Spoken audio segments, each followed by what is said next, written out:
The following programs were originally aired live, long before the advent of high fidelity, and they were recorded using a variety of means, from direct recording onto early audio tape and glass records, to simply placing the microphone of a wire recorder in front of the speakers of a radio playing the program. I hope, however, that any variance in audio quality will not take away from your pleasure in listening to these, some of the all-time favorite shows.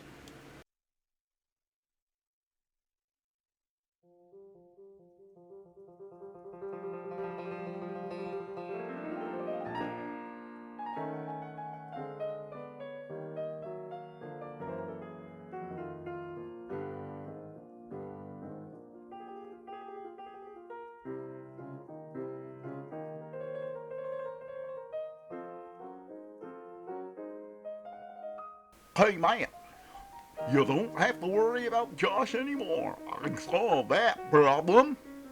Really? How? Look, well, just look outside. What on earth is that? Right, happening with one Abrams tank, of course. How on earth did you get an M1 Abrams tank?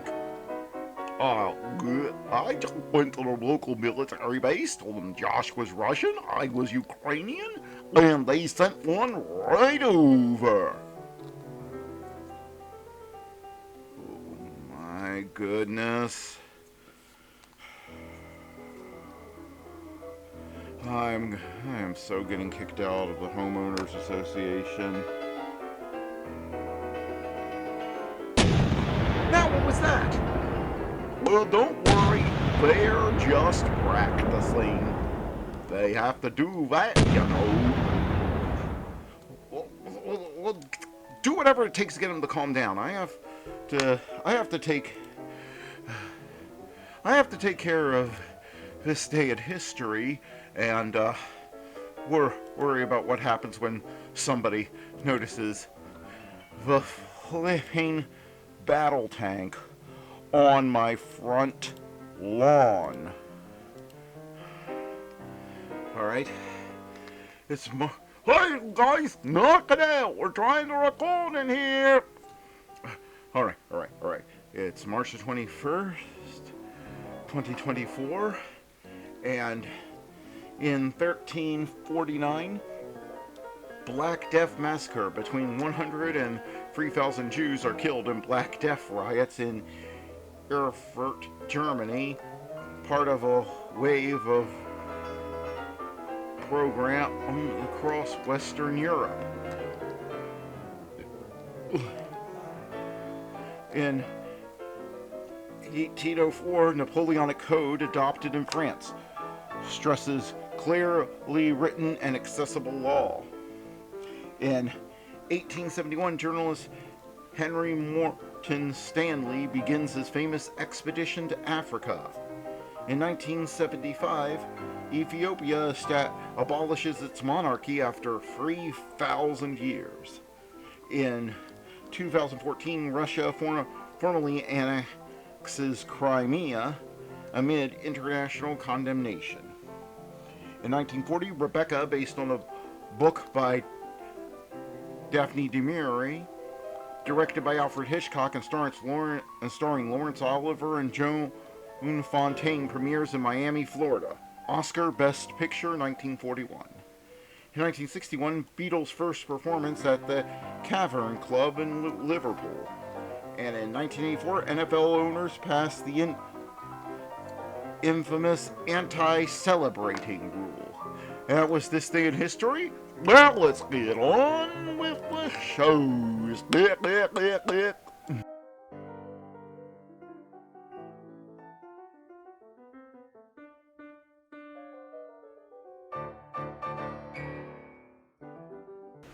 Who's on first? Why, it's Bud Abbott and Lou Costello. Coming up next.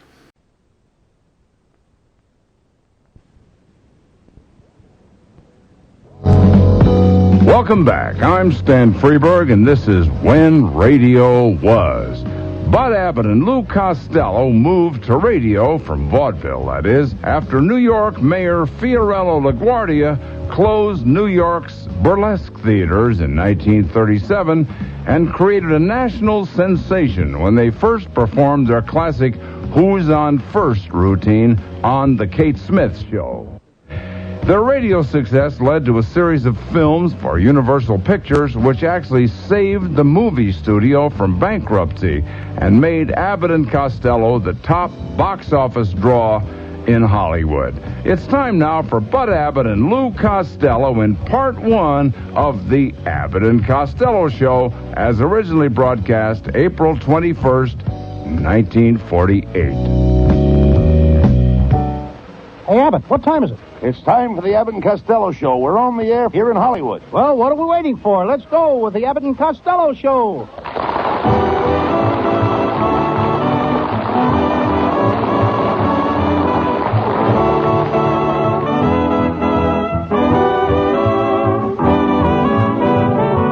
It's the Abbott and Costello Show, produced and transcribed in Hollywood tonight for your listening pleasure, with Susan Miller and the music of Matty Malday. Hold on to your chairs, folks, for here they are, Bud Abbott and Lou Costello.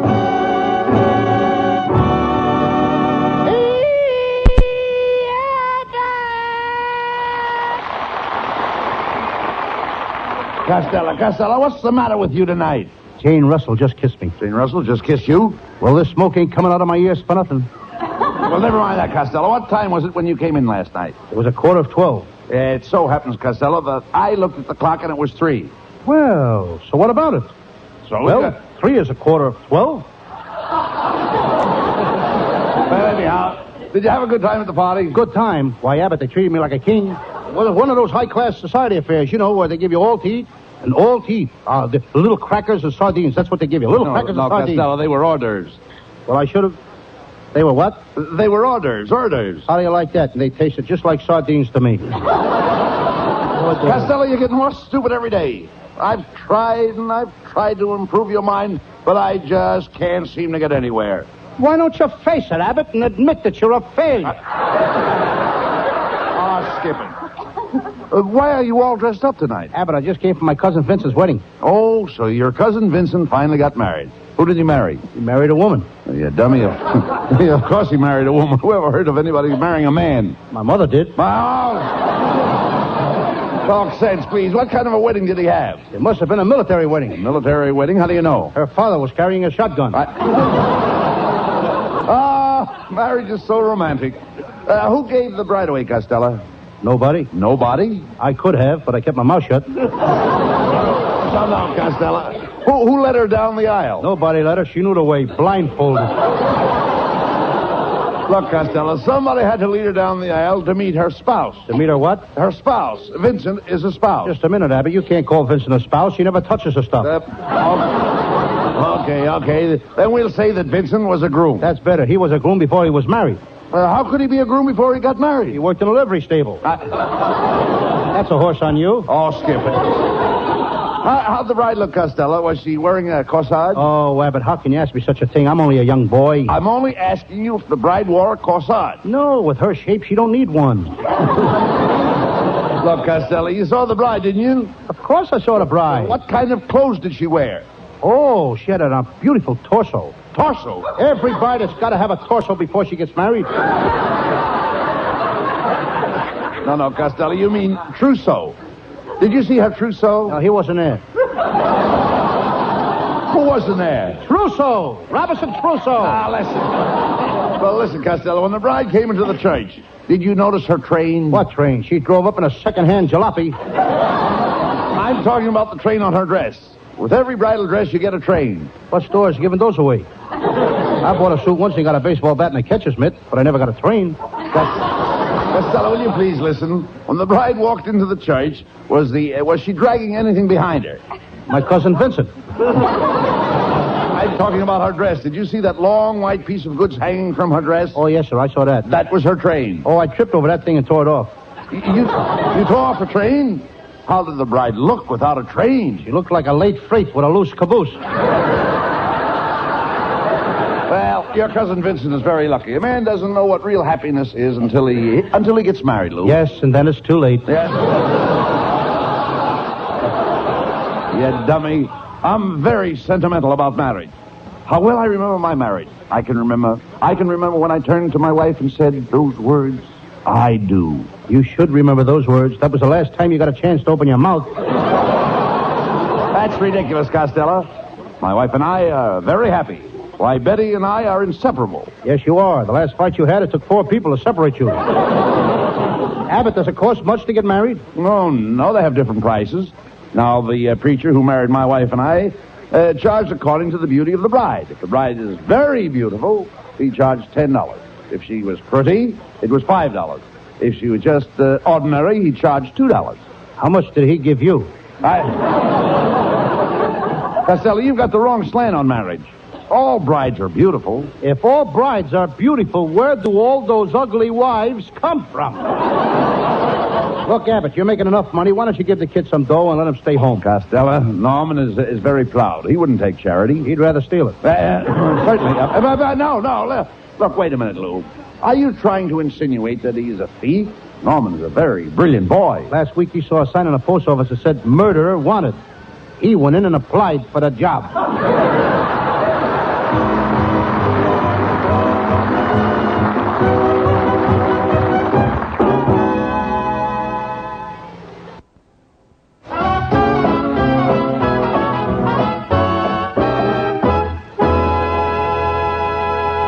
Hello, boys. Well, hello, Susan. Look, Costello, it's Susan Miller. Susan Miller. Oh, Susan. Why didn't you show up for our date last night? Oh, I couldn't, Costello. We've had sickness in our house. The fireplace caught virus X. Now, how could your fireplace catch virus X? Why not? It's already got the flu. Get it? Fireplace.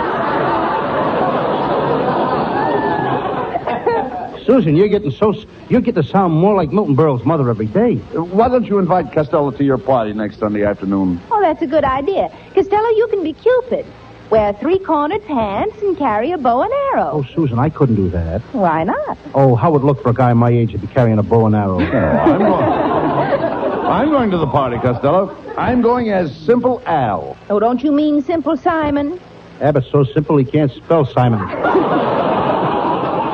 Oh, you shouldn't talk that way about Abbott. He's very romantic. And he's quite a hand with the ladies at a party. Oh, no, he ain't. He's too slow. We went to a party last Saturday, and before Abbott got around to asking the girl for a kiss, I already had my face slapped 3 times.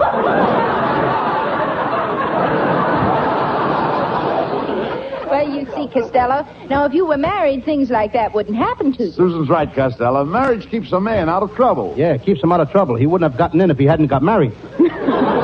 Oh, now, what don't you like about marriage? The part where they throw away the rice. That part I don't like, where they throw the rice.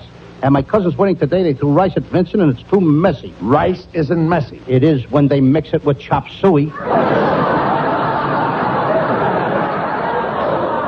I gotta go now. I'll see you at the party. Susan, I'll be over real early, and I'll help you stuff the turkey. Oh, no, you don't. You stuffed the turkey the last party. You stuffed it with taffy. Stuffed the turkey with taffy? Mm-hmm. What happened? Well, while all the other people were trying to get their teeth unstuck, Costello ate all the white meat. So long, Fatso. You know, Abbott, there goes a nice girl. Really. Yes, I'll have to agree on that. You know, Susan said that she'd marry me if it wasn't for my sentimentality. Sentimentality? Yeah, she knows I haven't got a cent, and she's not so sure about my mentality. Susan would marry you all right, Costello, if you were in business and making money, you know. Oh, Abbott, what kind of business could I go in? Well, it's leap year and it's spring. You know, I think we could make a fortune if we open a matrimonial bureau. There's a lot of money arranging weddings for people. Not me, Abbott. I'm not going to be responsible for sticking guys with mother-in-laws. What's wrong with mother-in-laws? You don't even know what a mother-in-law is. A mother-in-law is the FBI in Bloomers. Well, it's easy to see you know nothing about matrimonial bureau. Well, I do, too. Last summer I worked in a matrimonial bureau. I was in the travel department. I arranged places for happy couples to go on their honeymoon. You did? And I only made one mistake. A couple wanted to go to Niagara Falls, and I sent them to Atlantic City. Were they angry? They will be if they ever find out. Well, Betty, darling. It's my wife, Costello. Betty, Costello and I are thinking of opening a matrimonial bureau. Oh, I think that's wonderful. Oh, marriage is such a wonderful thing. I owe everything I am to my husband, Buddy. Why don't you give him the 2 cents a square to your account? Oh, Buddy, why don't you you defend me? Sometimes I think the only reason you married me was because my Uncle Harry left me $1 million. That's a lie, Mrs. Abbott. Thanks, Costello. He would have married you regardless of who left you the money. Pay no attention to him, Betty. You know, you are even more lovely than the day I married you. Look at you standing there. Your slim figure, your short-cut hair, and those trim slacks. She doesn't look like the mother of 2 children, does she, Costello? No. Thanks. You look like the father.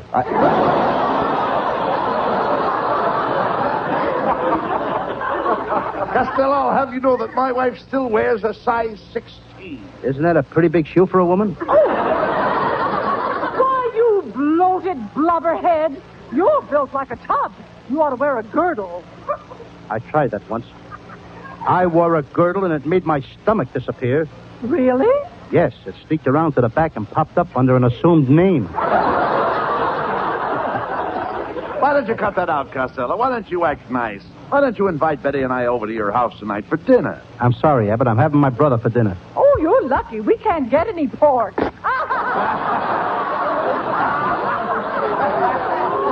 Betty, you certainly sneaked that one in on him. Oh, you're always sneaking them in on it. No, you're always sneaking them on him. Ladies and gentlemen, you have just heard from a pair of old sneakers.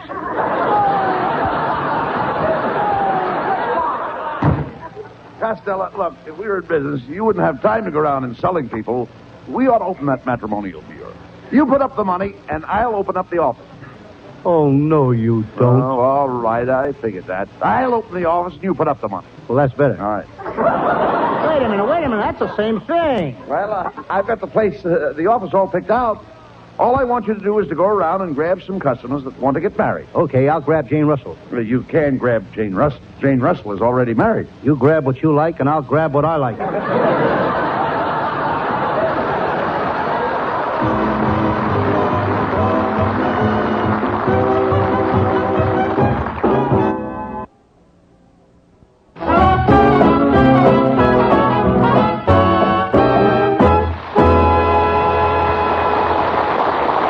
Costello, how's it feel to be in business? Here we are in our own office, the Abbot and Costello Matrimonial Bureau. Now, remember, we want to try and get my oldest sister married as soon as possible.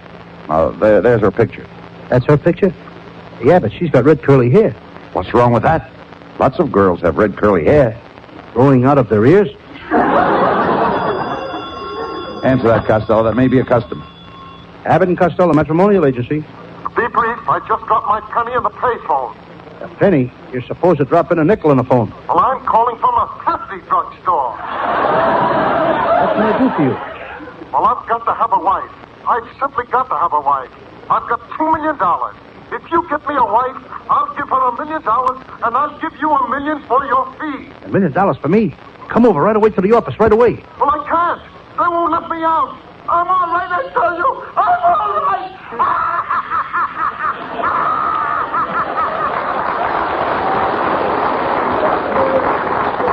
Ladies and gentlemen, to Mr. Harry Brown goes the Oscar for the show tonight. Hey, Abbott, what paper did you put our ad in? The Hardware Journal. I thought so. One of the nuts just called up.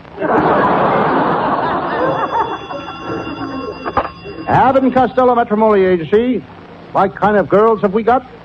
We got girls in frills and girls in laces, arsenic and old faces, girls who sing and girls who dance yet, girls who never had a chance yet, big girls, small girls, everyone spectacular, short girls, tall girls, and Abbott's sister who looks like Dracula. I think I run Harry Brown a close second. How do you do, gentlemen? I'm from the Marriage License Bureau. I understand you two are running a matrimonial bureau. Mr. Costello, do you understand the laws governing marriage? I do. And Mr. Abbott, do you understand the laws governing marriage? I do. I now pronounce you man and wife. That'll be $5, please. This is a fine business you got me in, Abbott. I can't understand why we ain't got no customers coming in. I put an ad in the Valley Times this morning. How did the ad read? It says, man with bottle of gin would like to meet lady with bottle of olives. Object, martinis. Not martinis, matrimony. Oh, Abbott. Maybe we could find a husband for my cousin Mary Bozzo. She had a very tragic life. Her first husband was hanged. Her second husband was hanged. Her third husband was hanged. And her fourth husband was hanged. And she wants to get married again? Yes, she's just getting the hang of it. Abbott, maybe we could find a wife for me. Well, what kind of a girl would you want? She must have gorgeous blonde hair, a lovely figure, and a beautiful face, and $1 million. And a girl with all that would have to be nuts to marry you. And she can be nuts, too. Hiya, fellas. How's the new matrimonial agent? Well, it's our band leader, Matty Malnick. I just dropped over to bring you some business. I have a little niece at home who's dying to marry Costello. Why does every girl want to marry me? Sometimes I wish I wasn't so young and beautiful, and coy and charming, so debonair and so petite. Now, wait a minute, Costello. Wait a minute. Just hold on a minute. Don't go flying in there. Matty's idea sounds like a good proposition. By the way, has your niece got any money, Matty? Oh, sure. She inherited a very fat dowry from her mother. We don't care about her figure. Has she got any money? How dare you ask such a question, Costello? She is a Malnick. I'll have you know that we Malnicks are a proud lot. You Malnicks are a vacant lot.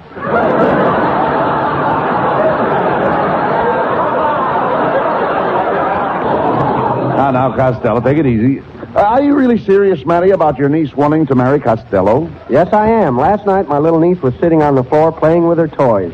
And she looked up at me and said, "That Lou Costello is the sweetest boy, and I'd like to marry him." Oh, now, isn't that cute? How old is she? 57.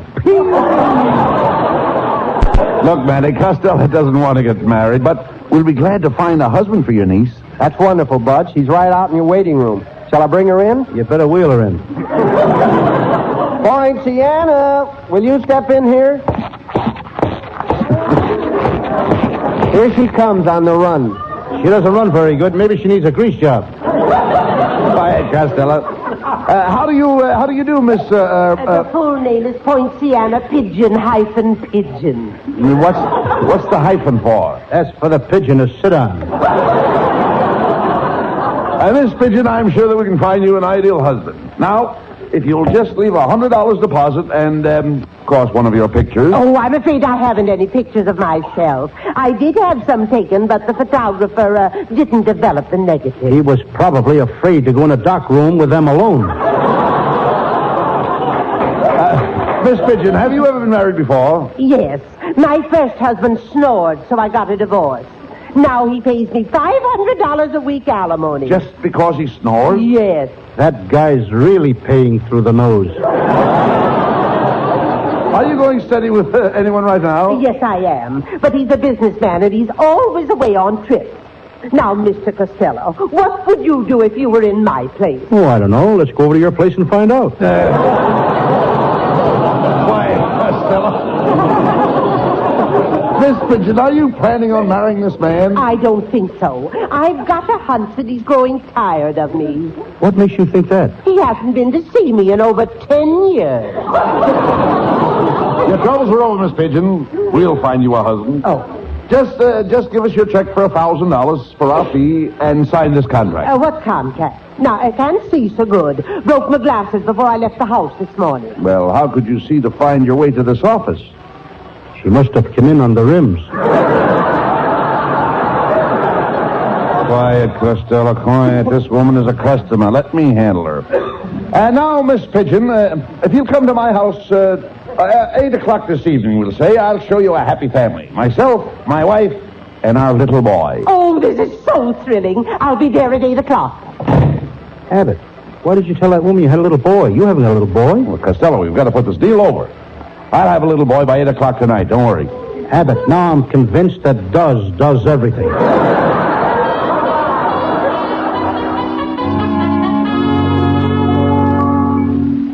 Buddy, this is a ridiculous scheme. Even with short pants and bobby socks, Costello doesn't look like a 5-year-old boy.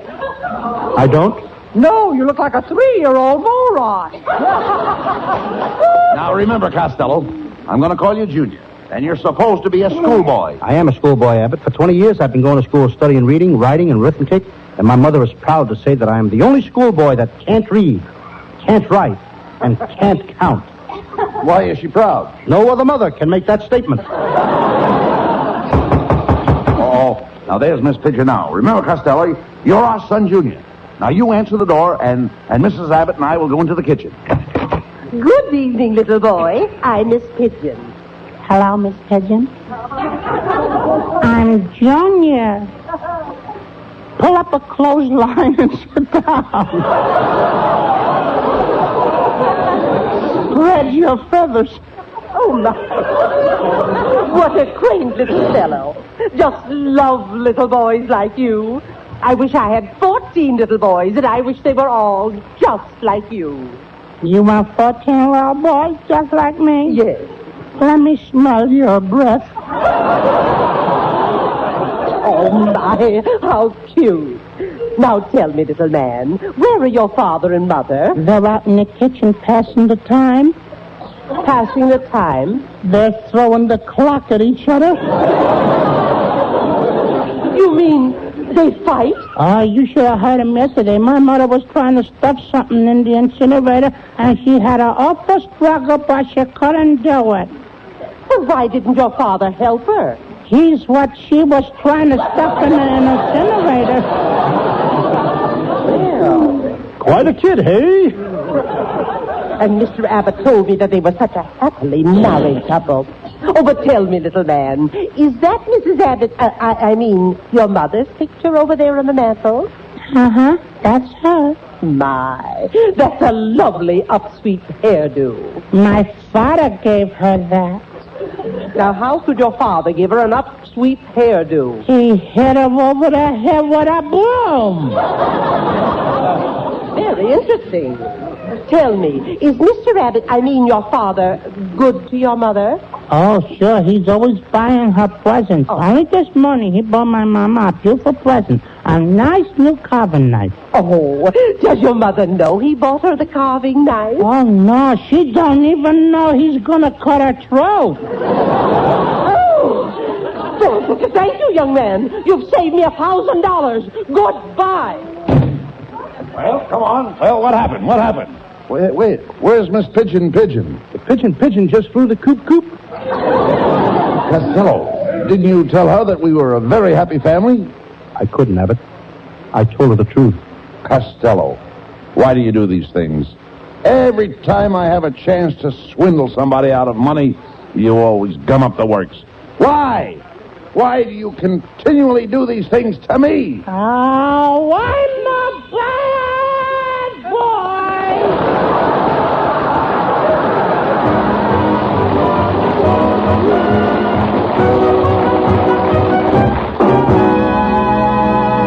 Abbott and Costello found a four-leaf clover when they found Susan Miller. Here she is, you lucky people, singing with Matty Malnick's orchestra.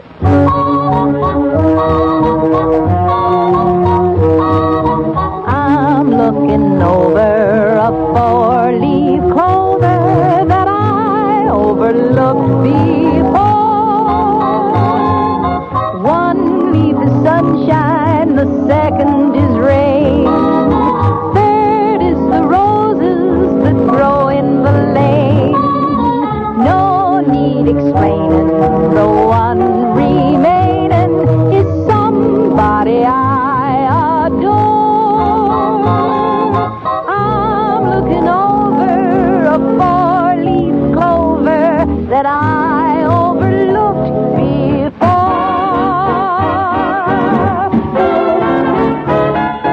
I'm looking over a four-leaf clover that I overlooked before. One leaf is sunshine, the second is rain. Third is the roses that grow in the lane. No need explaining, the one remaining is somebody I adore. I'm looking over a four-leaf clover that I overlooked before. That I overlooked before.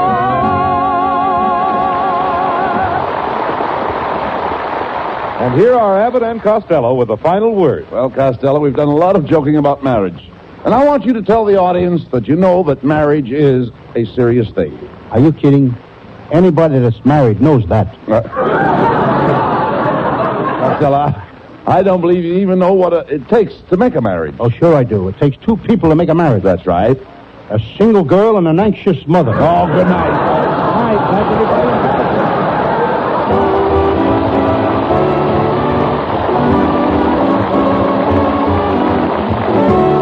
Listen each Wednesday night at this time for another great Abbott and Costello show, produced and transcribed in Hollywood by Charles Vanda and featuring Susan Miller and Matty Malnick's orchestra. This is Michael Roy saying goodbye until this same time next Wednesday.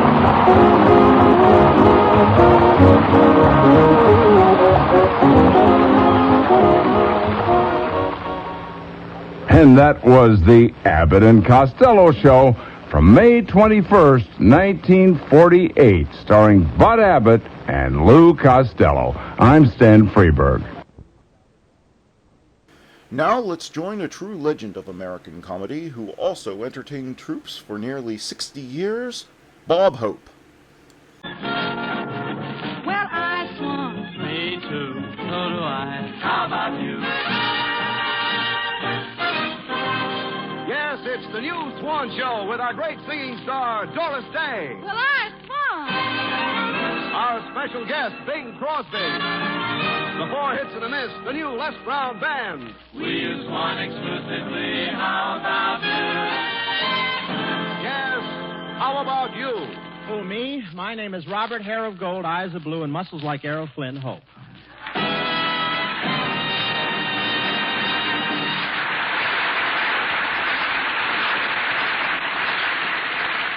And now, Bob Hope's Swan's Eye View of the News.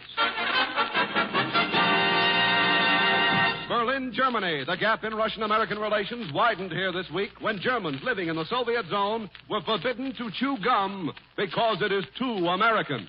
Berlin is now divided into 3 zones: spearmint, juicy fruit, and stick it behind your ear, Fritz. Here comes the commissar.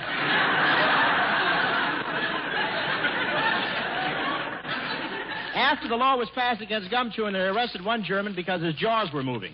Policeman said, "You were either chewing gum, talking, or reading." The man said, "I was only breathing." Policeman said, "Let me see your permit." Gee, imagine if they abolished gum chewing here in America, we'd be in an awful fix. What would hold the theater seats together? I owe a lot of wonderful memories to gum chewing. I used to chew it as a kid. My girlfriend used to chew it, too.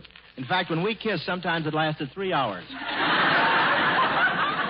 Washington, D.C. Dr. Northern, a nationally famous biochemist, has proved to the Department of Agriculture that the addition of minerals to the soil produces vegetables that are more than 5 times as rich in vitamin content. They've injected so much iron into the celery, lettuce, and radishes that now if you toss a salad and it misses the bowl, it can break your leg. And the latest method is to drop the minerals on the soil from a plane. You have to aim carefully, though. One Pennsylvania farmer missed his field, and a mile away, John L. Lewis came running out of a mine shaft with a geranium popping out of each eyebrow.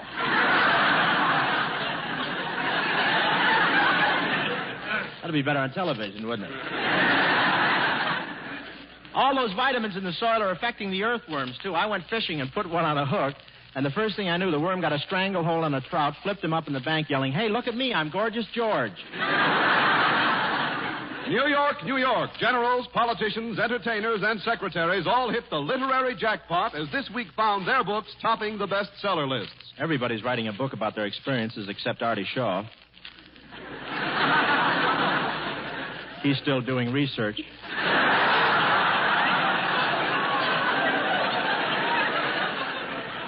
And Drew Pearson tried writing a mystery story, but it didn't work out. He couldn't control himself. In the first paragraph, he predicted who did it. I'm reading a book right now that's very interesting. It's about a traveler who's hiking around the United States, and when he comes to California, he thinks it's so beautiful that he sleeps at night under a rose bush. It's called The Case of the Quick Frozen Tourist.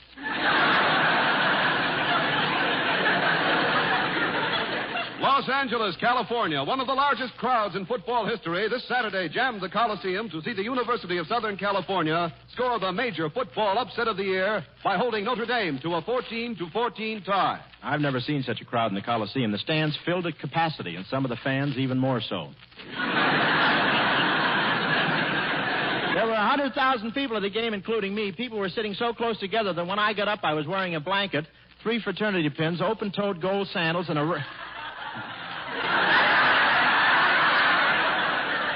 There's more, but if you don't want it, okay. Open-toed gold sandals and a raccoon coat with a student still in it.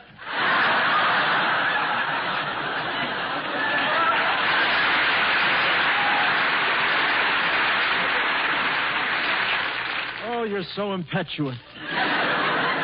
Boy, that was really a rough game. I never saw two teams knock each other around like that. In one play, a Trojan ran 40 yards for a touchdown, but they called him back. The ball he was carrying had ears on it.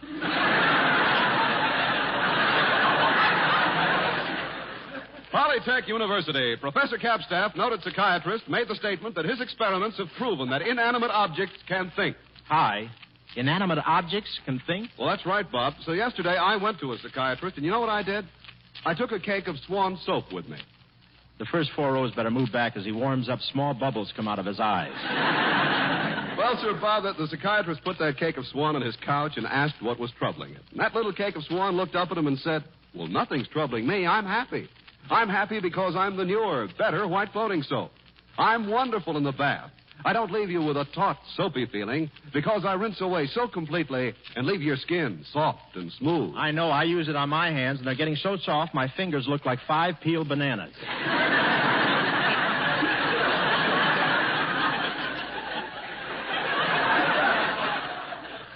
And then, Bob, the psychiatrist looked at the cake of Swan and said, I think you have a split personality. And the cake of Swan looked back and said, well, I'm glad I have a split personality. You can use half of me in the kitchen and half in the bath. If you don't buy it this way, folks, he pokes it through your bathroom window on the end of a mop. Well, Bob, I want everybody to know about Swan because it's made by a modern, patented process that no other soap can use.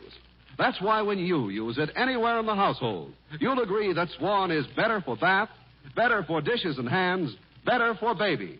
Swan is the best soap afloat. Well, I Swan. Me too. Yes, sir. By Cracky. Shall I wrap it up?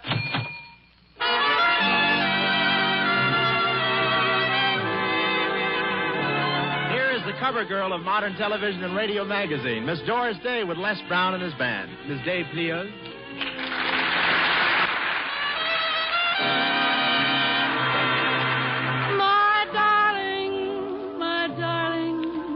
Get used to the name of my darling.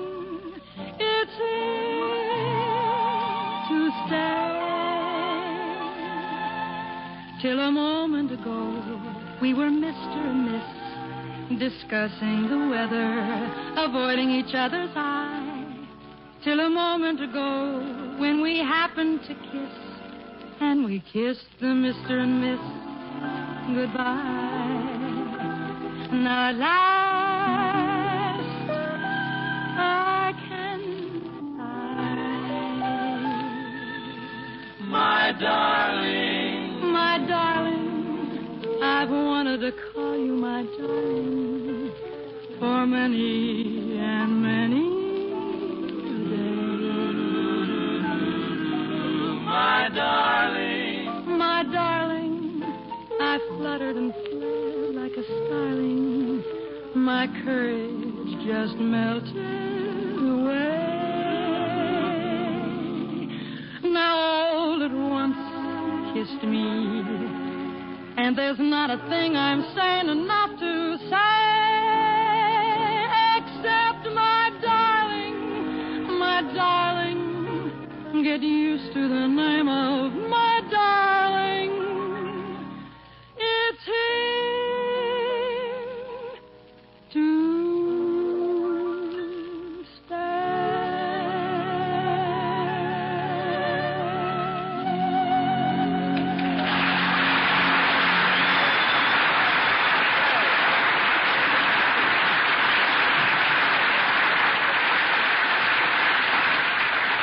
Gee, that was great, Doris. Oh, thanks, Hy, but I'm really surprised I was able to sing at all tonight. I'm so knocked out from Christmas shopping. Oh, yeah, I knew you were helping Bob with his shopping. Tell me, Doris, is Bob spending very much money this Christmas?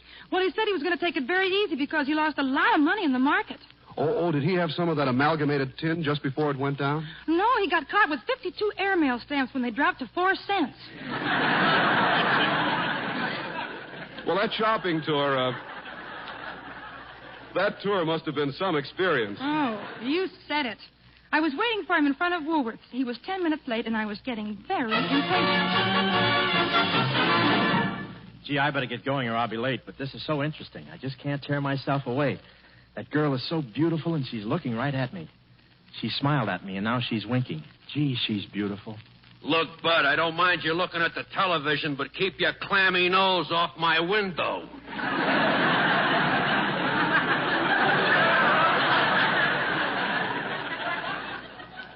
I didn't have my nose against your window. You did, too.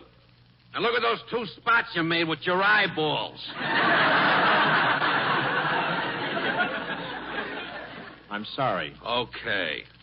Now take your stool and your little bag of popcorn and go home.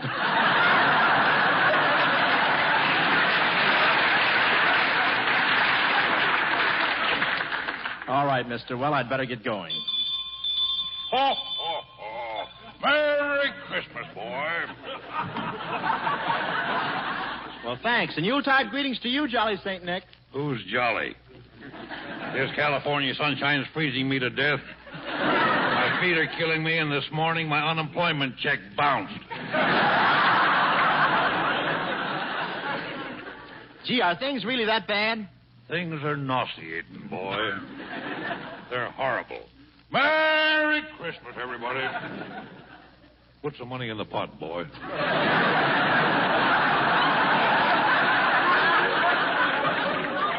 Well, wait a second, Santa. Who does this money go to? Well, it's for a very good cause. It's for the undernourished and downtrodden Eskimos of Upper Glendale.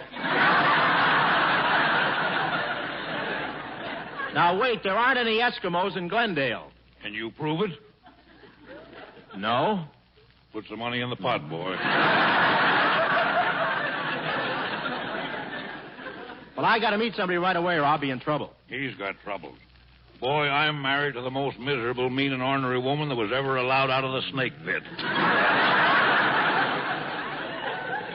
She's really bad, huh? Revolting. Merry Christmas, everybody.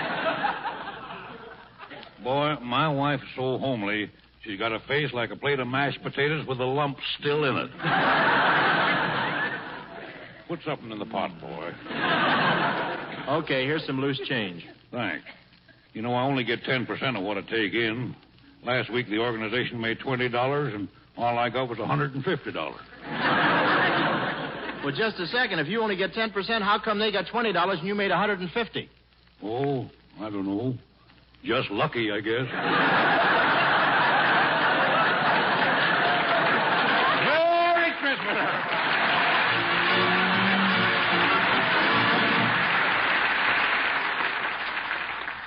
Oh, I'm sorry I kept you waiting, Doris, but here I am. Oh, that's all right, Bob, but you better give me your Christmas list so that we can get started now. I don't know which present to buy first.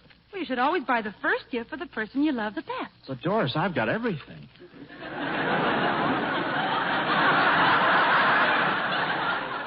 Come on, let's go. Let's go in this department store right here. Huh? Okay. Oh, Bob, about the present you're going to buy for me. Oh, there's a friend of mine over there. Hello, Mort.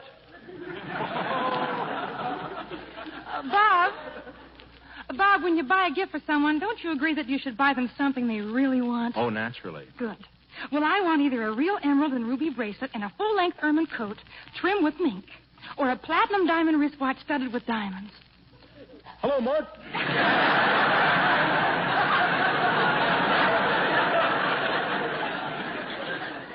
Okay, let's look at your list now. The first name you have is Crosby, and right next to Crosby's name you've written $2.25. Is that what you're going to spend? That's plenty. Last year I wanted a motorcycle to ride around Paramount Studios with, and I hinted it to Crosby. I must have told him 50 times that I wanted a motorcycle, and then came Christmas. What did he give you? An oil can and a road map. Well, look, Bob, I have a wonderful idea. You give me your money because I know much more about shopping than you do, and I can save you an awful lot. Okay, here's my wallet. Oh, there's something that would be nice for Bing. A set of matched golf clubs. Oh, wait a second. Oh, Clark, how much are those golf clubs? $190. Hello, Mort.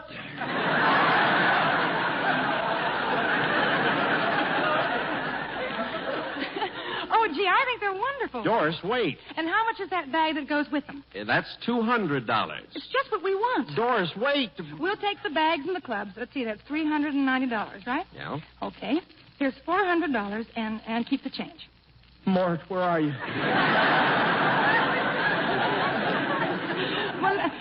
must get going now because we Wait a have second, Doris. I want to ask this floor walker something. Pardon me, mister.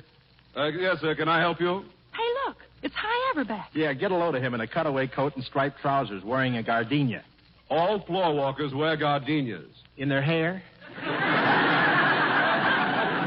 Hey, excuse me a second, Bob. Yes, madam, the big spectacle is on the 4th floor. Hi, why do you have to take a part-time job in this? Excuse me, Bob. Yes, miss, the big spectacle is on the 4th floor, and don't forget, tell your friends about it. Oh, what's the big spectacle on the 4th floor? Well, haven't you heard about it, Bob?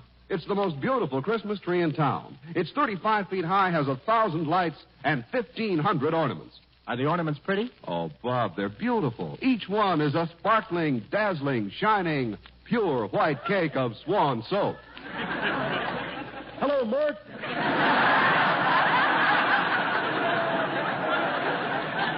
Yes, Bob, and how those women flock around the tree when they see all that swan, because they know that pure, gentle swan is better for dishes, because the faster, harder-working suds rinse away so completely the dishes never need wiping. Now, you've got to see that tree, Bob. You'll never guess what the ornament is up on the top of it. Oh, yes, I will. Well, what is it? The Lever Brothers on a stick. Well, really, the reason Swan is so popular is because it's made by a modern, patented process no other soap can use. A process that makes Swan as mild as the finest Castile. Swan's richer, gentle suds protect your hands and leave them soft and smooth. Now, just imagine any woman on Christmas morning. She wanted a mink jacket, but Santa has brought her something she likes just as well. A lovely cake of Swan.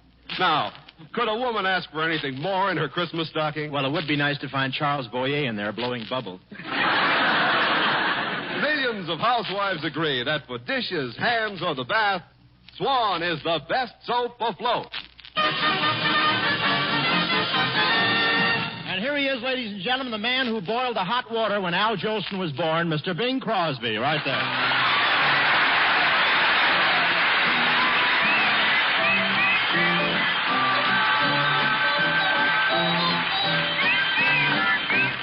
A little bird told me that you love me. That you love me. And I believe that you do.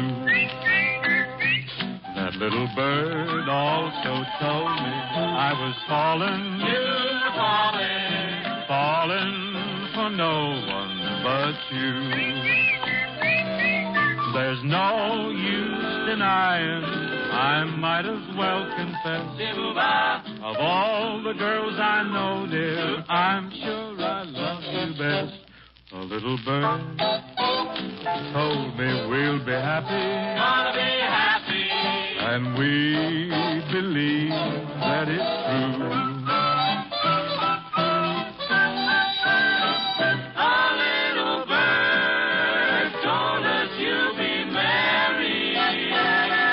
And we believe that it's true.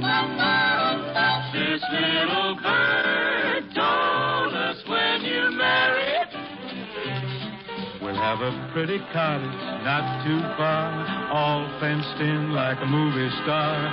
Great Dane pup, we're going to call him Ace, lying there by the fireplace.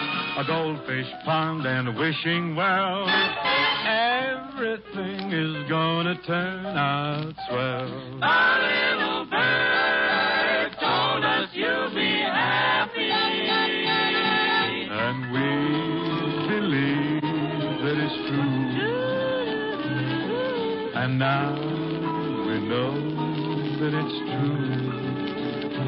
In June it's bound to come true. Love that little lovebird.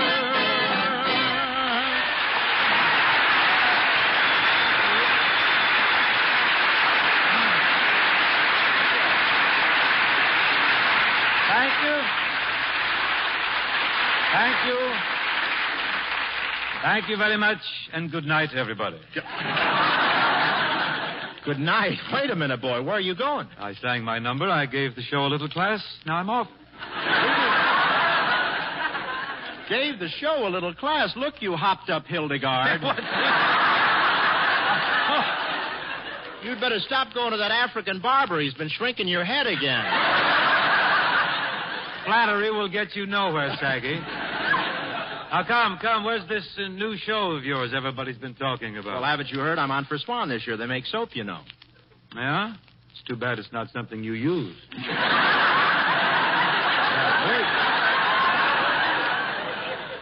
Hey, Lumplap, you've got two chins. Would you like to try for one?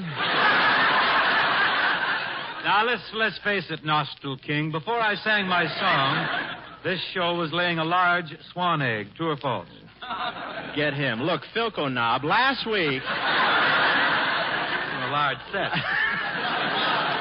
You're wearing the cabinet there, too. Look, last week my hand slipped and I happened to tune in your show. Now I know why it's transcribed and you broadcast it later. What do you mean? Gives you time to get out of town and hide before the people hear it. To think when I first met this boy, he had a job blowing out glove compartments at a car wash.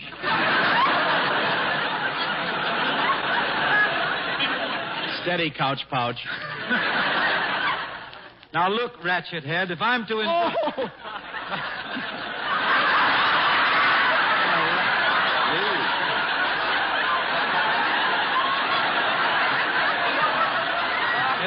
Wait, late writing. Wait. Oh, there's some sneaky things going on. If I'm going to endure this vilification, I want my money first. Shall I explain vilification before we go on? He'll understand it around Gonzaga anyway. How about that? He's been on the show for 3 minutes and he's worried about the loot. Bing, what are you knocking yourself out for? After all, you know you can't take it with you. I know, so I'm sending my brother Everett on ahead to open up a charge account for me. I'm ready. Bing, there's something that's always bothered me. When you send in your income tax, how do you get that mattress in the mailbox? Easy, bog brain. I never have any trouble with my taxes. Why, I'd give President Truman the shirt off my back. I know. I saw pictures of him wearing it in Key West.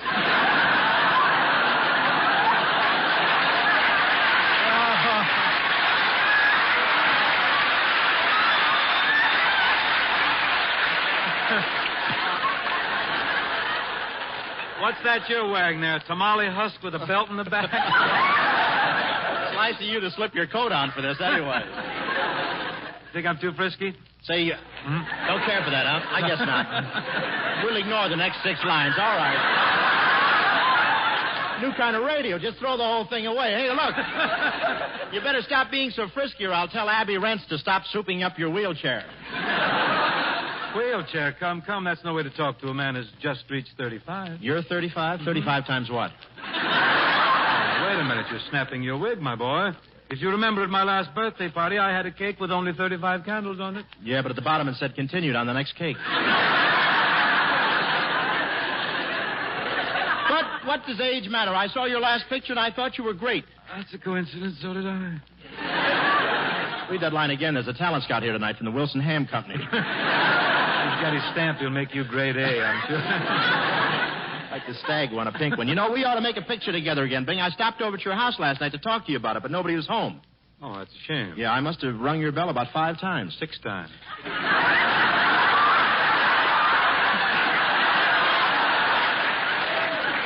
Oh, so it was you up in the window with the hot oil, huh? Look, Vigor, old boy, you're just jealous because I made the pale face without you. Me jealous of Bob Hope? Mm-hmm. I have so much more than Ho's nose. Why should I fight it? Tell me, Bob, I get to laugh without even reading it. I love that. How'd you feel having Jane Russell opposite you instead of me in that picture? How would anyone feel switching to filet mignon after a diet of hog's livers? Hold it, swivel snout, hold it. But really, Bing, we always have so much fun making pictures together. People seem to like them. They do well at the box office. How come we haven't worked together lately? Oh, I don't know. Just lucky, I guess. I don't know how to break this to you, kid, but on the screen, you sort of cramp my style. What do you mean? Well, for my money, you don't look too good. With your money, nobody has to look too good. Excuse me, Bing. I didn't mean to raise my voice. That's all right. You're sure I didn't blow your hearing aid? I'm tuned into We the People. I'm on a 2-party line. Besides, kid, I like to do a lot of singing in my pictures. And with you around, it's just... Singing? Mm-hmm. I didn't want to say anything, but when you sang your song before, you sounded like Jessica with her net dragging. Why don't you give up? Give up? Singing is my life, Robert. It is, huh? Of course, I've been lucky. There's the radio and the records and the jukeboxes, but I dare say I'd have been a singer 200 years ago. Weren't you? I ignore that and repeat, Bob, that 200 years ago I still could have made a living with my pipes. Are you kidding? I suppose composers like Mozart and Beethoven would have been writing songs for you. Not wholly impossible. I can see myself asking Ludwig von Beethoven to knock out a little ditty for me. Almost sounds as if we're going into a sketch. Could be.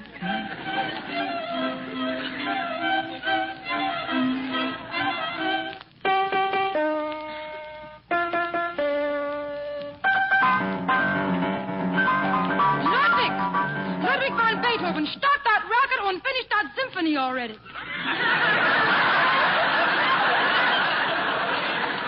Ach, der Lieber. I've got to stop those jam sessions mit Dizzy von Gillespie.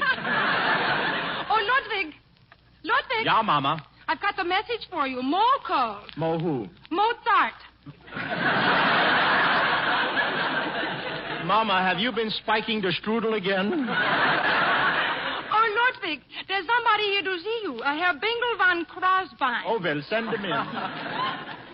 Good day, I'm Herr von Crosbein. Who? Herr von Crosbein. The Crosbein, I believe, but where the hell?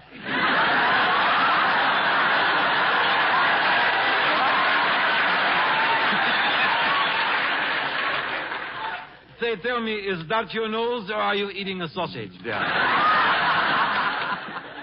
What can I do for you? Well, I'm a singer. A broken down schnook like you is a singer?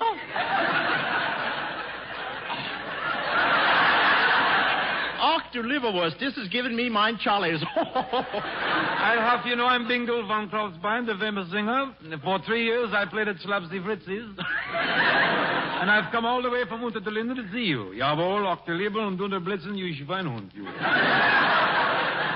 Lean back, Dummkopf. You're getting Limburger on the microphone. Believe me, that's an improvement.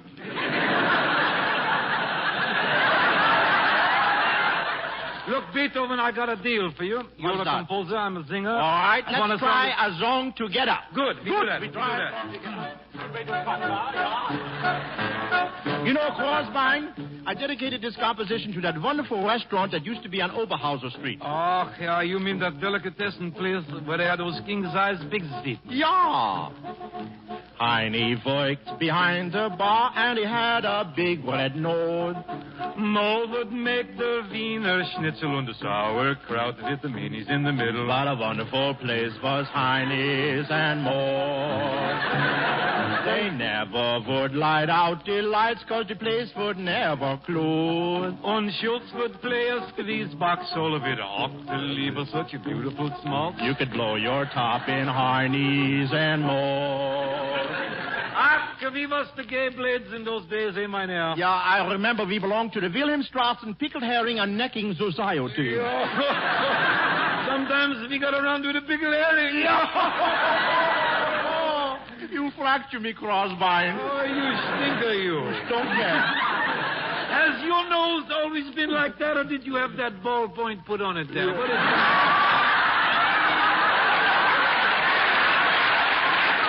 The free lunch was gorgeous. The beer was always cold. Und the dancing with the women. Ah, the women. Ja, jawohl. You could smell the place for 16 blocks. And it wasn't any rose. Garlic cheese and old Limburger. And pickles mixed with the herring together. And the meatballs tasted just like leather. Chopped up liver and bologna. Pickled pig's feet that were bony and salad. Say, Professor. What is it? Now you heard me sing. How do you like my voice? Please, not while I'm eating. Let's go where the place is jumping. Let's all go down to Heine's and more.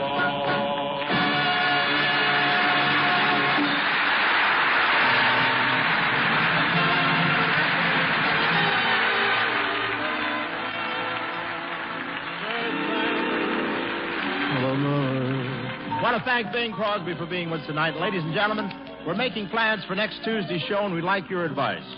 Would you rather have me sing Buttons and Bows, or would you rather have Jane Russell? Well, next Tuesday, I'm just kidding. That gal you'd like to see most in her Christmas stockings, my two-gun mate from the Paleface will be here, Jane Russell.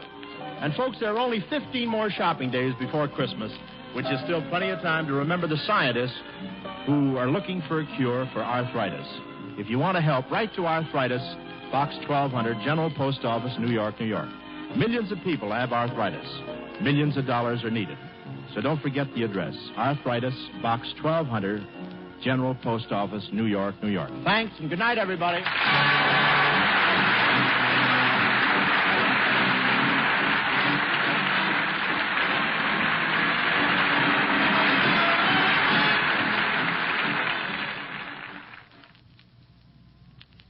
Mirror, mirror on the wall, is my hair fairest of them all? It is when you use Rave Cream Shampoo.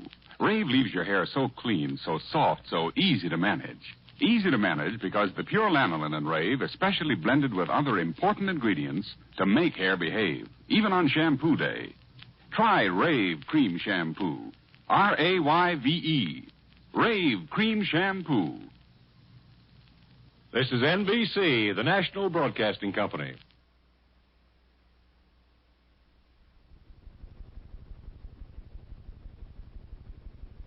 True crime stories of the 1940s and 1950s are up next with Jack Webb's Dragnet. Tonight, in Colorado Springs, Colorado, a group of men are gathered together for their annual conference. For their day-in, day-out service to the public, Dragnet honors the 57th Annual Conference of the International Association of Chiefs of Police.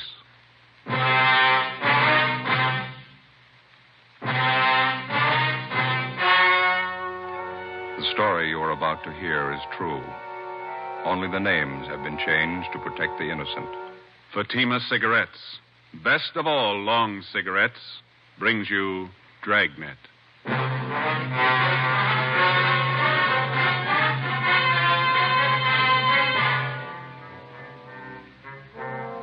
You're a detective sergeant.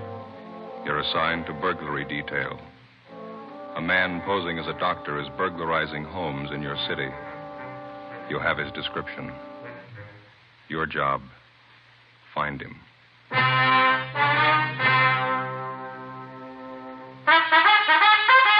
Oh, no. Ah, that's different. Yes, what a difference. In Fatima, the difference is quality. You see, Fatima is the quality king-size cigarette because it contains the finest Turkish and domestic tobaccos superbly blended. And Fatima is extra mild with a much different, much better flavor and aroma than any other long cigarette.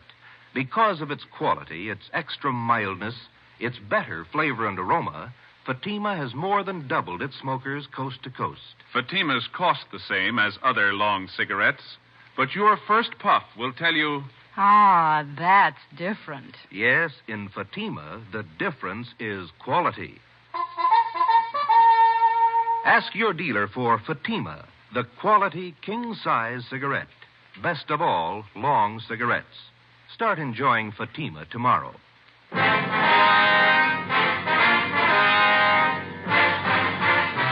Dragnet, the documented story of an actual crime. For the next 30 minutes, in cooperation with the Los Angeles Police Department, you will travel step by step on the side of the law through an actual case from official police files. From beginning to end, from crime to punishment, Dragnet is the story of your police force in action. It was Sunday, November 22nd. It was chilly in Los Angeles. We were working the day watch out of burglary detail. My partner's Ben Romero. The boss is Thad Brown, chief of detectives. My name's Friday. It was 9:35 a.m. when we got to 5918 Canyon Cove, the home of Marla Hutchins. Yes, Miss Marla Hutchins? I'm Miss Marla Hutchins. We're police officers, ma'am. This is Sergeant Romero. I'm Sergeant Friday, Central Burglary. Come in. Thank you. Betty told me she called you. Your maid? Yes, I'm Betty Drake. I called you. And if you could tell us what happened, please. Dr. Arthur Schulte was treating me for headaches I have. He took my mink coats and my jewelry. Mm-hmm. Do you have a list of what's missing? Betty will have a list of what's missing. Here, I've written down everything I think's gone. Thank you. Well, why do you say it was this Dr. Schulte? Is that right? Yes. Why do you say it was him that took things, Miss Hutchins? He didn't. I know he didn't. The doctor was the only other person in the apartment, officer. When was this? Last night. What time was the doctor here last night? It was about 8. I heard him leave later, about 9:15. Is that right, Miss Hutchins? Yes, that's right. Well, could the apartment have been entered without either one of you knowing it? No, sir. The back entrance is double latched, and no one could have broken in the front way. My room's right beside the front door, and I would have heard. You told us on the phone that this Dr. Schulte was middle-aged, dark, close to 5'11", stocky, wears a goatee. Yes. No other distinguishing features. Is that correct? Yes, sir. How about his clothes, the way he was dressed? He was about average. He had on a gray suit the last time we saw him. Thank you. You know who he is? We'll find out. What kind of treatment were you taking from Dr. Schulte, Miss Hutchins? I call it hypnotherapy for my headaches. Mm-hmm. Last night, the same thing? Yes. Or anything different from his previous visits? I was very nervous. He made me take 3 sleeping capsules, and I went to sleep. And she was still sleeping this morning when I went in and found everything in the dressing table all over the floor. I see. Have you known this Dr. Schulte long, Miss Hutchins? About 4 months. Did you meet him at a party, maybe? No, I was a student of his. Well, where was this? At a small college in Hollywood. He was the head of the school. He was a teacher, too. Do you have the name and address of the college? Betty can give it to you. It's in my desk. You still a student there? No. I don't take the course. I stopped. Mm-hmm. College was closed. That's when he came here to treat me for my headaches. How did he start giving you these treatments, Miss Hutchins? One day in his lecture, I fainted. Took me to his office and told me that pain was only a state of mind. State of mind. Yes, ma'am. My headache didn't bother me anymore. He said that relief would only be temporary if I didn't take regular treatments. Well, did you see him regularly? I saw him twice a week. Twice a week. Always here? At the college, then it closed. I don't know why. He telephoned and said he would continue here. Well, where did you get in touch with him when the college closed? I never did. He always called here. Do you have any idea where he is now? No, I just know that he's a thief. Yes, ma'am. Why don't you lie down, Miss Hutchins? You look tired. All right. Thank you, Miss Hutchins. Yes, ma'am. Thank you very much. All right. Would you gentlemen like some coffee? Oh, Ben? I could sure use some.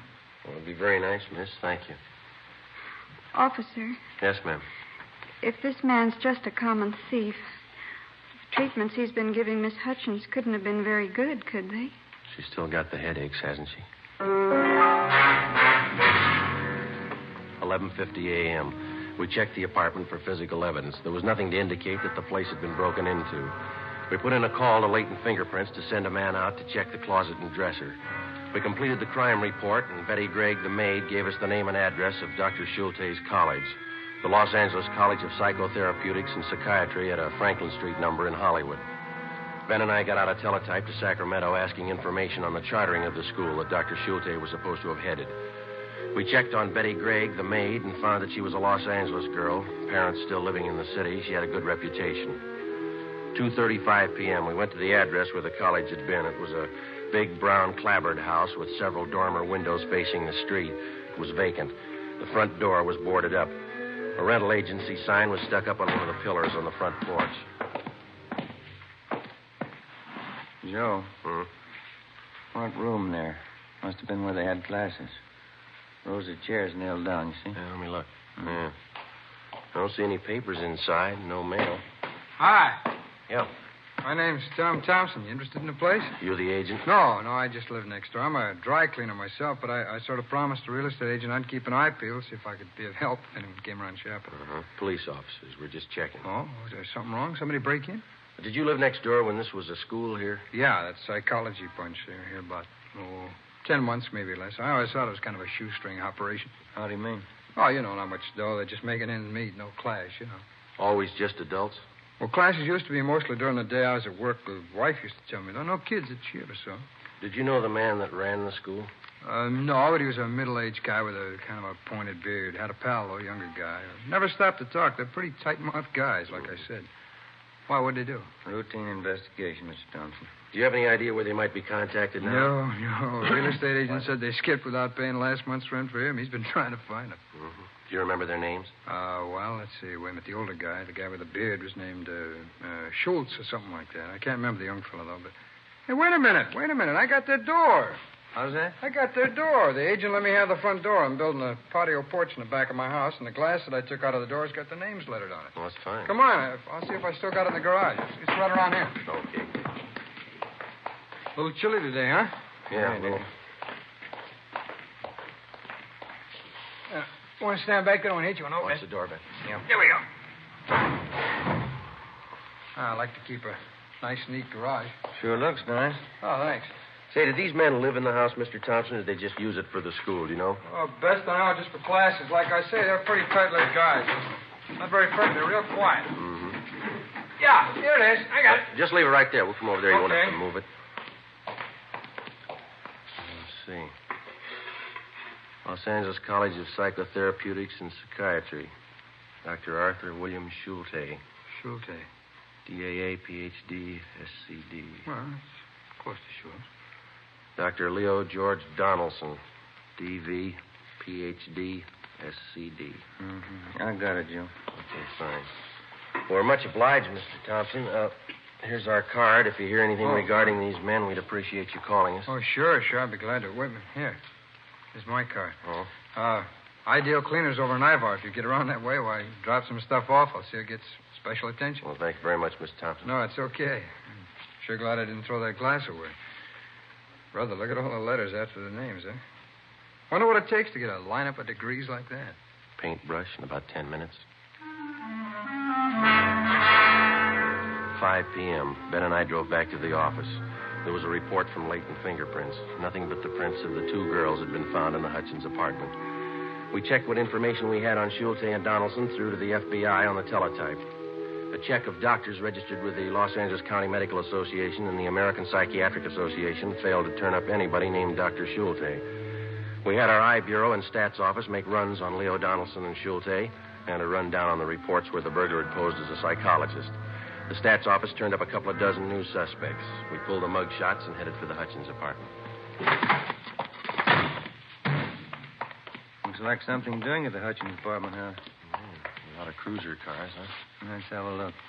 Sorry, can't go in. Sergeant Friday Romero, Central Burglary. Oh, sure, Sergeant. What's the trouble? Girl named Hutchins shot herself.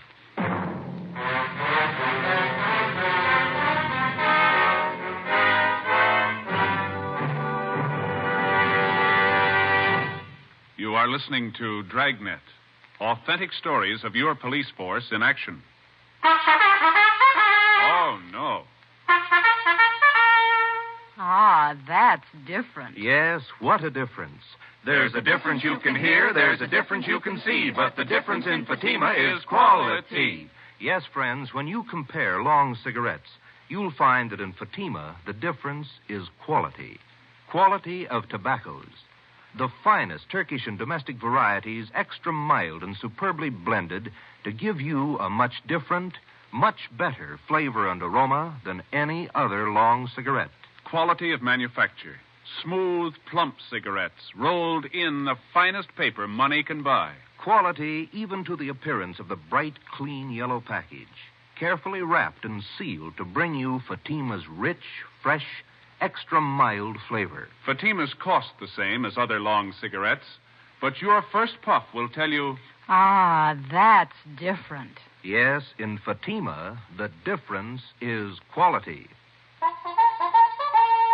Ask your dealer for Fatima, the quality king-size cigarette.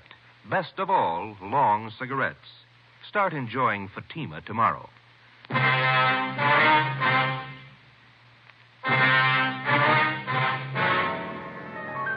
Monday, November 23rd. During the morning, the coroner's office signed off Marla Hutchins' case. The verdict was that she had taken her own life. The police psychiatrist told us that probably the hypnotic treatments by Schulte had hastened her death.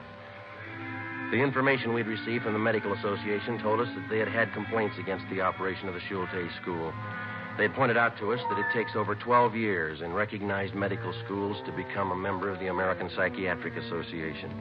Schulte had been mass-producing pseudo-psychiatrists in 8 weeks. 1:40 p.m., we met with Captain Fulton. School was a phony. Degrees and diplomas sold to anybody who had cash. Yeah. They're not operating anymore? We checked that out. They're gone. Well, here's the answer to your teletype to Sacramento. Thank you. Gives details on the application for the school to Schulte. He's listed as founder and dean. Donaldson is listed as staff. There are no addresses other than the Franklin Street number there. Mm-hmm. Anything else? A month ago, Leo Donaldson opened courses of instruction in Los Angeles under the title of California Physicians College of Psychiatry, 781 South Hill Street. Schulte associated with him? No. Have any idea where Schulte is? No, we don't, but we're looking. We've got the support of the medical people to push a bunco charge for the operation of the old school. Donaldson should be able to give you a lead on Schulte. Figures they might be in contact. Looks like they actually ran the school together, even though Schulte was legally responsible. And Ben and I have an idea on how maybe we can find out. How's that? We thought one of us could make a pitch to Donaldson, see if he'd sell a degree from the new school. Get evidence to support a bunco warrant and check at the same time to see if Donaldson has contact with Schulte. Well, I'll let the bunco detail know we're trying. You think you can do it? I'd try. You know anything else about Donaldson's courses? No, that doesn't bother me. How come? Neither does Donaldson.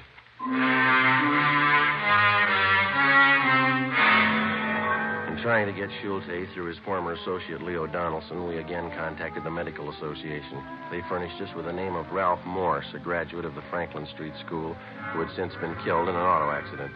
Tuesday, 11:30 a.m., Ben and I get to 781 South Hill Street, a 7-story office building in the heart of the Los Angeles business district. The directory in the lobby listed the California Physicians College of Psychiatry for rooms 214 and 216. Ben waited outside in the car. I took the elevator up.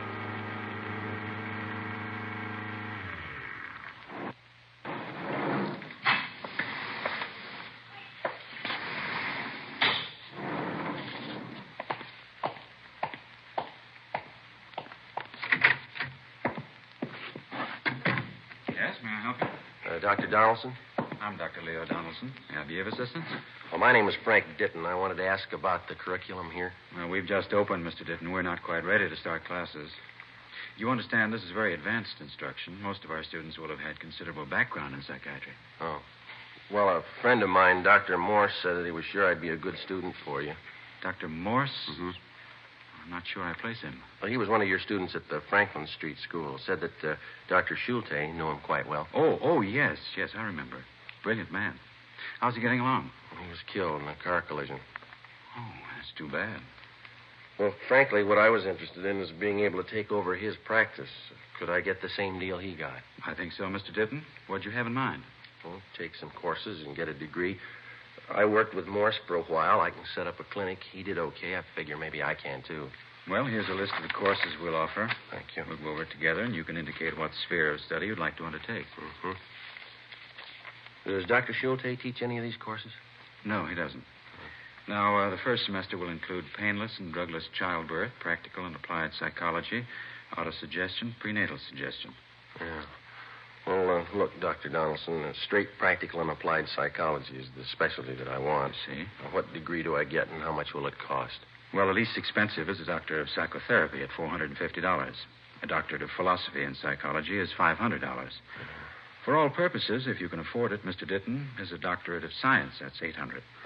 That course was $1,000 at the Franklin Street School. Yeah. Well, I don't know. That's a lot of money. I guess I have to have it, though. I wonder if you'd take a check now. Certainly. You understand what a tremendous advantage these degrees are to the professional man who, for one reason or another, may never have had a chance to get a college diploma. Mm-hmm. Well, the course is very hard? You look like an intelligent man, Mr. Ditton. I'm sure you'd have no difficulty. All right. Well, say, look, Doctor, I live out in Van Nuys now, and I'm working 3 days a week at the present time. It's going to be pretty tough to get downtown here. Do I have to be here every day? Since it's the diplomas most of our students are interested in, we have on occasion made exceptions in cases like yours. Well, I'd appreciate that. We could possibly, in the case of a doctorate of science, present you with your diploma in advance of your taking the course, and you could launch into private practice at once and take the course whenever it suited you. Well, couldn't ask for a better deal. Everything's mentioned in this catalog, and the forms are in the back. Why don't you sit down right there? Oh, thank you very much. And rules and regulations. No books are required of students. Well, that's a break, huh? We lecture a little differently from some colleges, and therefore we've dispensed with texts because we feel they tend to confuse the data. Mm-hmm. When I take the course, who will be my instructor? I will. Well, Morse talked a lot about Dr. Schulte. Does he teach any of the classes? No, Dr. Schulte was associated with me in the operation of the Franklin Street School, but is not the staff member of the California Physicians College of Psychiatry. Well, I'm just wondering, if I paid extra, could I get some classes with him? Morse said that he picked up a lot of useful information from Schulte. He's a fellow with a goatee, isn't he? Yes, that's right. Well, truthfully, I have no idea where Dr. Schulte is presently located. I understand. Now, this one regulation here. Yes. No student will be admitted who cannot show documentary proof of the successful completion of secondary schoolwork. High school. You can understand that, can't you, Mr. Ditton? How do you mean? Well, there are certain minimum academic standards we must observe. Yeah. In order to maintain the quality of our degree. Dr. Donaldson accepted my check to the amount of $800. I asked for a receipt, and he filled out a blank Doctorate of Science degree, which he carefully lettered with the name Frank Ditton, and signed himself as dean. I arrested Donaldson, and Ben and I took him in for booking. 1 p.m. We received a long teletype from Washington. Arthur Schulte had a record of arrests and convictions back east. It started with a conviction 16 years ago for the interstate transportation of pornographic motion pictures. The record gave us no known addresses, but important in the information was the fact that Schulte had originally been trained and had worked at being a projectionist in movie theaters. In the M.O. was the notation that he'd been known to take up his old occupation when sought by authorities. 1:35 p.m., we contacted the local office of the Motion Picture Projectionists Union, where they told us that they had placed an Arthur Schulte in the booth of one of the Main Street newsreel houses on Sunday. That was the day before. 2:30 p.m. The Crescent Theater was buried between two bars and advertised an hour of newsreels and short subjects for 20 cents. Where's the manager? I'm him. Can we talk to you a minute, police officers? What? I say we're police officers. We'd like to talk to you. Nobody here to take over. Why don't you come in and I can open the booth door here and talk? Okay. Right around the back, I guess, here, Ben. Where is he? Hey, mister. Okay. What's the trouble, officers? Do you have a man by the name of Schulte working here? That's right. Projectionist isn't working right this minute, though. Comes on duty at 4. It's an hour. All right. I wonder if you'd take a look at this description, please. Sure. There you are. 5'11". Man working here's clean shaven, no goatee. Outside that sounds the same. Mm-hmm. Any idea where he lives? No, I don't. Well, we'll have to wait for him here. All right. Wait a minute. This one? Where you want to wait? Inside? Well, I think we'd rather stay up in the projection booth if it's all right. Up the steel stairs there on the right. Tell Pete Eigen. He's the man up there now. I said it was okay. All right, don't say anything to him when he gets here, will you, sir? I won't, officer. Come on, Ben. I guess this way. It's a long climb, huh? Yeah, it is. It's right up there. Oh, yeah.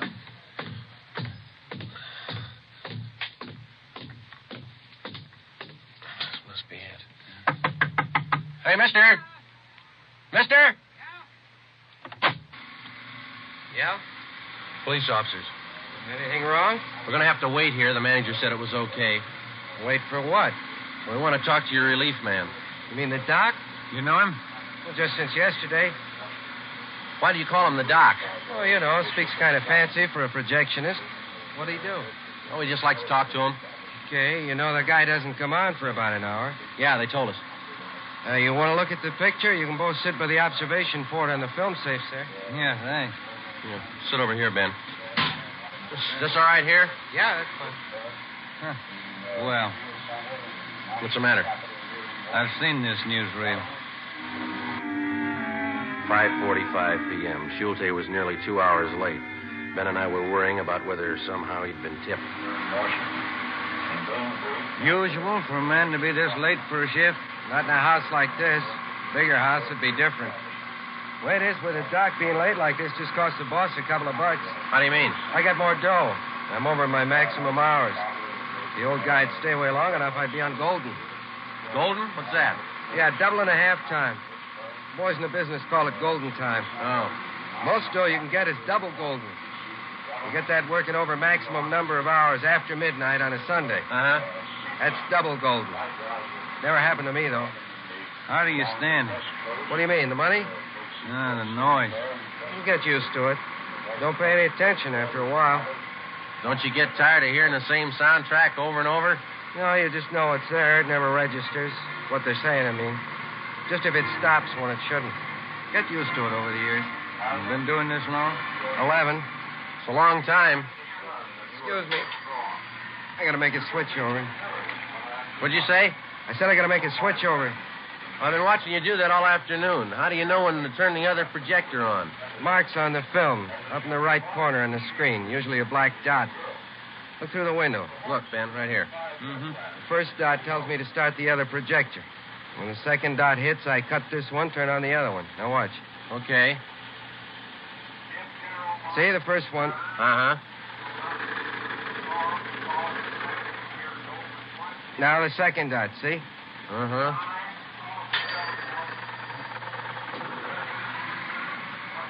Smooth. You never know the difference. Simple stuff.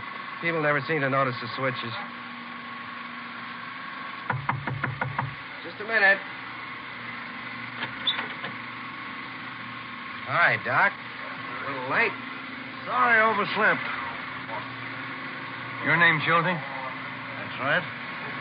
Police officers would like to talk to you. I have to go to work. It'll wait. You want to go downstairs? All right. This way.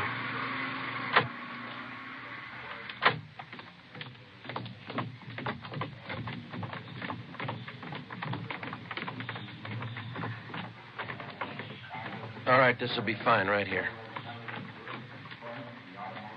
You say your name is Schulte, Arthur William Schulte? That's correct. Ever been known by any other name? Why? Did you operate a school called the Los Angeles College of Psychotherapeutics and Psychiatry during the past year? I'm not saying anything. Where are you living, mister? I'm not saying anything. Let me see your identification. Here, my wallet. All right. No, you hold it. Say, open that part there. All right, take out the card. Union card. We'll take its stubs. Social Security card. That second thing there behind the cash. Yeah. Let's try that folded piece of paper there. It's just a bill. Mm-hmm. What is it, Joe? It's a bill. Milliken Hotel. Let's go.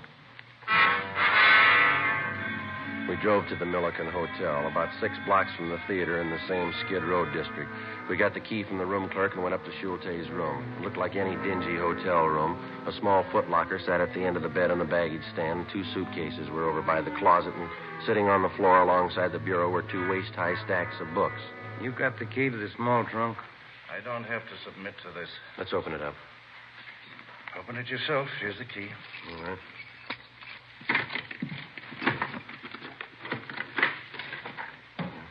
Mink coats. I'll check the rest of the room, Joe. All right. This your property, Doctor? I'm not saying anything. Just clothes, regular stuff in the bureau. Mm-hmm. How about those suitcases over there? Got them.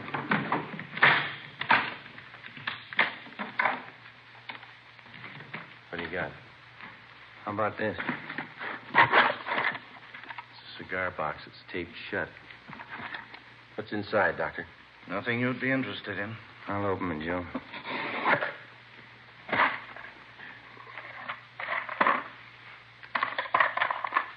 Schulte?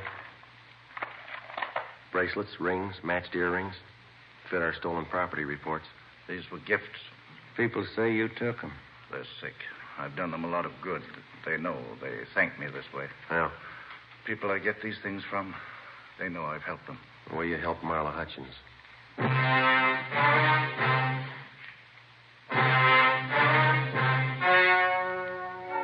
The story you have just heard was true.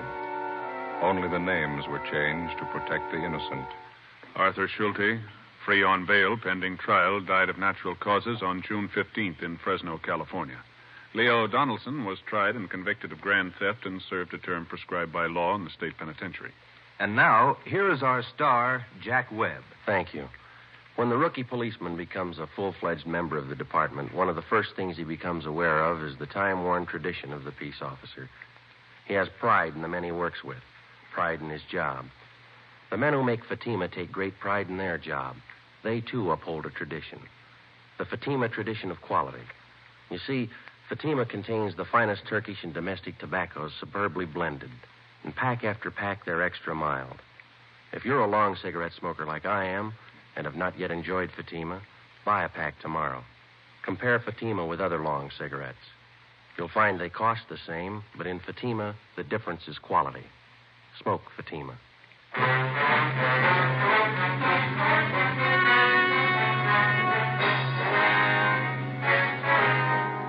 Ladies and gentlemen, the Chief of Police of the City of Los Angeles, W.H. Parker. The Los Angeles Police Department awards this citation of merit to Dragnet for its authentic portrayal of cases from the files of this department, bringing great credit to the Los Angeles Police Department and its officers, and enhancing the prestige of law enforcement generally among its millions of listeners. Thank you, Chief Parker. You have just heard Dragnet, a series of authentic cases from official files. Technical advice comes from the Office of Chief of Police W.H. Parker, Los Angeles Police Department. Next, We the People. 3 chimes mean good times on NBC.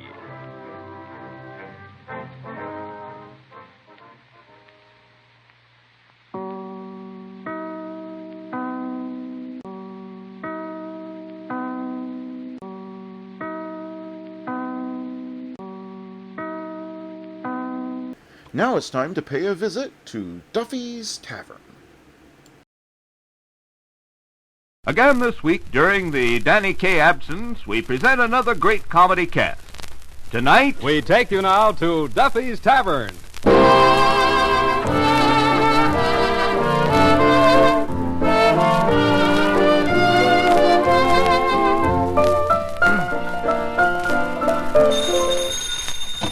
Hello, Duffy's Tavern, where the elite meat eat. Archie the manager speaking. Duffy ain't here. Oh, hello, Duffy. Big crowd here tonight. Oh, yeah, 3-drink O'Reilly, foul-mouthed Flaherty. Yeah, and that quiet-talking Irish guy, Pat O'Brien. Yeah, the Irish Hush. Yeah, you've seen him in the movies, Duffy. You know, real He-Man. Broad-shouldered, rugged, and powerful, and yet with that certain something about him that the other guy always gets the dame. Yeah. Hey, what time you coming down, Duffy? Well, tonight is the big dinner. Your 33rd wedding anniversary. You forgot about it. Your memory's getting shorter since Mrs. Duffy's been beating you over the head with that baseball bat. Well, you better not let her know you forgot this one, or instead of a short memory, you'll wind up with a tall memorial. I'll call you back.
Tavern, where we find Clifton Finnegan, Miss Duffy, Eddie the waiter, Clancy the cop, Matty Melnick and his orchestra, our guest star tonight, Pat O'Brien, and Archie himself, Ed Gardner.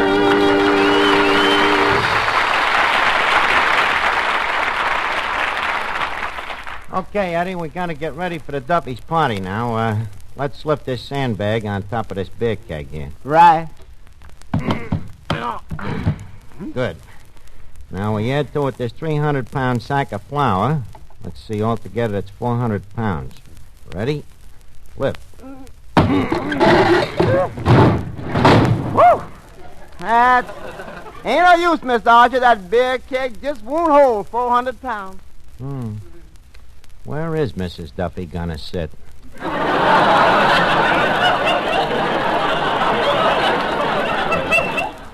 Yes, sir. You know that Mrs. Duffy is always a big seating problem.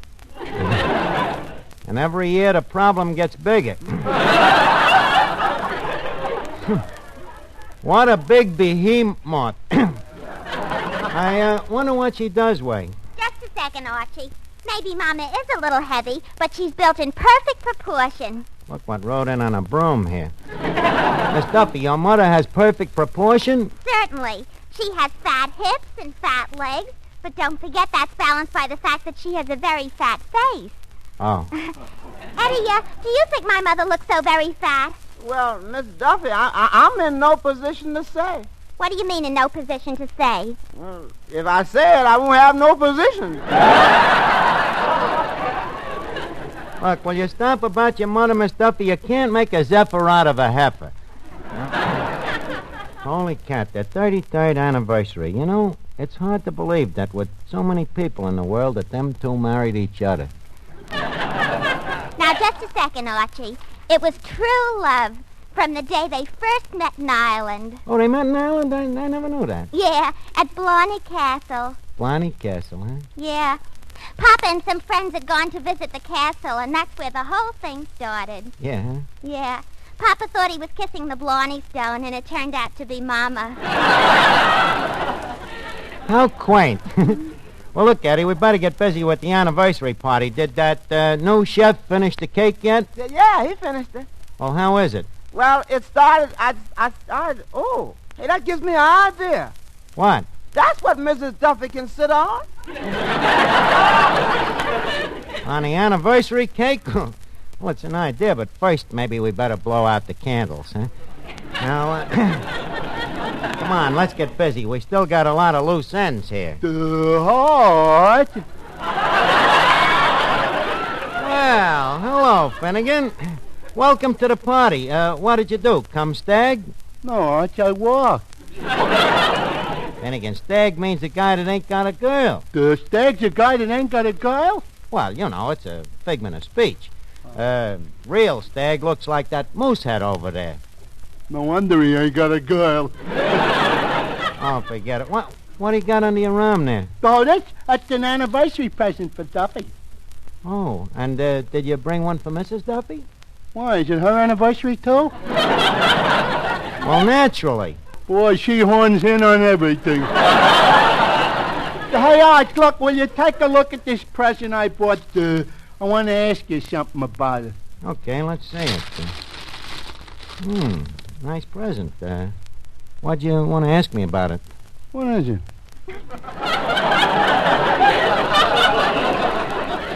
Why, it's obvious. Don't you know what it is? No. Well, then why did you buy it? The man said you couldn't get him no more.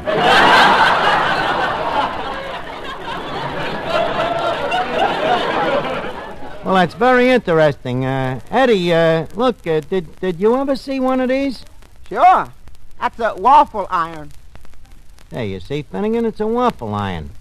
Maybe after this you'll take my word for things. Well, good evening, boys. Well, hello, Officer Clancy. Glad to see you. Have a little something to heighten the color of your nose? Don't mind if I do. Say, what's that? Oh, that's Duffy's anniversary present, Clancy. It's a thing you iron waffles with. Clancy, did you get the Duffys a present? Naturally. After all, I was at their wedding. Yeah, that's right, Clancy. You was there when the battle started, wasn't you? Tell me, how did Duffy act? I'll bet he was scared, huh? No, as I remember, he was quite brave. Took it like a man. Except for one tense moment when it looked like he was going to break and run. When was that? When he heard the words, "You may kiss the bride." Hello? Oh, hello, Duffy. Hey, we're waiting for you. What's keeping you? You fighting with Mrs. Duffy? About what? Oh, she found out you forgot about the anniversary and she's letting you have it, huh? What's she hitting you with? Everything but the... Hello? What was that? The kitchen sink. Sounds like Mrs. Duffy is rather provoked. Well, hello. As Gene Autry said to a pair of his pants, how are you, chaps? Well. Our old pal, Sir Heathcliff, the comedian. I thought I told you to stay out of here. As the cow said to the milkmaid, I didn't expect such a cold hand. Well, wait a minute, Heathcliff. Tonight is Duffy's anniversary party. Do you know any Irish jokes? Irish jokes? Of course, old boy. As the dog said when he walked out of the flea circus, I've got 1,000,000 of them. Just listen to this one. It seems there were two Irishmen, Pat and Mike. Pat said to Mike, "Mike, my sister is marrying a fine Irish lad." So Mike said, "Oh, really?" And Pat said, "No, O'Reilly." Tonight the corn is green. Heathcliff, why don't you get a partner called Abner so you can do an act called Crumb and Abner? Oh, really? No, O'Reilly. Mr. Archie, Mr. O'Brien's on his way in. Oh, good. Fellas, come on. Pat's here. Finnegan, Clancy, leave us give him some real Irish atmosphere, huh?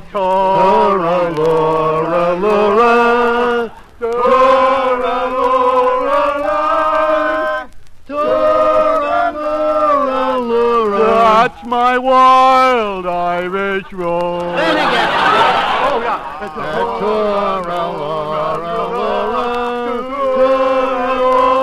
Hey, what goes on here? Oh, it's just a little welcome for you, Pat. Fellas, look, it's Pat O'Brien.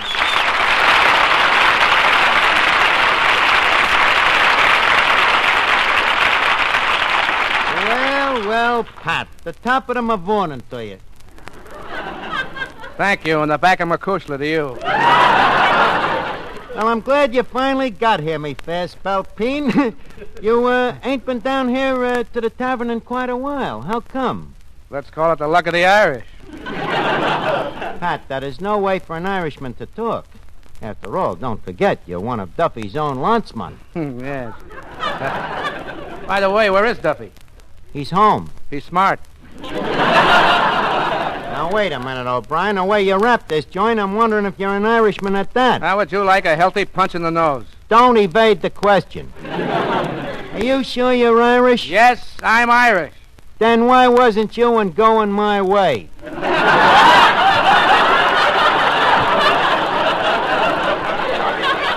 Archie, what kind of talk is this? Accusing an O'Brien of not being an Irishman. Thank you, officer. Why, I've never seen a finer figure of an Irishman. That's very nice of you, officer. Sure, me and the wife has admired you for these many years. Thank you, officer. How's chances of getting me in pictures?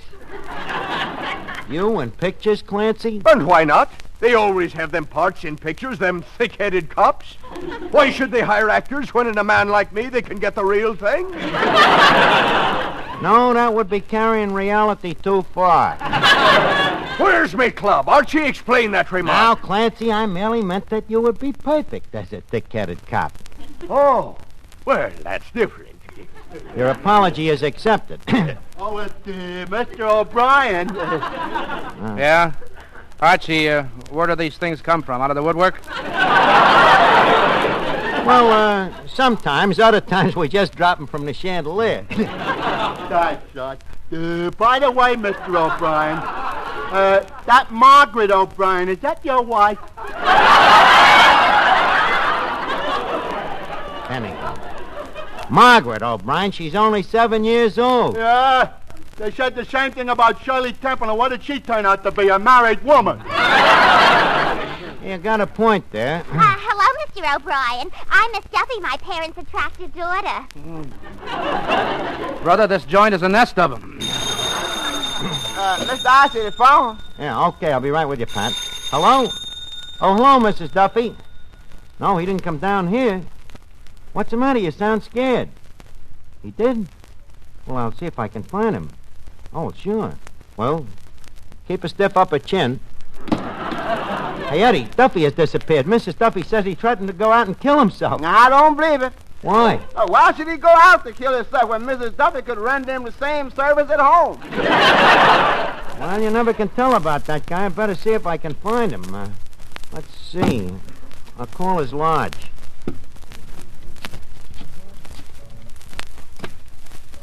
Hello?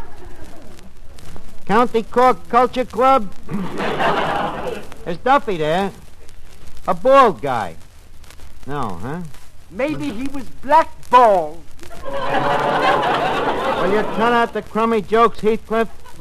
Let's see. Where else could he be? Hello? O'Rourke's Turkish Baths? Is Duffy there? He ain't? Well, this is Archie. I'm trying to find him. Who's this? Oh, hello, Abdo.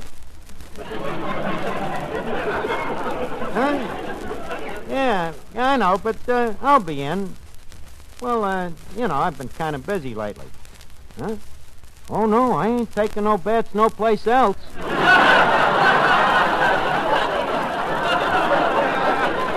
Yeah, I'll be in. Okay. Nice guy, that Abdul O'Rourke. Now, where could that Duffy have gone to?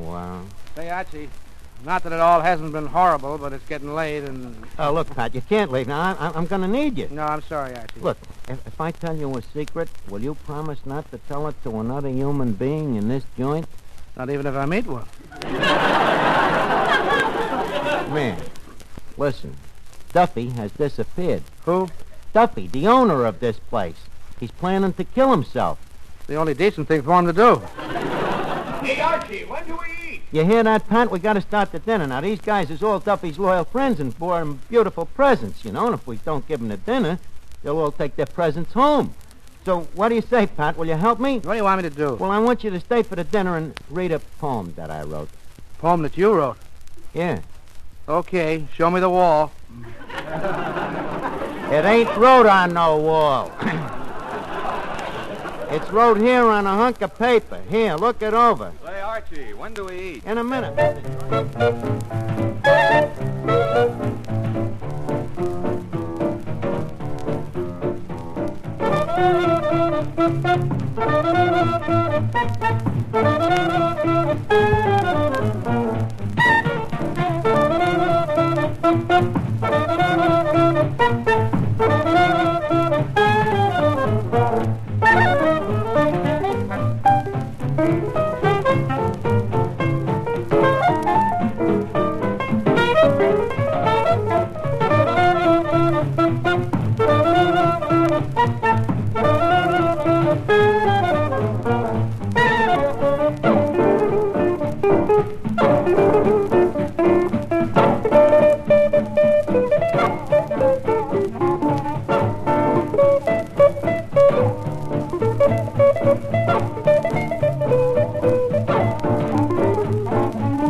Pass me the sauce, please. Here you are. Let me have a hunk of bread.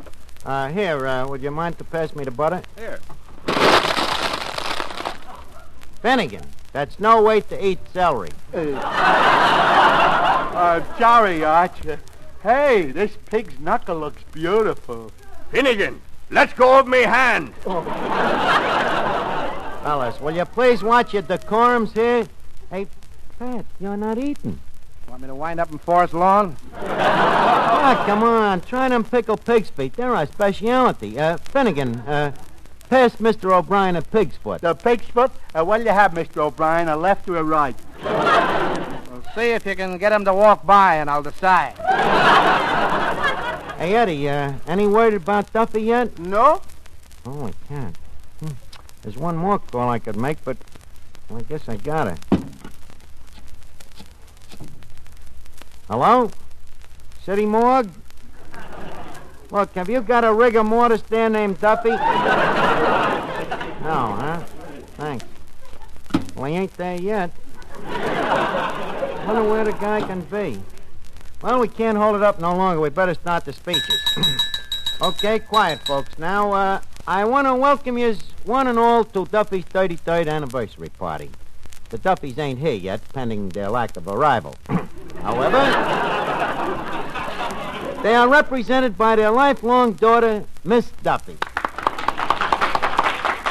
I thank you, dear people, in the name of Mama and Papa, whom are the parents, the daughter of whose I am proud to be the offspring. I thank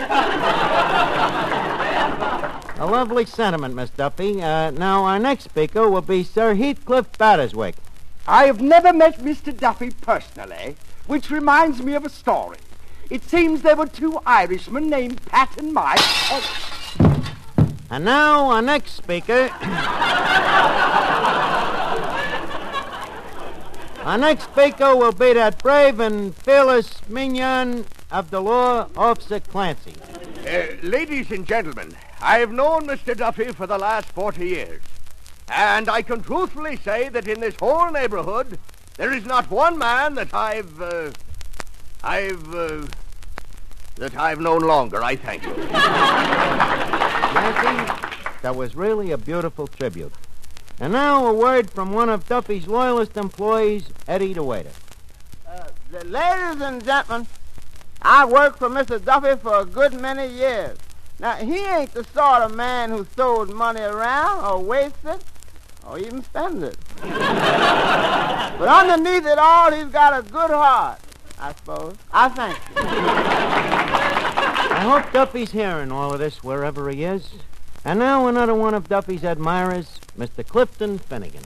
Ladies and gentlemen, I want to say that everything I am today, or ever was, or ever will be, I owe to my dear mother.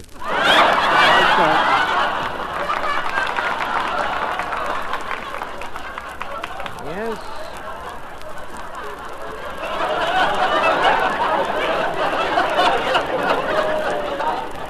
Yes, folks, and I'm sure that many more of Duffy's loyal friends would like to eulogize him also. Thousands of them. But I'm afraid that time permits.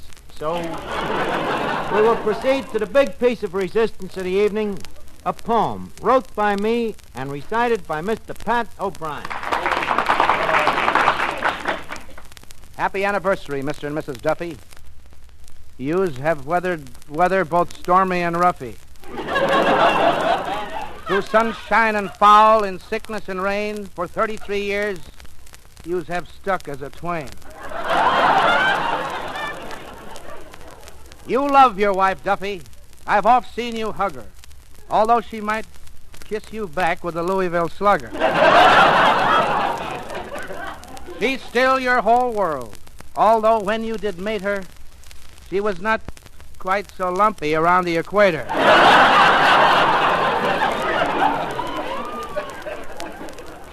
So we send you greetings from old Duffy's Tavern. Such marriages are only made up in Havern. Over each other for years did you drool. May it go on forever like a time capsule. Very good. Very good. Oh, excuse me. Hello? Oh, hello, Mrs. Duffy. Huh? You found him? Where? Out on the window ledge. He's threatening to jump. Well, look, maybe I can talk him out of it. Reach the phone out to him. Fellas, it looked like he wasn't kidding. Hello, Duffy. Duffy, get in off of that ledge. But Duffy, don't talk like that. But Duffy, once you're dead, life ain't worth living. No, that's not true, Duffy. No, everybody loves you.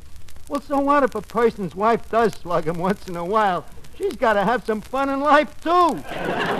You're still gonna... Duffy, please. Look, wait just 1 minute. Hey, Pat, quick. Sing him an Irish song. Maybe it'll divert the guy. Okay, give me the phone. I'll sing him McSorley's Twins. Okay, Duffy, listen to this. Now, Mrs. McSorley had fine, pretty twins, 2 fat little devils they were. With the squalling and bawling from morning till night, it would deafen you, I do declare. Be Miss Holt was a caution, the way they would scream like the blast of a fisherman's horn. Says McSorley, not one blessed hour have I slept since them 2 little devils was born. With a dancing and prancing the whole blessed night, they could hardly stand up on their pins. Ah, what an elegant time at the christening we had of McSorley's 2 beautiful twins. And now the second verse, Duffy. Hello. Give me that phone, quick. Hello? I thought so. He jumped. Well, fellas, we better get down there quick and condone Mrs. Duffy. Now, come on. Hey, wait a minute. I just thought of something. What? They live on the ground floor. He was just doing a whole dirty trick to scare his wife. I know, but doesn't Mrs. Duffy know they live on the ground floor? No, when they moved in, they had to heist it through the window like a piano. She didn't know what floor they lived on. Look, Pat, I'm sorry. The whole thing was a hoax act, but you was very sweet to help us out, so if you want to blow now, we won't keep you here no longer. Oh, shut up, Archie. I'm beginning to like this crummy joint. Come on, boys, let's get on with the party. How about a little song? Oh, sure. Okay.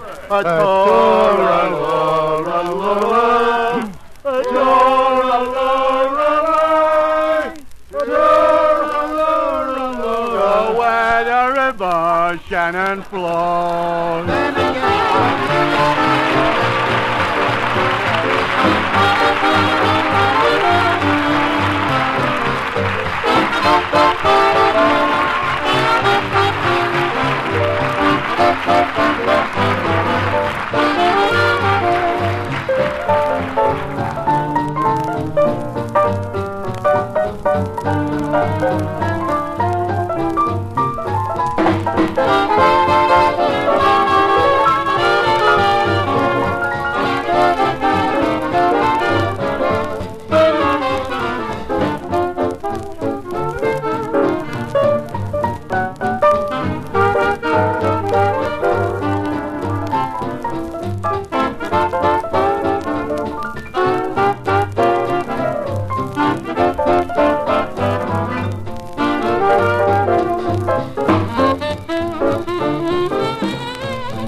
This is the Armed Forces Radio Service.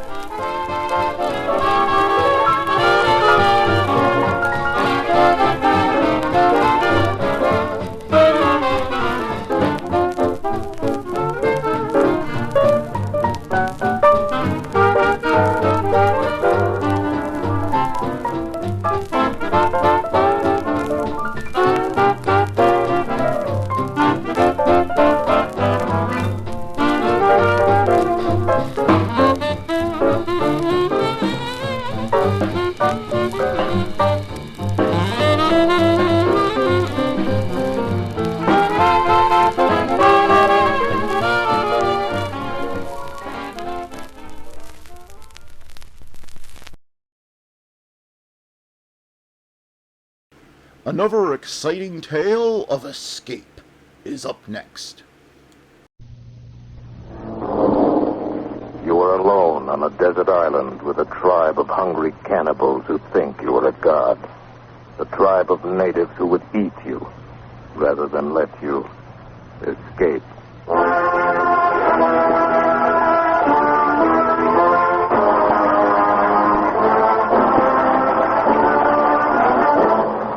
Escape, produced and directed by William N. Robeson, and designed to free you from the four walls of today for a half hour of high adventure.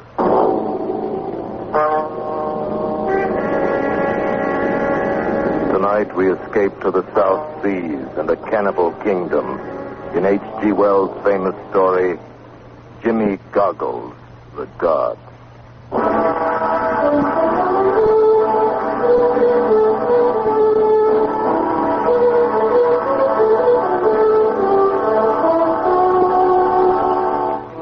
I doubt you'll remember anything of the Ocean Pioneer, though a bit of the story that came to public knowledge made headlines in the newspapers at the time. Blimey, now that I think of it, it's been over 40 years ago it happened. 40 years. And at times yet I can still wake up in the middle of the night and see that cold, dead eye of Jimmy Goggles staring at me from the darkness. It gives me the creeps even now. It all started the night the Ocean Pioneer went to the bottom of the summer coast. Only 2 survivors, aside from myself, came out of that wreck. Mr. Sanders, the first mate, and a seaman named Jacob. And with a bit of luck, we had enough food and water in the longboat to see us safe to Papua. Give away, lads. 3 nights will put us on dry land again. Aye, it is lucky men we are this time. All right, just one's our time here, Jacob. It is worth for Captain Wells and 10 of the lads back there. Lying under 20 fathom of blinking green water they are. Ain't all that's laying back there either, lad. You meaning something more of that, Mr. Saunders? Does either of your lads know the cargo we carried? Aye. Copra mostly and some spices. Not that. Lad, at Guinea we shipped aboard a chest full of gold dust. Worth 40,000 pounds. 40,000 pounds? I wondered about that chest at the time, Mr. Saunders. That chest still back there, lad. In Captain Wells' cabin. Aye. 20 fathoms down. Yeah, it'll be a nice bit of work for the salvage company. Not necessarily, eh? What is it you're meaning to say? I'm the only man alive knows ship's position when she sunk. There you are. Go on, Mr. Saunders. Suppose now, when we get to Papua, we give report ship struck 100 miles or so to the north.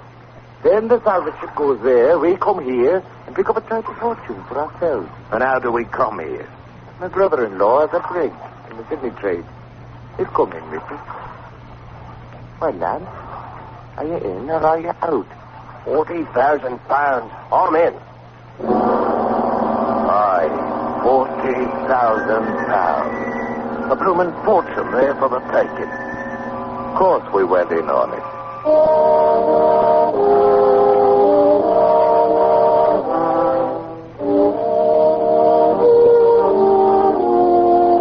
Back in Papua, Saunders made the arrangements with his brother-in-law, Captain Ferguson. And a fortnight later, we set forth in the brig Pride of Banya. There were just the 4 of us in the diving suits. It was one of them kind of diving suits that don't have a pump or airline. Carried its own tank of compressed air attached so you could walk around on the bottom independent-like. We hung the suit on the wall in a mess room, and believe me, it was some bright times we enjoyed besides it during the 3 weeks the Pride of Banya beat into Otsana Channel. We'd wonder how long it'd be before we'd get there, and what the salvage ship might be finding 100 miles away from the wreck. And all the time acting like we hadn't a care in the world. And that confounded diving suit would sway back and forth like a regular human being, it would. And the glass window in the front staring like a big eye in the middle of its fat copper head. We got so we'd talk to it like it was somebody, and we even give it a name. Jimmy Goggles, we called it. Jimmy Goggles. And every time we'd break open some rum, we'd pour a glass or so into Jimmy Goggles. So by the time we got to Sonna, instead of smelling rubbery, his Inside was as sweet as a cask of rum.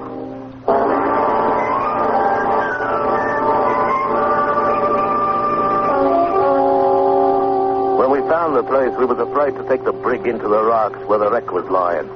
So we anchored about half a mile off, and all of us rowed to it in a longboat. Aye. She's still there, all right. I can see the tip of one of her masts above the water. Devil take the mast. There's a fortune below. I'm interested in. Oh, fear. It'll be there, lad. There to the port a bit. Hey, is it still agreed? I'm the one to go inside Jimmy Goggles to make the first trip down. Aye, George. It's what we decided. Easy now. Get nigh on to her. I can't say I envy you none, George. Back the oars now. Easy. There, got a line around the mast. Keep us from drifting. Better get into that diving suit, George. Right away, Captain Preston. Aye, just as happy it ain't me that's going down. Huh? Yeah. Why not take it? What are you talking about? It'll be cold and dark down there at 20 fathoms. Might be sights that ain't good for a man to see. In the dark and alone. Jacobs, you wander on like an old woman. I reckon the look of 40,000 pounds will cure a heap of other sights. I'm ready, sir. Except to secure the faceplate. Good. You know how to operate the valve? Aye, sir. And turn on the air. George, you'll find the chest in Captain's cabin. Move it if you can, or see about the chances of getting a line on it. Right, Joe. And good luck. Aye, good luck. Good luck. Well, cheerio, lads. I closed the little glass window in my helmet and fastened it. Then I edged toward the stern. Saunders was saying something, but I couldn't make out what it was. We didn't have no ladder, so I slid over the stern and hung there by the gunwale for a minute with the helmet out of the water. I took a last look at the light of day, and then I let go.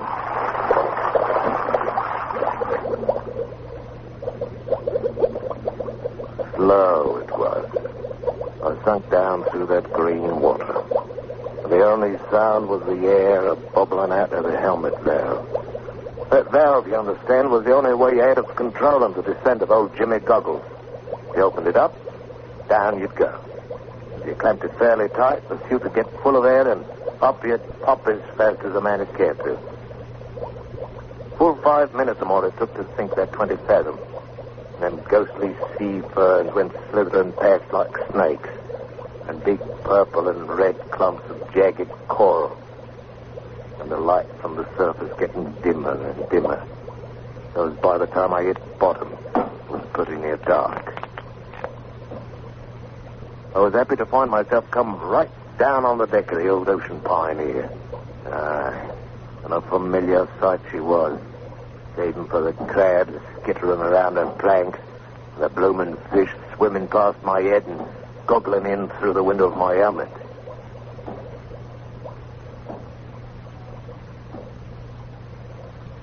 I made my way to the deck cabin.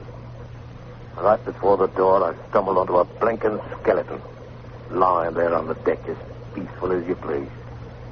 Judging by the gold braid still hanging on it, it had been old Captain Wells himself. So there weren't enough left of it now to make a decent meal for an hungry guppy. Bobbed around like very gentle when I touched it, and all the time was wearing an horrible grin on its bony face. Like to give a man the shivers. I tell you certain I got through the business down there as quick as I could. Found the chest of gold and figured out the best way to get a blocking line on it. But even so, it must have been an half hour before I clamped the air valve and started for the top. Halfway up, something hit my helmet and slid on down past. I found myself looking right into the blooming face of First Mate Saunders. His mouth was hanging open, and a kind of pink smoke was drifting out of it and making a cloud in the water.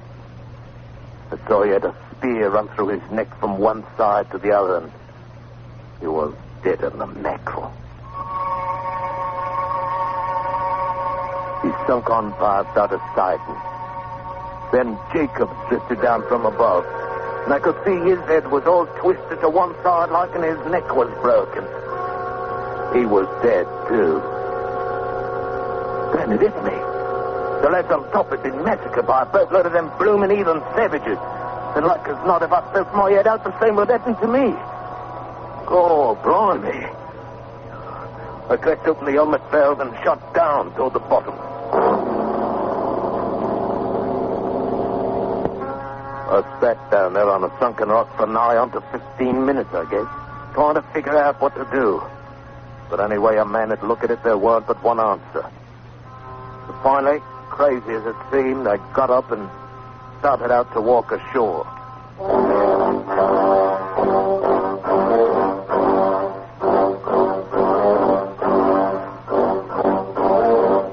After a while, the bottom began to slope up and it wasn't so dark anymore.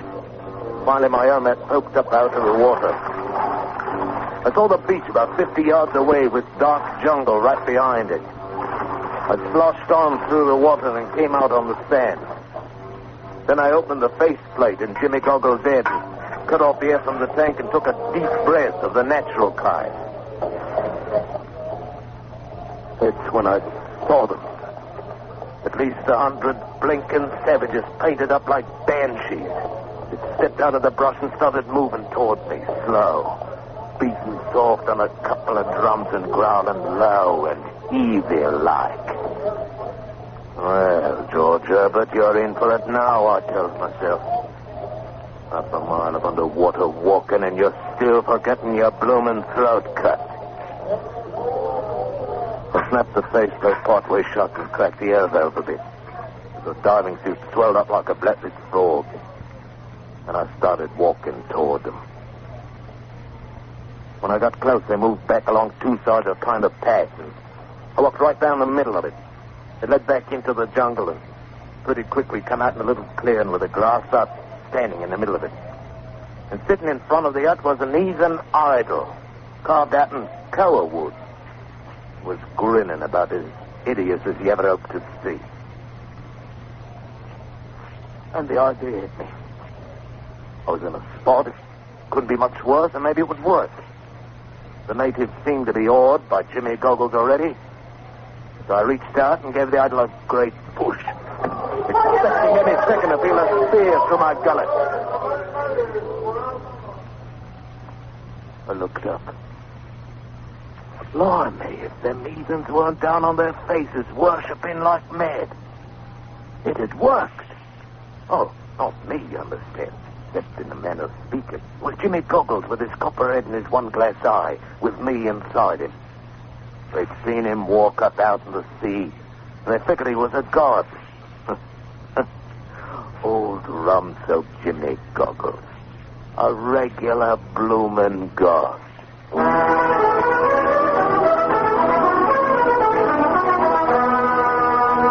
After a while, it began to get on my nerves, so I went inside the hut.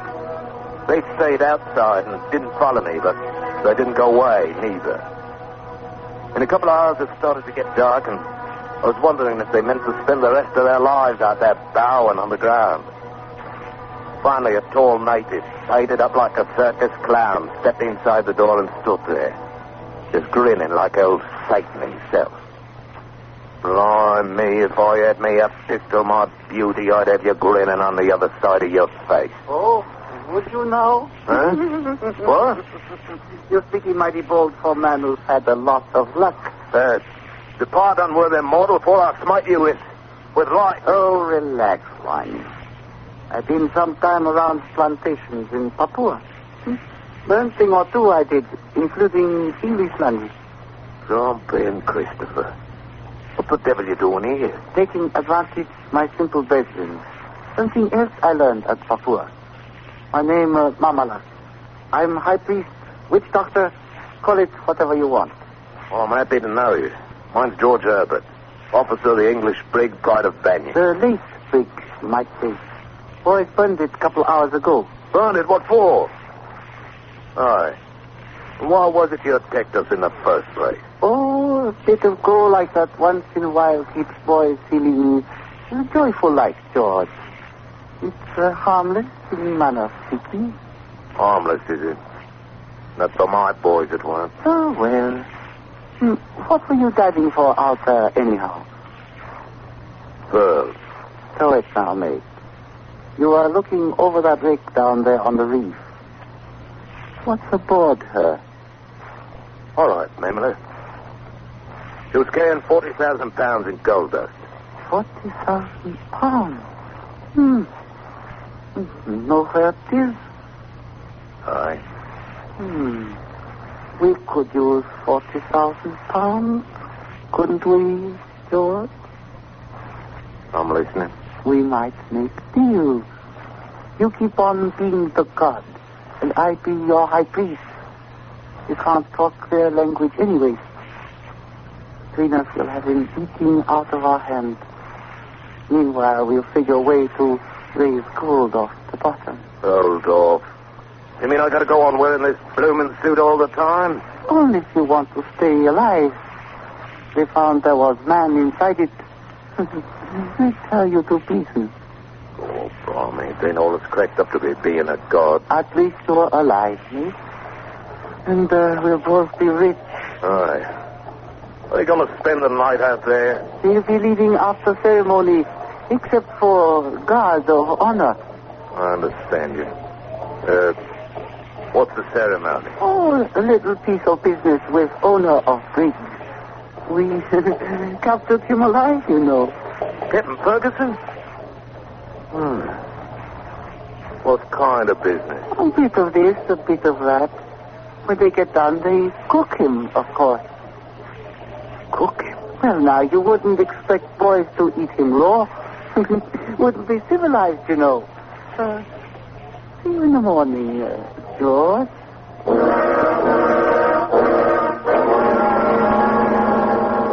Oh, it was pretty horrible, all right. But what with one thing and another, I didn't feel as bad about it as I might have. After all, I hadn't known the captain too well anyhow.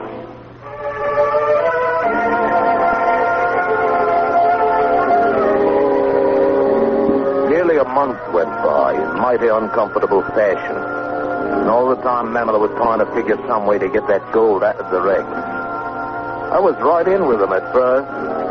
Then I got to noticing how he was always saying what he could do with 40,000 pounds. And then I'd kind of remind him we was atlas, and he'd grin, strange-like, and see, that's what he meant all the time. But I didn't trust him no wise. And I started stalling every way I could, and things stayed about as they were. I kept on being a god, and we couldn't get no proper chance to go after the gold. Then one morning, Mamala and most of the tribe went back into the jungle to hunt. I was sitting in the hut trying to think of some way to do for that heathen before he could do for me, when I happened to hear voices outside. I sneaked a look through the palm thatch. It was an Englishman, dressed up fit to kill in white canvas shorts and a sun helmet and all. He had a native interpreter all dressed up and walking with him. Here now. What's this? Their idols. Tribal is gone. But it's been turned over. Do they no longer worship such things? Master, I could... Looky here, gents. If you step inside, I'll show you what they're worshipping. Hey, now. Come in, come in. Welcome, gents.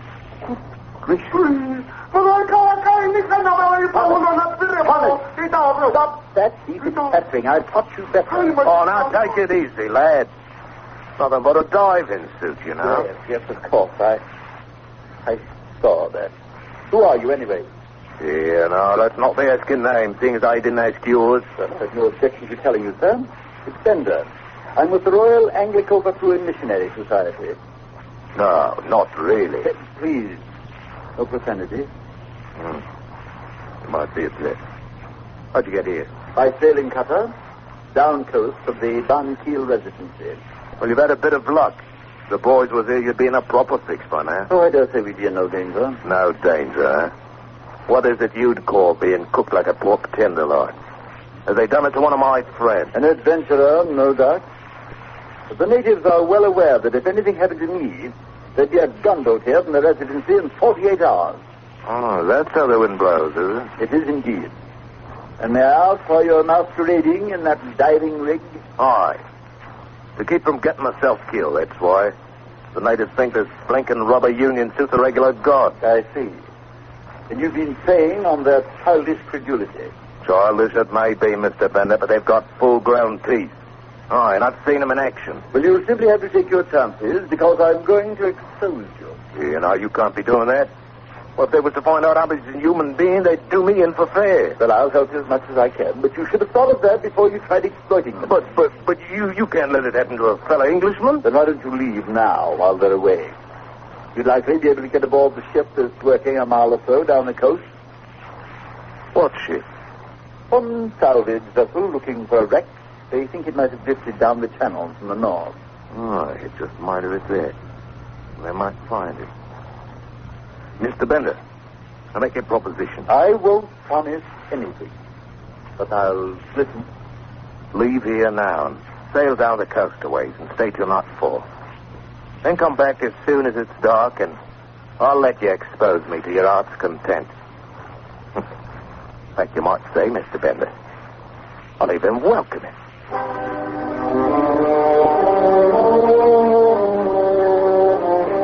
Weren't nothing else to do. That salvage ship found who I was, I'd be in it for good. They'd know by now that we'd filed a false report about the position of the wreck, so we could get the gold for ourselves. They'd put me in the brig for sure. And if I tried to leave with Bender, he'd turn me into the first British resident we come across. I had no chance at all at the 40,000. If I stayed here, like as not, I'd end up parceled amongst 100 heathen stomachs. But I had one chance of showing that blinking mammal how you weren't the only one that knew a thing or two. I finally talked Bender into leaving, and about dusk, Mamala and the boys came back. Understand that nosy man, Bender, was snooping around here this afternoon, George. Do you know anything about it? Bender, eh? Oh, that's who it was. I saw him prowling around the clearing, but he didn't come inside the hut. I'd have given him what for if he had. It's a good thing he didn't. It's a blasted nuisance, always interfering with established customs of the people. Like witch doctors, eh, Mamala? Gods, too, George. He'd do for you quick and he would be. Yeah. Why don't the boys just eat it? No. That would be too dangerous. He'd be missed and they'd send gunboats. Not still around here somewhere, is he? No. Women say he sailed on south. Good. I'd just as leave not meet him face to face. Be worse for him with that face you're wearing. Oh, and I'm nigh on to being fed up with wearing it. Mamala me, aren't he? I'll make you a proposition. Mm-hmm. What kind of proposition, George? Why don't you take over being God? And what would you be doing if that happened? Oh, leave me some food and water in one of the boats, and as soon as it's dark, I'll cut and run for it. It'll be easy for you to get the gold that way. Aye. And you can have the old 40,000. Your curiosity embarrasses me, George.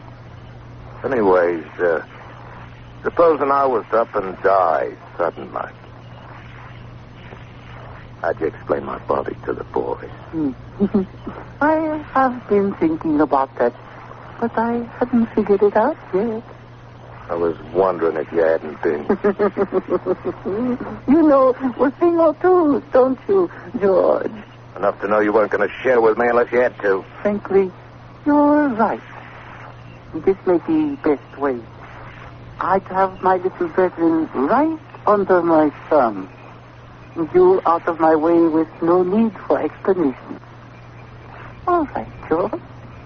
I'll keep the boys away from the clearing so you can make your break. Both be ready in half hour. Good luck.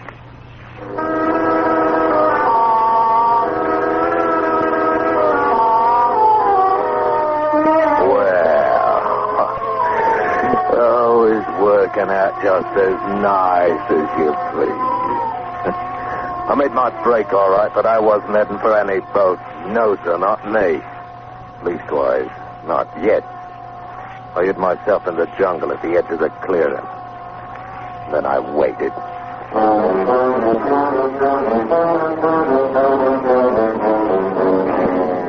After a while, them savages started drifting back into the clearing, and pretty soon Mamela, all dressed up in Jimmy goggles, came out and sat in front of the hut, the way I'd been doing every night. And the bloomin' heathen started in bowing down, all just as usual. I waited a long time before I finally heard it. The commotion starting over at the far edge of the clearing and coming closer. It was Bender and his boy Friday, walking through the crowd to where Jimmy Goggles sat with Mamela inside him. The crowd moved aside and let him pass, but you could tell they were just waiting for that one-eyed god of theirs to knock him stone dead. He stopped in front of the hut. All right, I'm back. Suppose you carry out your part of the bargain and take off that... Get out, you fool! I didn't really believe you were honest. All right, Norman. Tell the natives this is nothing but a man dressed up. Hey, come here!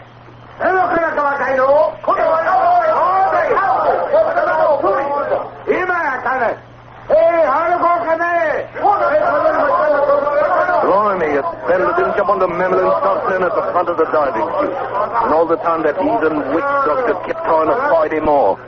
And it seemed as though Mamela hadn't known how to fasten the helmet properly, because suddenly it tipped back on his shoulders, and there he was. A face them savages knew as well as their own offspring.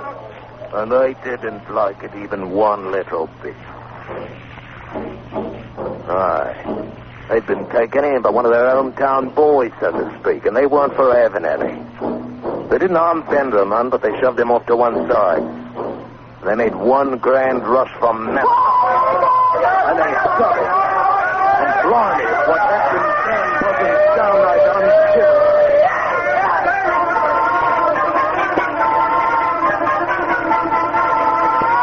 I cut and run for it and tumbled into that boat and shoved off. I couldn't help but feel a bit sorry for old Mamela. So it wasn't as if he hadn't eaten his own share of human beings. And of course, he certainly wasn't a man who could be trusted at all.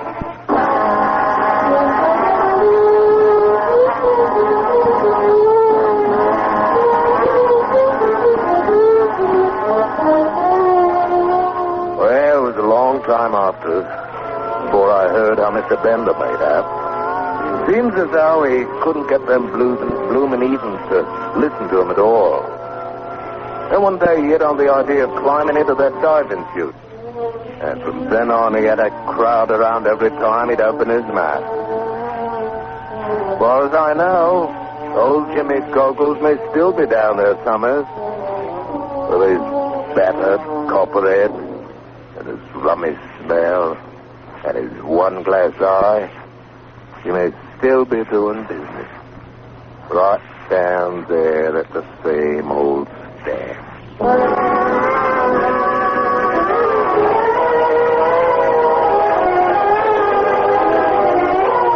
Tonight on FBN Presents, you've been listening to Dragnet, the stories taken from the files of the Los Angeles Police Department, and Escape.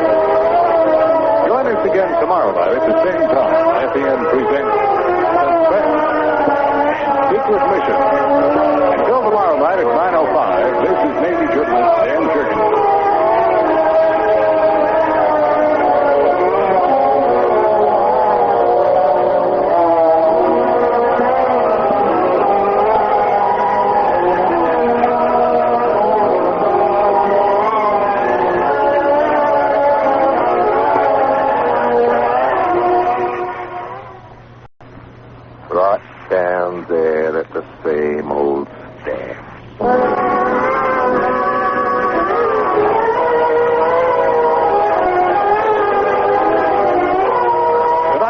Presents, you've been listening to Dragnet, the stories taken from the files of the Los Angeles Police Department, and Escape. Join us again tomorrow night at the same time. FBN presents Suspense. Secret Mission. Until tomorrow night at 9:05, this is Navy journalist Dan Jurgens.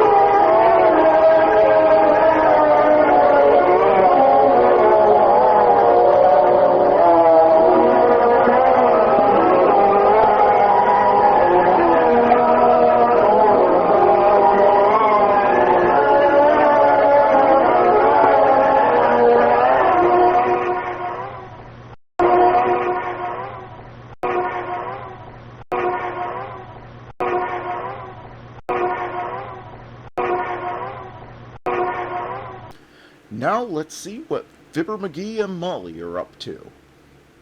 The Johnson Wax Program.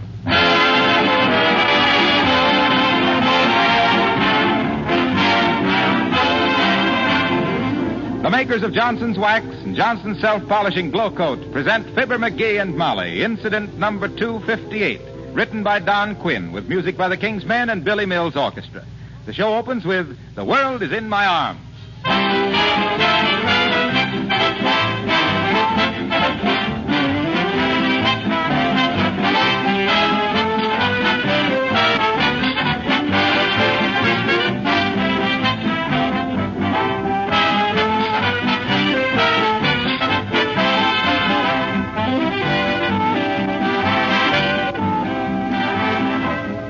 Have you ever stopped to think how many labor-saving devices you modern women have in your homes compared with the homes of 50 years ago? How would you like to give up your telephone, your washing machine, vacuum cleaner, electric refrigerator, or food mixer, just to mention a few? Well, I know the answer. And I know something else you wouldn't like to give up. That labor-saving floor polish, Johnson's Self-Polishing Glow Coat. Think of having to go back to old-fashioned scrubbing again to keep your linoleum floors clean. Yes, housekeeping certainly has been made more pleasant with Glow Coat to save you work every month and to make your linoleum wear longer, too. Women who aren't now using Johnson's Glow Coat in their homes are missing a lot, because Glow Coat requires no rubbing or buffing. You simply apply and let dry. In 20 minutes, your floor is sparkling and gleaming with a beautiful, long-lasting polish. If you have any friends who don't know Johnson's Self-Polishing Glow Coat, you'll be doing them a favor to mention it to them.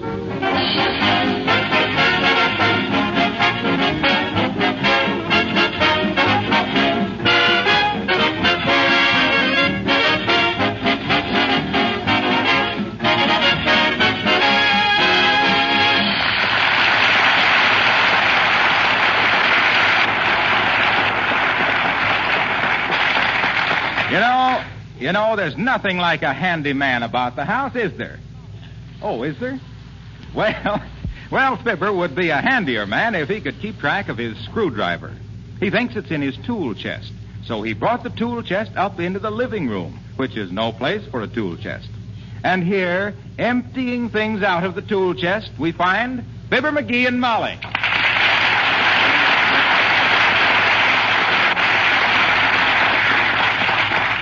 For goodness sakes, Magee, what have you got there?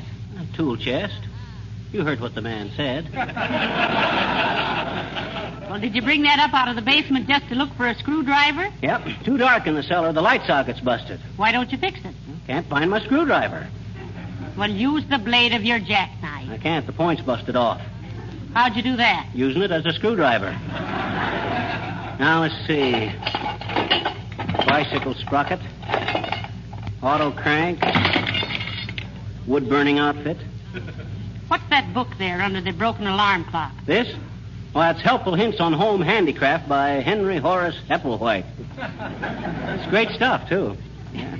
Is that where you got the information about how to fix my sewing machine? Yeah, how does it work now? Oh, fine. Except that the bobbin keeps coming loose and shoots across the room. Oh. I nearly got Mrs. Uppington the other day. She was sitting down at the time, too.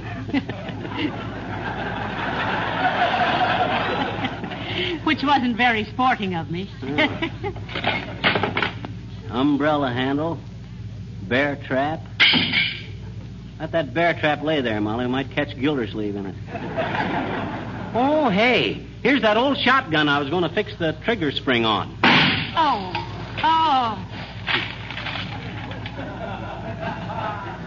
Come to think of it, I did fix that trigger spring.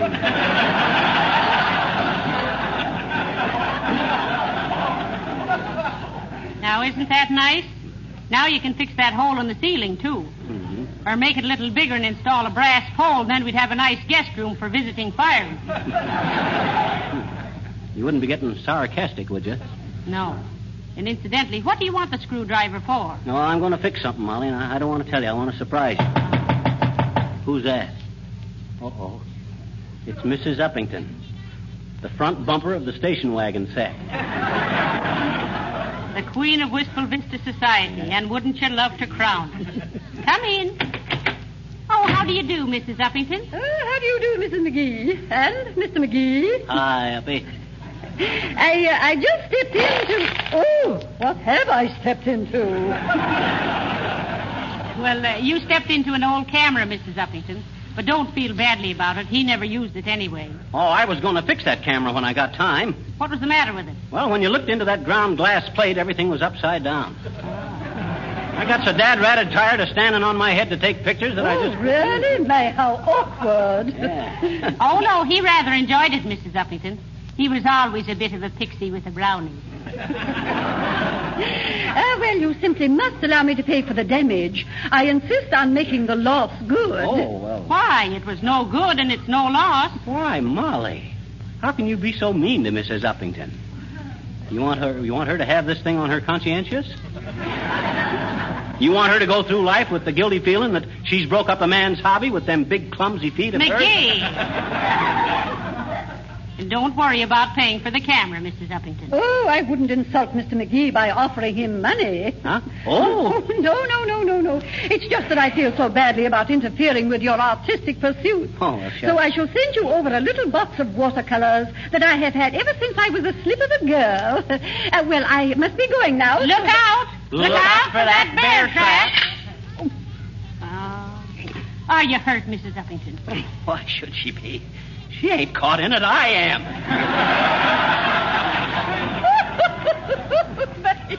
Oh, I'm so sorry, Mr. McGee. Oh, you are not. Oh, Maggie. And I do hope the watercolors will make up for the loss of your camera. Remember the old poem which I just made up? Little spots of color, little lines of ink. You may think you're an artist, but confidentially... Well, goodbye.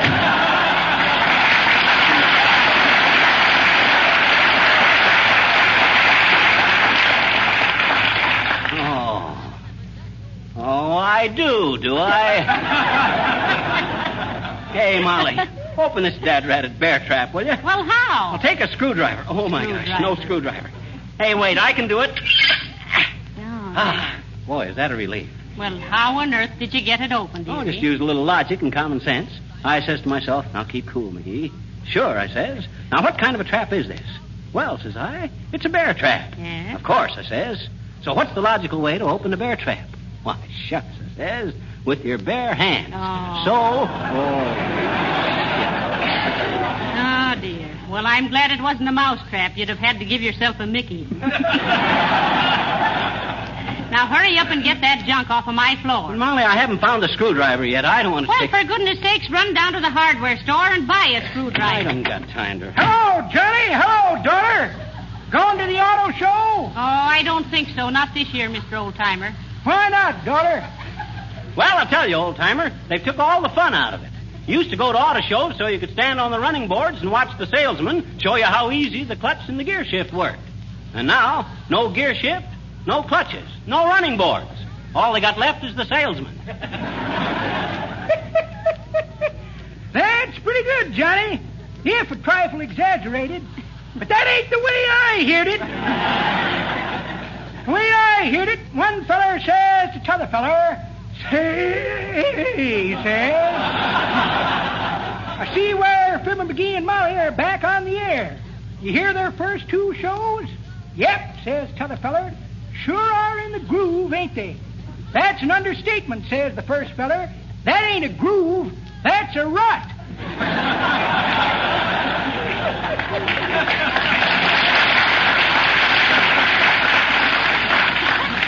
Well, sorry you ain't going to the auto show.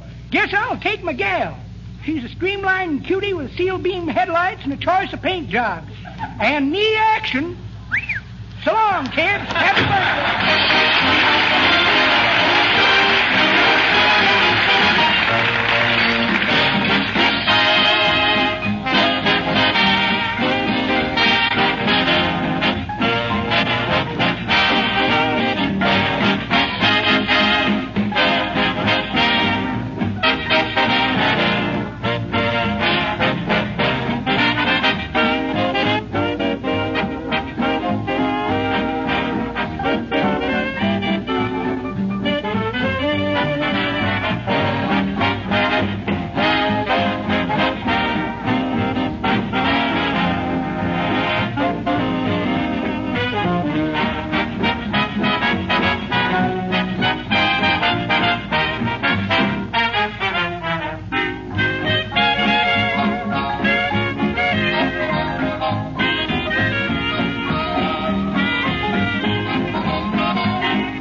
Yes, sir. Was there something for you? Oh, hi, Bud. I want a screwdriver with a black handle.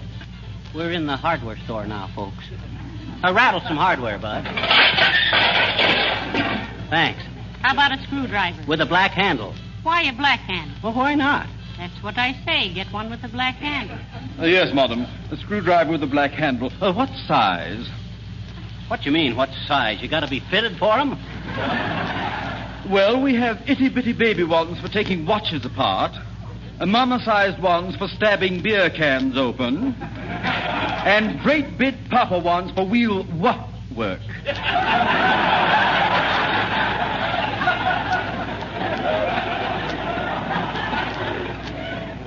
Look, Goldilocks. I'm a medium-sized guy looking for a medium-sized screwdriver for a medium-sized job. Just step this way, please. Mind the wheelbarrow. Oh, lead me past it, Molly. I don't want to look. Why not? It's only a common wheelbarrow. Oh, you know, Molly. My cousin Chamberlain. What? You remember what happened to him when he was working on Boulder Dam? No, I don't. Well, they found somebody had tampered with the concrete mixture. Don't tell me they suspected your cousin. Yes. The minute they seen his feet sticking out of the dam, they knew he was mixed up in it. Him and another guy.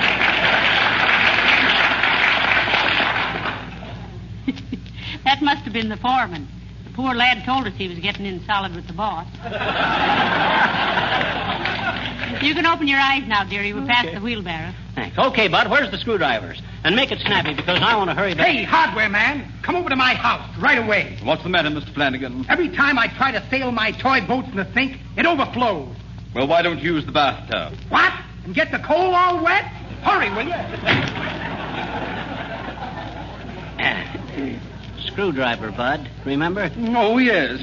I'll get it right now. Hey, get a load of the old guy coming in with the beard and the bifocals, Molly. He looks kind of familiar to me. Well, he acts kind of familiar, too.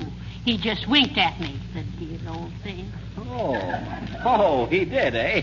Hey, look here, you with the jawgrass. Who do you think you're winking to? Take it easy, Fibber. Heavenly days, Harlow Wilcox. What you doing in a false broccoli, Harlow? Hey, Harlow, are you... I'm making a survey. Oh, Mr. Hardware Man. Yes, sir? My granddaughter sent me in for some floor wax. What's the best kind? Well, we always recommend Johnson's. Finest polish you can buy for floors, furniture, and woodwork. You don't say. Oh, yes, we do. Gives a beautiful, lasting polish and protects all wood surfaces from scratches and stains. Wait a minute, now I'll get to it again. That's quite a disguise, Mr. Wilcox. Gee, thanks, Molly. I modeled it after Mr. Chips, you know, in the movie. Is it okay, Fibber? Oh, yeah. You look like a well-dunked donut.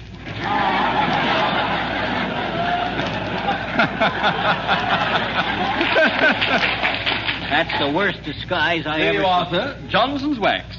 Not only the best protection for your floors and woodwork, but it will add a great deal of beauty to your home. Thanks, Johnny. I'll tell my granddaughter what you said about Johnson's wax. And I'll be back after a bit. Certainly. Anytime, Mr. Wilcox. What? You sold me this wax, remember? Oh, gee whiz, I never thought of that.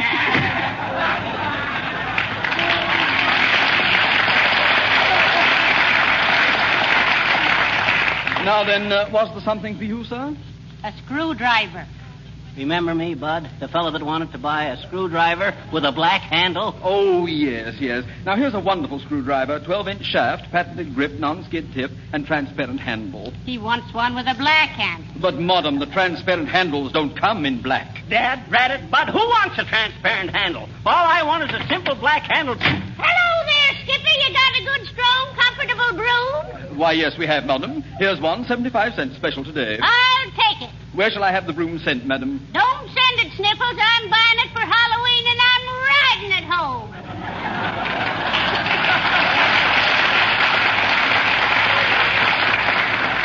One side, everybody. Here I go. Giddy up, sweepstakes. Woohoo! I beg your pardon, sir. Have you been waited on? Have I been waiting? Look, Bud, For 10 minutes I've been trying to get you to sell me a screwdriver. Oh, yes. Here you are. I think this is the type of screwdriver you want, isn't it? That's it, Bud. How much? $2.79. Heavenly days, $2.79. Oh, now don't go into a tool spin, Bud. That screwdriver ain't worth no $2.79. Why, I could get one across the street at the 5 and dime for 20 cents. Then why don't you? Well, they're all out of them. Well, when we're all out of them, we sell them for a nickel. Good day. Come on, Magee. Maybe we can find one. Ah, there. Good day, my dear. Oh, hello, Mr. Boomer. And a horrible Halloween to you, false face. Allow me to introduce my little nephew, Cedric Boomer. Cedric, take your hand out of the gentleman's pocket and say hello. Say hello to Mr. and Mrs. Magee. If you insist, Neon Nose. Hello, Molly Dolly. Greetings to you, stupid man. Ah. Little Sir Echo, how do you do? Hey, is that a real revolver he's playing with? Oh, heavenly days. Do you permit him to have such dangerous toys, Mr. Boomer? Certainly. Spare the rod and spoil the child, I always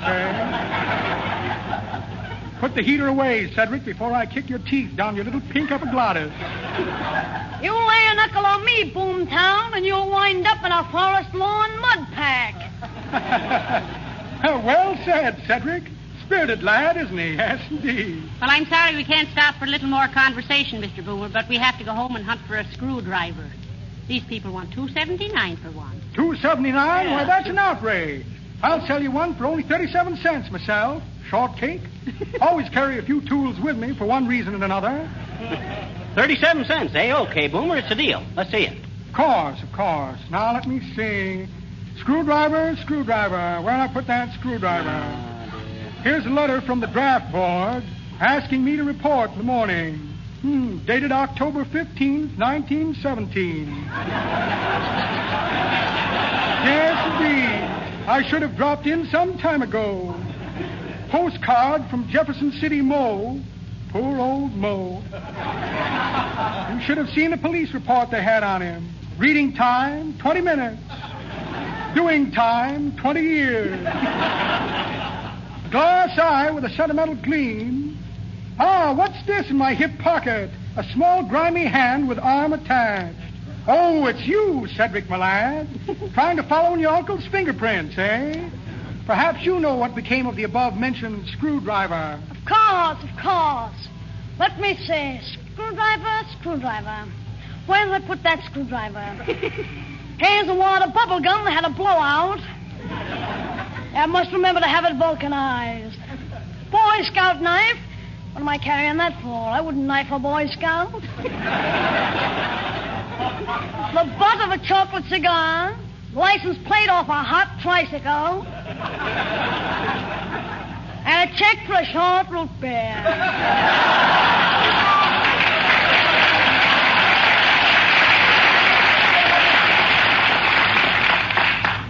Well, imagine that. No screwdriver. But come, Uncle Horatio. You said we were going to meet the mob and case a couple of joints for a hike. Ah, yes, I forgot. Tonight is bank night. Good day, my dear, and good day to you, fish fry.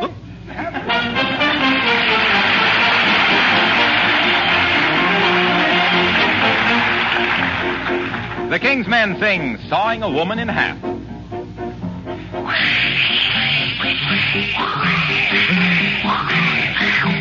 When I was a youngster of 7 or 8, I worshipped a hero, a man truly great. I'd stare open-eyed at this wonderful man as he took his place on the stage and began sawing a woman in half. I'd shiver and shake and I'd laugh. He'd show us a lady, I'm not telling fibs, a lady who had no regard for her ribs. He'd saw the poor girl into fractions and then the orchestra played until we meet again. What a whale of a trick, boy, did I get a kick out of sawing a woman in half.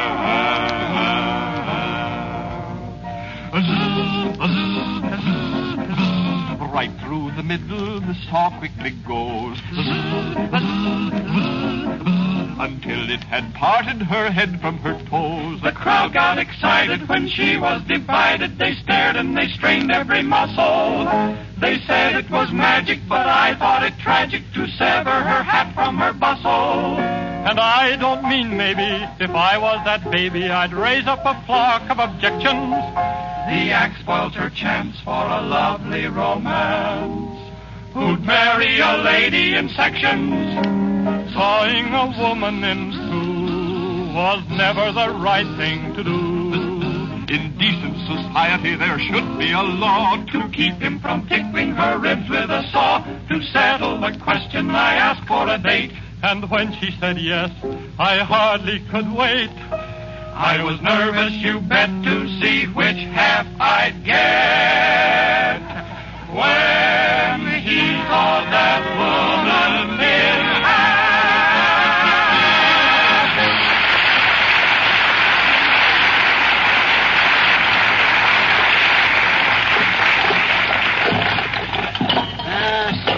For goodness sakes, Magee, will you hurry up and find that screwdriver and get this junk out of my living room? Oh, I'm only halfway through this tool chest, Molly, and I'm finding more stuff. Did you see? What do you want that screwdriver for, anyway? Oh, I can't tell you, Molly. It's going to be a surprise. I'm going to do something for you that you've been wanting me to fix for a long, long time. Come in. Hi, mister. Oh, hello there, little girl. Hello. What you doing? What you? Well, I'm looking for something. What? A screwdriver. Where? In this tool chest. Why? Because... Oh, listen, quiz kid. Don't bother me with all this driver. I'm trying to find a screwdriver. I mean... You got a lot of dandy stuff in here, I bet you. Well... Oh, looky, a new baseball bat. Where'd you buy it? I didn't buy it. It was a gift. Who from? From a man I bought a suit of clothes from last week. And stop bothering me now. Trying to locate a screwdriver in this big suit. Gee. Hey, what's in this bottle, mister? Medicine? Put that back, sis. That's just some lotion I used on my arm the time I got tattooed.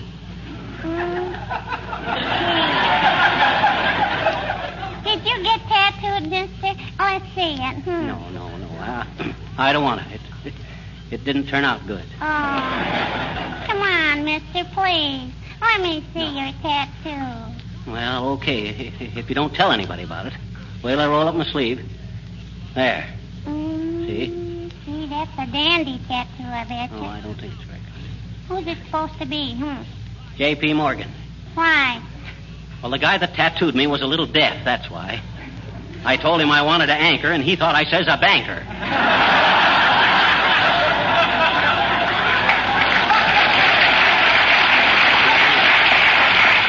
Now, you run along, sis. Hey, mister. Now what? My daddy wants to know if you're going to join the poker game at the club tonight. You tell your daddy I'll be there. And tell your mother that if your daddy comes home smelling like Energine, it's because Magee took him to the cleaners.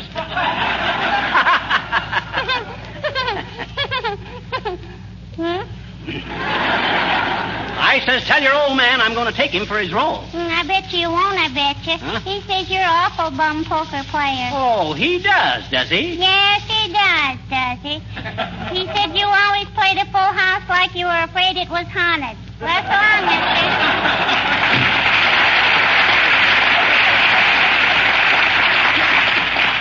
Fresh kid.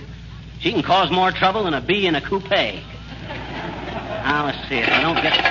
Oh, Molly, look. Here's that motorcycle engine I've been saving. What are you saving that for? Why, Molly. Now, how many guys do you know that could reach in their tool chest and bring up a motorcycle engine if somebody wanted a motorcycle engine all of a sudden? Well, I could count them on the fingers of a boxing glove, dearie. If that makes you happy. But for goodness sake, get that... Oh, there, Magee. Hello, Mrs. Magee. Hello, Mr. Gildersleeve. Hi, Gildersleeve. Sit down and make yourself at home. Or no, don't. I've seen how you act at home.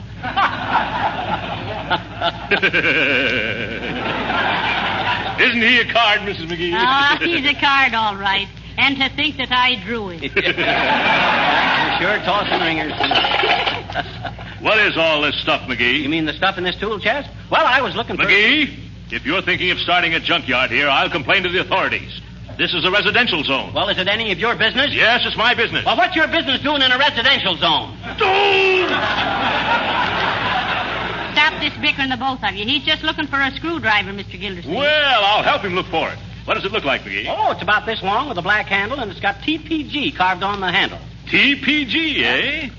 You know what that stands for. Well, I always thought it meant to take a powerful grip, but It stands for Throckmorton P. Gildersleeve. That's what it stands for. That's my screwdriver! Oh, dear. Now, look, boys, there's no use fighting anymore. I just remembered where I saw that screwdriver. What? You did? Where? On the shelf in the hall closet. But be careful. I'll get it, Mrs. McGee. You stay where you darn are, Gildersleeve. I'll get it. After all, this is my house. After all, it's my screwdriver. Okay. You can have your old screwdriver. I'll go get it. I'll go with you. I don't trust you out of my sight. You're so short-sighted, I could still get away with plenty. Where'd you say, Molly, on the shelf in this closet? Yes, but be careful, dearie, because that shelf is loose and it's... Yeah, I know. I'll get out of my way, Gildersleeve, while I get that...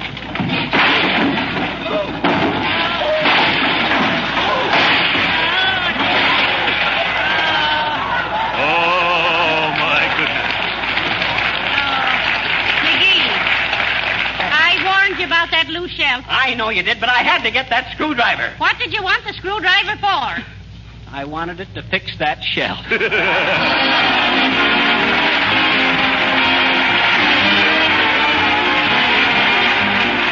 Fibber and Molly will be back in just a moment. I want to make sure that everybody knows about Johnson's Wax Enamel, the sensational new kind of enamel that has wax mixed right in it. So please listen carefully for half a minute. Wax enamel is different from any enamel you've ever used before because it contains wax. It dries with a finish that is remarkably smooth and satiny, a soft luster so much more beautiful than the harsh glare you often get with ordinary enamel. So, for the same reason, a wax enamel finish is harder to scratch or mar and easier to clean. And wax enamel is easy to use. You brush it on like any other enamel. One coat almost always covers, and a little goes a long way, making wax enamel economical. Your hardware or paint dealer or department store is now showing this newest Johnson product in its many stunning colors. Selected by a prominent interior decorator, you'll find just the color you want for enameling your bookcase, breakfast set, or bathroom walls. Make a point this week to ask your dealer about Johnson's Wax Enamel, the new kind of enamel that contains wax and dries with a smooth, satiny finish. Thank you. Good night. Good night, all.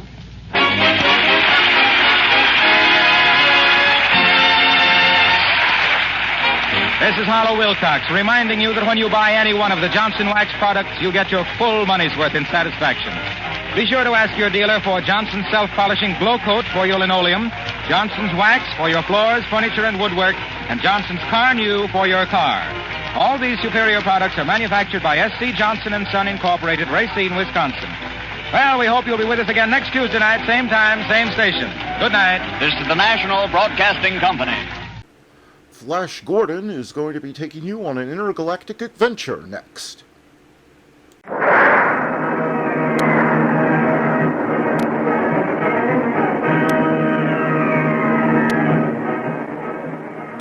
Presenting the adventures of Flash Gordon and Jungle Jim.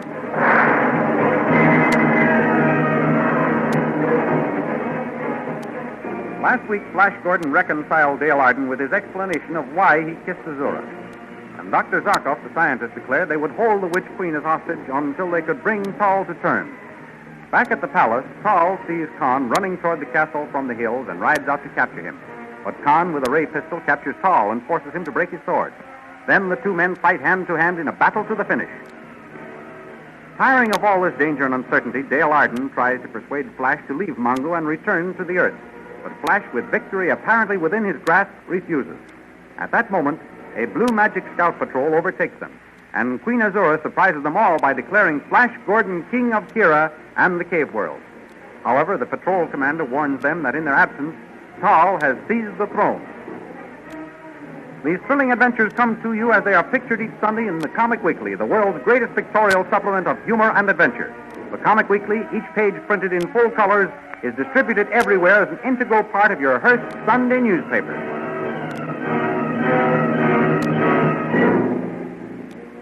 Now we continue the story. So Tall has seized the throne, has he? The ingrate, I'll have his life for this. And I'll settle once and for all with that fellow. It will take some planning, lads. Remember, he has control of the palace and the fortifications. Yes, Flash. We're on the outside looking in. There must be some way of overthrowing this treacherous despot. What's the matter with charging suddenly at night with the forces I have at my command here? It might work. My king, if I may be so bold, my patrol will be as nothing against the guns of the entrance gate. I suppose you're right. Of course the captain is right, Flash. We must do it some other way. Wait, Captain. My queen, Where does Tall think I am? he thinks you are dead, your majesty. He is certain that you and King Flash died in the tunnel of the Death Dwarf. So that is why he seized the throne. Well, all is not lost then. What do you mean? Tall only seized the throne because he thought me dead. He was quite right in doing so, for if he hadn't acted immediately, a civil war might have broken out. Well? Don't you see? As soon as he learns that I am not dead, he will relinquish the throne. Well, then forward to Azora's palace.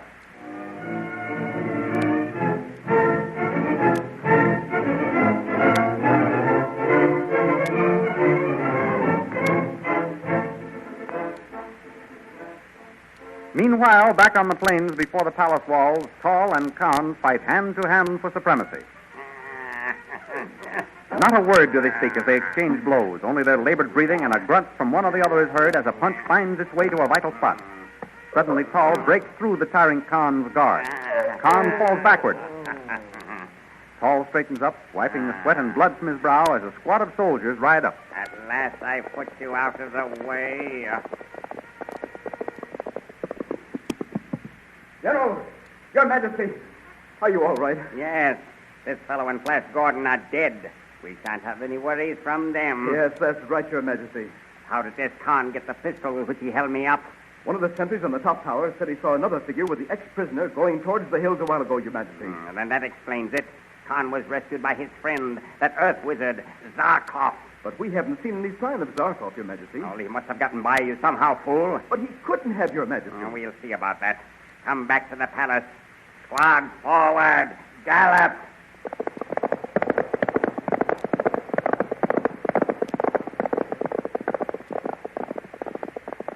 Bugler, sound the signal for the letting down of the drawbridge.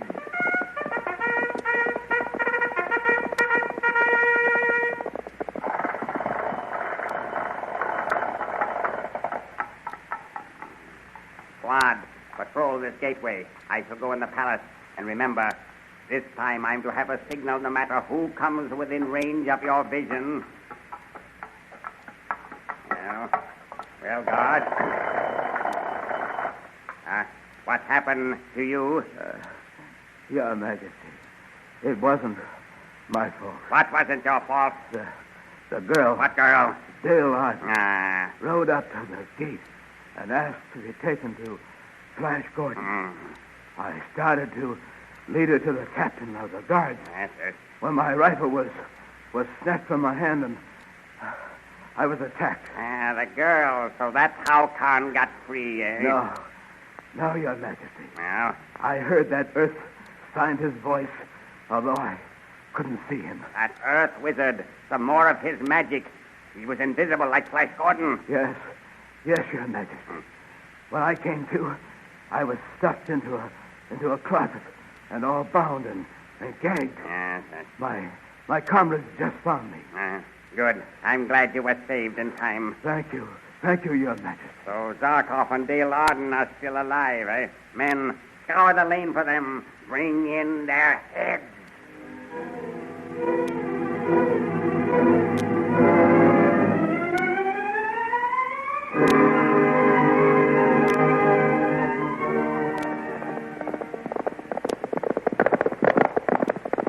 There's your palace, Azora.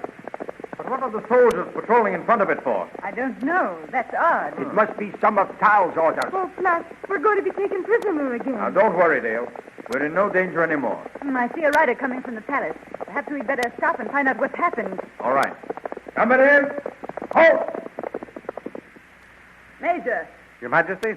meet that rider and find out what is happening in the castle. At once, Your Majesty. The captain said the army was loyal to me. We shall see. Why do you doubt him, Azora? I don't know. That might well have been true when he left the palace. But things have happened so suddenly lately.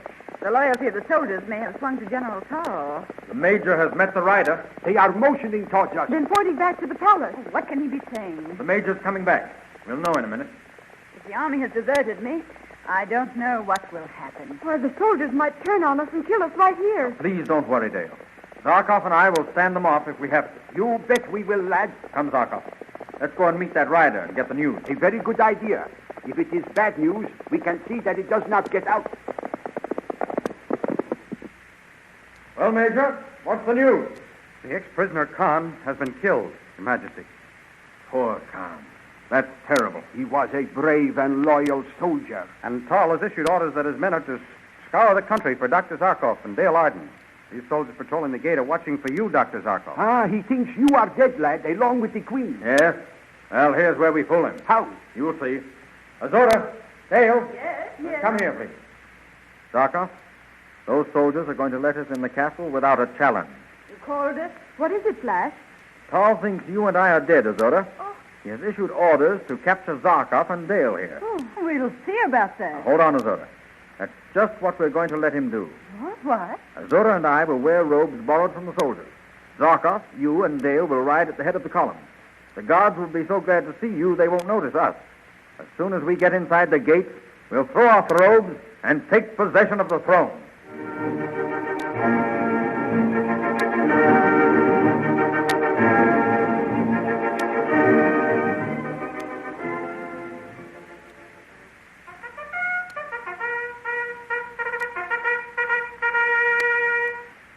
What is that, guard?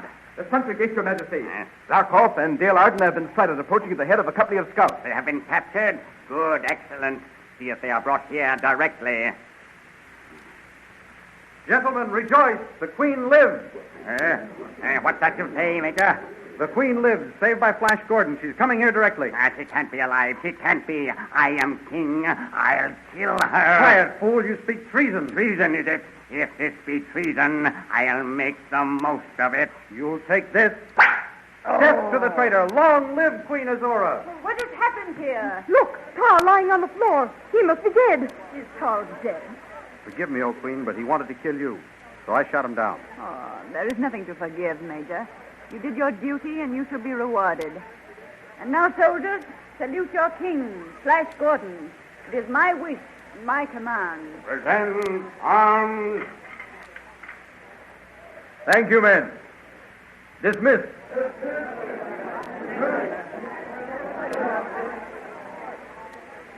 Azora, I have great plans for your kingdom. I'm sure you have, Flash. The very first thing we must do is construct a spaceship of some kind and take a good look at the kingdom as a whole. It would take much too long by horseback. A splendid idea, Flash, but there's no one in my kingdom who knows anything about ships of the air. Never mind, Azora. Zarkov here knows everything about everything. Well, not everything. So tomorrow we'll start building the spaceship. And in the meantime, Dale. Yes, Flash? You and I are going to take a walk. Come along. Well, I see that we can. Flash, Yes, Dale? tell me something. Did you like that kiss Azora gave you? Yes, Dale, I did. Oh. I liked it because it meant her friendship. It meant that this bloody business was at an end, that I had won my kingdom and the right to marry you. I love you, Dale. And I love you, Flash, more than life itself. Dale, darling, come here. And before you ask, let me tell you that I like that kiss better than Azora's, and I don't think you need to ask why.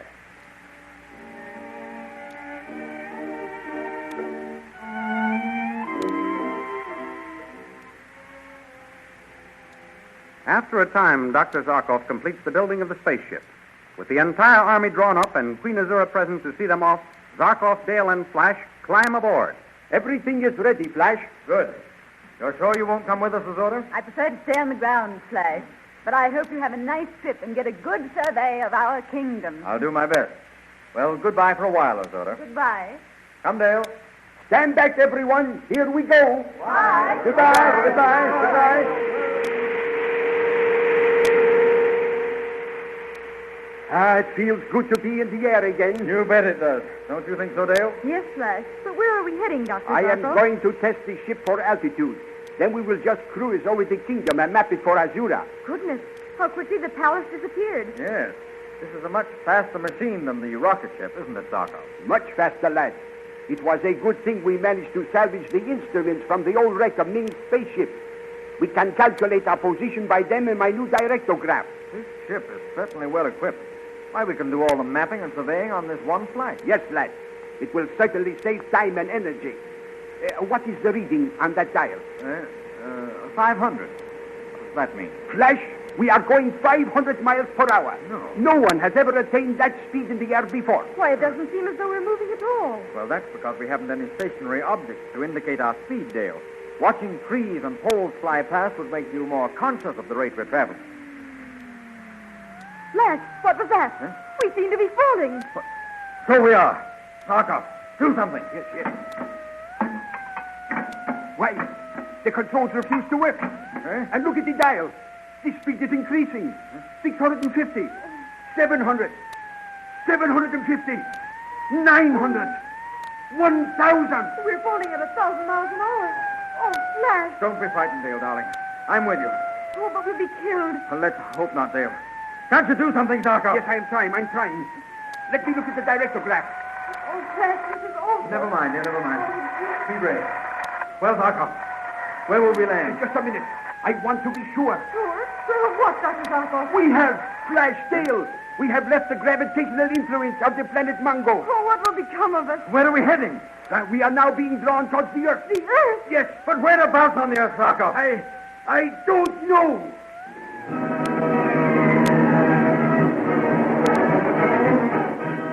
The spaceship is hurtling toward the Earth completely out of control. Where will Flash Gordon and Dale Arden and Dr. Zarkov land, and what will happen to them?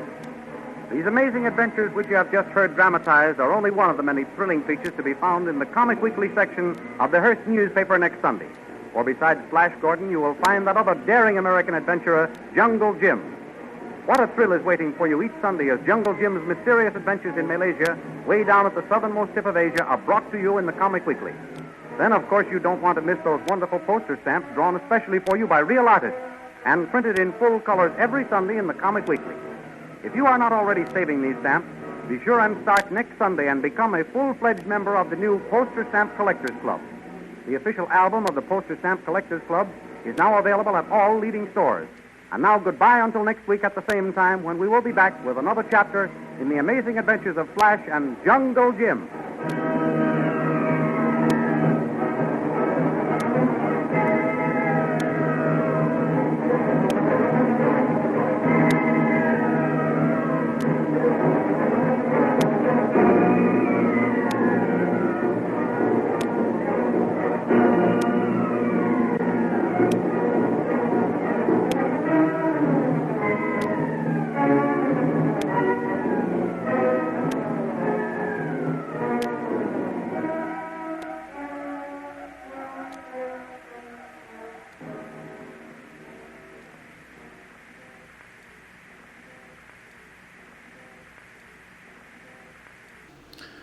Now it's time to pay a visit to the only man in old-time radio who wrote all his own material, Fred Allen.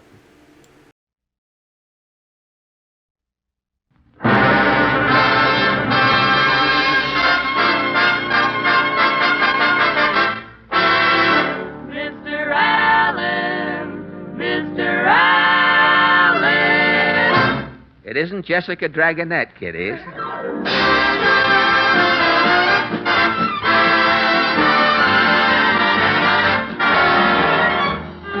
The makers of Tenderleaf Tea and Bluebonnet Margarine present The Fred Allen Show. With Fred's guests Boris Karloff, Portland Hoffa, Minerva Pius as Mrs. Nussbaum, the Tenderleaf Workshop Players, the DeMarco Sisters, and Al Goodman and his orchestra. And in case you've looked and couldn't find me in Who's Who, my name is Kenny Delmar.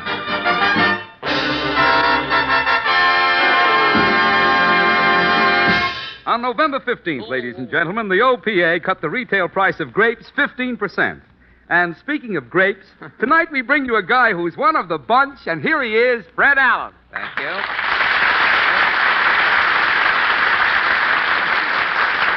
Thank you, and good evening, ladies and gentlemen. And Kenny, what was that introduction you just consummated there? Speaking of grapes, tonight we bring you a guy who's one of the bunch. I'm sorry, Fred. What happened, Kenny? My writer who thinks up those jokes I use when I introduce you is sick tonight. Oh, he's sick, is he? I didn't have any joke to bring you on. Well, where did you get that grape joke? Man in a fruit store gave it to me. Look, Kenny, the next time you need a joke, don't go into a fruit store. Go into a butcher shop. Get something with some meat in it if you're going to... You know, those grape jokes and parrot gags are all right on the Jack Benny program. You know, I heard today that the Lone Ranger wants to follow Benny's program on Sunday nights now. The Lone Ranger? Uh-huh. The Lone Ranger figures his horse can live on the corn it can pick up after Benny's program. Say, did your luck run out, and did you hear Mr. B's effort tonight, did you, by any chance? Oh, brother, with a small B. Well,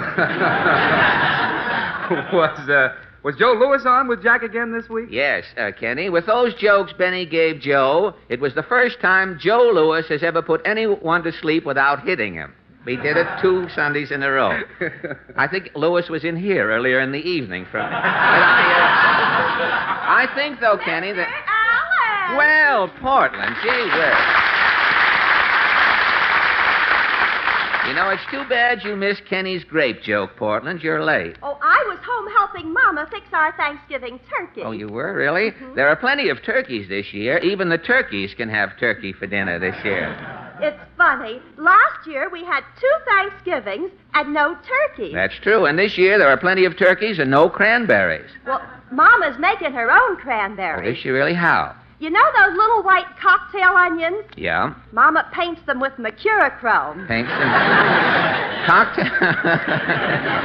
Cocktail onions with mercurochrome. How do these cranberries work out? Well, fine. The only thing is, when the turkey gets near the cranberry sauce, the turkey starts crying. Oh, turkey starts crying. That weakens the gravy, I imagine. Well, tell me, did your mother get a big turkey for Thanksgiving? It weighs 25 pounds.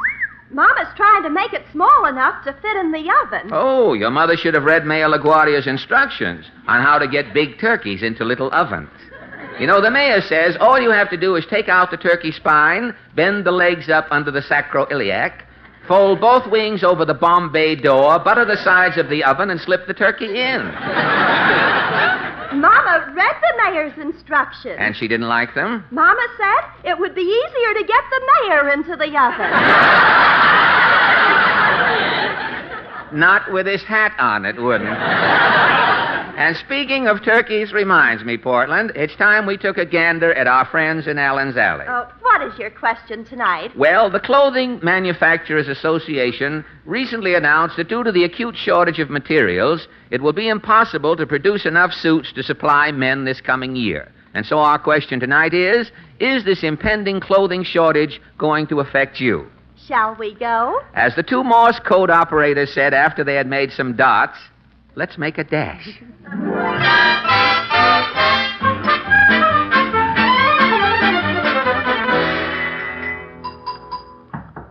Say, it's mighty quiet down here in Allen's Alley tonight, Portland. I wonder what the senator is up to. Let's see. Somebody knock. Yes, I know.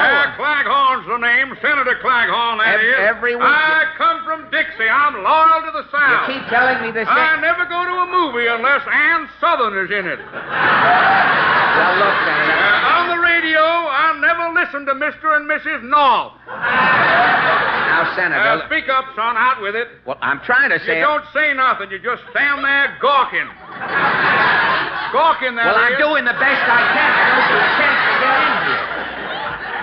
Now, look, Senator, can I cut in just for a second? How does Washington feel about this clothing shortage? Congress was in an uproar, son. Really? Somebody, get this now. Yeah? Somebody was crossing Senator Bridges. You mean? Crossing bridges, that's a joke, son. I know it. Laugh right up, don't hold it in. Well, I don't get... Yeah, tell the truth, son. I'm too fast for you. Well, look, Senator, has this clothing shortage affected you personally? It's terrible. I've been wearing the same suit since I was elected 5 years ago. One suit for 5 years? Isn't it worn out? My suit's so worn out it might cost me my job. Your job? How do you mean, Senator? If my trousers get any thinner, Yes? I'm liable to lose my seat in the Senate. So long, that is. So long, Senator. I'll make a note of it. Well, Congress may soon see the end of the senator from indications. Well, I wonder if old Titus Moody is here. Howdy, Bub. Ah, Mr. Moody. Say, you look a little beaten tonight. Yeah, my temper's about to slip its moorings, Bub. Temper going out to sea here. Something go wrong on the farm? Had a dust storm. Dust kept blowing for 5 days. 5 days, eh? My chickens must have swallowed a bushel of dust. A bushel of dust? Well, what happened? My hens are all laying powdered eggs. I see. Dirty powdered eggs. Well, naturally, with the dust in the... Yeah, the eggs has got pebbles for yolks. Well, now... Tell me, Mr. Moody, has the shortage of men's clothing bothered you? Oh, things got so bad I had to take the old suit off my scarecrow. Say, that's good. Not so good, Bub. Well, why? My wife left home. Because you're dressed in that scarecrow's outfit? Yeah, as long as I'm wearing this suit, Yes? the old crow won't come near me. So long, Bub. Well, if Mr. Moody ever wants a drink, he'll probably have to stop at a crow bar. Well, that's the last joke I'll ever buy from an usher. Well, let's move on. I'm through the halls writing all week long when it comes to this. Well, let's move along to this next door. No? Ah, Mrs. Nussbaum. You were expecting maybe Lena Turner? Tell me, Mrs. Nussbaum, has the men's clothing shortage upset your household? Mein husband, Pierre, is frantic. Frantic? There is such a word? Yes, frantic.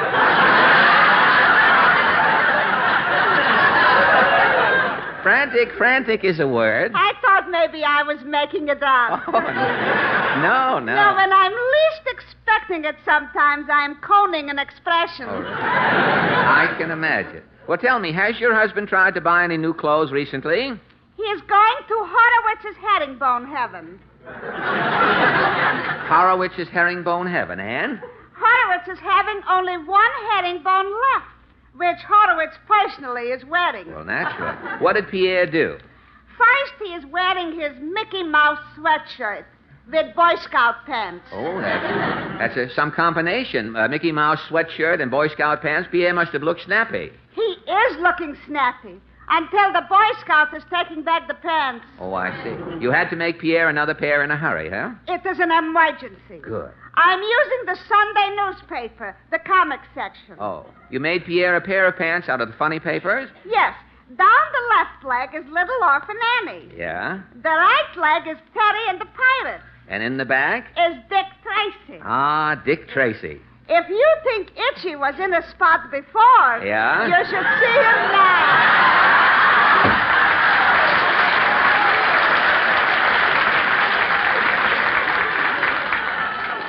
Well,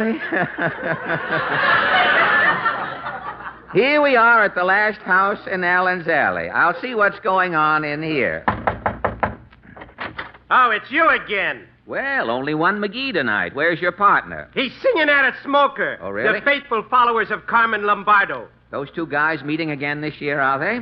Well, tonight, I was going to ask you fellas about the men's clothing shortage. I got a song about men's clothes. Oh, great. Here's a copy. You can sing it with me. Oh, I can sing with you? Okay, let's go. Hit it, Sam. Oh, my shiny old shabby blue suit, full of holes, but I don't give a hoot. You can look through and see my appendectomy. The tattoo on my chest and the mole on my knee. And when winter winds start blowing through, you'll see all my goose pimples in view. Through life I will glide. I'll have nothing to hide. in my shiny old shabby blue suit with 2 pairs of pants. Thank you. After the headache harmony of Magee and Allen, we offer some musical aspirin, 5 tiny tablets, the DeMarco sisters. Accompanied by Maestro Al Goodman and his family Philharmonic, the DeMarco sing Hop, Skip, and Jump. Girls?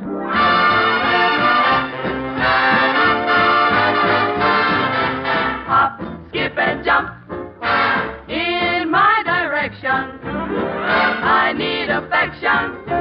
Honey, hurry to me. Hop, skip, and jump. Stop hesitating. My arms are waiting. Won't you hurry to me? It's been a long time, no love, underneath the apple tree. Missing you, feeling blue. Baby, won't you make it 1, 2, 3? Hop, skip, and jump. Hop on a flyer. My heart's on fire. Honey, hurry to me. Hop, skip, and jump. Jump, jump in my direction. Baby, I need affection. Hurry to me. Hop, skip, and jump. Jump, jump. Stop hesitating. Baby, my arms are waiting. Won't you hurry to me? It's been a long time, no love, underneath the apple tree. Missing you, feeling blue. Baby, won't you make it 1, 2, 3? Hop, skip, and jump, jump. Hop on a flyer. Baby, my heart's on fire. Hurry. Baby, won't you hurry to me?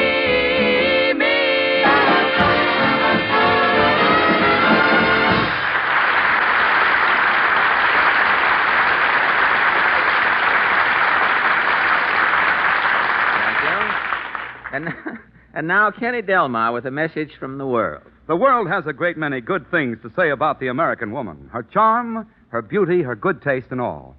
But above everything else, she is practical. That's why Mrs. America prefers tender-leaf tea balls to all other kinds. Yes, tender-leaf tea balls hold first place because their advantages are so practical. They add so much to the pleasure you get from delicious tea. The tea itself is famous for flavored tender-leaf brand tea. And this is the modern, easy, gracious way, the practical way to enjoy it. Tender-leaf tea balls are individual packets of tasteless filter paper, convenient to handle and dainty to serve. Your tea is filtered as it's being made, and it's made in a hurry. So when you want a cup of quick comfort, just pop a tender-leaf tea ball into a cup, add boiling water, and there you are. Yes, for every good reason, ask your grocer for tender-leaf brand tea balls.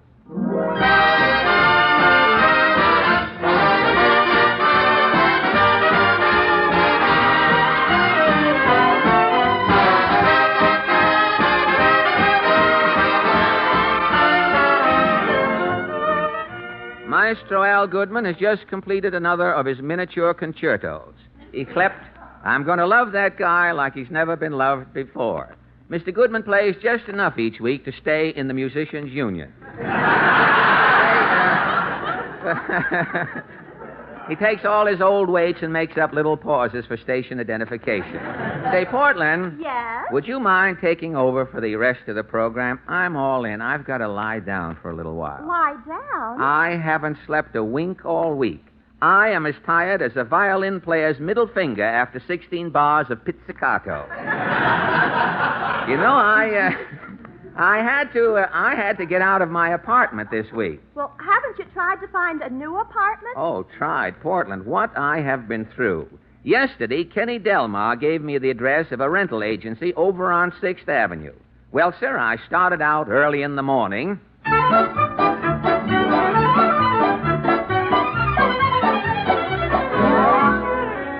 Ah, this must be the agency. Uh-huh. There's the sign on the door. Hotchkiss, and Badoo. Rentals, notary public, insurance, chicken dinners to take out, and New York representatives of Boris Abora-Minovich. Open all night, walk in. Well, at least I'll come out of here with something. Yes? Mr. Hotchkiss, my name is Allen. I'm a busy man. Don't bother me. What do you want? Well, Don't tell me. I'll get involved. I'm a busy man. Well, I'd like to get an apartment. An apartment? I'm living under this desk here myself. Go find your own desk. Beat it. I'm a busy man. Well, now, wait a minute. You're a rental agent. You've got to find me a place to live. Well, something came in last night. A room? Where? In the Statue of Liberty. They found a cavity in one of her teeth. It was a molar. 2 people can live in it. I'll take it. Too late. The cavity was filled this morning. Now, look, Mr. Hotchkiss, you're looking at a desperate man. A desperate man, that is. I'll take anything. A hook in someone's closet if I can... Wait, there's a guy came in a minute ago. He wants to rent his house. Hey, Bud, I got a prospect for you. Alan, meet Boris Karloff.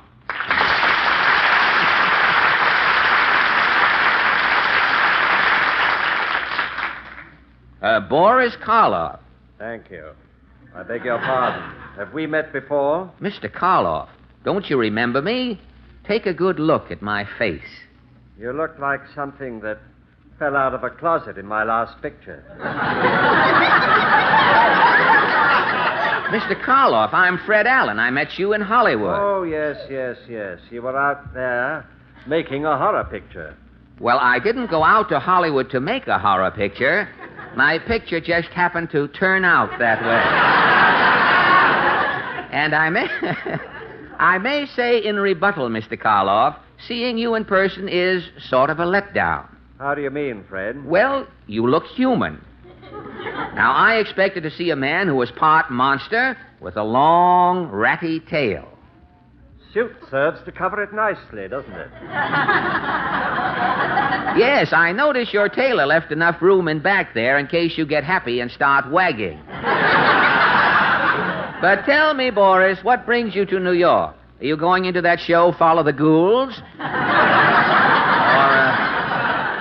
Or I Remember Mummy? No, Fred. I'm just here sightseeing. Oh, sightseeing, huh? Mm-hmm. Sightseeing to you, I guess mornings you just lift up a manhole cover and take a long stroll through a sewer, meeting old acquaintances.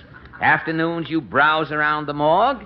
And nights, I imagine, you whoop it up around some cemetery. Why, Fred, how you do go on. Well, how do you spend your day? Mornings, I scamper through Central Park, up hill and down dale with my butterfly net. Oh, really? Afternoons, I go to Macy's toy department and spend an hour or two perched on Santa Claus' knee. You do? Nights, I run around Shrams, blowing through straws that are left in soda glasses. And then? Dog-tired, lark-happy, and smelling of phosphate, I'm home safely tucked in bed by 8 o'clock. Well, that makes a full day smelling of phosphate, Boris. But let's get down to business. I have no place to sleep these nights. The rental agent says... Yes. I'm going back to Hollywood, and I'd like to rent my house. Rent your house? Good. When can I see it? Why don't you drop in tonight? What's the address? 237 92nd Street. Gad. The house on 92nd Street.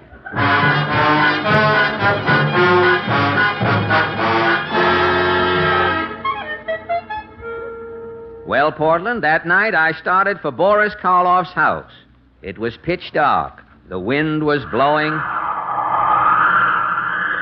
A storm was coming up.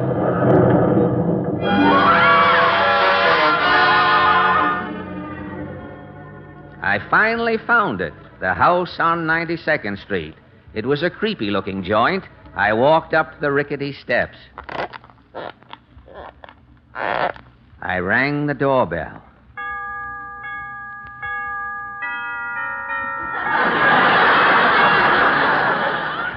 The door opened slowly.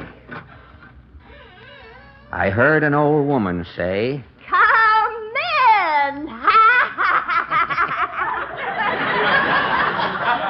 Mr. Karloff is expecting me. I'll tell him you're here. She sounds like the wife of the smiling Irishman.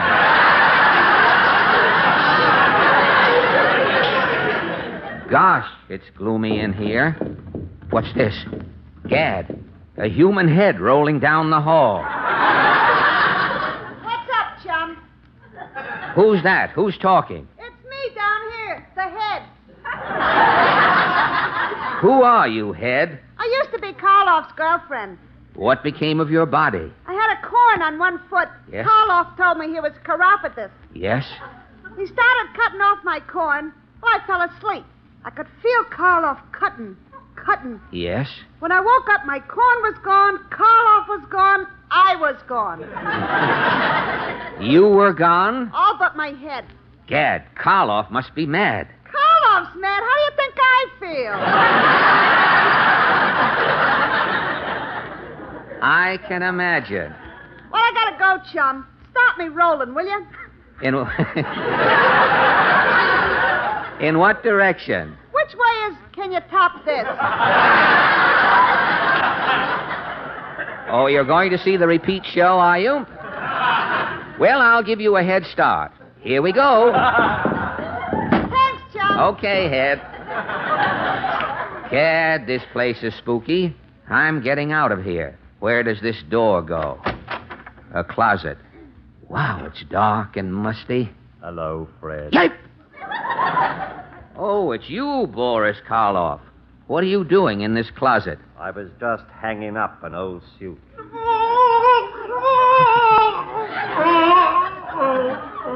Boris, I think you left a man in the suit. I never hang a suit up empty. It wrinkles. Now, look, Boris. Follow me, Fred. I'll show you the house. No, never mind. I can get a room at the Z. The Z? The Z is a little place in back of the Y.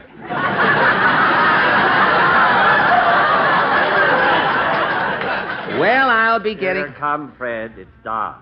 Take my hand. Gad, your hand is clammy, Boris. It feels like 5 eels with hangnails. This way, Fred, and I'll show you the house. Now, this room here is the parlor.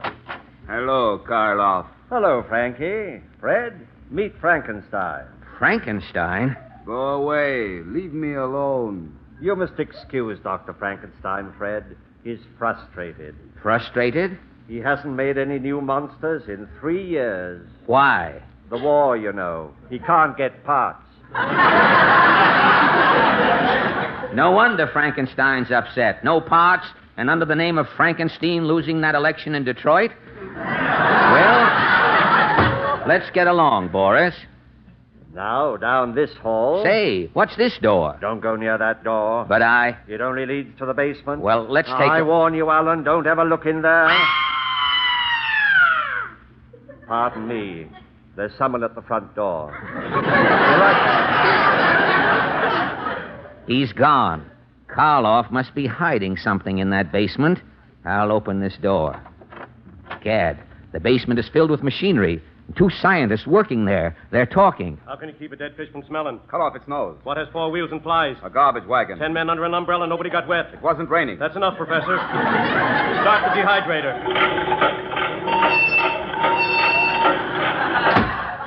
Jeepers, here comes Karloff. Sorry I kept you waiting, Fred. Oh, that's all right, Boris. Who was at the front door? Man from the medical school. Really? Wants to know if I got any new bodies for him today. Oh.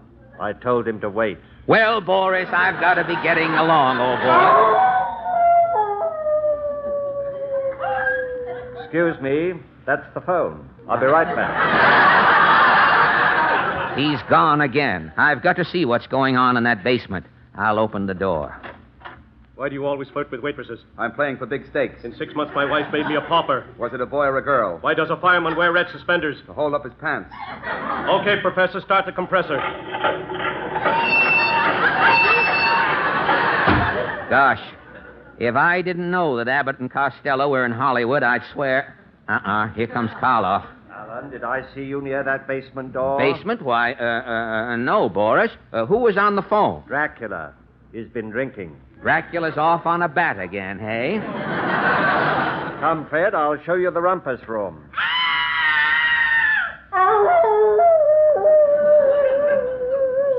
Darn it, the front door and the phone. Don't go away. The basement. I've got to find out what those scientists are doing down there. What kind of a hen lays the longest? A dead hen. Do you know Lincoln's Gettysburg Address? I didn't even know he moved. Waiter, there's a fly in my soup. How much can a little fly drink? Professor, set the neutron gauge.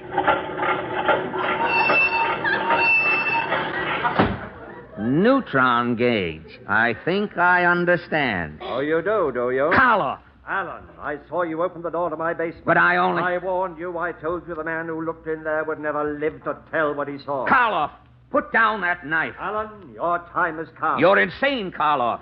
I know your mad plan. What plan? Those two scientists in the basement with those jokes. You know? Yes. They're jamming millions of old radio jokes into that huge condenser. The uranium cyclotron will reduce those old jokes down to one concentrated gag. It will be the most powerful bad gag the world has ever known. That gag will be the atomic joke.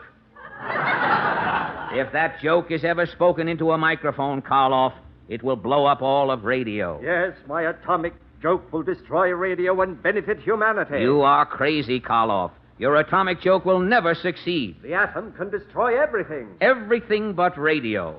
If radio can survive 15 years of Jack Benny, nothing can ever hurt it.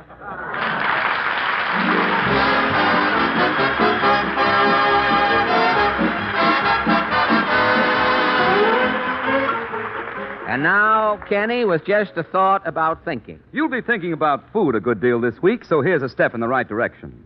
Remember the letters FNE for flavor, nutrition, economy. Bluebonnet Margarine gives all three: flavor, nutrition, economy. Yes, ladies, you'll be delighted with Bluebonnet Margarine, for it gives you everything you want in a fine table spread. You get flavor, delicious flavor. Bluebonnet is fresh, delicate tasting, country sweet. Spread it generously on toast, biscuits, waffles, baked potatoes. How good they taste. And Bluebonnet means nutrition, proved nutrition. It's rich in food energy, rich in vitamin A. Bluebonnet means economy, too. It saves you real money. Costs so little you can spread it on twice as thick. And back of this fine new margarine stands an old, reliable name. Bluebonnet is a product of the makers of Fleischmann's yeast. That fact alone tells you it must be good. So don't delay. Ask your grocer for Bluebonnet Margarine tomorrow. Remember, Bluebonnet gives you flavor, nutrition, economy. All three.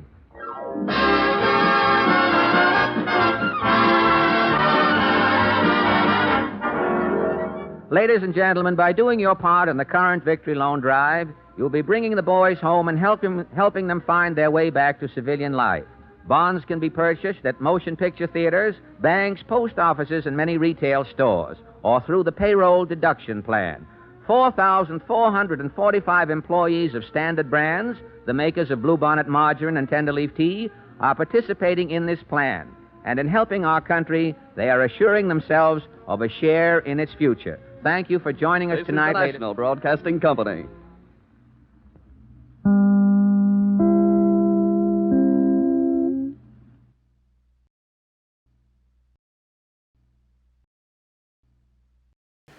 Take a trip back to Dodge City with Marshal Matt Dillon in Gunsmoke, coming up next.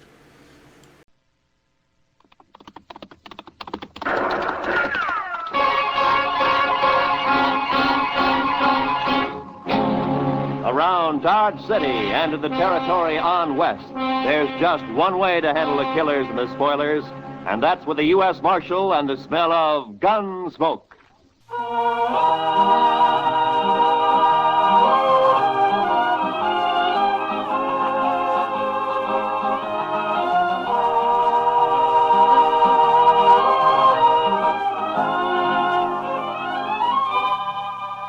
Gunsmoke, starring William Conrad, the transcribed story of the violence that moved west with young America. The story of a man who moved with it. Matt Dillon, United States Marshal.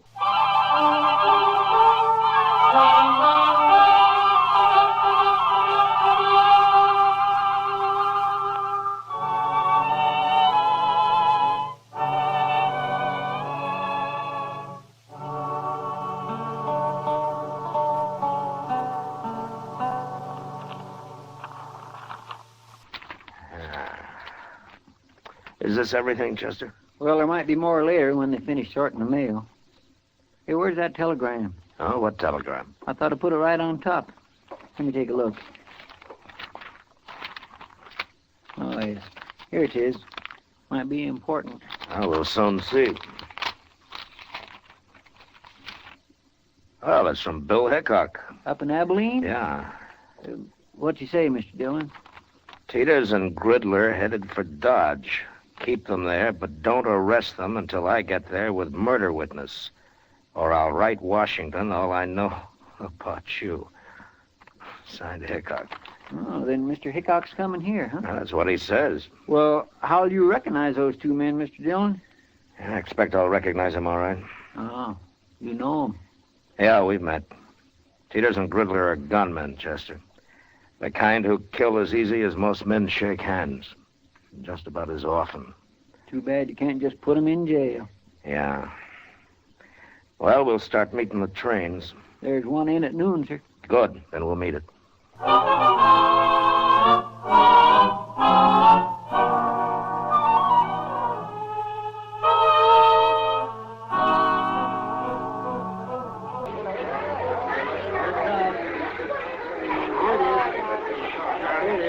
What'll we do if they are on this train, Mr. Dillon?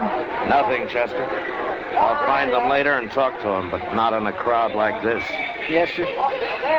You know, every time I see a train, I am just overpowered with the urge to travel. Oh? Where to? Anywhere. Anywhere but Kansas. Well, I don't think you'd like it back east any better. Why not? You just have the urge to come out west again. I know your kind. I suppose you're right, sir. But still, it'd be good to walk down a street that wasn't all heat and dust and that wasn't crowded with a lot of grimy men looking for trouble. And I wouldn't mind seeing some women, married women, with kids and parasols and Wait a Bibles. minute, Chester. There they are. Where? They just got off the end car. Those two headed for the depot there. One of them's tall? Yeah. That's Teeters in the black hat. The other's Gridler. I'll just step around the corner here and see which way they head. Yes, sir.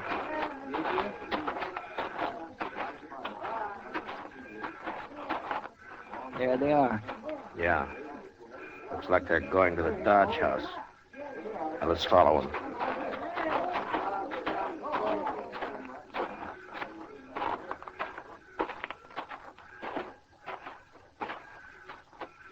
Yep, that's where they're going, all right. Yeah, let's wait here. I'll let them get a room, and then I'll go talk to them. But if you can't arrest them... And I'll just try to make them feel welcome to stay in Dodge. When do you think Mr. Hickok will get here? Oh, be a couple of days anyway, Chester. Look, right now, I want you to go back to the depot and ask the ticket agent to let me know if Teeters and Gridler start to leave anytime. You can describe them to him. All right, sir. And then go to the stage office. Yes, sir. And go to all the stables, too. If they rent or buy any horses, I want to know about it right away. I'll tell everybody. Also tell them to keep quiet about it. I'll be back at the office later, huh? All right, sir.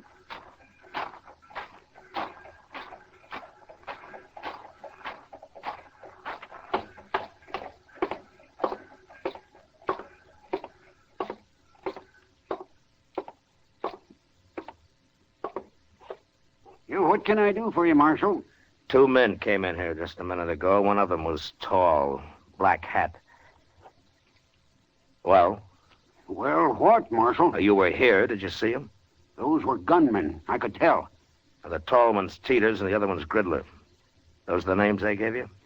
Yes, but there'll be trouble if you try to arrest them here, Marshal. Can't you wait until they're outside in the street someplace? No. What if they're after you? I've got nothing to do with men like that, Marshal. There's no reason in the world that Now, they... just take it easy. They never heard of you, and I'm not going to arrest them. But since you're a good, helpful citizen, maybe you can tell me what room they're in. Certainly, Marshal, certainly. Number 25. Up the stairs and turn to your left. Thank you very much.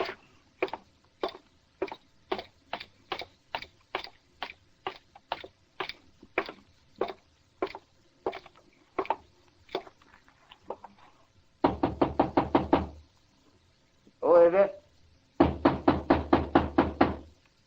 Who is it, I said? I'll open it, Gridler.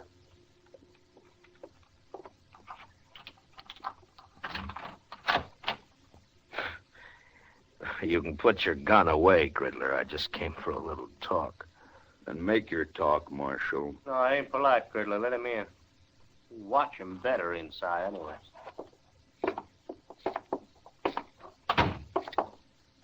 Hello, Teeters. What's on your mind, Marshal? I'm just trying to think. Last time I saw you men was in, let me see, was it Tascosa? Never mind all that, Marshal. Why are you here? No, I heard you were in town. I thought I'd drop by and say hello. News must travel pretty fast in Dodge. We ain't been here 15 minutes all told. Well, maybe he was expecting us, Griddle. I happened to be at the depot. I noticed you get off, so I followed you here. All right. But we're not wanted, Marshal. Matter of fact, a judge up in Abilene just turned us loose. Wasn't no witness to that killing. Wild Bill tried to frame us, but didn't work. Well, that just goes to show the law's fair to everybody, doesn't it? Why'd you come here, Marshal? Just to let you know that I'm still the law in Dodge and that I don't want any trouble here. With men of your sort, I always like to mention that. We're not looking for trouble. Good, good. And you're welcome to stay here as long as you like. That's a funny thing to tell us. It's an open town, Teeters. Yeah, sure, Marshal. Sure it is, yeah. And I'll treat you two just like anybody else. If you stay out of trouble, the town's yours. Anybody who starts trouble won't be us. Well, I'm glad to hear that. I'll be going now, gentlemen. Oh, there are some pretty sharp gamblers here. Don't let them take all of your money. Oh, don't you worry about us, Marshal. So long.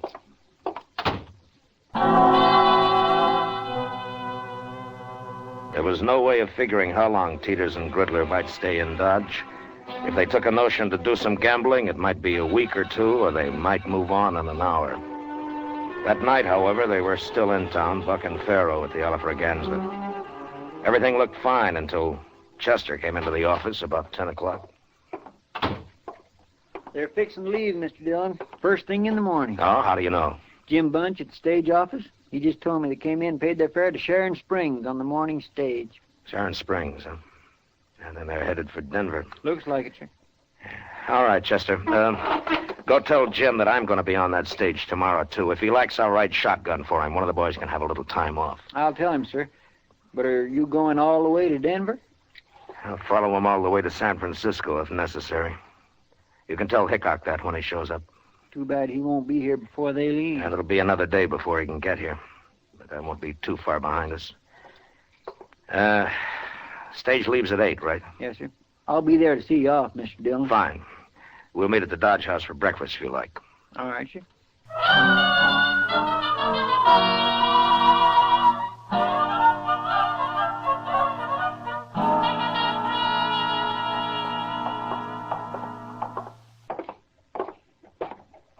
The stage looks like it's all ready to go, Mr. Dillon. Yeah. I don't see Teeters and Griddler, though. They're not inside, are they? I don't think so. No, they're not here yet. Just about 8 o'clock. They should be here. Well, it doesn't matter, Chester. If they've changed their minds, it's all to the good anyway. Want me to go ask Jim Bunch if he's heard from them, Mr. Dillon? No. Let's just wait here. Oh, say, I forgot to tell you. Jim said the regular shotgun messenger has to go up to Sharon Springs anyway, but to thank you just the same. No, good. Chester. Yes, sir? Look up at the other end of the plaza there. Coming this way. Oh, I declare. It's Sam. Yeah. Now what are they up to, I wonder? Well, they can't be taking the stage if they're horseback. No. Looks to me like they're fixed for a long ride, too. Sure does, Mr. Dillon. Yeah. You're up early, Marshal. Yeah. So are you, Teeters. It's cooler in the morning. Well, for traveling, it is. So long, Marshal. What's the matter? Did you lose all your money last night? Yeah. Next time we'll follow your advice. So long. Will we go after him? Chester, you stay here and explain things to Wild Bill. I'll be on their trail. As soon as they're out of sight, I'll get my horse. You can tell Jim I won't be taking the stage. All right, sir. I'll leave as clear a trail for Hickok as I can. Yes, sir, I'll tell him.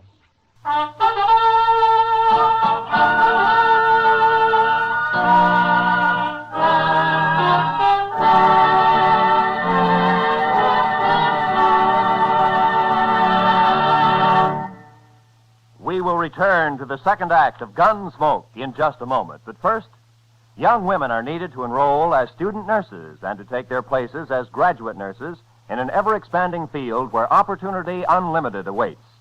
Older women should seek careers as practical nurses where fine living and fine working conditions are in prospect. Ask at any hospital at the nurses' registry desk or at any qualified school of nursing. And now, the second act of Gunsmoke.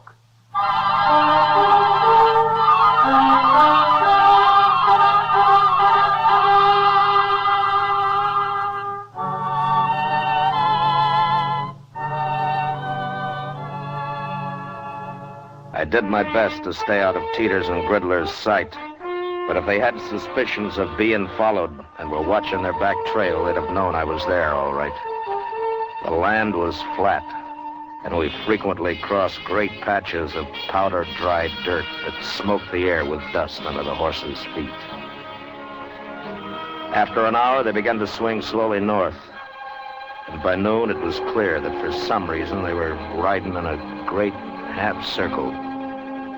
They'd left Dodge, headed west, and sure enough, just after sundown, they rode back into town from the east. I waited until dark, then came in. Put my horse up. The office was empty, so I walked up to Delmonico's, where I found Doc having supper. Oh, Matt! Oh, sit down. Oh, thank you, Doc. Oh, you look hungry enough to even eat this food. Yeah, it's been a long time since breakfast, Doc. Yeah, the man ought to eat 3 meals regular, Matt. You'll get run down if you don't. Yeah, sure, Doc. Only sometimes you have to eat when you can. Oh, I told you have a hard day, Matt? Yeah, I've been riding, Doc.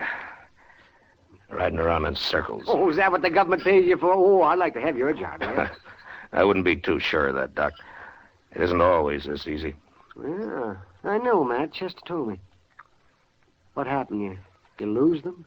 No, I didn't lose them. As a matter of fact, they're coming in here right now. Huh? What do you mean they're coming? Those two? Yeah. They're pretty hard-looking fellas. They are. Evening, Marshal. Oh, hello, Teeters. Gridler. Marshal. This is Dr. Adams, gentlemen. How are you? Hi, Doc. How are you? Well, what's on your mind? You are, Marshal.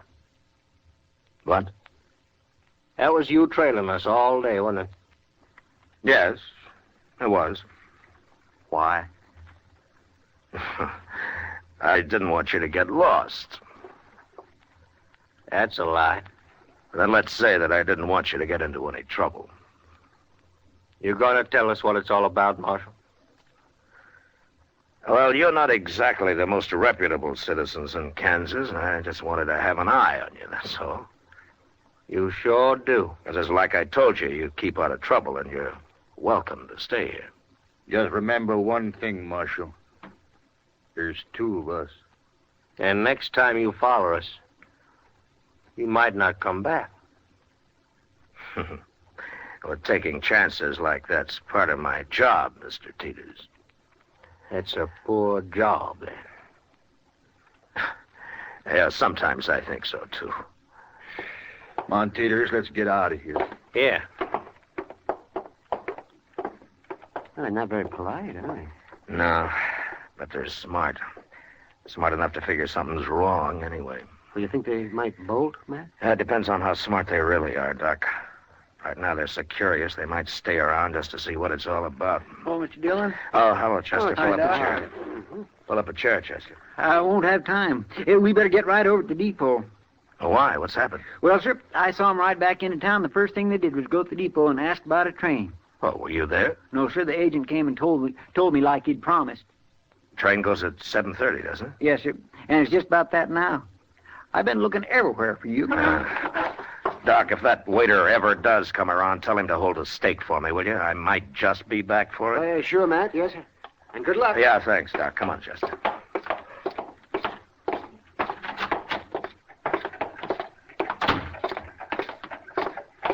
Are you going to go on the train with him, Mr. Dillon? No.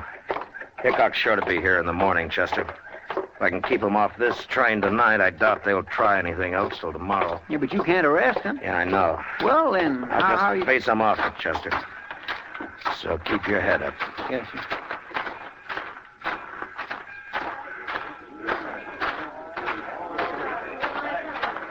Now, there they are. Come on. You come just to say goodbye, Marshal? Not exactly, Teeters. Oh?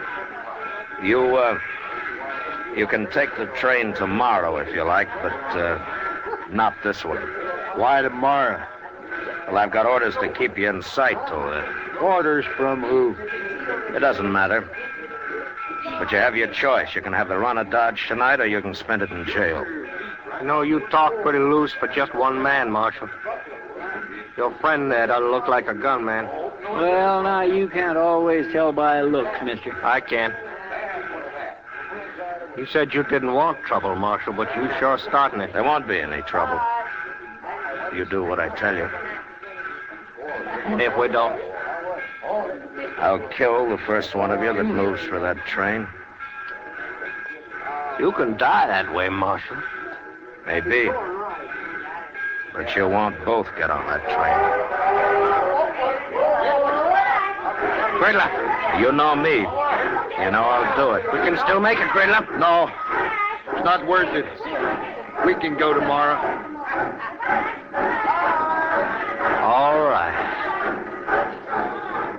Marshal, tomorrow it'll be different. Yeah, sure. Tomorrow it'll be different.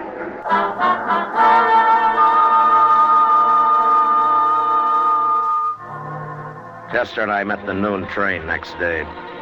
But as I'd figured, Hickok didn't get off it. I questioned the man who rode the baggage car, and sure enough, Wild Bill and his witness had hidden out there the whole trip. As soon as the crowd left the depot, we walked down to the car, crawled under it, and pounded on the door on the other side. Who is it? It's Dillon, Bill. Open up. Oh, jump up, man. Come on, Chester.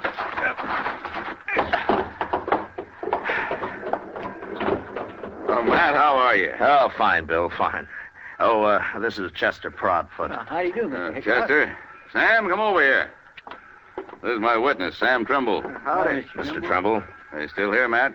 Yeah, but we better move fast. Matt, that judge up at Abilene's crazy, but he's still the judge. And he says Trimble here has to identify Teeters and Gridler before I arrest him this time. But, Bill, they can't be tried twice for the same crime. I know that, Matt, but I'm after them for a second murder they did. I'd suggest we just go kill them, but I've been waiting a long time to see these two hung, and by glory, I'm going to do it. Yeah, you will if you're lucky. Tell me, Mr. Trimble, do these men know you on sight? Well, I'll tell you how it was, Marshal. I was in this stable where I work, over in Abilene, that is, and a fella come in for his horse, and I went to get it for him. I heard some shooting, and then two men ran right past me. I got a good look at them, all right. They just killed that fella, too. You mean you don't know Teeters and Gridler? I never heard of them, Matt. There's no pictures of them I know of, but he can identify them when he sees them. Yeah, sure, but what about them? Will they recognize you, Mr. Trimble? Gosh, I don't know, Marshal. I hope not. They'd kill me on sight, wouldn't they? I hadn't thought of that. Well, you just do what we tell you to, and you'll come to no harm, Trimble. Dillon and I are a fair match for those two. If they start any trouble, we'll be on them so fast they'll die on their feet. Taking a terrible chance. I hadn't thought of that. Easy, Trimble, easy. An hour from now, we'll have them in jail with their teeth pulled. Sure hope so, but how are you going to do it? Just go find them, that's all. As soon as we get them locked up, I'll buy you the biggest steak you ever ate, Trimble. Come on, let's go.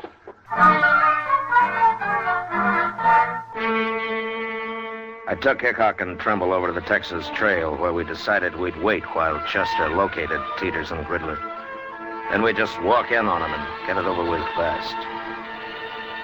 I introduced the two men to Kitty, and we ordered a couple of drinks for Trimble, who was getting jumpier by the minute. What are you two heroes doing? Getting this poor man drunk enough to fight him? Not exactly, Miss Kitty. He just lacks faith in us, that's all. I wouldn't have come if I'd thought about it. I sure would. Look, Trimble, It isn't often a man has both mine and Matt Dillon's guns behind him. You're as safe as you'd be in church. I don't go to church. Here, Mr. Trimble. Have another drink, huh? I will in a minute. I'm going out back first.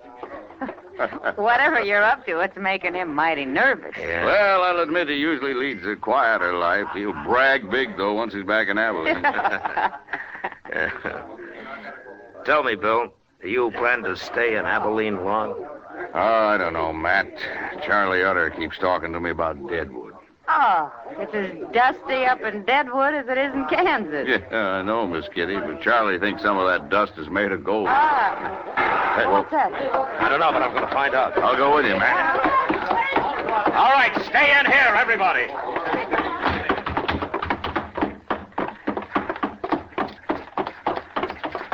It was Teeters and Gridler. I was just crossing the street and saw them run out of the alley there. All right, come on.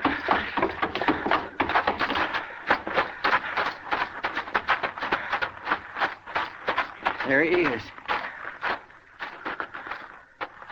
Yeah, it's Trimble. What happened, Trimble? They shot me.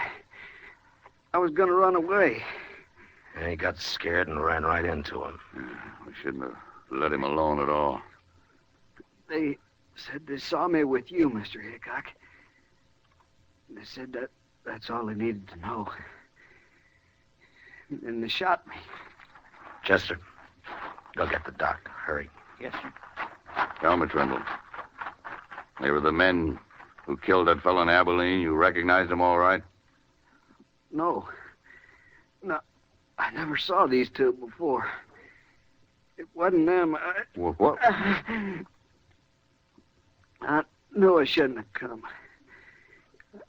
I got killed for nothing. Trimble. Trimble. That's no use, Bill. Yeah. He got killed for nothing, all right.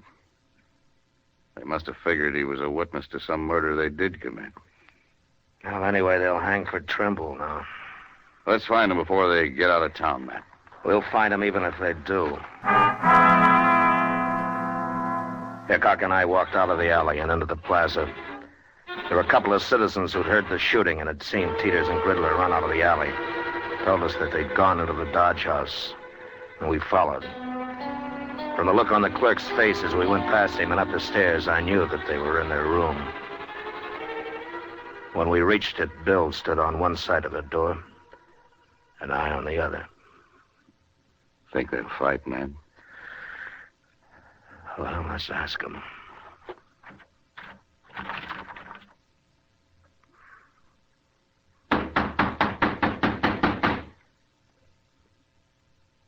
I told you they'd follow us, Teeters. Now we're trapped sure. Shut up, I said. And it got us to the street on the wall. Open the door. Throw your guns out. There's no use trying to fight. There's no use in hanging neither, Marshal.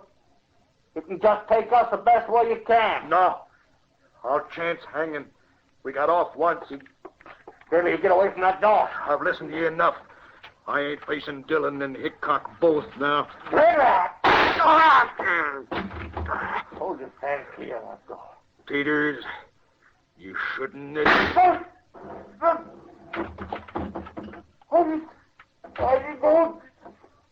Don't you try to leave us.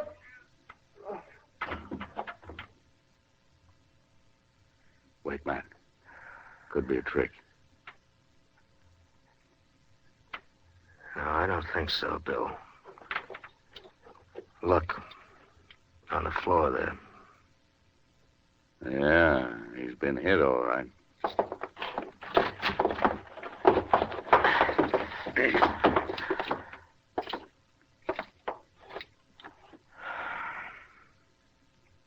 Well, they're both dead. Well, I sure never expected this.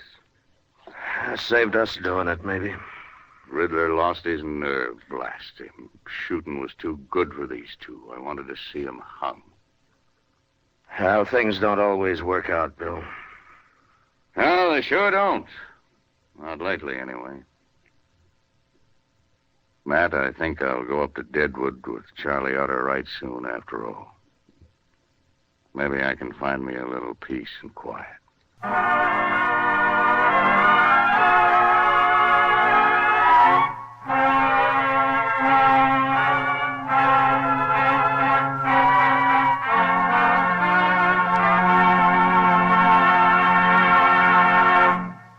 Gunsmoke, transcribed under the direction of Norman MacDonald, stars William Conrad as Matt Dillon, U.S. Marshal. Tonight's story was specially written for Gunsmoke by John Meston, with music composed and conducted by Rex Corey.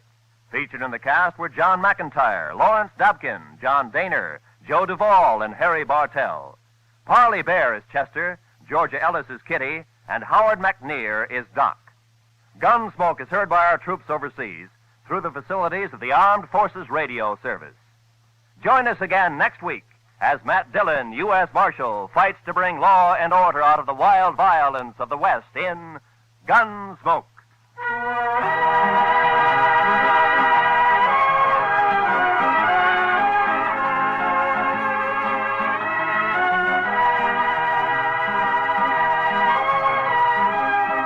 Many of the war orphans of Korea have never known peace or plenty. Their lives have gone from bad to worse. Now their future is in our hands. Without help, they cannot live. We can send them food through CARE, the American Package Sending Relief Agency. Send your contribution to CARE's local office or to CARE New York or CARE Los Angeles. This is Roy Rowan. This is the CBS Radio Network.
America's favorite miser is coming up next. It's the Jack Benny program.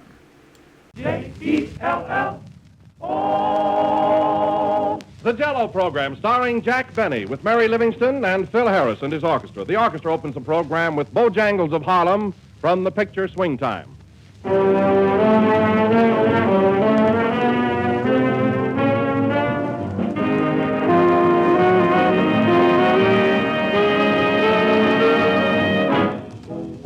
Here's timely news for these exciting football days.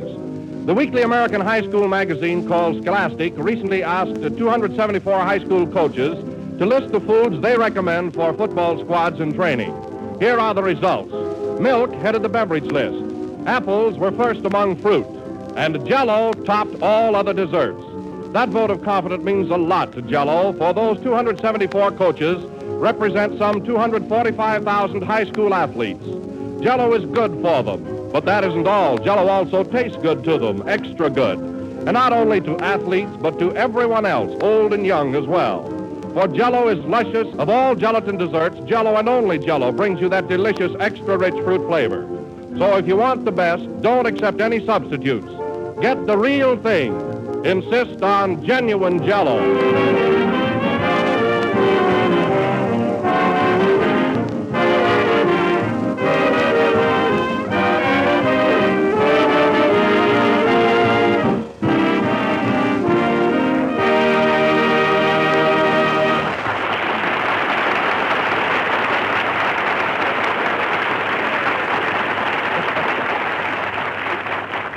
And now, ladies and gentlemen, we bring you the star of two Paramount pictures, Jack Benny.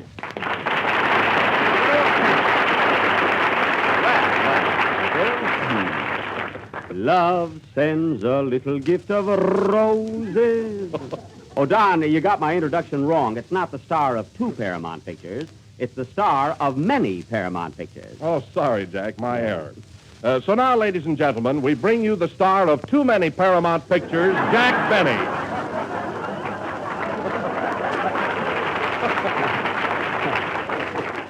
That's better. Oh, say, Don, come here a minute. You know, I heard, now, this may be a surprise to you, but I heard quite a bit of unfavorable criticism about last Sunday's program. You know, some people seem to think that when I mentioned my performance in my new picture, The Big Broadcast, I was just a little bit too egotistical. Oh, did they notice it, too? Well, I was only trying to be fair, that's all. You know, if I was bad, I'd be the first one to admit it. I imagine. And you know, Don, just to check on it, I went to the Paramount Theater every night this past week to see the picture. Oh, that must have been fun. Yeah. And let me tell you something. The picture is doing such good business, they're holding it over. Oh, that's great. Now you'll have some place to go next week. Yeah. Well, Jack, wasn't it pretty tiresome seeing the same show day in and day out? Well, yes, Don. I must admit that after the third day, that newsreel got pretty monotonous. I began to anticipate what was coming. You know, Spain is in pretty bad shape right now. So are you. Pardon me, sir, but these microphones are for the use of the cast only. I'm sorry.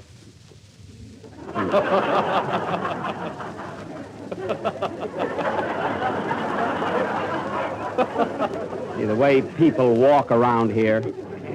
Where were we, Don? At the Paramount. Oh, yes. Is the feature on yet? I mean,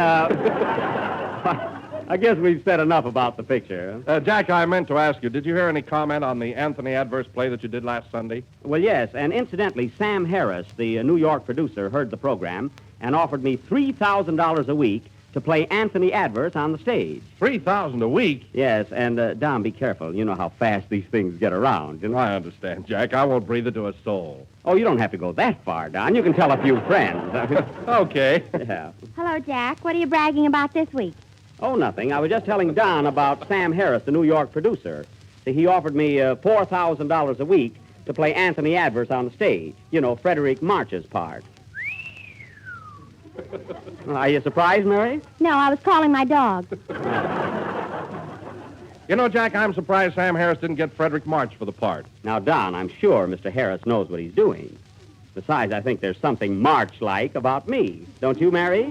You're full of wind, if that's what you mean. I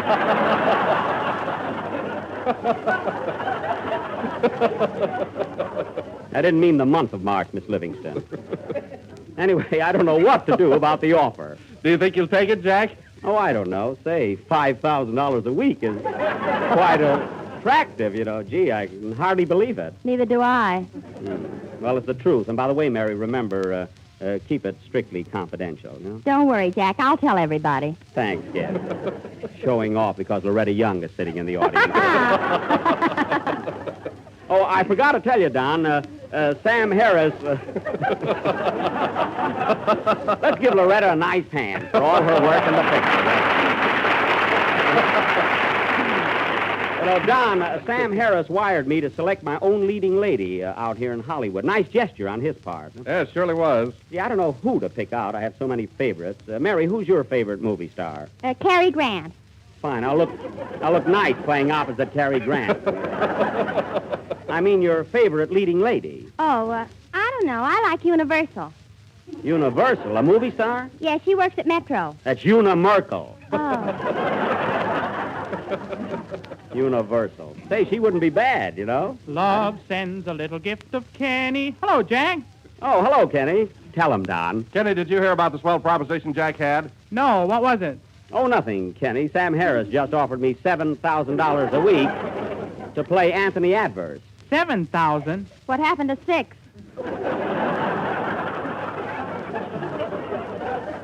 You know, Kenny, what really bothers me is I got to find a leading lady out here, and I don't know who to get. Who's your favorite movie star? Tallulah Banknight.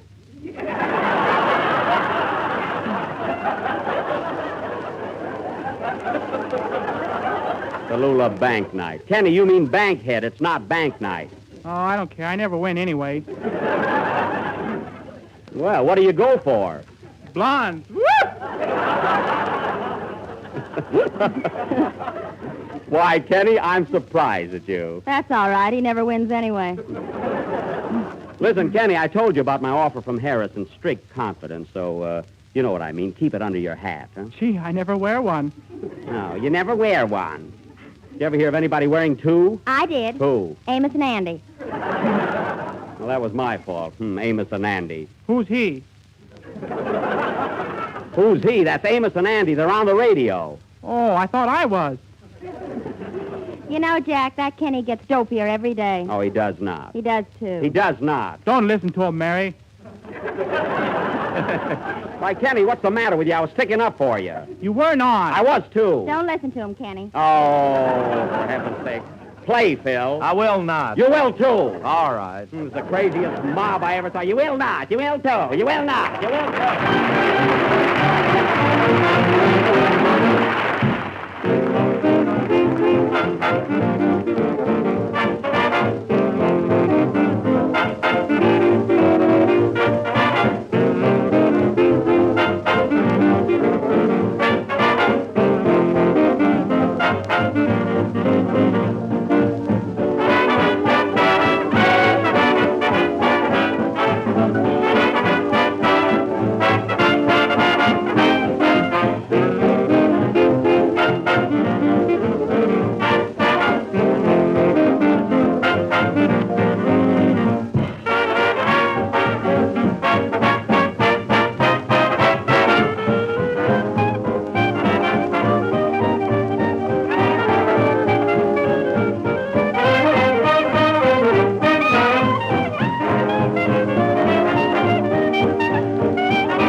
That was I Will Not, South Sea Island Magic, played by Phil Harris and his Haristocrats of Melody. I kind of like that. I certainly think of some cute names for your orchestra, don't I, Phil? Yeah, but you're cute anyway. I think so. You should see me when I'm shaved.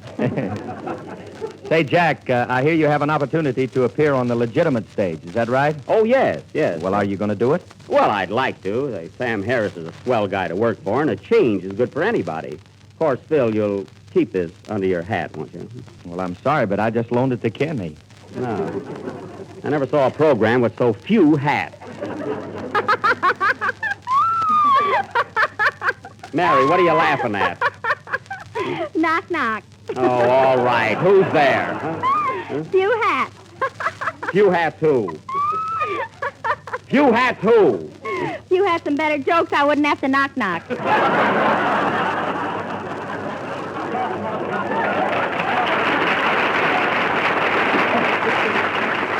Now, isn't that silly? Well, Jack, I want to wish you a lot of success in your new venture. Sort of looks like you're going from one Harris to another. Oh, yes. Say, and Phil, you don't happen to be related to him, do you, Phil? No, Jack. You see, he spells his name Harris. I see. How do you spell yours? Yours. Oh, okay. Well, there is a difference there. I know. There is. Pardon me, Mr. Harris. I just finished the arrangement of your last number. Do you mind if I leave now? No, go right ahead. Oh, just a minute. Say, Jack, you haven't met my new arranger, have you? No. Well, I want you to shake hands with Mr. Blue. He's a great admirer of yours. Well, I'm very glad to know you, Mr. Blue. Oh, that's all right. Well, have you been with Phil a long time? Well, I used to have my own orchestra in San Diego, but I've been with this band now about 4 or 5 weeks. Oh, so you had your own orchestra, eh? Well, what made you give it up? Well, we were playing in a great big ballroom, and an awful big place, but nobody ever showed up, and those things kind of depressed me.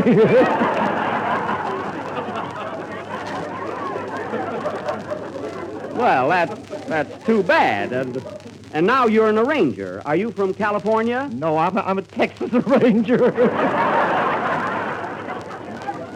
Very good, very good. Well, Mr. Blue, you know, I'm quite a musician myself. I'm a violinist. Oh, a fiddler, eh? Well, yes. In fact, the violin was really my first love. You don't say. Oh, yes. Boy, were you jilted. Quiet. Well, I'm very glad to have met you, Mr. Blue. It's been a great pleasure, and I hope you'll be on this program for a long time. Thanks. I hope you will, too.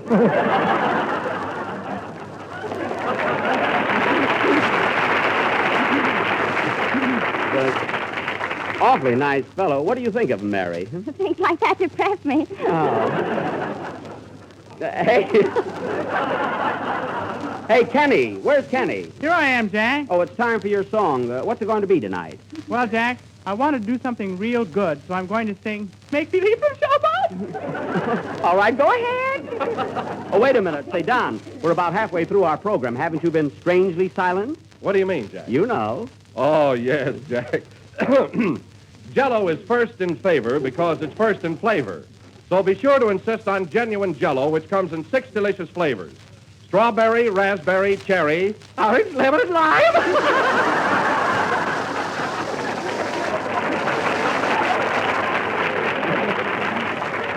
You know, we should have been vaccinated before Mr. Blue came in. Sing, Kenny, sing.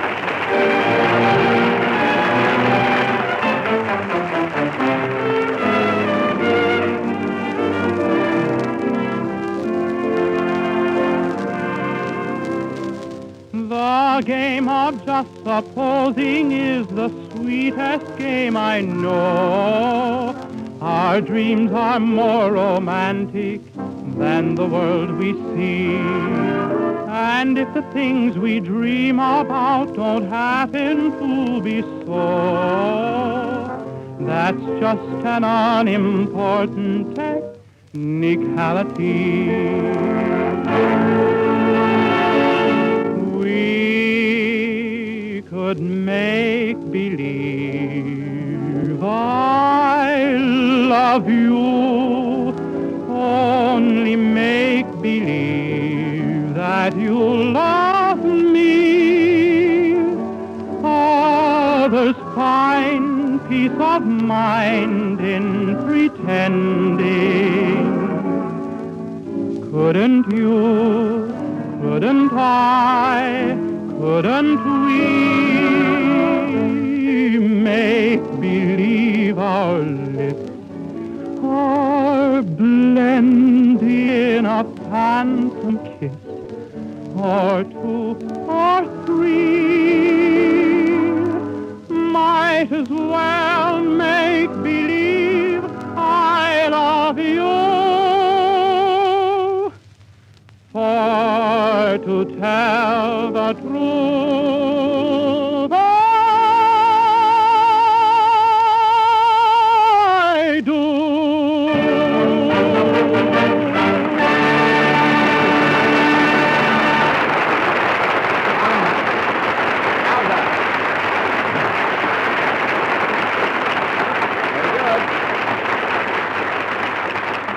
That was Jerome Kern's Make Believe, sung by Kenny Baker with Phil Harris at the baton.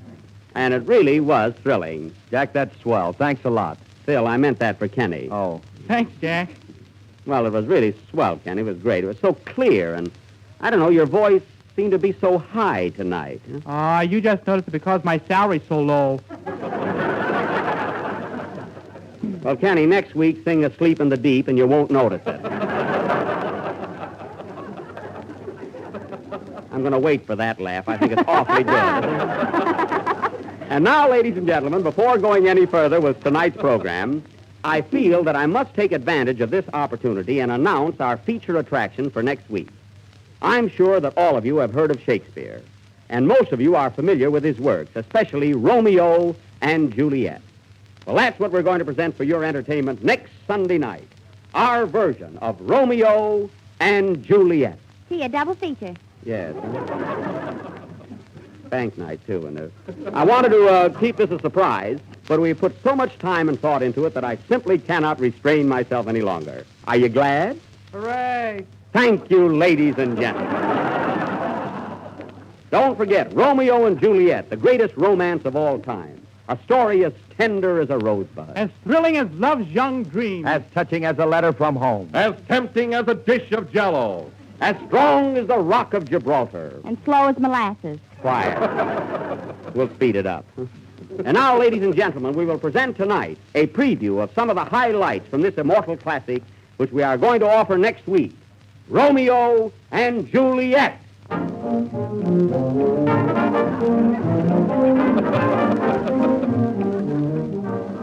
Romance. Ah, Juliet, my love. Wherefore art thou, Juliet? Up here on yon balcony. Come, climb up to me, Romeo. Wait, my sweet, whilst I build this ladder.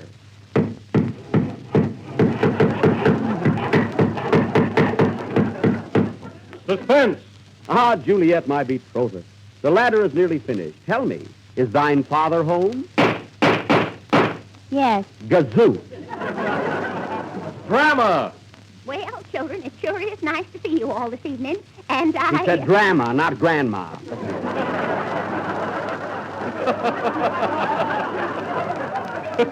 Oh, nurse.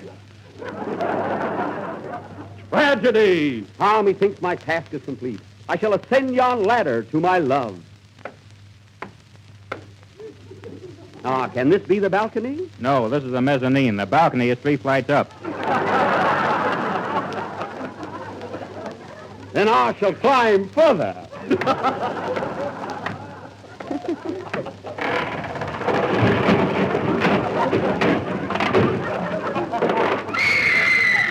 Romeo, art thou hurt? Art thou hurt, Romeo? Was Romeo hurt? Will he recover? Can the ladder be fixed? Don't tell him, Don. Make him listen.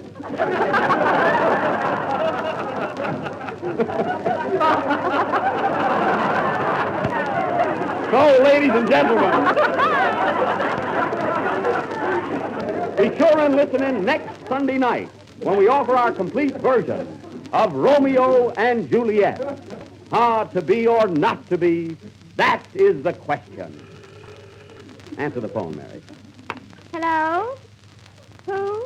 It's for you, Jack. New York calling. It's Mr. Lawton Campbell of General Foods. Oh, the boss. Mm-hmm. Huh? Well. Hello? Hello, Mr. Campbell. Yes. Did you hear what we're going to do next Sunday night? What's that? Oh. Why, I thought it was a swell idea. But, Mr. Campbell, we've spent a lot of time preparing it, and, gee, we've already built the ladder. No, it isn't the money. It's the principle of the thing. Now, what? Now, wait a minute, Mr. Campbell. I know you're the sponsor, and your word is law. But I've always tried to please you, and I think this is going just a little too far. Careful what you say, Jack. Please, Don. Now, listen, Mr. Campbell. I don't want to argue about this thing, but I've been in show business a good many years, and I think I know the pulse of the public. Watch your blood pressure, Jack. Oh, yeah? Well, let me tell you something. I've already announced Romeo and Juliet, and we're going to do it. Gee, I'm scared. Okay, Mr. Campbell, okay. I don't care if this is my last program. Yeah, I realize what this means. But whether you like it or not, Romeo and Juliet is going on next Sunday night. Goodbye. How do you like that? What do you... Gee, that burns me up. These don'ts, this heat, this jungle. That was last week. Oh, yeah. Thing has got me all upset. Jack, weren't you just a little bit too hasty? Well, who wouldn't be? You work and slave and try to do something high class, and what does it get you? Oh, what are you all standing around there like a bunch of dummies? Oh, take it easy, Jack. Oh, take it easy, huh? What you get for trying to do something new and different? Now, if I were you, Jack... You stay out of this.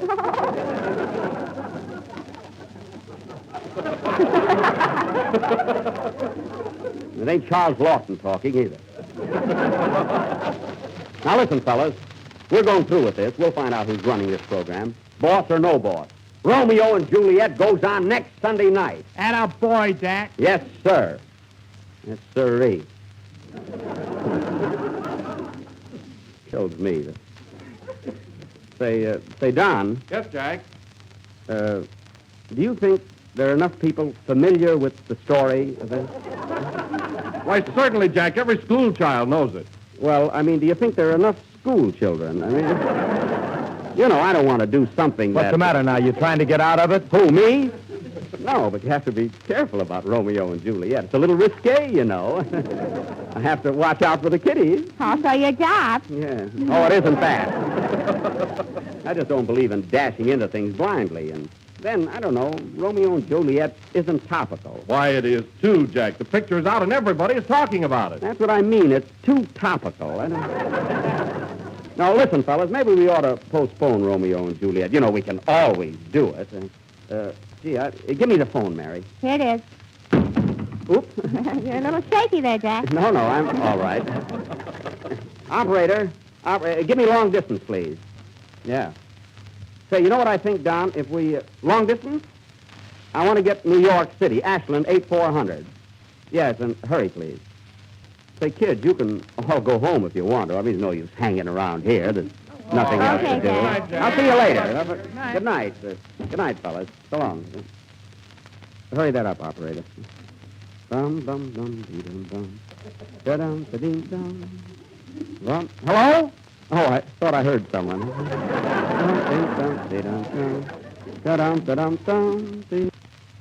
Hello? I want to speak to Mr. Campbell, please.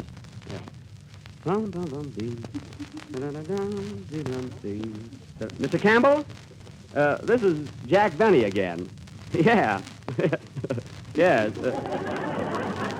Say, when we were talking before, when I was kidding about next week's program, well, this is awfully funny. I'll bet, Mr. Campbell, I bet you really thought we were going to do Romeo and Juliet.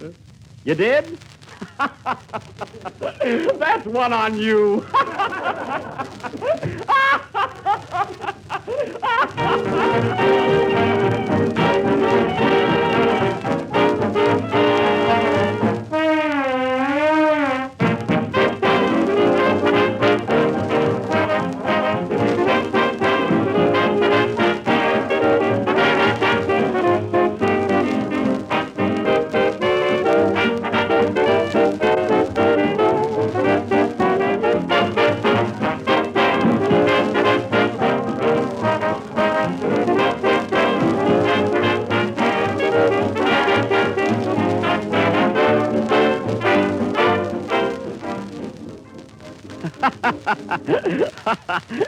Yes, I sure will. Yes, sir.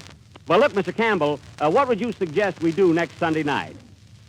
Oh, a fellow as clever as you must have some idea. Huh? What's that? A minstrel show? Oh, you mean a real old-fashioned minstrel show? Oh, sure. Thanks. Yeah, I think that's a swell idea. What's that? Oh, no, Mr. Campbell, no, you can't be the interlocutor. That's my job. So I'll have to put my foot down there. Mildly, of course. Well, goodbye, Mr. Campbell. Thanks for calling. Oh, yes, I called you. Yeah, well, thanks anyway. Say, Mr. Campbell, I sure was a bad boy, wasn't I? Well, goodbye. Goodbye. Well,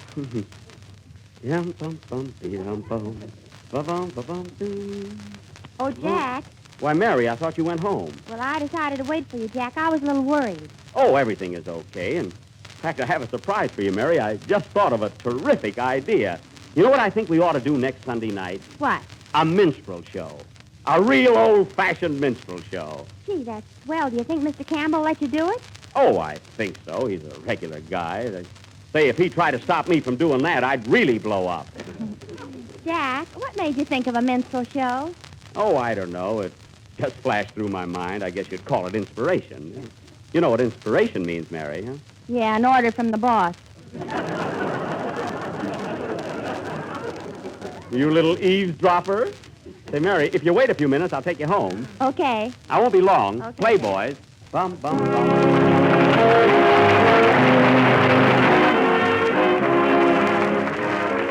Extra good news. The makers of Jell-O have discovered a way to give you rich, luscious chocolate pudding far more easily and far more economically than ever before. With the new Jell-O chocolate pudding powder, you can make real old-fashioned pudding, smooth, creamy, and chocolatey, just like the ones Grandmother used to make back in the good old days. Now you can have them again, and this is all you have to do. Just combine the contents of a package of Jell-O chocolate pudding with some milk in the top of your double boiler, letting it cook until it becomes smooth and thick. When the mixture has cooled, serve it in sherbet glasses. You'll have enough for 6 helpings, and that means 6 happy people. Jell-O chocolate pudding is so simple, so inexpensive, and so downright delicious that you mustn't delay trying it. Ask your grocer for Jell-O chocolate pudding, and if he hasn't put it in stock yet, be sure he orders it for you. Remember the name, Jell-O chocolate pudding.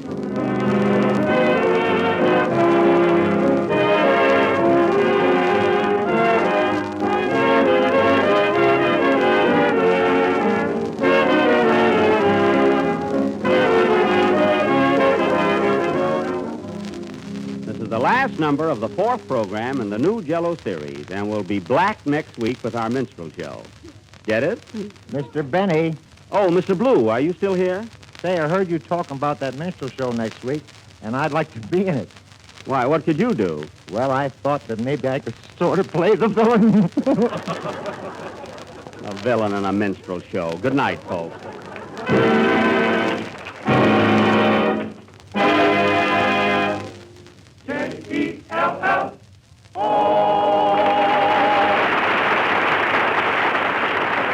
The tune A Fine Romance by Jerome Kern is from Swing Time. This program originated in the NBC studios in Hollywood. This is the Red Network of the National Broadcasting Company.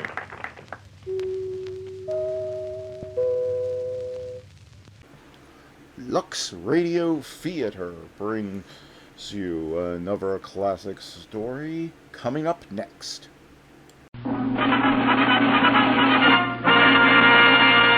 From Hollywood, California, the Lux Radio Theater presents Marlena Dietrich and Douglas Fairbanks, Jr. in The Song of Songs with Lionel Atwill.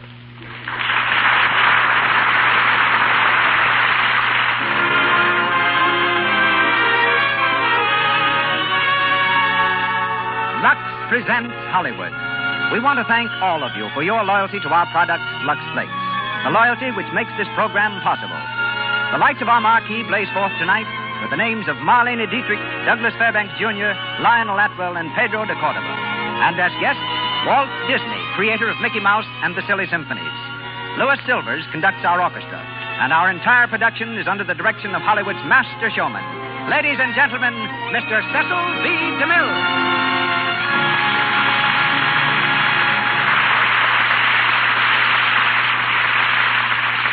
Greetings from Hollywood, ladies and gentlemen. The taxicab drivers of New York are known as the most efficient, London's the most patient, and those of Paris the most impetuous and chivalrous in the world. The Parisian cabbies first proved themselves during the World War, when they loaded their whimsical chariots with troops and raced them to the front in defense of their city. Several weeks ago, they proved their gallantry for the second time. It was while Marlena Dietrich was in Paris.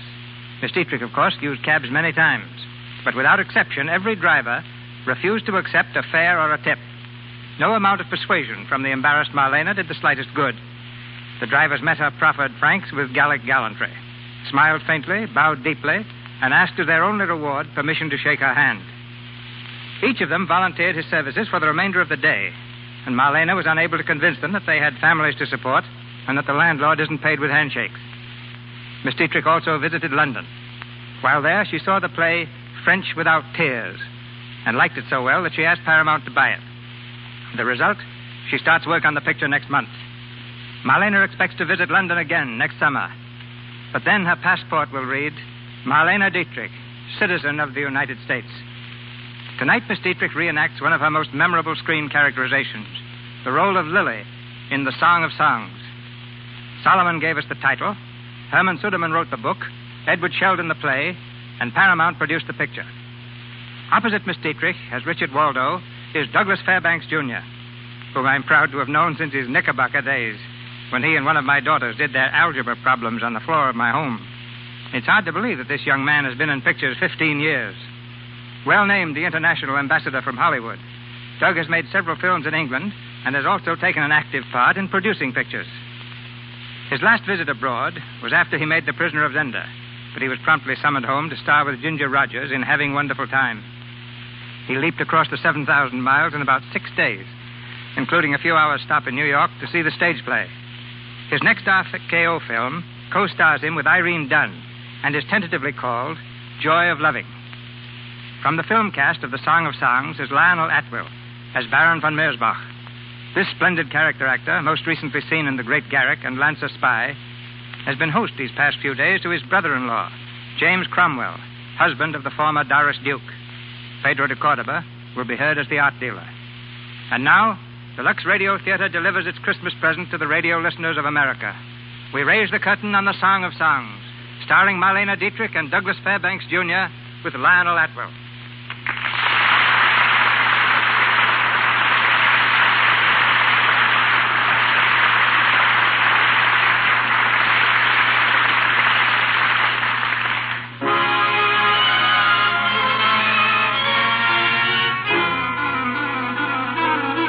The Orient Express, Berlin to Constantinople, threads its way across the hills of Central Europe. In a third-class compartment, a young girl in peasant dress sits stiffly on the edge of her seat. She's been that way from early morning until night, her meager possessions in a bundle on her lap. In her eyes, an expression of mingled fear and expectation. The conductor opens the compartment door.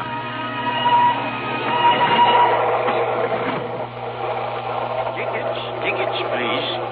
Oh, good evening, Fräulein. Good evening. Well, we're almost there now. A few more minutes. You will let me know when we come to Vienna. You know it. Vienna never sleeps. Is this your first visit? Yes, I'm going to my aunt. Oh, you will like it in Vienna, Fräulein. Thank you. It frightens me a little. You'll get used to it. Tickets.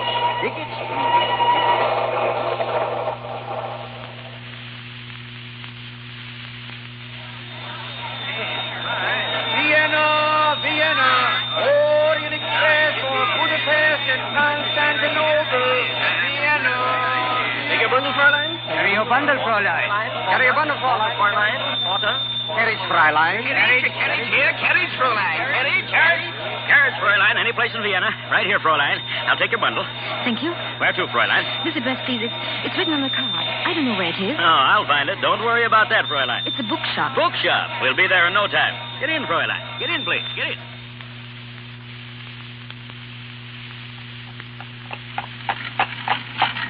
Oh. We're here, Fräulein. The bookshop, eh? Yes. How much, please? 10 shillings, Fräulein. 10 shillings. Here. Thank you, Fräulein.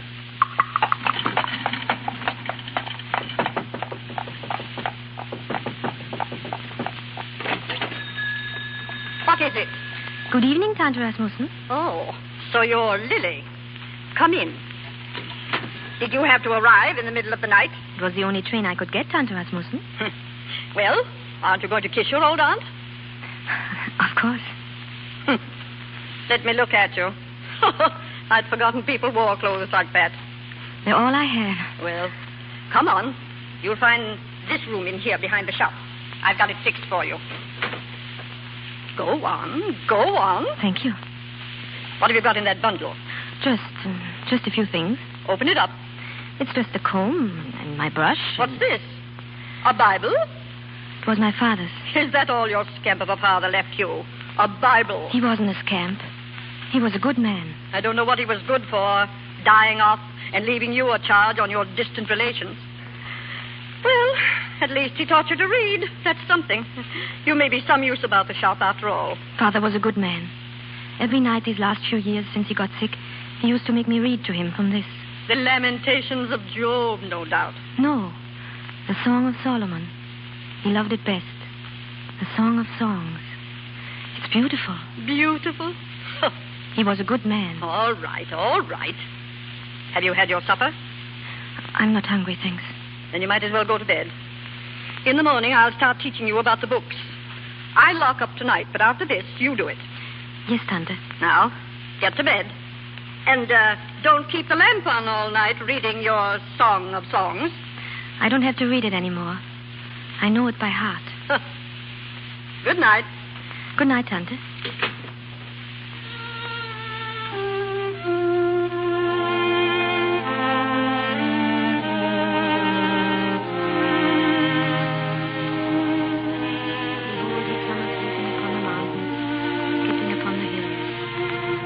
By night on my bed I sought him, whom my soul loveth. I sought him, but I found him not. I will rise now and go about the city in the streets, and in the broad ways I will seek him, whom my soul loveth. I will seek him, whom my soul loveth.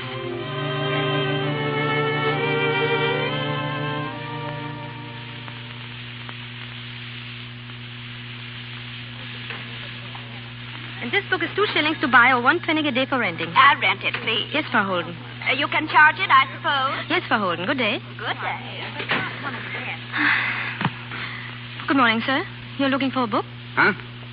I said, you're looking for a book. That's what people usually come in a bookshop for. I'm sorry.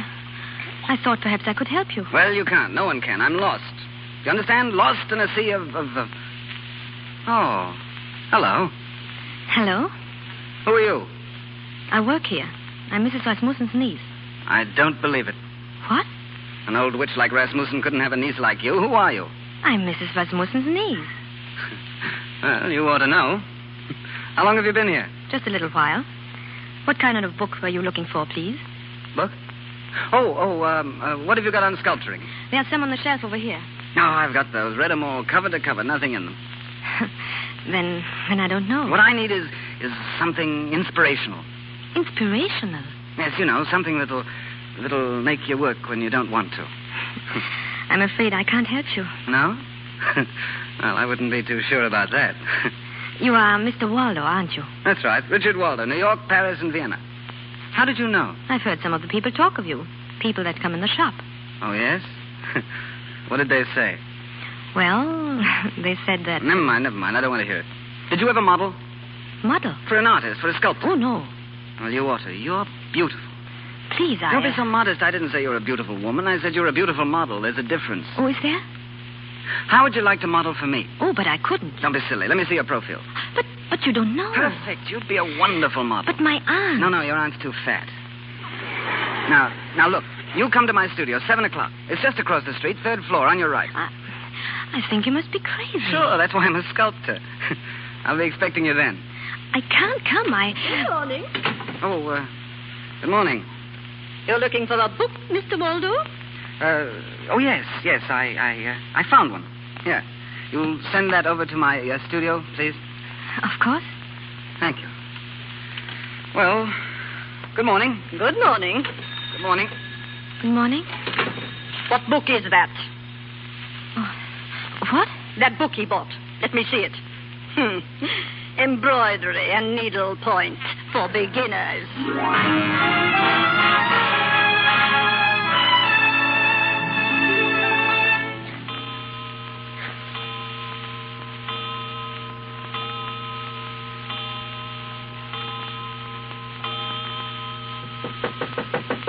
Come in. Well, who is it?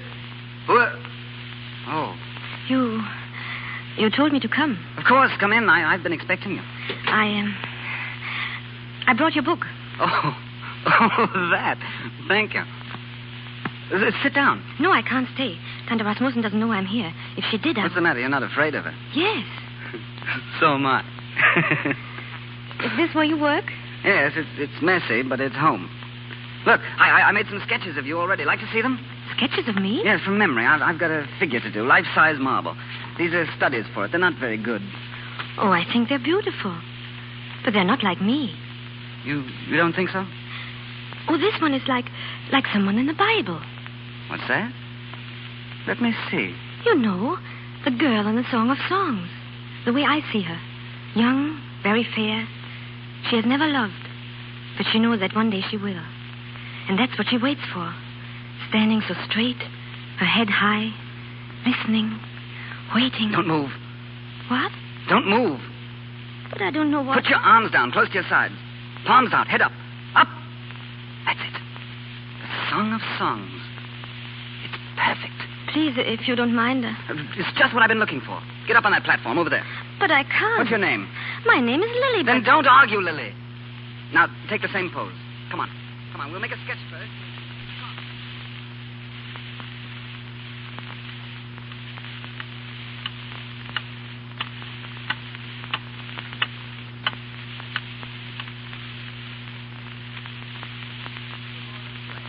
Right. Tired? A little. All right, you can rest now. Thank you. I'll get it. Next the clay and then the marble. And then a song out of marble. A song of songs. Who is it? Am I welcome? Oh, come in. I was passing and saw your light. I thought I'd come up and see how you were getting along with my statue. Well, I made a sketch of it. Like it? Very good. Well, you see what I'm getting at. I think so.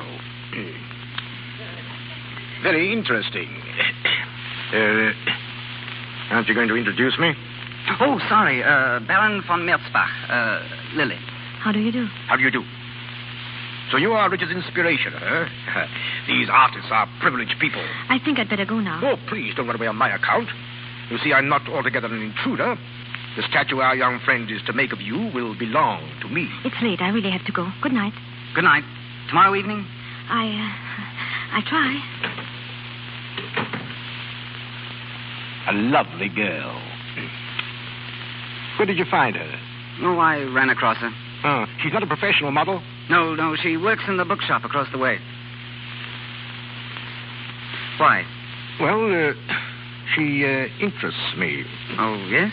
But of course, Richard, if there's any reason why I shouldn't... None at all. She's nothing to me. Oh, that's fine, that's fine. Because she interests me very much.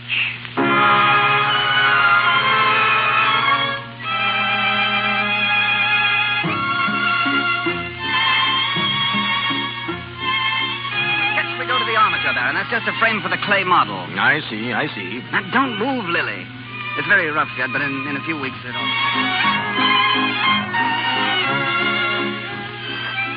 You ready to cut the marbles soon? Eyes open, Lily, please. Charming. Excuse me, Baron. Huh? Oh, am I on your way? I'm sorry.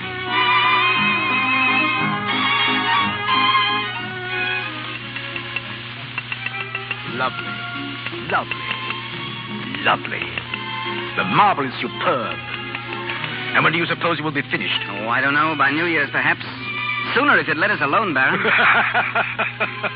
Oh, my friend, you're annoyed with me. Oh, very well. I'll not come again. I will keep out of your way. Huh?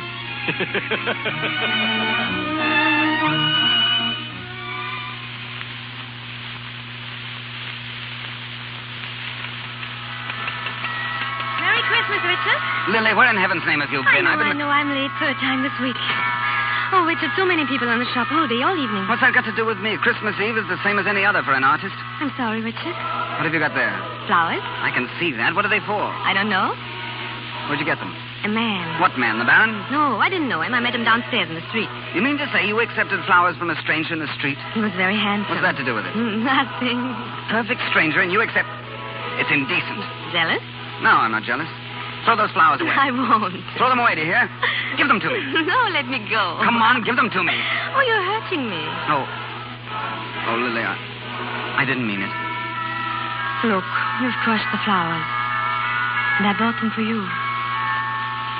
Oh, darling, please forgive me. Why? Because I love you, Lily. Because I love you, darling. Richard, Did you just find that out? I don't know. I should have known always. I have known. From the first night I came here. I saw things then for the first time. The gold in the sunlight, the deep brown of the earth, the whiteness of the snow. So beautiful. I won't have you squandering your love that way. What about me? When I put my hands on the earth, it's you I'm touching. The wind on my face is your kiss. You are in everything I think and feel and do. And will be till I die. You feel that way? You shouldn't, Lily. Shouldn't? Why? Don't love too much, ever. We weren't made to love that much. You don't want me to love you? Yes, I do. I do, Lily. Then that's my way. The way of the girl you have carved from the cold stone. But her heart is not cold. And she says, set me as a seal upon thine arm, as a seal upon thine heart. For love is strong as death.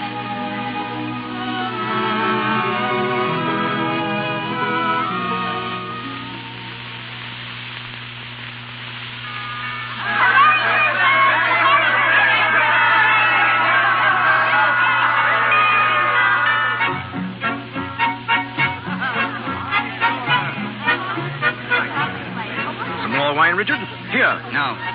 Fill up your glass. I said no. Go on with what you were saying, Darren. Well, you don't seem anxious to hear it. I am. I said my interest in Lily was not frivolous. In fact, I may say my interest is far less frivolous than your own. What do you mean?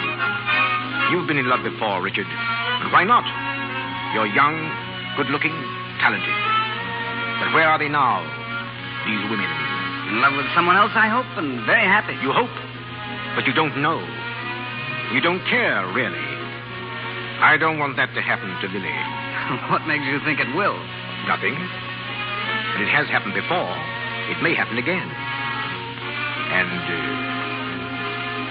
I want her. You want her? Give her to me, Richard. I need her and you don't. I can make her happy and you won't. I'm rich. I can give her anything. I can educate her, refine her. I can make her the Baroness von Meschbach. Are you serious? Doesn't it sound as if I were? What do you want me to do? Step aside, Richard. Go away for a while. Give me a chance to see her.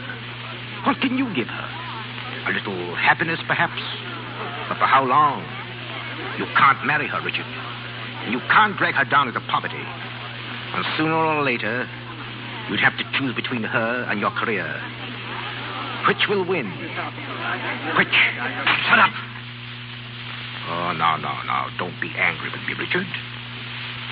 Think of her. Well, Richard?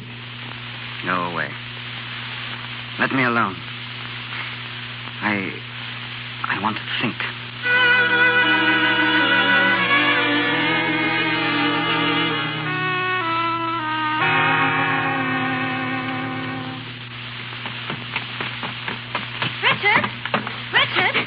Richard, why don't you... Oh. Come in, Lily. Where's Richard? What has happened here? Where are his things? The statues. Lily. Where's Richard? Where's he? He's gone. Gone? Gone where? Away. To Italy, I think. He asked me to see you and explain. Italy? When is he coming back? Not for a long time. Perhaps never. I don't believe it. I don't believe it. Don't take it too hardly, Lily. He isn't worth it. No man is. When did he go? This afternoon. Early. He told me yesterday he thought it would be best for you and for him. Yesterday? Then he knew. He knew and he didn't tell me. He hadn't the heart, Lily. That's why I'm here. Lily, don't cry. Don't you see it had to end this way sooner or later? He never really loved you. And I do. Let me take care of you, Lily. Go away, please. Go away. While I live, you'll have everything you need, everything you want. After my death, and it may not be so long, you'll have the estate. No, no. Is it because of him? Are you going to let him spoil your life? He didn't let you disturb his. He didn't consider you his equal. Well, I do. Come with me and I'll make you his equal. I'll clothe you and teach you. I'll make a great lady out of you. I'll make you my wife. My wife, Lily. And when you meet him again, you'll be the Baroness von Meckbach. The Baroness, Lily. And he'll be nobody. Obscure, penniless, living in garrets. And you can buy a statue from him, perhaps, for charity's sake. Is it worth it, Lily? For his lies? They were lies. All of them. Then let me help you, Lily. Make him pay for them. Oh, it will be sweet, Lily. Yes. It will be sweet.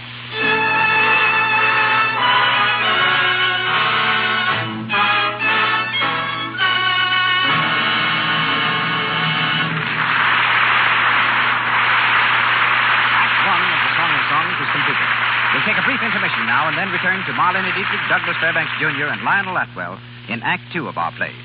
In this intermission time, let's step on radio's magic carpet and fly to a home in an eastern town where everything is in a state of tense excitement. Marjorie, the older daughter of the house, a college freshman, has just come home for Christmas. The family are gathered round the fire, eager for all of the news of college. Gosh, it's nice to be home. But you're happy at college, dear. Oh, I love it, Mother. Of course, they work as hard. Oh, we don't want to hear about work, Marge. Why, Dottie, Oh, dear. please, Mother, I want to know about the parties and the games and what the girls wear. Oh, hold on, sis. One question at a time. Well, about clothes. We just live in sweaters, and we usually wear them over silk blouses, just as I am now. That sweater still looks very nice, dear. Just as pretty and soft as when we bought it last fall. I guess the credit goes to Lux. I washed it oodles of times, just the way you told me to. Well, there's nothing like Lux Flakes, dear. I'm glad you remembered that. Oh, Lux is the college girl's pal, Mother. Nearly all the girls Lux stockings, undies, and sweaters. It doesn't shrink wool, thank goodness. I simply despise shrunken sweaters or socks. It's a good thing to remember that Lux won't shrink woolens, won't fade colors. It's safe for anything that's safe in water alone. And now, our producer, Mr. DeMille. We continue with the Song of Songs, starring Marlene Dietrich and Douglas Fairbanks Jr., with Lionel Atwell.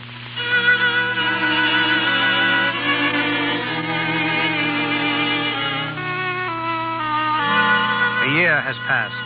A long, dull year, filled with bitterness and disillusionment.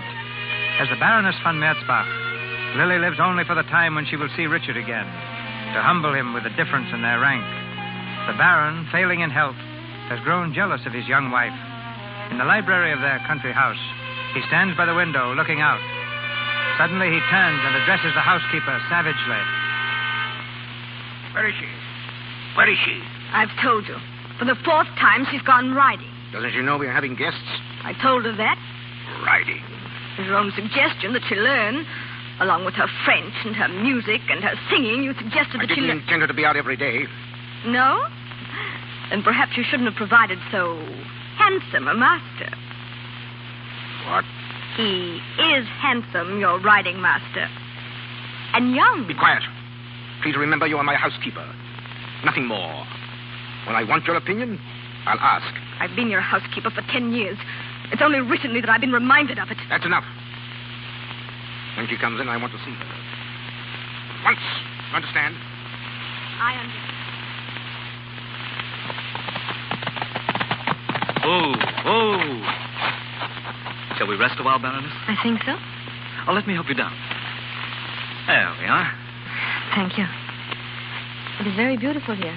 Yes, I come here often by myself. Why have you never brought me?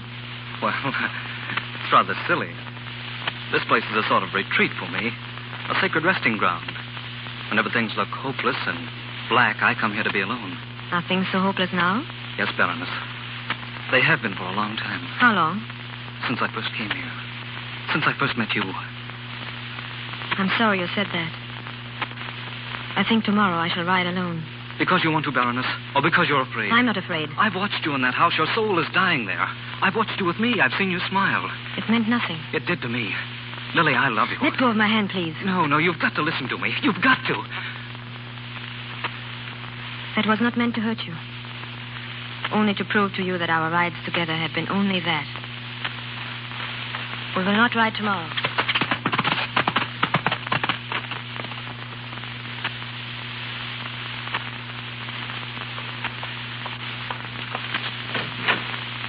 Well, so you've decided to come back. Miss Volk said you wished to see me. Where have you been? I've been riding. Alone, I suppose. No. Hereafter I will be. Isn't it a bit soon? I learned quickly. Well, you better go and get dressed. Yes, I will. We're having guests for dinner, or I should say, guest. Our friend Richard is coming. What? You're surprised, eh? He's coming here tonight? Yes. And you must look your prettiest, my dear. I want to see you together. You and your old friend. The starving artist and the Baroness von Mertbach.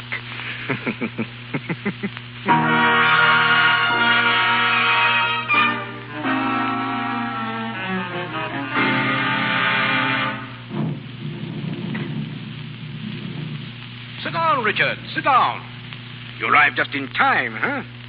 Nasty weather. Yes. Cigarette? No, thank you. Lily will be down in a moment. Oh, you'll be surprised at the change in her. She's a woman, Richard. Matured. Beautiful. You said something in your letter about... About a business matter. Yes. I've been thinking, Richard. That statue. What was it? The Song of Songs. Where is it? I never finished it. What? Why, it was almost done. It was... I never finished it. I see. Of course, I know you paid for it. I'll do something else for you. I'll pay you the money back. I can get it somehow. No. Forget it, my friend. Forget it. And you've already paid me back, you know. I have the original. Lily. Come in, my dear. Good evening. Good evening, Richard. What, Lily? No kiss for me this evening? Of course. It was nice that you could come, Richard. You're always glad to welcome old friends. Thank you. Dinner is served, Your Excellency. Dinner. Take the Baroness, Richard. Go on. The young before the old. The young before the old.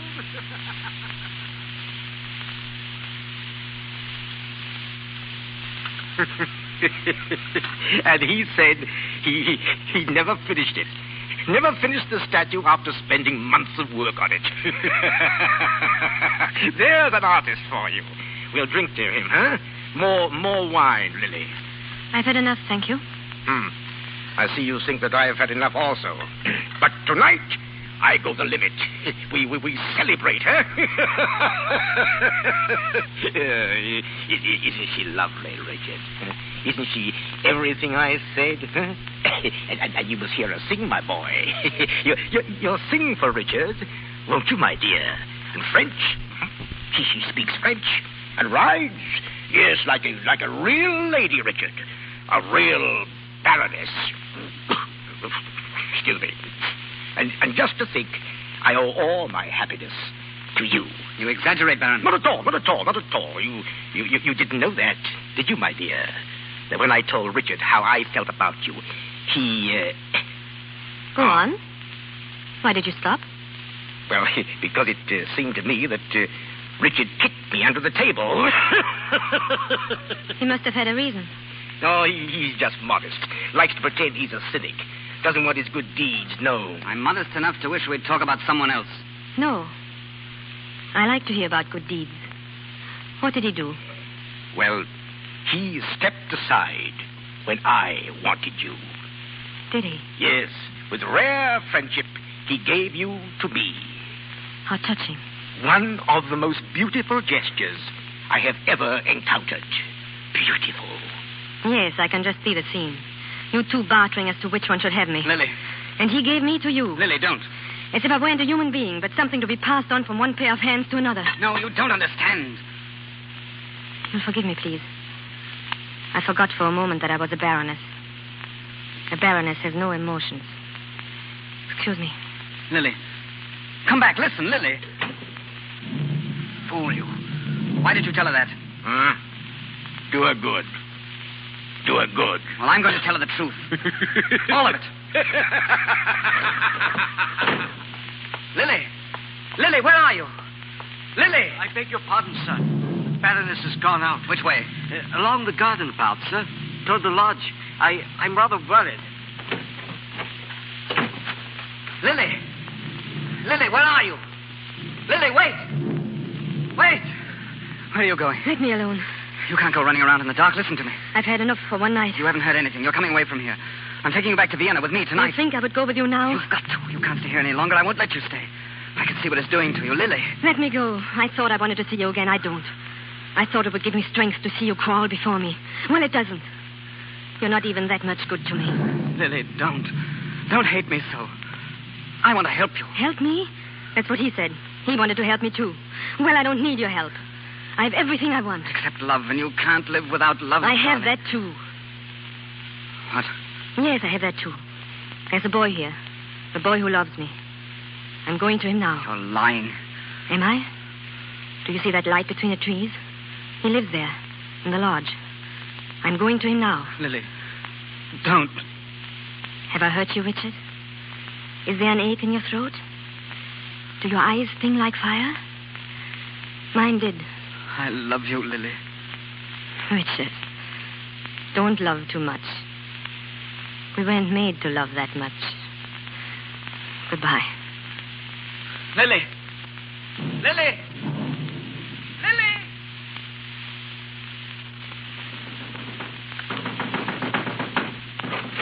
Baroness.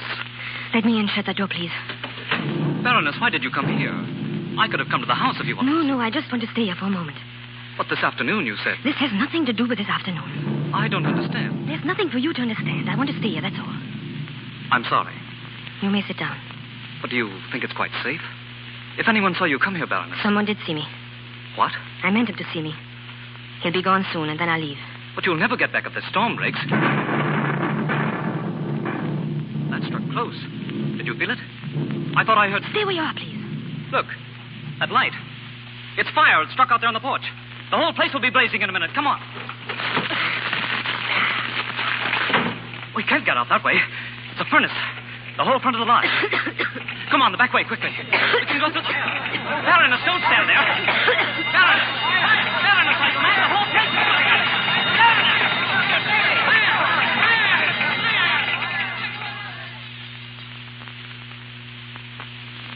Bring her over here. Is she still unconscious? Lay her down on the ground. She's not burned. It's just smoke. I tried to get her out, but she wouldn't come. I had to carry her. Have you sent for a doctor? Well, she's all right now. She's opening her eyes. Get out of the way. Out of my way. Miss Smoke. The Baroness Is she all right? Yes, I think so. Then get back to the house. Go on, all of you. I'll take care of her myself. Baroness. Baroness, look at me. Are you all right now? Yes? Then try to stand up. Quickly. You've got to leave here. Do you understand? Leave? Get on your feet. The Baron. He knows you were in the lodge. He's coming down here now. He'll kill you. He'll kill you if he finds you. Can you walk? Yes. We'll go by the back gate. Hold on to my arm. Take the road to the town. There's a train at midnight. We'll have to hurry. Here's money. Don't miss that train. Do you hear? Do you hear? I hear. Go on now. The gate's open. I'll send your things after you. Oh, you little fool, you. Where will you be? Where will you be? I don't know. I don't know.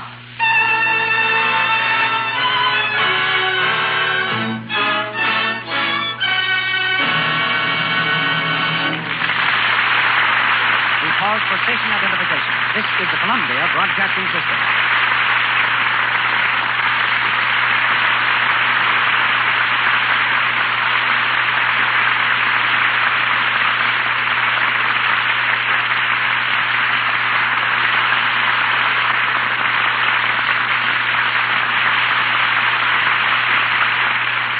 moment, Marlene Dietrich and Douglas Fairbanks Jr. with Lionel Atwell return to the stage for Act 3 of The Song of Songs. In this brief intermission, we bring you special Christmas news. A new way to make your Christmas tree more glittering, more exciting. Decorate it with real-looking snow. You can make it easily with Lux Flakes and apply it in no time. Here's how you do it. Pour a box of Lux Flakes into a big bowl or dishpan and add lukewarm water. You don't need much water, only about 2 scant cups to a big box of Lux. Then beat up with an egg beater. Soon you'll have a bowl full of pure white suds that look like whipped cream. Then, right away, take handfuls of this whipped-up mixture and spread with your fingers along the branches of your Christmas tree. While it's still moist, and if you want an even more glittering effect, sprinkle the tree with that shiny artificial Christmas snow you get in the stores. You'll have the loveliest effect imaginable. Your tree seems covered with glistening, soft, freshly fallen snow. This new way of decorating your Christmas tree is practical, too. It clings to the pine needles and keeps them from drying and falling off so soon. Try this easy, inexpensive tree decoration. White trees are smarter than ever this year. Remember, Lux Flakes, a little water, about 2 scant cups of water to a big box of Lux, and beat it with an egg beater. Remember to have a large box of Lux Flakes on hand so you'll have plenty of snow. Back now to Mr. DeMille, our stars and play. Marlene Dietrich, Douglas Fairbanks Jr., and Lionel Atwell resume the Song of Songs.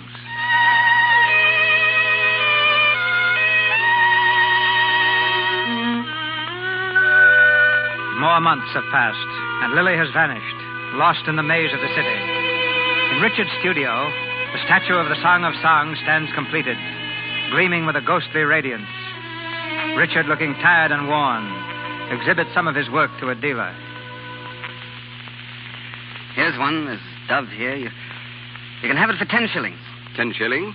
That is very cheap. I need the money. Unfortunately, I have no need for the statue.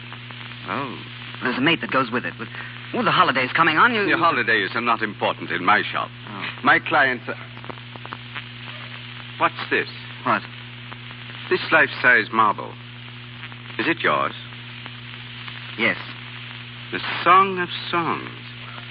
Very beautiful. How much do you want? For that? It's not for sale. Oh, come, Waldo.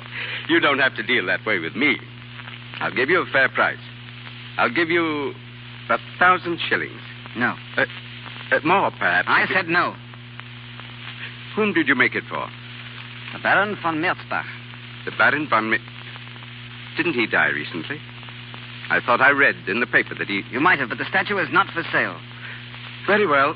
I know better than to argue with an artist. But if you should ever change your mind, Waldo, I'd like the first bid. What about the other things? Frankly, they're not very good. Not for my purposes, anyway. But I've got to sell something. You can name your own price. I've got to have money. There's nothing I want, Waldo, except... No. Well, good night, Waldo. Good night.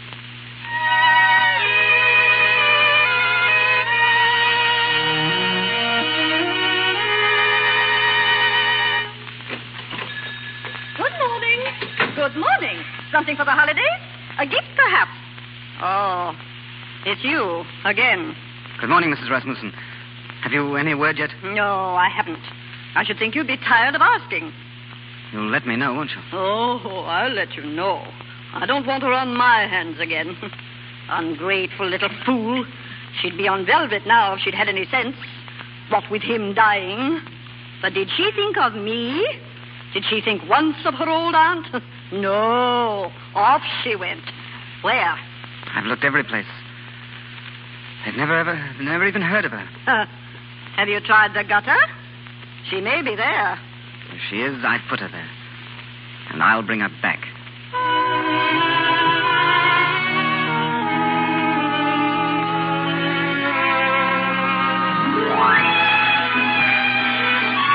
You want a table, sir? No, I'm just looking. Yes, sir?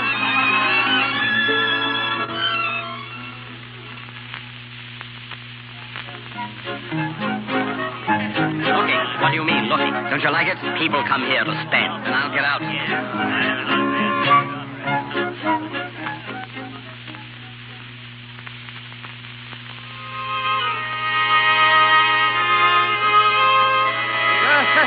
Hello, Waldo. Merry Christmas, Waldo. Hello, Anton. Excuse me, will you? No. Sit down, Waldo. Sit down here. I can't now. I've got to get... What's the matter? That girl over there, at that table. Oh, that's Lily. She sings here. Tell her I want to see her, will you? Right away, outside. Oh, sure. Hey,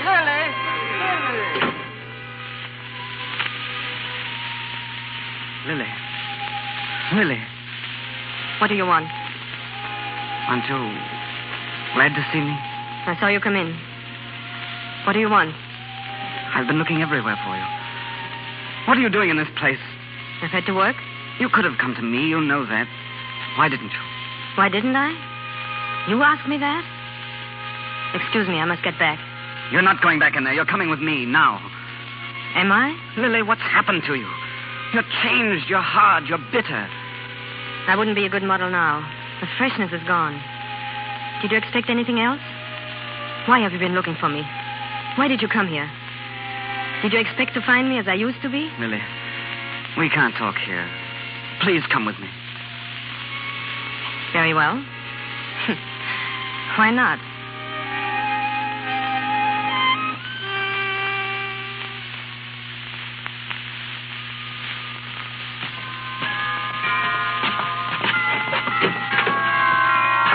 Go in, Lily. It's the same place, you see. I've changed things around a little, but some of the pieces are gone. Not many, I'm afraid. Sit down. You haven't done so well either. Have you, Richard? No, Lily. You said you never finished the statue. I did, later. No office? No office. It's my best work, too. It's the only worthwhile thing I've ever done in my life. Why did you bring me here? To talk about her? And about ourselves. I brought you here because I thought when you saw this room again, you'd remember another Christmas. Centuries ago, Lily. You bought flowers for me. You remember? I have no flowers now. I brought you here because I thought you might love me again as you once did. I never did. That isn't true. I never did. There was a young girl once, centuries ago, who came up those stairs as I did tonight. She loved you. With all her soul, she loved you. I'm not that girl. You are in your heart. In my heart, least of all. Shall I tell you something? Sometimes that young girl comes to me at night, as she used to go to you. She whispers those words to me, the words you loved to hear. I sought him, whom I so loved. I sought him, but I found him not. I called him, but he gave me no answer. Lily. The watchmen that went about the city found me. They smote me. They wounded me. They took away my veil from me. Lily, don't. I love you. I do love you. Then you love someone who's dead. You love a corpse. I'm dead. What right has she to live? That statue there. Let her die, too. Lily, don't touch it. Let her die. Let her die. Let her die.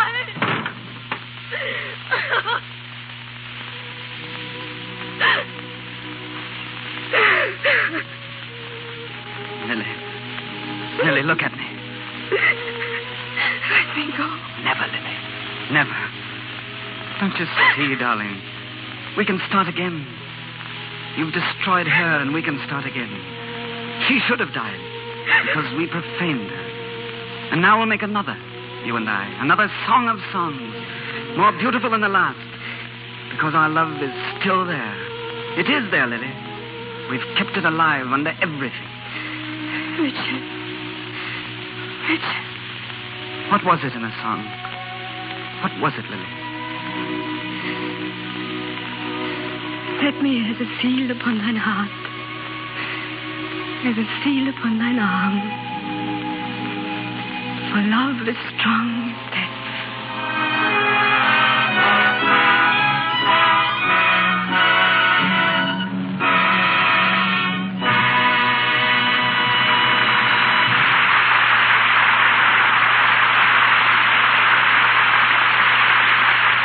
Song of Songs is ended. But Marlena Dietrich, Douglas Fairbanks Jr., and Lionel Atwell will be heard again before we say goodnight. Hollywood, land of perpetual sunshine, December roses, and rising temperatures, is going to have a snow-white Christmas. Yes, it's true. But before I completely confound our Chamber of Commerce, let me explain myself. Tomorrow night in the Carthy Circle Theater, scene of epic Hollywood premieres, another chapter in motion picture history will be written when Walt Disney presents the first full-length animated film ever made, Snow White and the Seven Dwarfs. For giving us Mickey Mouse, Donald Duck, and the Silly Symphonies, the world owes Walt a great debt. He was the first to make animated cartoons in sound and then in color. And with Snow White, he pioneers once again in a picture that took 3 years to make and involved more than 2 million individual drawings. Walt is standing beside me now. I should say he's quaking beside me now. He's nervous, trembling, and out of breath. Buck up, Mr. Disney. What's wrong? Nothing much. Except I've been running around in circles so long, it's getting to be a habit. Carthy circles? Well, that's just one of them. I think I've got stage fright. No, you've got premiere fright, which is much worse. You ought to know you've produced and opened more than 200 pictures. Yes, and I'm just as scared the 200th time as I was the first. But I hear Snow White and the Seven Dwarfs is the screen's greatest innovation in years.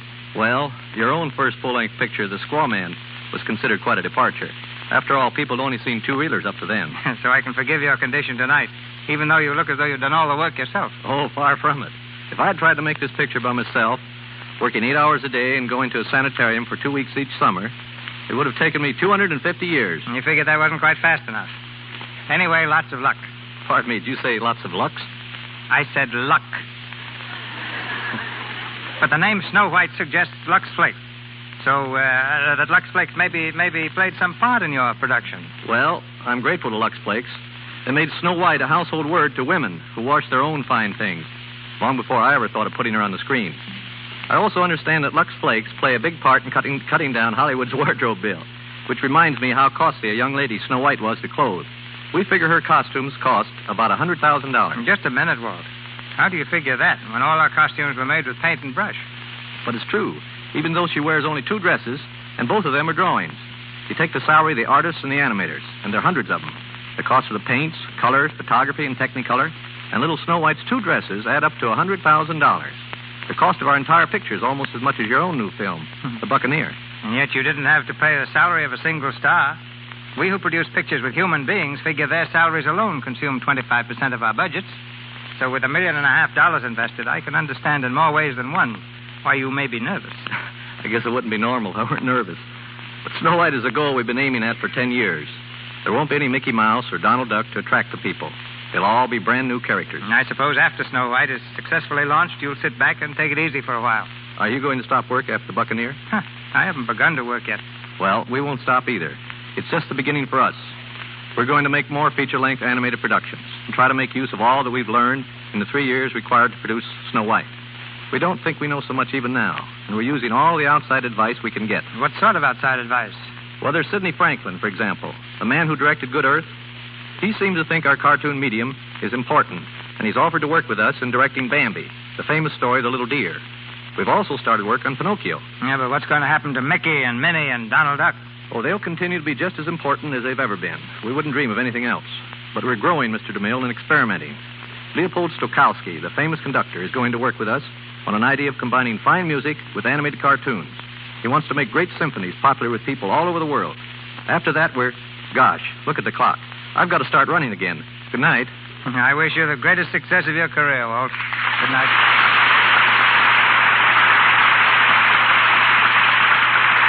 And now, in this season of Christmas stars, we bring you one of Hollywood's brightest, Marlene Dietrich.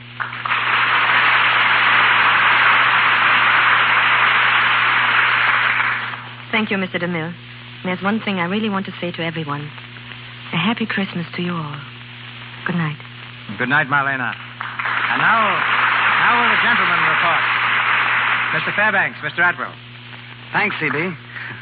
You know, Lionel, Mr. DeMille here means a lot more to me than almost anyone else in Hollywood. Really? He's been my friend for years, helped me, advised me. I really think a great deal of Mr. DeMille. I'm sure we all do. Well, that's very kind, gentlemen, but after all, Doug, I don't think this is the time to... No, I want everyone to know what I think of you.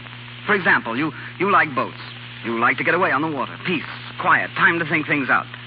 Any man who likes boats as much as you is bound to be a big man. You're not leading up to borrowing my boat by any chance, are you? Well, I thought if you weren't doing anything... Yes, and how are you, Lionel? Fine, CB, thanks, fine. But speaking of hobbies, my stamp collection is really the... Of course, I have a boat of my own, but it's in England, on the Thames. And if you're ever over there, I want you to feel that my boat is yours. Now, just take it any time and keep it as long as you want. But, Doug, I haven't the slightest idea of going to England. Well, that's all right. I just want you to know that it's there when you do go. Well, thanks. That's very generous. And now, as man to man, I'm planning a little fishing trip. Do you think you could... No. No? No. Oh. I haven't forgotten the last time I loaned my boat to you and Bob Montgomery and Lawrence Olivier. You filled it full of swordfish. The next time I took it out, it smelled like a hot Friday on the waterfront. I needed a surgical mask to walk up the gangplank. Oh, that. Well, Lionel, about your stamp collection. Oh, then you did loan Doug your boat, Mr. DeMille. I certainly did. Oh. Once.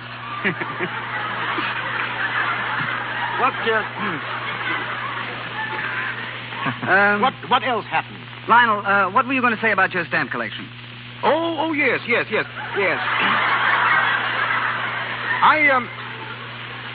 I have a block of 1855 Mexican. Lionel, while I think of it, do you have a yacht? Yes. Yes.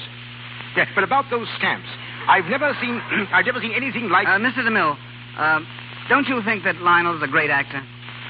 I mean, his performance tonight, the work he does on the screen. Why, if I just had 1/10 of the... Yes, Doug. Yes, Lionel? My boat's in dry dock for the winter. In dry dock? Yes, in Baltimore. Oh. Oh, Miss Dietrich. Yes. Miss Dietrich's a great artist, too, but she doesn't have a boat. You know, I'm afraid, Doug, the only boat you're going to get is the next one you take to England. When will that be? Well, there you've got me. It'll probably be next summer. I think I'll get back then. I'll be pretty busy here for a while, but someday I hope to have things worked out so I'll be able to make 2 or 3 films here a year and 1 abroad. Mm-hmm. And if I can sandwich in an appearance in the Lux Radio Theater every now and then, why, I may even forgive CB for not letting me take his boat this time. But, well, we'll see. Good night, CB, and what I said about my boat still goes. Thank you, CB. Good night, shipmates. Good night. Miss Dietrich's current film is Angel. Louis Silvers appeared for courtesy of 20th Century Fox Studios, where he was in charge of music for Love and Hisses. Now, an important announcement from Mr. DeMille. Next Monday night, the Lux Radio Theater closes its book of 1937 presentations. To mark the occasion, we bring you a radio adaptation of that remarkable and highly successful motion picture produced by Samuel Goldwyn, Beloved Enemy. The romantic, thrilling drama of a young Irish patriot and a beautiful English girl torn between their love of country and their love for each other. Our stars, Brian Aherne of the original cast and one of the screen's most beautiful actresses, Madeleine Carroll.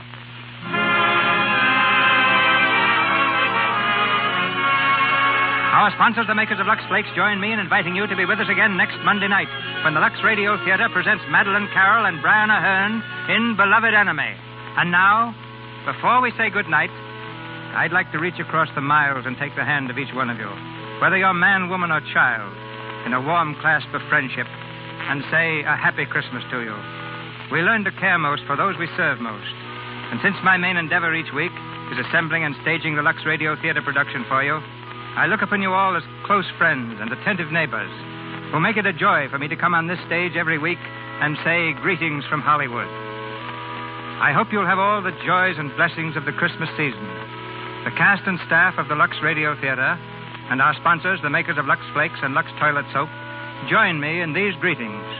This is Cecil B. DeMille saying good night to you from Hollywood. This is the Columbia Broadcasting System.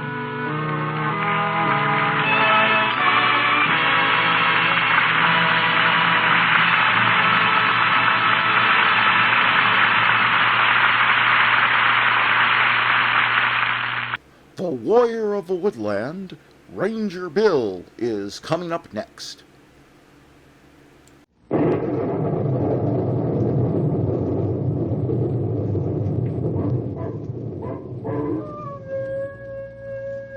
Ranger Bill, Warrior of the Woodland. Ranger Bill, warrior of the woodland, struggling against extreme odds, traveling dangerous trails, fighting the many enemies of nature. This is the job of the guardian of the forest, Ranger Bill. Pouring rain, freezing cold, blistering heat, snow, floods, bears, rattlesnakes, mountain lions. Yes, all this in exchange for the satisfaction and pride of a job well done.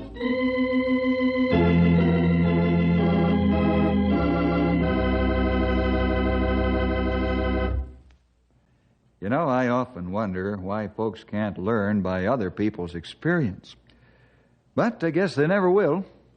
However, I think there's a bigger human failing, which probably does more damage in the long run, and it's the deadly practice of procrastination. Putting things off and never getting around to them. Then, when it's too late to do anything about it, those who procrastinated are sorry. Well, let's move along today and find out more about the deadly art of procrastination in the story Hot Fire.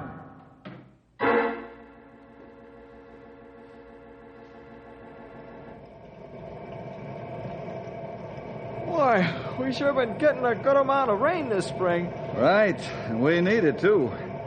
Some places not too far from us haven't had rain like this for 5 years. Yeah, I know it's been a long time. We've had some good drizzling rains, too. Yeah, those are the kind that really count, Sonny. The slow, easy kind of rain. Soaks way down into the ground, and there's hardly any runoff. This most beautiful spring I've seen in many years. Everything brilliant green. I remember several years ago when everything was a brilliant brown in the spring. You didn't have enough snow during the winter to put in your ear. And the spring was even drier. Yes, sir, if we could have had some of this rain then, it would have saved a lot of timber. That year we had terrible forest fire in spring. First time in many years we have forest fire in spring. Yeah, it sure was, Graywolf. It was 4 years ago, to be exact, that we had the fire. The big damage was caused by procrastination, mostly. I remember talking to Stan Woods out at the dynamite plant 2 years before the fire. Hello, Bill. Oh, hi, Stan. Can we go outside where it's quiet enough to talk? Sure, right out this door. Okay.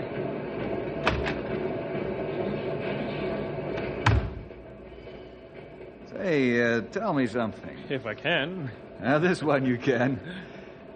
I saw you enter this building as I drove up. Shortly after you came in, one of your men walked out. When I came in, another man came out right away. Why? A safety precaution, Bill. Oh? The sign says 5 men and only 5 men are allowed in this building at any one time. That building over there allows 3 men. That building to my left allows 8 men. Mm-hmm. Those signs mean just what they say. We're not making vegetable soup, you know. No, I guess not. What you're trying to prevent is men bunching up in case of an accidental explosion, huh? Exactly.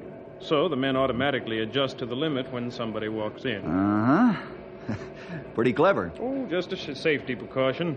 We have a lot of them here. Wooden wheels, wooden rails, special non-sparking shoes. Mm-hmm. A lot of the equipment and machinery have plastic, wood, or rubber operating parts to reduce the danger of sparks. Very fine. You know, Stan, you take such great care of your immediate plant area. I know of one place where you've fallen down miserably on the safety angle. Where? You can't be serious. Oh, yes, I am serious, my friend. I'm talking about the areas in the valleys where you store your dynamite in caves. What's wrong with the caves? Nothing. It's the scrub growth and high grass around the caves that I'm talking about. Oh, that... Stan, it's not that. Do you realize that this whole country is like a smoldering bomb? Why, it's so dry here that even the cactus are complaining. Yeah, I know it's dry, all right. When are you going to trim out the scrub growth and cut the grass? Well, I will.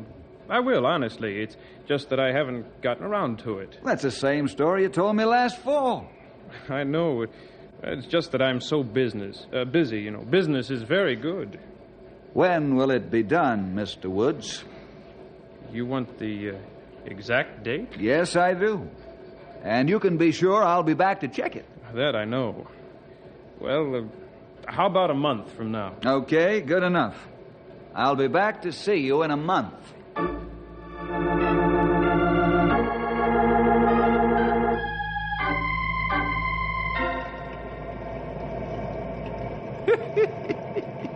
You should have saved your breath on Stan Wood, Sonny. He's without a doubt the world's greatest procrastinator. Huh? What kind of a disease is that, young fella? You call it right, old-timer. It is disease with some people. I'll say it is. Well, what in the name of common sense is a procrastinator? A person who keeps putting things off. Oh, that's what it is, huh? It's a disease, all right, with Stan Woods. I'll say it is. Or I should say it was. Stan sure had to be cured the hard way. Yes, sir, you sure did a fine job of clearing out the scrub growth and cutting the tall grass, Stan. Well, Bill, I've been so terribly busy. I haven't got the men to spare. All the road building and special projects in the mountains has put a terrific demand on my dynamite production. Uh-huh. You think I'm joking? Oh, not in the least, as far as you're concerned. Bill, you don't seem to be surprised. I think you're laughing at me. No, I feel sorry for you, Stan. You feel sorry for me? Why? Because you're a procrastinator, that's why. Yeah, you're right. Now, you're not telling me anything I don't know. Well, let's get back to the point at hand. I suppose you can get real rough on me for not cutting this stuff. I could. But I'll go the full mile with you before I get a court order because you've been honest with me. Well, thanks, Bill. I'll have my men clear this stuff out within 2 weeks, and that's a promise. An honest-to-goodness and real promise that I'll keep if it's the last thing I ever do. All right, Stan. I'll be back in 2 weeks to check. And I'll have a court order and a warrant for your arrest in my pocket, just as an added incentive to help you keep your promise. If I haven't carried out my promise in 2 weeks, I'll deserve to be hauled by the back of the neck and thrown into the cooler. It'll be done in 2 weeks. That's ample time. I hope so. It's pretty dry. You better pray that we don't have a fire before you get this stuff cleared out, or you'll blow half the county off the face of the earth.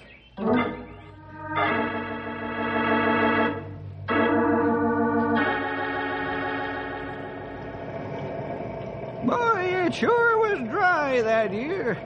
Why, even a snake made a lot of racket crawling around because everything was bone dry. Stopper, you're joking. I ain't neither, young feller. The creeks were drying up and the rivers were low. Wasn't even a morning dew. Almost every growing thing except the largest trees were drooping.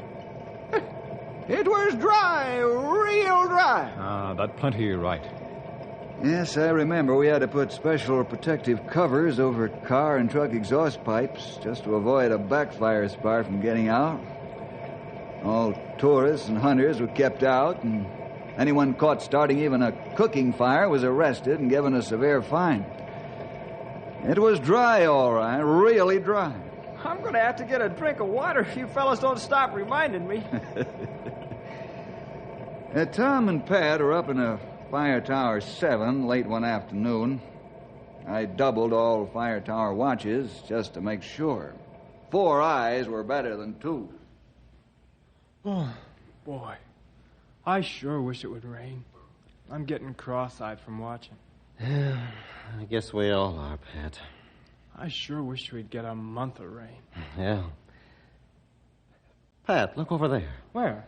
What do you see? Isn't that smoke coming up alongside Razorback Ridge? No, you're seeing things.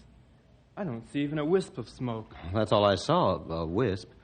Maybe it's a haze. Pat, you're joking. We haven't got enough moisture for a drop of water, to say nothing of a haze. That's right.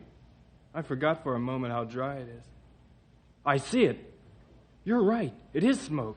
I'll run a fix on it. You call Bill. Hey!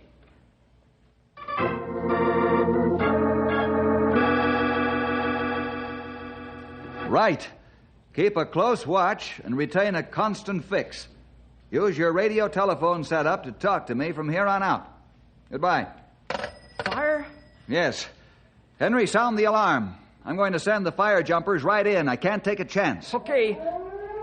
Stumpy, Grey Wolf, set up the crews and get the equipment ready to roll. Right away, Bill. Operator, give me the firefighter station at Long Mesa. It's an emergency.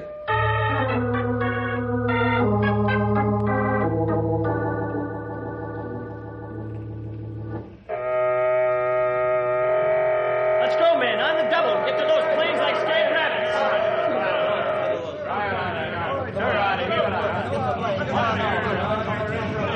All right, let's get aboard. Fire jumpers.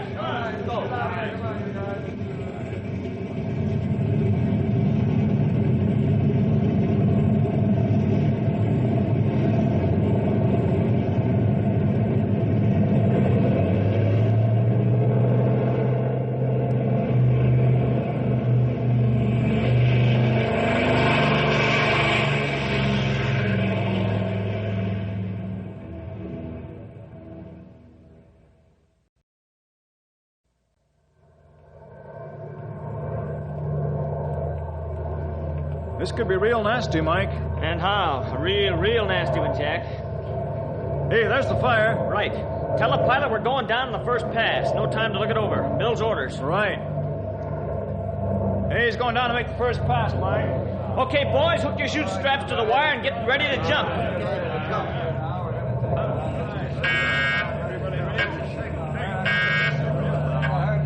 That means us. Get the hatch. Here we go!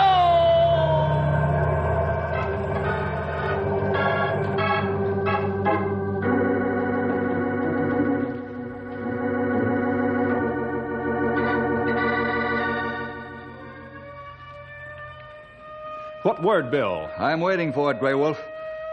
Are the ground crews ready? All set to go. Fine. Bill, you there? Go ahead, Tom. The fire's taking a two-pronged attack. One heading along the foot of Razorback Ridge and the other northwest toward Knotty Pine. Are you sure of your readings now? Yeah. And from what we can see from this tower, it's really a nasty one. Okay, Tom. Keep me posted on the progress of the fire. Right. Over and out. Tom? Yeah, Chief? Have the fire jumpers arrived yet? Yeah, they jumped about 5 minutes ago. Okay. Over and out. Stumpy? Right here, Sonny.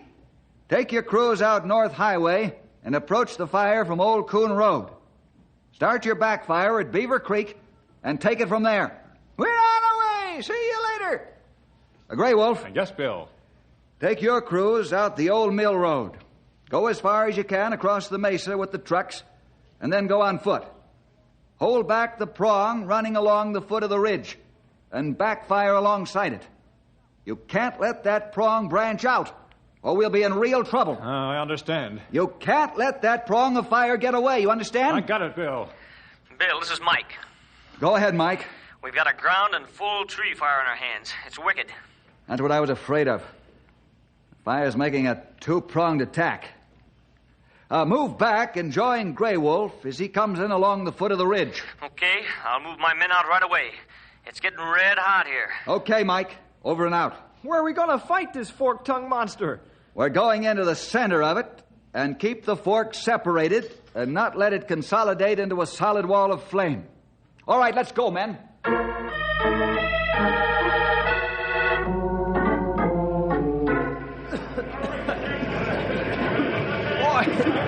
This is a rough one. I never felt the heat so bad as with this one. Yeah. He's really a roaring, all right.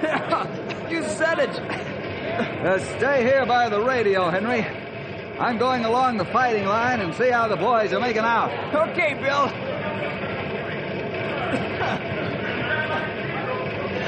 Stumpy to Bill.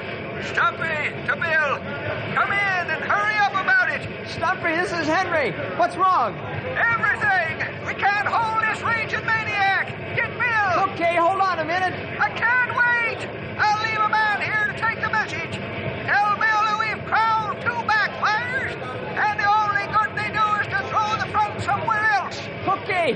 I'll find Bill right away and tell him.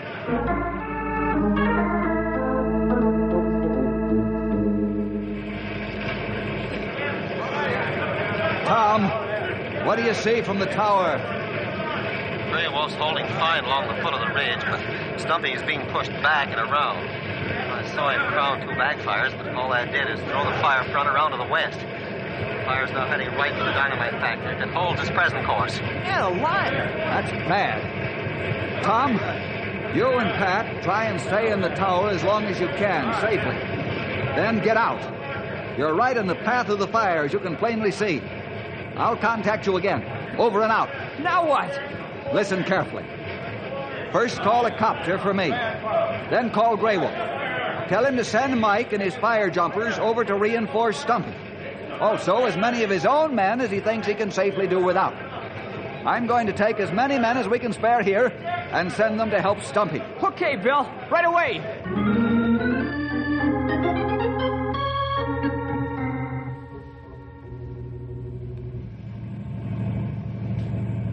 Mike and his men are on their way. Grey Wolf's released 20 men of his own. He says he's got his fire under control. It's in the process of letting itself burn itself out. Thank the Lord for that. Stumpy's up against a crosswind that's fanning his fire like crazy. I've released 10 men from our front, and they're on their way. I'm going on this helicopter to the dynamite factory and have Stan evacuate it. Stick close by the radio. You shouldn't have any trouble holding the fire here. Right. Alert the other ranger districts that we might need help in a hurry.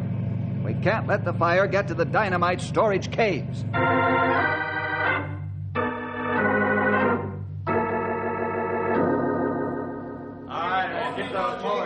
Bill, am I glad to see you. How's the fire? No good, Stan. You're going to have to evacuate your plant. Now? We're cutting the scrub and grass. It's too late for that, Stan. The fire's already across Beaver Creek. Well, that's only 5 miles away. That's right. I'll get your records and your men and scram. Okay. Hey, why can't my men and I join your firefighters? I don't want green men in this one. Thanks anyhow. Now get along. Okay. All right, men, get back to the plant. Well, I guess my procrastination finally caught up with me, huh, Bill? Yes, Stan. We'll do all we can to save your plant. But I'm not going to endanger my men with those caves full of dynamite. Oh, that's all right. I'm insured for this. That's no consolation.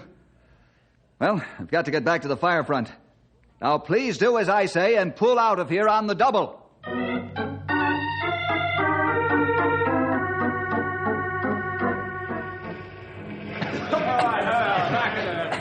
We're in a mess, Sonny.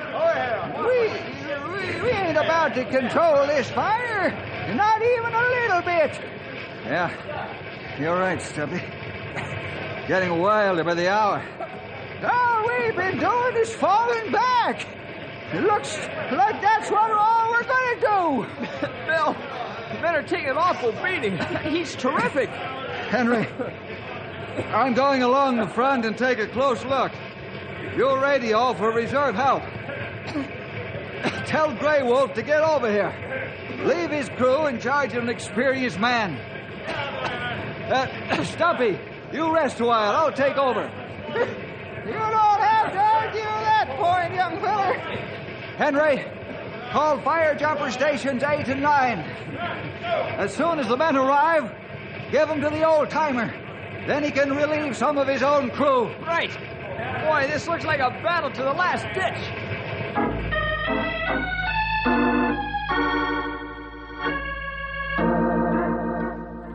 Attention all cars. Attention all cars. Keep highways leading to Knotty Pine area clear. Be on the alert for convoys of firefighters moving in at high speed. Make sure nothing prevents these convoys from getting through to the fire area as they're desperately needed. That is all.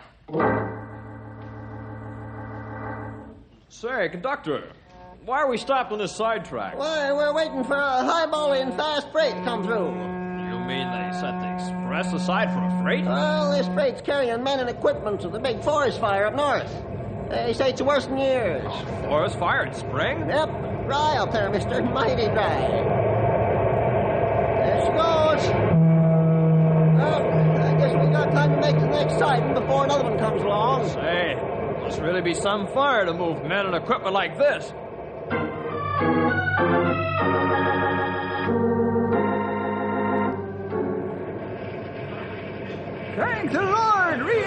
reinforcements are arriving. Our men are almost done in. Yes, Duffy. We're not licked yet. But we ain't doing anything but backing up, Sonny. Right. Grey Wolf's cutting a new fire lane a mile in front of the dynamite factory. He's got fresh men and equipment. We should deliver the knockout blow there. Yes, sir. That we should. You've given me new hope with those cheery words.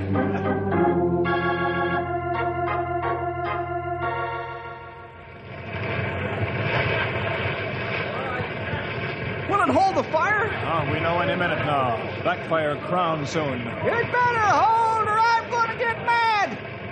Pass the word for the men to watch out for the crown. Crown!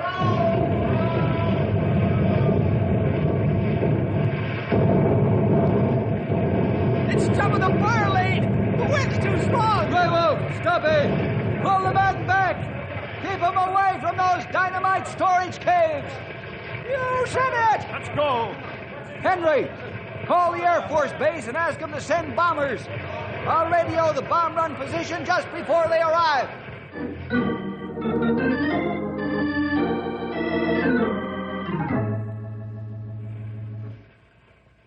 Come on, Pat, we're getting off this tower. And how? That thing jumped the fire lane like it wasn't there.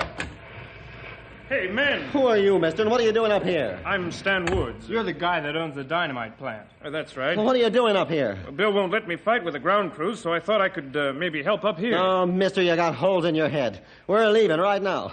Let's get down the ladder, but fast.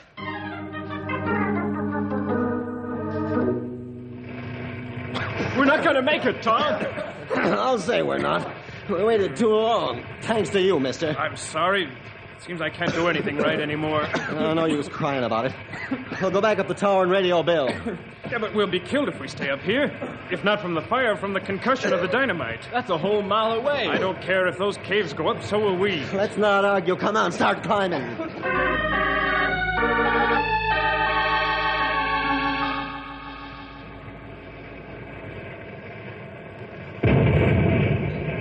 What was that? A cave full of dynamite. It shook the earth like jelly. Bill, we better get out of here all together. Or we won't be all together. Tom to Bill. Tom to Bill. Tom, are you still in the tower? And how? There's fire all around us, and it's hot up here. Well, why didn't you come down like I told you? We'd have made it just in time if Stan hadn't come up here. Oh, no, not him. In the flesh. All right. Keep calm, and I'll get you off with a helicopter right now. Henry, get the airfield on the radio and direct them to Tower 5. We've got to get them off.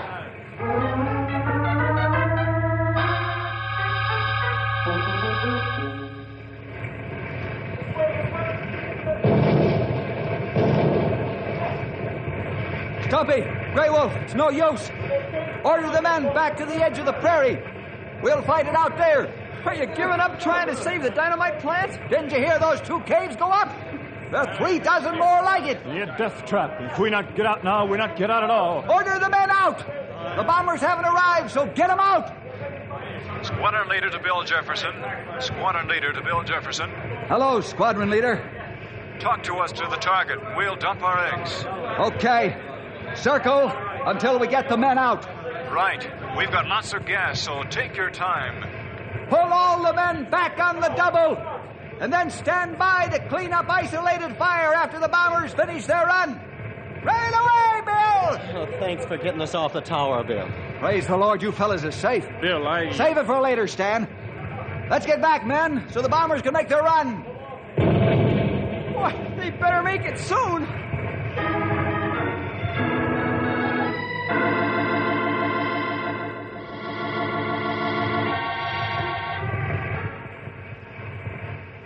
You see the target?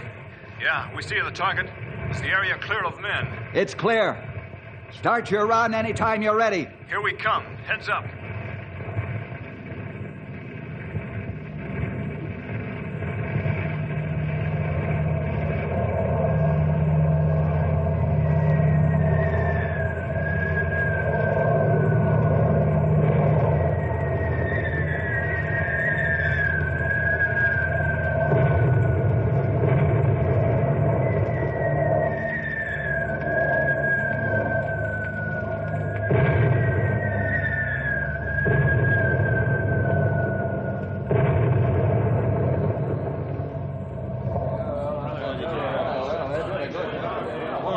Why, they sure do a good job of throwing dirt all over the fire. Stumpy, Grey Wolf, let's get in there and put out the isolated pockets of fire.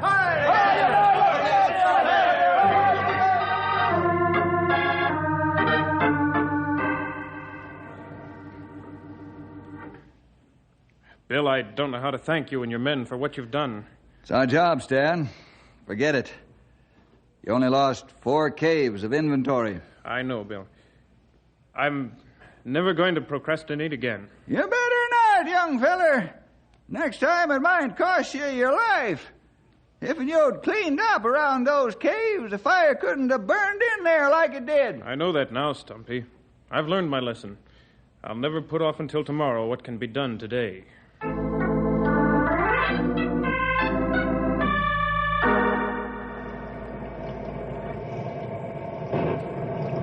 Yes, sir, that was some fire, and it sure was dry. Ah, it was dry like inside a flour barrel. Hey, you guys, cut it out. I'm gonna have to go get a drink of water. My tongue's beginning to swell up, it's so dry. Yeah, that sure was a hot fire, all right. Fire, dynamite, and bombs. Yes, sir, I think I'll get a drink of water myself.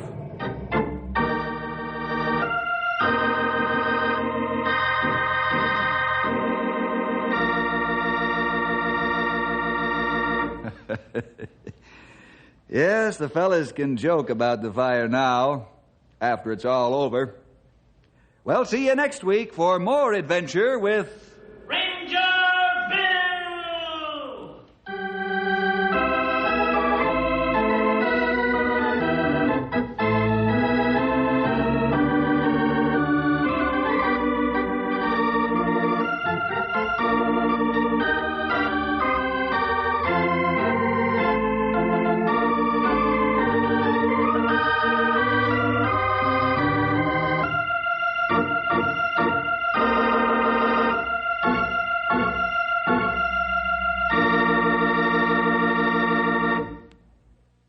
Hi again. Our program today gives me, Ranger Bill, just a little time to talk to you moms and dads about our adventure stories and why we're on the air. We all know that every time a boy or girl listens to one of our programs, he gets some impression of the Christian life and the character of the people involved. So we must be constantly alert to guard the image that's presented, to make it realistic and truthful, neither setting up false ivory tower heroes for fellas and gals to aspire to, or creating the impression that Christianity is an impossible goal in this day and age. We also try to present Christians as people, something which they are. The faults of a Christian don't have to be glossed over. He's human too. So we try to present to you, the listener, a story that from your point of view is a factual photograph of a way of life, namely the Christian way, and showing individuals living, seeing, understanding this way of life, or maybe missing it completely. Let's all be honest before God so that truth can survive, and our young people will turn out to be the good citizens and real Christians that we want them to be. To be. To be. To be. To be. To be. To be. The first couple of radio comedy, Burns and Allen, are up next. By transcription. Another cup of Maxwell House coffee, George? Sure, pour me a cup, Gracie. You know, Maxwell House is always good to the last drop. That drop's good, too. Yes, it's Maxwell House Coffee Time, starring George Burns and Gracie Allen.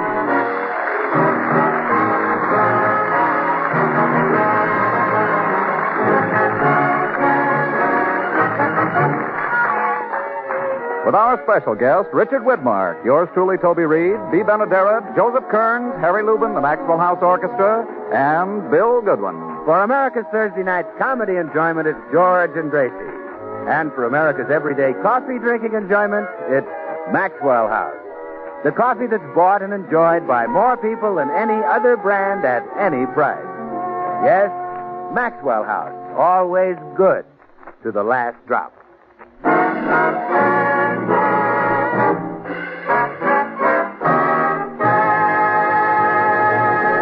Well, this morning, Gracie asked George if she could drive the car downtown. George said no, as usual. So Gracie took it anyway, as usual. The car is now in the repair shop having the dents taken out of the fenders, as usual. And Gracie is being cross-examined by a suspicious George. Gracie, where's the car? The car? Yeah, where is it? Where is what? The car. Our car? Our car. The one with the windshield wiper? The one with the windshield.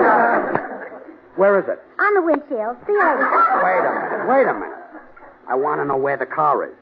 George, have you heard the joke about the moron who threw the Chinese midget downstairs? Gracie, A where... moron threw a Chinese midget downstairs because he wanted to pitch a little woo. Have you heard it? Yes. I bet it's funny. Tell it to me. Gracie, I want to know where the car is. I went out to the garage and it's not there. Somebody stole our garage, huh? Well, I'll tell the police. Come back here. Now, what happened to the car? Oh, all right. I had a little accident. It's at the shop being fixed. The fenders again? Yeah. Dents? I'd love to turn on the music.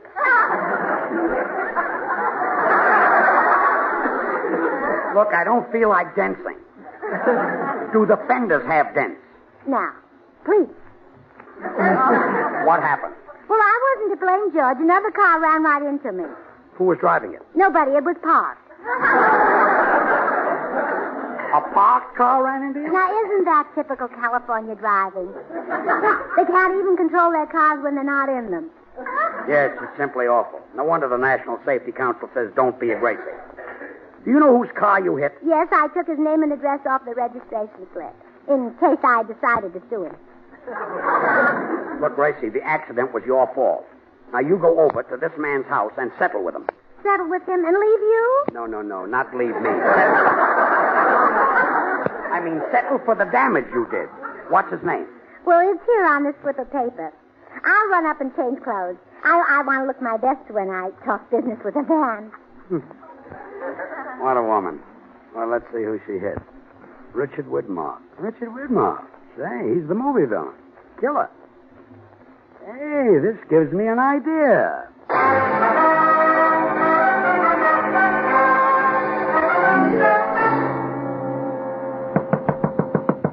I hope Widmark remembers me.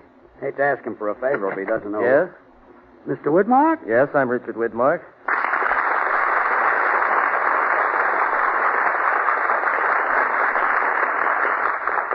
Remember me? We met at the Friars Club. No, I can't place you. We played bridge together. Gee, I don't remember. You won $2.40 from me. Well, I'm sorry. I still don't place you. I never paid you the money. George Burns. That's me. I'm afraid my wife ran into your car this morning. Oh, is she the one? Yeah. Well, she's a menace to the road. My car was parked. I know. Dick, I want you to do me a favor. Scare my wife so she'll stop driving. Scare her? Yeah, you know, you're the screen's greatest menace. So when Gracie comes over to see you, go into your killer act and frighten the daylights out of her. Oh, no, George. That's just for the movies. That character's creeping into my private life too much as it is. It's getting so mothers frighten their children by saying Richard Widmark will get you. But Dick... You don't know what it's like to have people scream and run away the minute they see your face. On second thought, maybe you do. Come on, Dick. You'll be doing a great favor to every driver in town. Well, look, why don't you just tell her not to drive the car? What's the matter? Don't you wear the pants in your family? I not only don't wear the pants, I have trouble keeping on the shorts. Well, I'd do it, George, but my producer, Fred Colmar's coming over to discuss a new picture with me. Well, it won't hurt anything if he sees the act. Gracie has got to be taught a lesson. Well, all right. If it'll stop your wife from driving, it's worth it. Swell. Now, when Gracie gets over here, just pour it on. And be sure to use that vicious laugh of yours. It'll frighten her out of her mind. You leave it to me, George. I'll give her the full treatment. Hello, Dick. Am I early? Oh, hello, Fred. No, you're okay. Mr. Colmar, may I introduce... We know each other. We do? Sure. We met at the Friars Club. Oh, really? Yeah. We played bridge together, remember? No, I'm afraid I don't. You won $4.20 from me. Well, I still can't recall your name. He never did pay you. George Burns. Well, I'll be running along before Gracie gets here. Hey, how about paying us our bridge money? Oh, gee, I'll be glad to, but all I got with me is cash. See you fellas later. What a character. Well, Fred, how does the script for the new picture look? Sensational, Dick. This will be your greatest role since you played Tommy Udo in Kiss of Death. Why, at the finish, it takes 15 policemen to kill you. Hey, wait a minute. It might take 15 policemen to kill a guy like Humphrey Bogart, but I'm no Bogart. No? No. I want 20 policemen. Well, you shall have them. Oh, you're really going great guns, Dick. You just won the popularity poll at the Hatchapay. The Hatchapay? That's a women's prison, isn't it? Yeah. Yeah, the inmates voted you the man they'd most like to be in solitary with. Gee, I'm flattered. Uh-oh, that must be Mrs. Burns. Now, get a load of this, Fred. I'm going into my killer character and scare the daylights out of her. Oh, Dick, have a heart. The poor woman will faint dead away. What's the idea? She bumped into my car, and her husband wants me to teach her a lesson. Okay, but I better get the smelling salts ready. Now, watch this. Mr. Widmark? Yeah. I'm Mrs. Burns. I'm the person who ran into your car. You are, huh?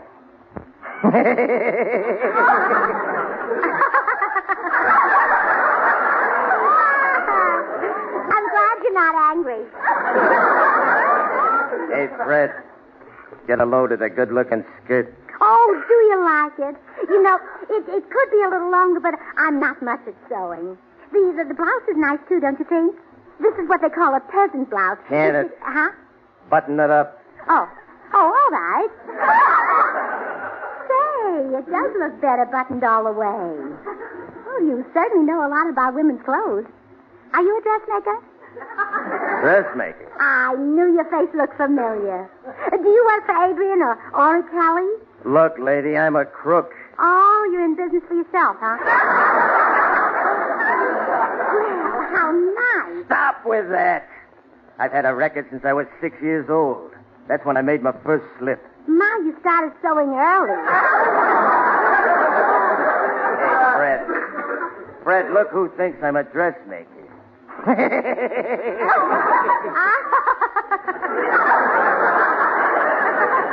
What are you laughing at? What are you laughing at? Nothing. Well, that's good enough for me. Oh, and now about your car. My husband will be glad to give you the money to fix it. I don't want his money. You'll have to pay me in blood. In blood? Yeah. They call me Widmark the Butcher. Oh, no, I think you better take his money. They call him Burns the Turnip. Now, a wife's name, huh? Hey, Fred, give me a knife. There's a smart little skirt here I'm going to work on. Oh, would you? You know, I think if you let out the hem a little and... Quiet! What are you trying to do? Give me the needle? Well, if you like, I'll even thread it for you. You know what I'd like to do to you? No, what? I'd like to take you for a ride. Oh, please, I'm a married woman. And even if I weren't, I haven't necked for years. I'd be awfully dull. When I take a dame for a ride, we don't neck. Ah, you're pretty dull yourself. I'm talking about a one-way ride. I think I'll take you and your husband both. Oh, now that would make it dull. He's worse than either of us. What in the world would you do with it?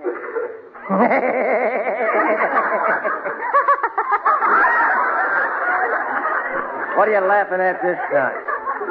What are you laughing at? Nothing. Oh, gee, George will love you. You must sit in our audience some night.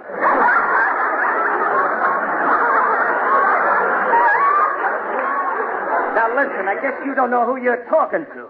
Well, you know, I've been trying to place you. Where is your dressmaking shop? I haven't got one! You work at home, huh? Well, I must tell the ladies in my club about you. You know, you're a sweet, kind man, and you deserve all the business I can throw your way. Look, lady, you got me all wrong. I sew people up in sacks. Sacks? Oh, that's a lovely story. But I'll send the girls here so you can make a little money on the side. Toodaloo. Well, it's a good thing I got the smelling salts ready. Here, have a whiff, killer. smoke. Could Burns have sent her over here just to rib me? Oh, no, he wouldn't dare do that. But why didn't she faint? I gave her the laugh and everything. Dick, maybe I better get Bogart for this picture. Oh, now, Fred, you wouldn't do that. I'll be great in the picture. Sure. I can just hear the moviegoers when they see your name on the marquee. Well, let down my hem. It's Killer Widmark. Wait till I get my hands on Burns.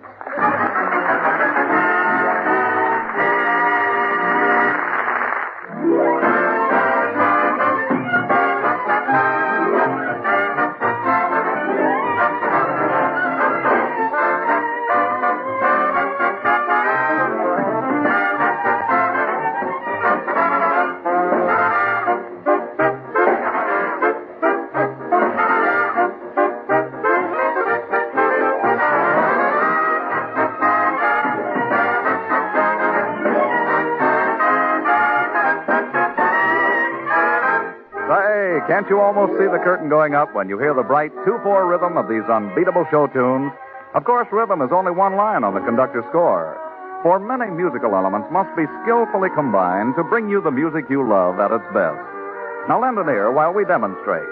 Here's a top tune from one of the greatest shows of all time. But can you recognize it from just this mellow harmony? Now we'll blend in a rich counter melody. And suppose we now add the vigorous rhythm. Well, if you're still puzzled, let's complete this lovely and familiar song by adding the melody.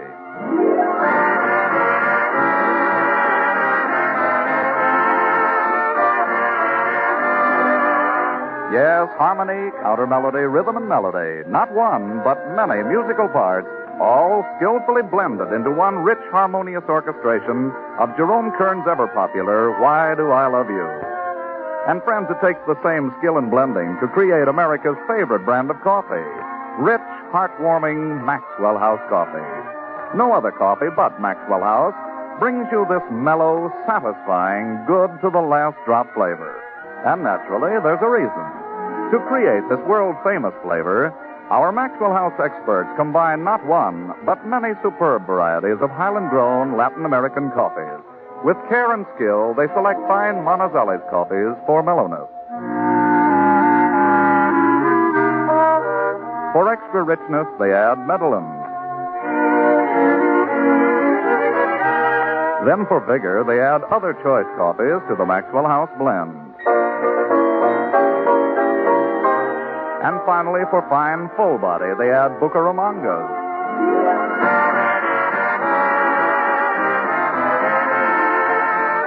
All perfectly blended into one great coffee, radiant roasted to the peak of flavor perfection. And brought to you vacuum packed and roaster fresh. And because you folks on the West Coast really know and enjoy coffee at its best, Maxwell House is blended and roasted for you right here on the West Coast to satisfy your critical taste. So, friends, why settle for anything but the best in coffee drinking pleasure? Tomorrow, enjoy the extra flavor coffee, Maxwell House. Always good to the last drop.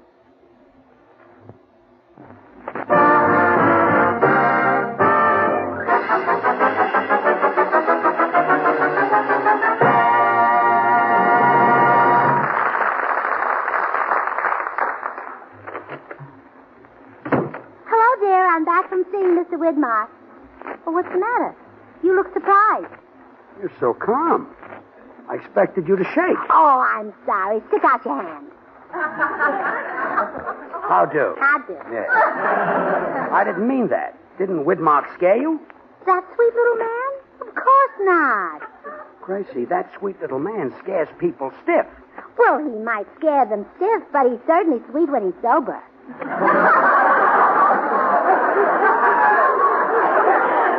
Gracie. He's so cute and jolly. You ought to hear him laugh. You know, if he weren't so skinny, he'd make a good Santa Claus. You found Richard Widmark cute and jolly? Mm-hmm. After I left his house, I went around and told my club members to send their dresses so he can let down the hem.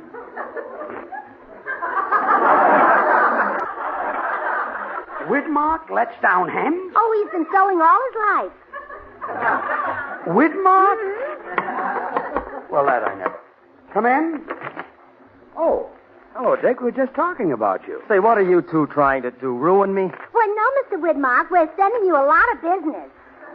Burns, you started this. I ought to pin your ears back. Oh, no, don't do that. When he reads in the sun, they shade his book. What do you saw about, Dick? Ever hear of the Beverly Hills Uplift Society? Yeah, that's Gracie's club. Well, 3 of the women, and when I call them women, I give them the benefit of the doubt, came by my house and left clothes for me to mend. Well? I'm not a dressmaker. Oh, did you give it up? Yeah, no. No, look, Mrs. Burns, I have to rush to the studio. You go pick up your friends' clothing and return it to their respective caves. You won't fix them? No, my business is not stitches for witches. Now, here's the key to my house. There's nobody home. My wife's spending the day shopping. Goodbye. Hey, Dick. What? Why did you cross me up? You were supposed to scare my wife out of her mind. Brother, that's impossible. She's been gone from there for years.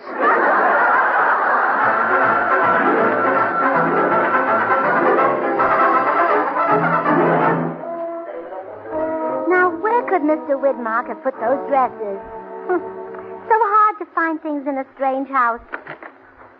Well, hello. Hello. Who you? I'm Mrs. Widmark. How did you get into my house? Your husband gave me a key. How convenient. Yes, he didn't expect you to be here.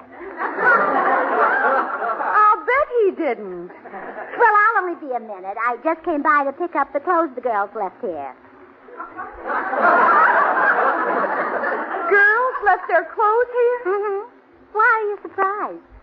That must happen all the time with a husband like yours. Well, I was about to look in this closet. Oh, yes. Your husband hung them in here. I'm glad he was tidy. Let's see. This blue dress belongs to Blanche Morton, the gray one to Clara Bagley, and this big one is Maggie Eppinger. There were 3 of them? Uh-huh. There would have been more, but we just found out about your husband this morning. Well, I'm just finding out about him now. After this, when I go shopping, I'll take King Solomon with me. Wait till I get my hands on him. Why, you sound angry with him. I wish my husband had his ability. But you... I know. You just can't teach old dogs new tricks.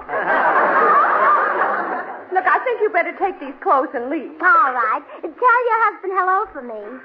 When he comes home, you'll get a salad bowl right over his head. Well, after you cut his hair, tell him hello.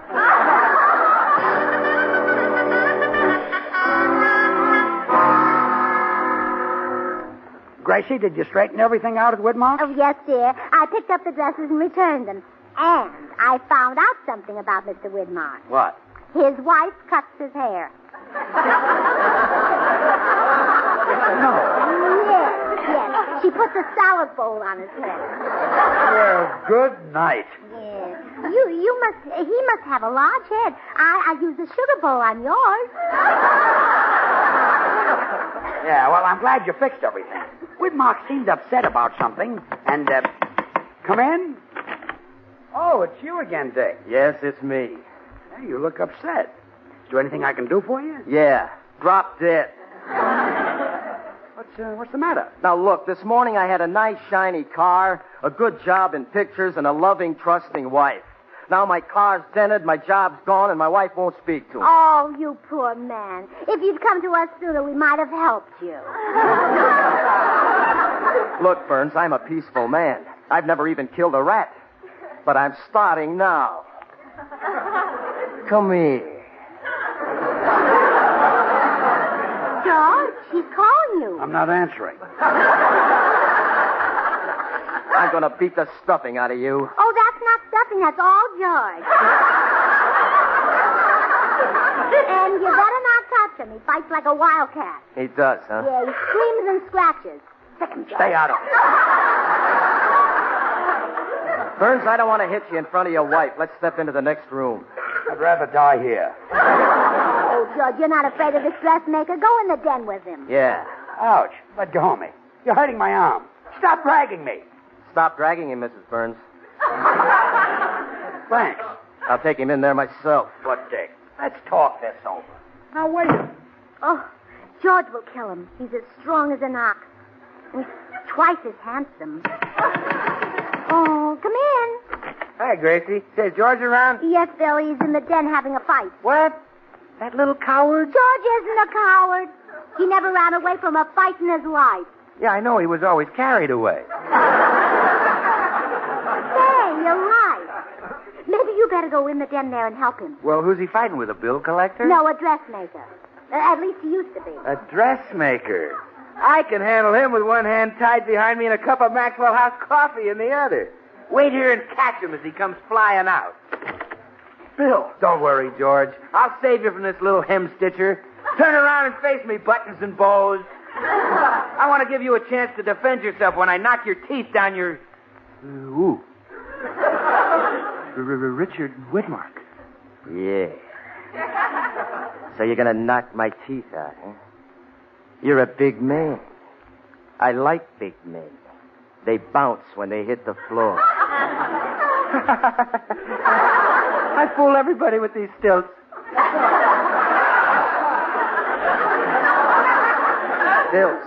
Bill, don't be a coward. Whitmore can't hurt us if we're together. Yeah, but he'll take us apart. I'll see you later. Come back here. If you're a friend of Burns, I think I'll include you in the massacre. Stand up to him, Bill, old pal. Let go of me, stranger. If he's a stranger, what are you doing in his house? Well, I'm a traveling salesman. Would you like to buy a farmer's daughter? Bill. Huh? Admit you're my friend. Oh, so he is your friend. Oh, sure. He's on my radio program. He tells people how delicious and mellow Maxwell House coffee is. Don't you, Bill? Maxwell House coffee? What's that? What's that? Why, you stupid nitwit. It's only the greatest coffee you ever tasted. Haven't you ever heard of the coffee that's good to the last drop? No, sir. This guy's a moron. I can't hit a moron. Why can't I think of these things? What's Maxwell House? Why, that's like asking, what's baseball? It's the most popular brand of coffee in America. Didn't you ever taste Maxwell House coffee? Yeah, what a schmo. There's nothing like a cup of Maxwell House to start off a happy day. What do you do to start the day feeling happy? Now, get out of here. You're a dope. I'm a dope. Some dope. Saved myself a beating and got him to do my work. See you later.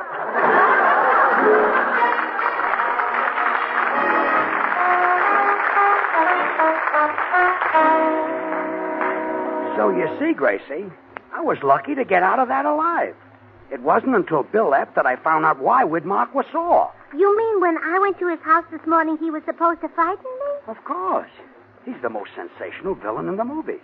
And you made him look like a jerk in front of his producer. Well, I'll make it up to him. I'll go over and let him scare me right now. Oh, no. It's too late now. Oh, no, it isn't, George. Remember what Benjamin Franklin said? Well, what did he say? He said a lot of great things. Take your pick. Gracie, you're nuts. No, he didn't say that. He doesn't even know me. I'll introduce you to Benny later, yeah. Well, I'll see you later, dear. I'm going over and let Mr. Widmark frighten me.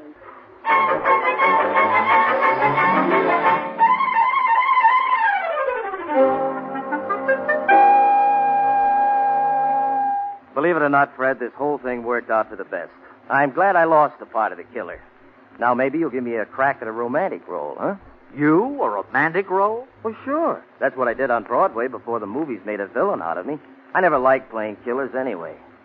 Romance is my real racket. Oh, you couldn't handle a romantic role, Dick. All right, I'll prove it.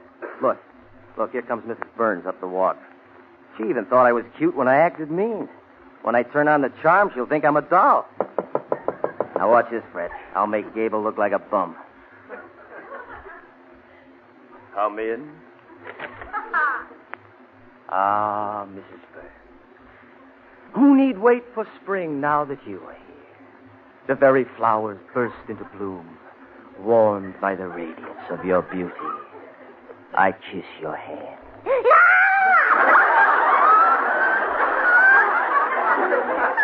What is wrong? I want to take you in my arms. Mrs. Burns, look at me. Why, don't you find Mr. Widmark attractive?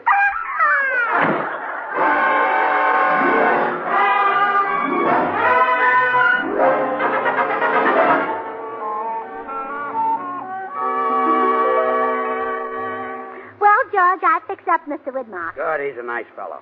I'm glad we straightened him out. Oh, yes, I guess he appreciates it, too. Here he comes up the walk with a present for you. A present? Mm-hmm. He must think you're quite an athlete. He's carrying a baseball bat. Something tells me that's not a present. I'm going out the back way.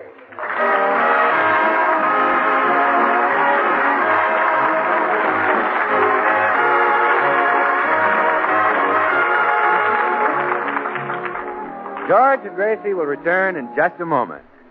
Ladies and gentlemen, last year, 5,200,000 people suffered disabling accidents in their homes. Let's all remember to help the National Safety Council in its drive to prevent home accidents. Be safe.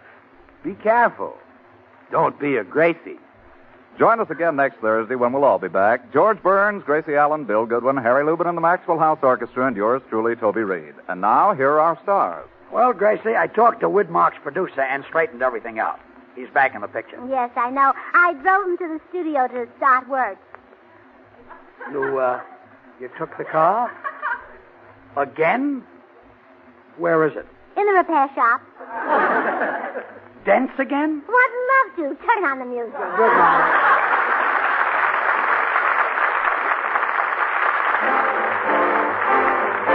Good things. The easy way. Do you like good things the easy way? Then get instant Maxwell House coffee. So good. So good. True coffee flavor and fragrance, because instant Maxwell House is not a so-called coffee product. It's all pure Maxwell House coffee in instant form. And so easy. So easy. Instant Maxwell House means great coffee instantly in your cup. No fuss, no muss, no bother. Today, try Instant Maxwell House. Instantly good to the last drop.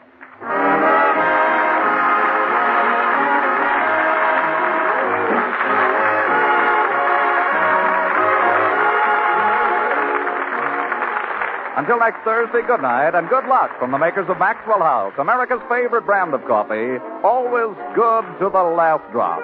Richard Widmark can currently be seen starring in the 20th Century Fox production, Down to the Sea and Ships. The George Burns and Gracie Allen Show is written by Paul Henning and Keith Fowler.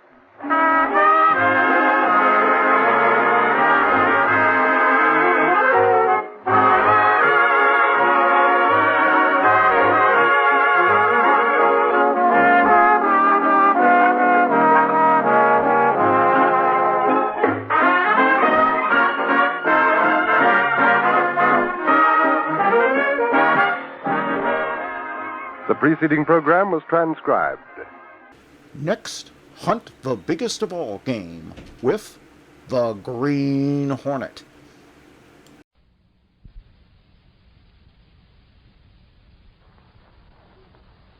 The Green Hornet.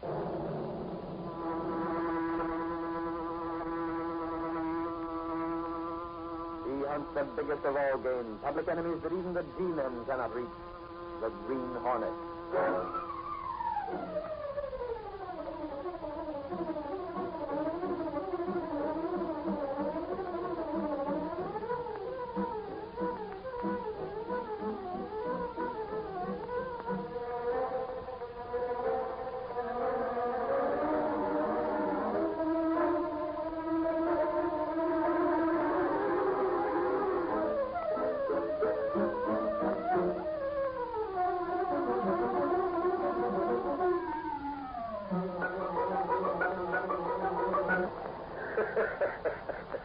So the Fletcher gang was smashed. Well, that's funny. Plenty funny. Yeah, Porky. The Fletcher gang was put out of commission months ago. Don't you remember what the paper said? Sure I do. Especially that sentinel that poked his nose into all the rackets in town. Every guy but Fletcher was mad. That's right, boys. It was all against but Fletcher. Hey, Spud, you hear that? Now Slim is putting in his little piece. You tend to your driving at this pineapple crate, Slim. Don't forget, Fletcher sent us out on a trip. Sure. A trip with pineapples, I know. But, boys, I was just telling you, Fletcher's got a brand new setup now. We're all new. And safe. Because this time Fletcher's been lying low. Clear out of sight. Yeah. He ain't even made a noise since them slick lawyer fellas he knows got him out of that last jam. Yeah, that's right. So now we're all set with a new boss. And I'd say a mighty slick one, huh? Right. But listen, Porky. The boss don't intend to fool around none with these mugs, you know. You bet he don't. They pay up or else. If they don't pay, he sends us out to do the or else. Hey, Slim, ask those fruit store first. You know where it is, don't you? Sure. After that, where to? Farmers and then Ladoni's. Okay, Spud. I wonder, Spud, how much this fruit racket's good for. Plenty. Yeah, what do you mean by plenty? Fletcher says there's a couple of hundred fruit dealers in town. They pay an average of $10 a week for protection. Well, that's $2,000. Yeah, that ain't a fortune. Maybe not. But Fletcher knows how to handle this, see? Things ain't what they used to be, you know. You think so? I know that. After he gets the fruit stands lined up and paying regular, and he'll take another line of business in. Stick with Fletcher and you'll live. Yeah, I'm sticking. And after tonight, we'd all better stick. You're talking sense now.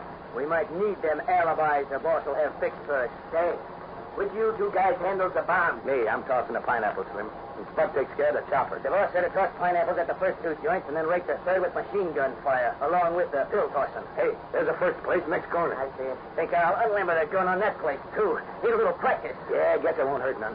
Slim, slow down when you go by now. I don't want to miss the throw. Okay, you birds, get set. Now, Porky, let her go. Yeah, she's gone. Now start the gun.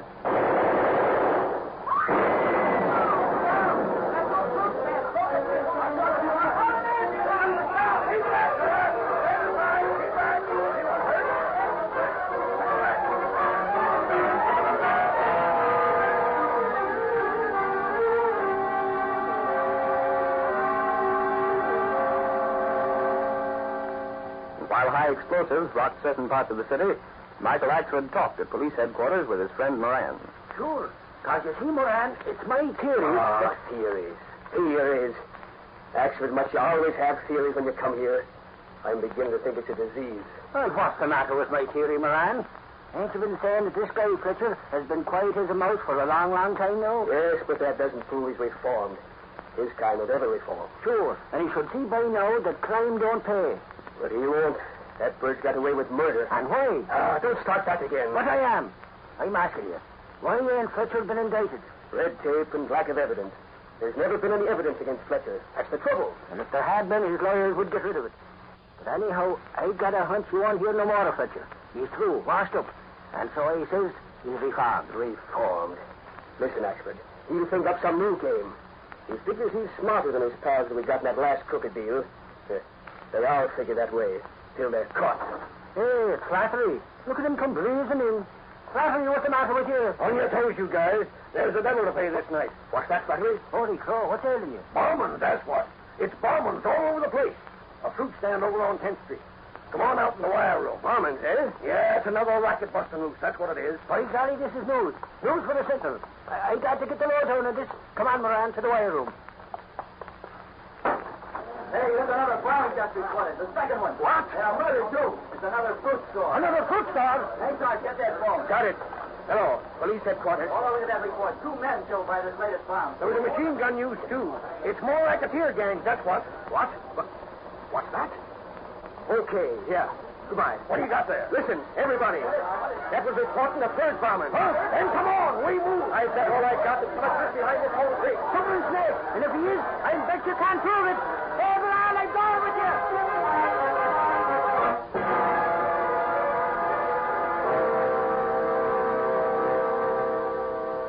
The next day, while the newspapers carried stories of the triple bombing of the night before, Britt Reed, publisher of the Sentinel, dined in the exclusive Civic Club with a young friend of his. Ralph Forrester looking for work. As a newspaper man, Ralph, I'd say that is news. Great, it's your fault. My fault? Dad said that if you could settle down and run the Sentinel, it was high time I did some settling, too. Oh, did he? And I've had the idea that I might learn the newspaper game, too. That's why I called on you last week. Not the idea, Ralph. The delusion. What do you mean? Well, the news game is not learned. It's a knack that a man is born with, like red hair and freckles. That's encouraging. But I thought you arranged to meet me here with something in mind, Britt. Or something definite to offer me. That's right. But it isn't the newspaper business. Ralph, I have called Mr. Nelson, the big insurance man in town. Now, hold on before you say no. Nelson's expecting to see you this afternoon. Ralph, there were 3 fruit stands bombed last evening. I read about that. But what's the connection, Brett? Well, it's occurred to me that fruit dealers should make admirable prospects for insurance. Insurance against fire, theft, and bombing.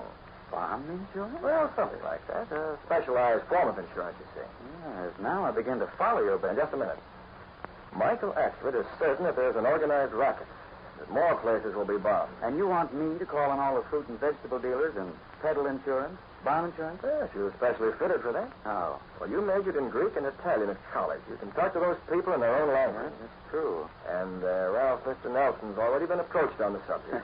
By you. Yes, and he's enthused, too. But what does he think about selling protection to people who are likely to be bombed, and therefore be in a position to collect on said insurance? Well, he isn't sure there is a racket, Ralph. As a matter of fact, none of us are. It's just one of Axford's pet theories. I'm not especially enthused myself. I know I can't be choosy. And sincerely, Brett, thanks for going to all this trouble over here. No trouble at all. And, Ralph, I'll have my secretary list all the fruit dealers in the city for you. That'll save you some time. Okay. You see Nelson, get the necessary credentials and instructions, and then drop over to my office this afternoon. I'll do that, Brett. And thanks a lot.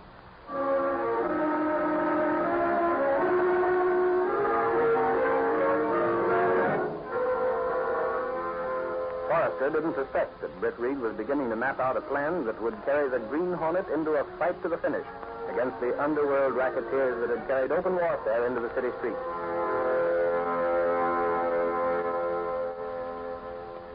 That evening, in Britt Reed's apartment, Axford asked Britt Reed about his friend Ralph Forrester.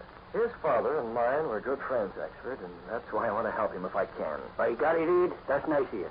That it is. Miss Case prepared a list of city fruit dealers for him. Oh, so that was what that list was. You know, Reed, I wondered why she was doing it, and I asked her. Yeah? What do you think she told me? No idea. She said that she was getting the list ready so she could decide what guy was next to get bummed. Oh, of course you believe that. I know she was fooling. But say, Reed, you know what I think? What, Axford? Well, there's a guy in town named Fletcher. Yeah? He's known to have been in rackets before. And I'm betting 10 to 1 he's the mug behind these bummins. Why, Axford, I heard that you thought Fletcher gone straight. Huh? Who said that? Who told you that? A friend of yours from police headquarters? Oh, but that was last evening. Since then, I changed my mind. Now, I got a new theory. One, that Fletcher is the guy what's behind this bumming racket. I wish you could prove that. I'd be given a week's pay if I could, by golly. I'll have to remember that. Huh? And one more thing, Axford. When Forrester comes in tomorrow, don't try to put him out of my office again. But I thought today that you didn't want to be disturbed. That was why I sent him out. Well, he's going to report to me on the success of his work. Oh, he is? What you going to do? Go into the insurance business yourself? Oh, no. I'm merely interested in seeing him succeed. I want to work with him in that until he'll report to me before he goes to his own office. Okay. I think it's swell to help him like that. But look, Reed, if you don't mind, I'll go over to the cops' headquarters again this evening and see if there's anything new on the bumming of the fruit stand. Very well. You don't mind? Well, of course not. You get another story like the one of last night, Axford, and you will be doing something. By golly, Reed, if there's a story, I'll get it. I wonder what Axford would think if he knew the real reason for my getting Ralph this work. It's Brett. He just Oh, Cato. Now, I have hopes that a little idea will give us information which we can use. Yes? In going over a list of Ralph's prospects, there'll be some who'll be interested in the insurance. Yes, it's Brett. These will be dealers who've not yet been contacted by the racketeers, or those who have plans to defy them. And Miss Brett, you have a plan for Green Well, Hornet? not as yet, but later perhaps when I see the list of dealers. You see, Cato, I feel that the dealers who have absolutely no interest in insurance will be the ones who have agreed to pay protection to the racketeers. Yes, sir. And these, Cato, will be the dealers I want to call on. With the Brett Beauty? Yes. So check the car, go over that motor again, and make sure the Black Beauty will not fail us when it's time to go into action.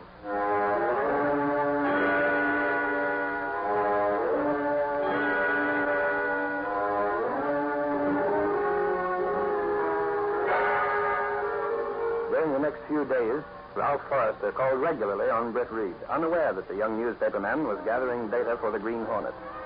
Meanwhile, the racketeers struck at 2 more fruit dealers, throwing bombs of death and destruction and putting the police department in a frenzy trying to run the gangsters to earth. But finally, the Green Hornet was ready to act. Britt Reed was followed by his faithful valet, Cato, as he went through a secret panel in the rear of his clothes press. Cato, close the panel. I have the names of a few of the fruit dealers that were completely disinterested in Forrester's insurance proposition. Yes, it's that. Tonight, we'll call on these dealers. You have the weapon of the Green Hornet with you? Yes. The mask is in the pocket of the car? Yes, sir. Here's the door to the old building. Axford won't be in for hours. We'll have the entire evening to work. He'll be none the wiser. You need much time? Well, I want to make as many calls as I can. The more fruit dealers we visit, the better the chances will be for the success of our plan. There's the Black Beauty, ready to go. Yes, but remember, Cato, you can't let down in your care of the Black Beauty. Always check it thoroughly, because every time we make a trip, our lives depend on this car. I'll not sell, Mr. Bitt. I'll sell the car. Get in. Now, let's see if I'm right in believing the first dealer we visit is paying protection money to this racketeer gang.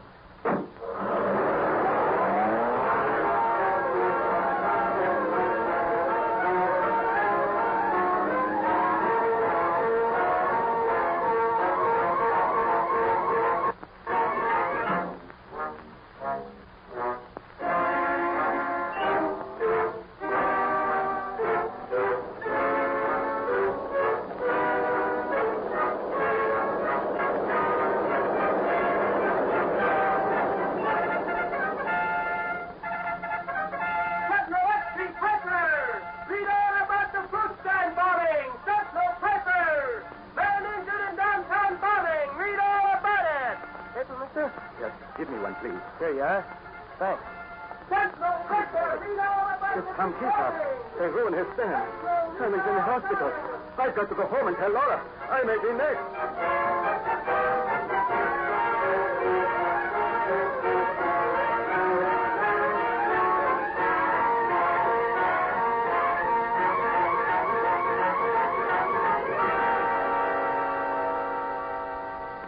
Laura, Tom Keesop has had trouble. These men may have hurt him because he would not pay. He was lucky. He was not badly hurt, but his place, it is a ruin, Laura. It would have been cheaper to pay what was asked. For protection. Oh, please.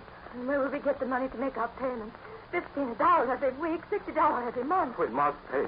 And more money we must charge for the fruit. It is the only way, Laura. Our customers, they will go to other places. Laura, the other places must join, too. They, too, will soon pay, as we are. And we dare not go to the police. Oh, these men are not good men. No, but we are helpless. Latoni is already dead, Laura. Haskell is in the hospital. His place is burned down. We have our lives to think of. Yes, Philip, you have. Look. That mask. That gun. Who are you? Be quiet. Listen to me. That man, he's the one they call the Green Hornet. Don't harm us, whoever you are. We have done nothing. Philip, I'm here to collect. Collect? Right. You've been promised protection for your store, haven't you? Yes, but you're not the man who told me about this. You are not. I'm the man who's here for the money. But the $15, it was not to be paid yet. Quiet, you. Now, take it now. But the man told me he'd say in 5 more days. Did I take it now? Plans are changed. But if you don't want to pay, I can report you as the next man due for a little trouble. No, not pay him. In the name of heaven, pay him. Wait. I will get the money. I will get it. That's better. And hurry. You will not report us. Not if you pay. Here it is. $10, $15. But now I will be poor man. That's too bad. Now, get what I tell you, Philip, and remember it. Here's an address on this card. Keep this address.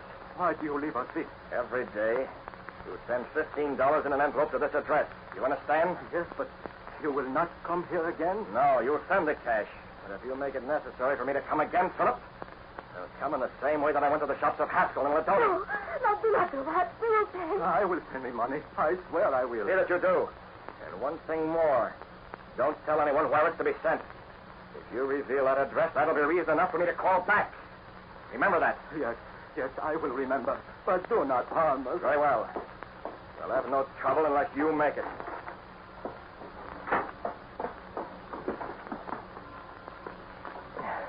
Let's go, Cato. I've heard to see those poor people scared to death like that, but it's the only way. Yes, Mr. Bitt. And now... I will call in the next man on our list. 4 times that night, the Green Hornet called on certain fruit dealers and left address cards. Sure, his threats of secrecy would cause these intimidated men to give that address to the real racketeer.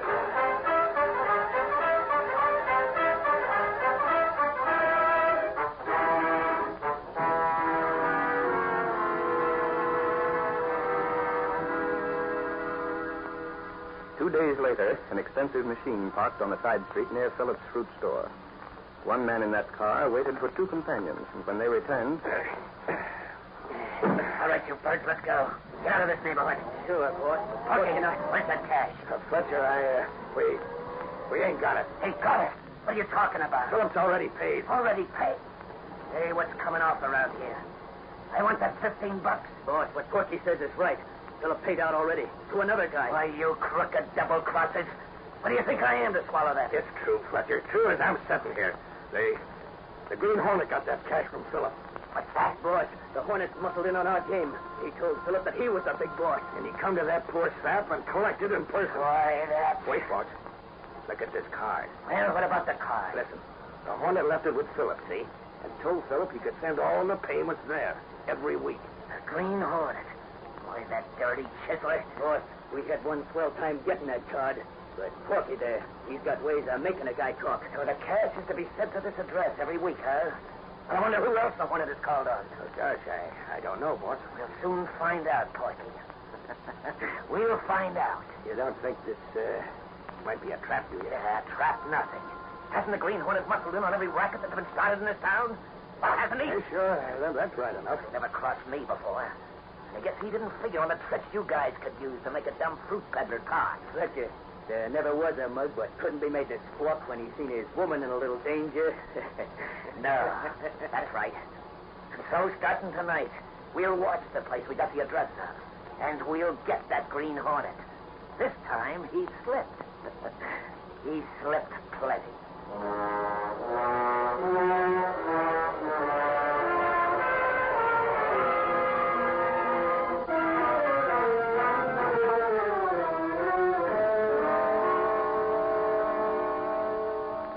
Not long before dinner that evening, Axford ran excitedly into the office of his friend Sergeant Moran at headquarters.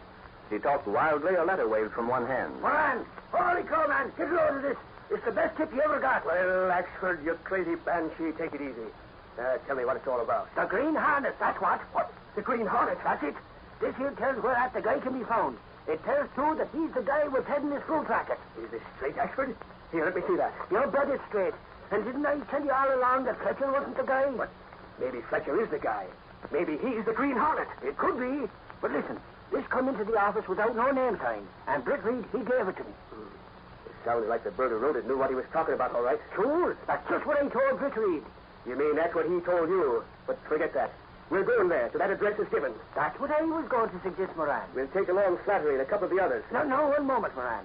You're making a mistake to take along so many that they give it away. But if we was to go, just a couple of us, and lay in wait, that Hornet might come in. All right, Axford, we'll do that.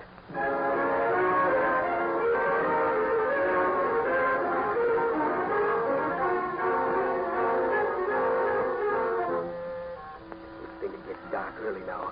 And we might be seen sneaking into this place. Yeah. It looks deserted, though, don't it? Never can tell about that. Take this flashlight. Turn it over here. Now, I'll have this door open in a jiffy. I hope.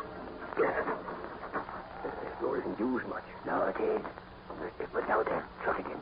Give me the flashlight. Now be careful where you step, Axford. Some of these floorboards might... Squeak, was you going to say, Moran? Yes. Now don't you hit that same one again. All right. I'll be careful. But if he's here now, well, he's already heard us. And if he ain't here, it don't matter. Turn your flashlight over ahead of it. Don't see much yet. How about looking to see if the front door has been used recent? Good idea. Hey, look. There's some envelope shoved under the door. By golly, it's beginning to look like maybe there was something to this tip after all. I hope you're right about that. But look here. Oh, John Sloan. John Sloan. Say, all of them letters has got the same man's name on them. Yes, I wonder. Well, don't stand there. Open them up. Just what I'm doing. Just exactly what I'm doing. Oh. Now, what's in the first one, huh? Dough. Look here. $15. Holy claw. Now, what do you suppose? Hey, Moran, what's that note would it say? Philip, per the week of the 12th. Philip. Here, Axford, take this one and open it. Right. But listen, I just remembered. Philip is the fruit dealer. Cause Reed mentioned that he was one guy that couldn't be sold in tunes. It's plain as day, Axford. How's that? The Green Hornet told these guys to send the dough here. He's cutting himself in on the racket. Sure, that's it. And he told all them fruit dealers to send it in to John Sloan. Yeah. Moran, there's more dough in this one. Now we got proof. So all we got to do is wait till he comes and then grab the Green Hornet. Am I glad I brought him English sandwiches? We may be having the wrong way. There's another thing, Ashford. What's that? We can get the names off these notes here and have some mighty good witnesses. By golly, that's right, ain't it? Quiet. There's a car. Stopping outside. Hear it? Yeah. Oh, golly. It's him. All right. Get back where it's dark and wait. I'll give the word when everything is set to nab the Green Hornet.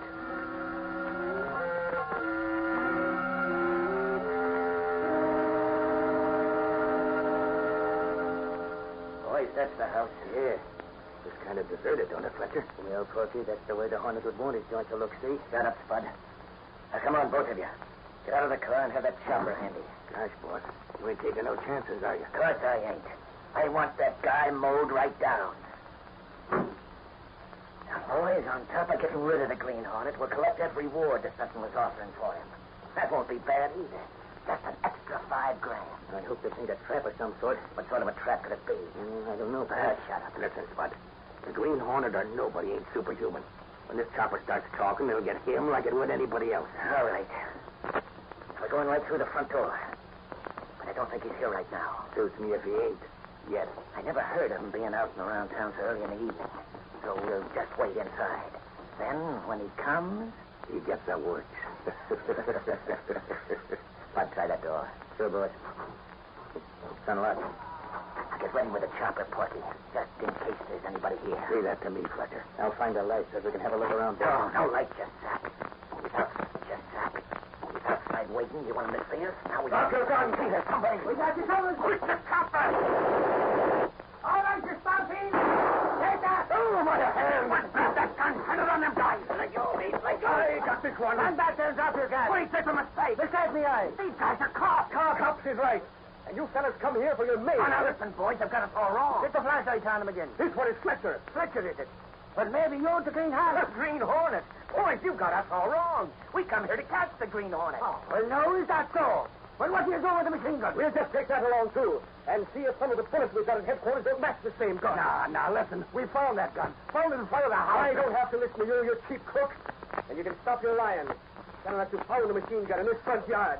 We just want to get out of that car with it. And there was mail here, you know. Address to John Sloan. It's a flame-up. A flame-up, boys. There is a mistake. It seems that we both come to get the Hornet, but... Never mind, Fletcher. You're going to headquarters. You'll never be fooled if any men who could talk live long enough to squeal on you. Well, this time we've got a couple of live ones. With the witnesses to face them, too. There ain't no witnesses. Ever hear of Phillips and Palmyra and a few more fruit dealers in this town? You cops don't know nothing about them. No? Well, what about this payoff dough? Protection money. Sent here instead of John Sloan, alias the Green Hornet. Now get out of here into a police car. You're all going behind bars.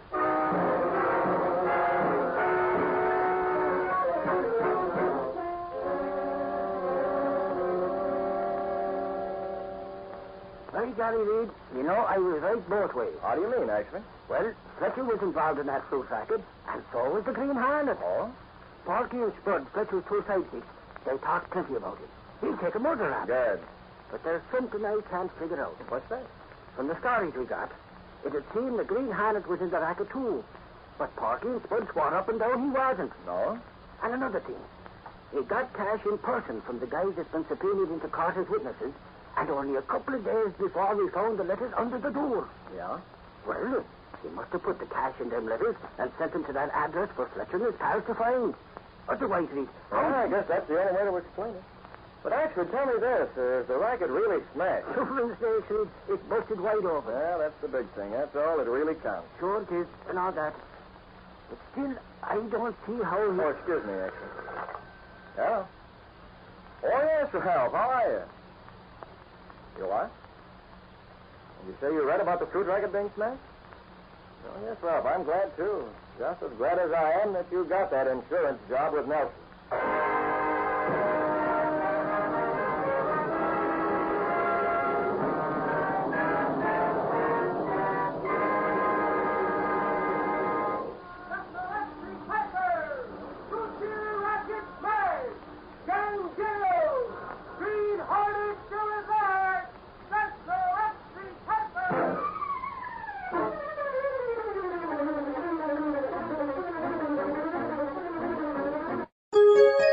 VintageRadioshows.com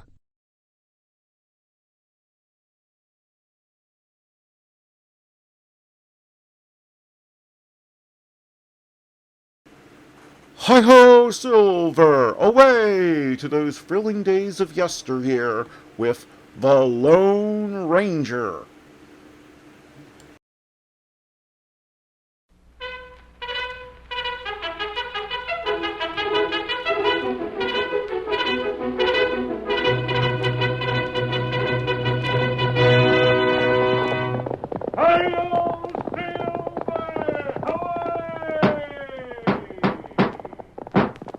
A fiery horse with the speed of light, a cloud of dust, and a hearty hi-yo Silver, the Lone Ranger.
When the western United States was first opened to settlers, the gun law ruled the cattle country. It was then that the phantom figure of the plains rode in the cause of justice. It was he who led the fight for law and order, and the stories of his adventures have come down to us through the generations. Return with us once more to those thrilling days when the West was young. From out of the past come the thundering hoofbeats of Silver. The Lone Ranger rides again. Come on, Silver! Fellows waiting for us on the trail ahead! Hi-yo, Silver! Away!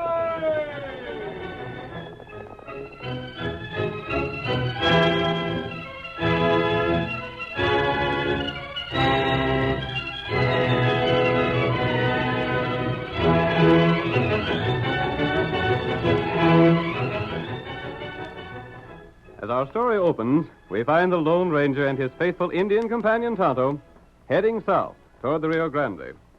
They have spent the day in the saddle, and now, with night upon them, are looking for a place to buy feed for their horses and provisions for themselves. We hear Tonto speaking. There, light. It must be a ranch house, Kimosabe. Maybe we get grub there, huh? We'll try. Are you hungry, Silver, old fellow? Him say him plenty hungry. And I can't blame him. Here's the lane leading to the house, Tonto. Come, Silver. We maybe get grub quick now. You'd better speak to the people inside, Kimosabe. My mask might frighten them. Tonto, do that. I'll rein up here and wait. What's that? Move, Silver. Oh, my God. Oh, that shot just grazed my saddle. You get out of here, Steve Drago. Oh, it's a mess, man. What's the trouble? I thought you were someone else. Please forgive me. Wait! Ruth, what is it? What's happened? Close the door, Lee. That's plenty strange. That woman mistook us for someone else, Tonto. Come on, Silver. Get him up, white feller. We'll let them think we're leaving. But we'll circle around, then come back again. Why do that? She sounded as though she feared this man she called Steve Drago. That's right. That was a Taylor place, wasn't it? And she must be Mrs. Taylor. Silver. White feller. They can't hear us at this distance. We'll go back now. We not make noise. We'll be careful. Come on, Silver. Get him up, white fella. I want to find out why she fears Drago. She must have been expecting him, or she wouldn't have been waiting outside the fire when he arrived. Her plenty brave. It was a brave thing for a woman to do. She must be desperate to attempt it. That's what Tonto think. We don't want to get too close to the house this time. Maybe her outside again. I don't think so. He probably wouldn't have the courage to try the same thing a second time. This is close enough. Who's over? No one will be able to see the horses if we leave them here. No. Trees hide them. Stay here, Silver. Come, Tonto. He come.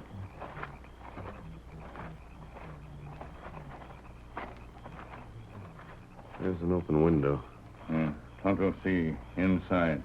Keep your voice down, Kimasabe. That must be your husband with her. Not him. Quiet. Perhaps we'll hear enough to learn what their trouble is. Ruth, you shouldn't have done it. If that'd been Steve Drago, it'd only made things worse. I'd like to kill him. Well, anyhow, you sure scared them other fellows away. I wish you'd do the same to Steve. We ain't strong enough to fight him, honey. If you're a man, you will leave. But how? He's got a whole bunkhouse full of cowhands. The last fella I had working for me drawed his pay yesterday. You can't fight against odds like that. No? Steve grabbed off the water hole and left men to guard it, so as I couldn't water my stock. What cows I got that ain't been run over the edge of the canyon are dying of thirst. If I were a man, I'd fight no matter what the odds. I'd never give up. I can't call in the sheriff because there ain't no witnesses to what he done. Witnesses? And this is all open range, so I can't claim he's took what belonged to me. None of us ranchers hold title to any land but what our houses are built on. This isn't something for the law to settle. I know it, honey, and I reckon I'm a mighty poor excuse for a husband. But it's just something that's in my blood that I can't help. Lee, it isn't true. You just told yourself that so often, you've made yourself believe it. But Pa was... And you think that because your father was a coward, you are too. I've heard folks talk about the way Pa died. He just stood there and let them shoot him down. He was too scared even to go for his gun. You don't know whether that's true or not. That was over in Wyoming. But the story got back. But and his pa was the same way. It's just something that runs in the family, I guess. Oh, honey, listen to me. I know you better than anyone else in the world. I know you're brave and strong and fine. I know that you're as capable as any other man on the range. It's only that you don't believe in yourself. Oh, Lee, believe what I tell you, not the stories you hear from other people. It's the only way you can keep from losing your home, your self-respect, and me. I'll try, Ruth. When Steve Drago comes here tonight, you just tell him... That sounds like him now. Now, remember what I've told you. Come in. Evening, folks. Me and Buck here dropped over just like I said we would. Howdy. And I guess there ain't no question about what I'm here for. You skunk. No, ma'am, there ain't no call for names like that. Well, Lee, what do you say? I ain't moving out. Huh? You heard me. Well, if the rabbit ain't showing some fight. You look here, Lee Taylor. When I tell you to move off this range, I mean business. But I tell you... Remember, Lee. Do you hear me? I won't move out. You ain't got no right to try and steal my range. I'm staying here. Yeah? Should I let him have it, boss? No. I reckon I can handle this fellow all right. Get away from me. Take your hands off him. Sit down. You rotten... Now, sit there and listen. I'm giving you orders. You're going to be moved out of here by tomorrow noon or I'm gun whipping you. And when I say noon, I don't mean even 1 minute after. Lee, get up. I'll show you. Get up when I tell you to sit, will you? There. You knocked me down. Fight him, Lee. Fight him. There's 2 against 1. I reckon you won't be doing no fighting. Come on, Buck. Let's be riding. Yeah. And maybe you'd better start packing right now, Lee. I won't. Yeah? You won't what? I'll start packing.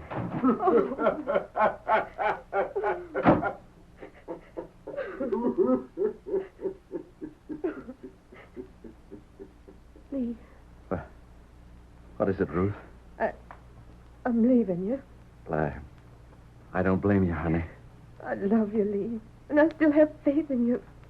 Even now. Faith? In me?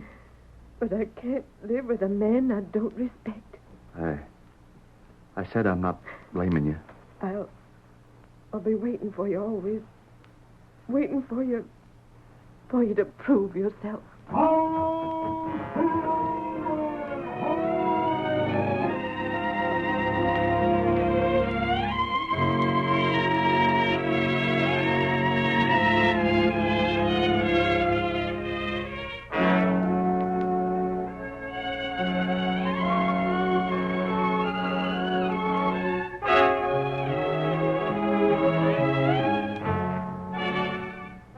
The following morning, their few belongings stowed away in the buckboard, Lee Taylor and Ruth left the ranch house behind them and drove to town. They rode in silence until finally Lee spoke. You still figuring on going back to your folks, Ruth? I have to, Lee. Uh-huh. But I'll be there until you want me. I reckon you just better forget all about me, honey. I ain't worth thinking about. I know better than that. I'll be stopping off in town. Yeah? Get along there. Get up. I'll drop into the cafe and see if maybe I can't find me a job wrangling for some outfit. I hope you do well. Uh-huh. Thanks. And you'll let me know wherever you go. Sure I will, honey. There's the cafe now. Well, I'll just pull up in front and leave you the buckboard. I don't just hanker to go out and meet your folks. All right. Here we are. Oh, there. Oh, boy. There. Here's the reins, honey. I'll be getting off. Oh, Lee, honey. Everything's going to be all right, Ruth. Goodbye. Goodbye, Lee. Get up there. Get up.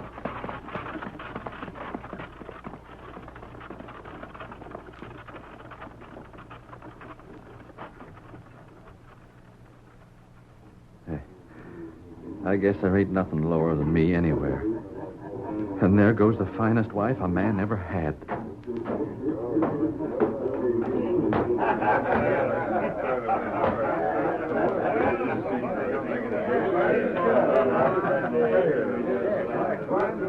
Well, if it ain't Lee Taylor come to town. Howdy. Having a drink?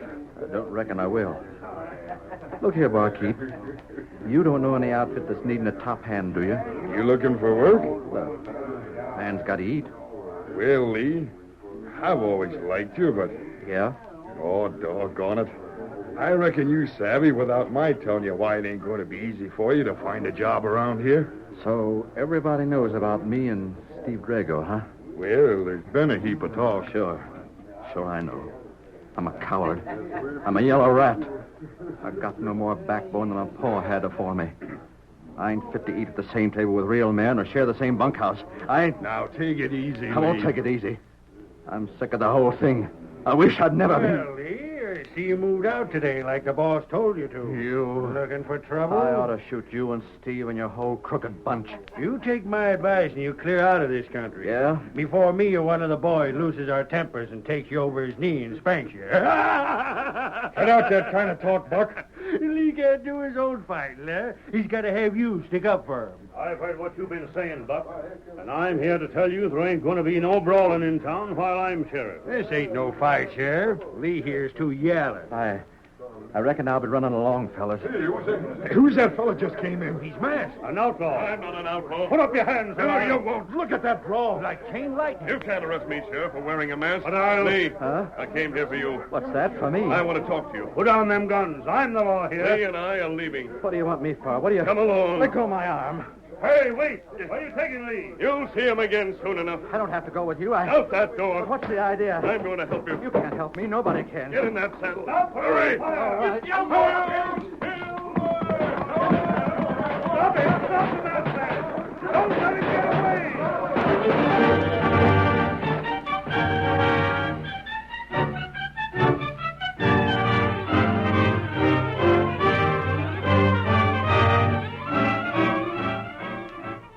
curtain falls on the first act of our thrilling Lone Ranger drama. Before the next exciting scenes, please permit us to pause for just a few moments.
Now to continue the story. Steve Drago, a powerful and ruthless rancher, drove some of Lee Taylor's cattle from the range, refused to let the others use the only water hole in the district, and finally ordered Taylor to leave the country.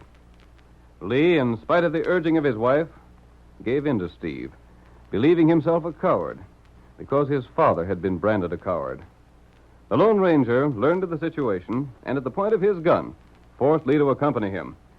Now, as our second act opens, we see the masked man reining in his great horse Silver at the small, well-hidden camp where Tonto has been waiting. Oh, Silver. Oh, fella. Steady, boy. Move. Get down, Lee. What do you want with me? I ain't got nothing worth of stealing. You're going to listen to something I have to tell you. You got the best of me. Sit down over there. First, I want to ask you what you know about your father's death. So, you've heard about that, too? Perhaps. Well, if you have, maybe you're savvy what's been the matter with me. Tell me about your father. There ain't much to tell. And what there is ain't the kind of thing a fella can take much pride in. Yes? Paul left these parts when I was still just a young one. He went up to Wyoming, figuring that maybe he could find good range up there so as we could move. I've heard that. He met up with some fella, and they planned to go into partnership. But they fell out over some cash being stole. This other hombre went gunning for Pa, and then... Go on. And then folks say Paul was so scared that he couldn't even go for his gun when this other fella and his friends caught up with him.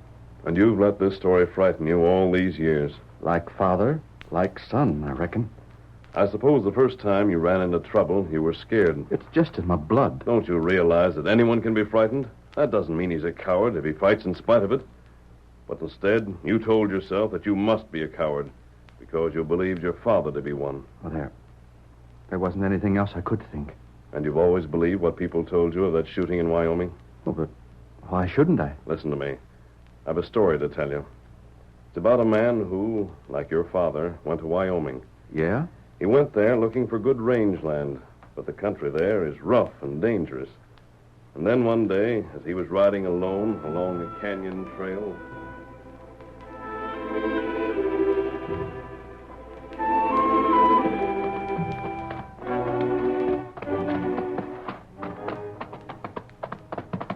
If I knowed what this trail was like, I'd never come this way.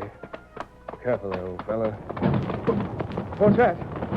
I'm trapped. The trail's sliding away.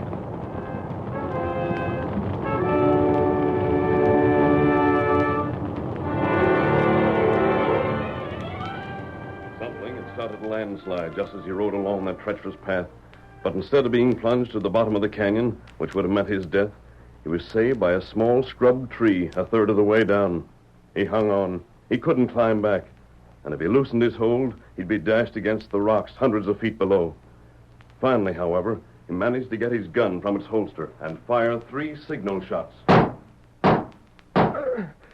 If I don't bring somebody, I'm done for. The roots are pulling out. I'll be falling in just a minute. I can't hold on. Hello there. Help me! Hang on there, friend. I'll take the rope in only a second. Hurry, hurry, I'm a goner. Hurry, hurry up. Hurry, please. Hurry, hurry, hurry. This second man, with only his rope and horse to assist him, struggled to save the life of the man clinging to that weak support. With the trail still crumbling, the lives of both men were threatened. But finally, the work was done, and Jim was back on firm ground once more. Jim? We'll call him that in the story. But that was my pa's name. Was it? Go ahead. Tell me the rest. Well, Jim and young Fletcher became firm friends. Jim owed his life to the younger man, and Fletcher, in turn, introduced Jim to his father. They talked of ranching and decided to go into a partnership.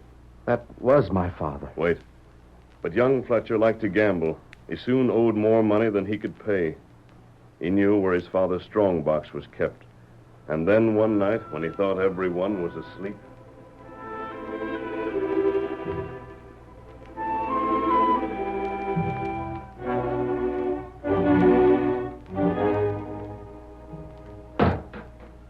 There. $1,000 in folding money. That'll pay what I owe and it'll keep me. What are you doing? Huh? You're stealing. I got to have it. I got to. Don't tell my pa. If this ain't paid, them gamblers will kill me. Look here, I saved your life. You can't let pa know about this. You can't.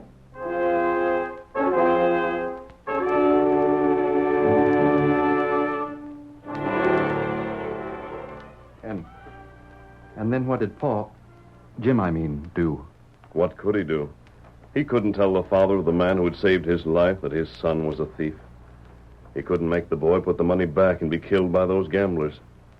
And he didn't have the money himself to help. Yeah? He had only one choice. When the boy had gone, Jim wrote a note.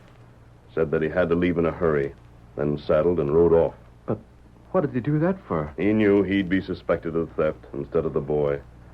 He hoped to make his escape so that it wouldn't matter. But old Fletcher, believing Jim had used his hospitality to steal from him, pursued him at once. And the trail led to a lonely mountain cabin.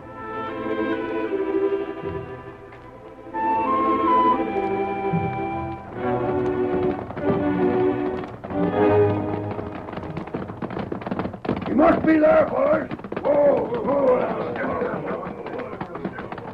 I'll get him. I'll get the sneak myself. You fellas stay here. Stand where you are. I've been looking for you to catch me. Where's the money you stole? I ain't got it. You're lying. Maybe I am. Maybe I ain't. But that's all I got to say. Killing's too good for you. You come to my house, pretend like you're a friend, then run off with my cash. That ain't true. But I'm not arguing with you, and I'm giving you an even chance. Go for your gun. I won't shoot you. Go for your gun, I say. No. Well, I gave you your warning. I can't do more than that. I'm counting 3. And if you don't draw by then, I'm shooting anyhow. 1, 2.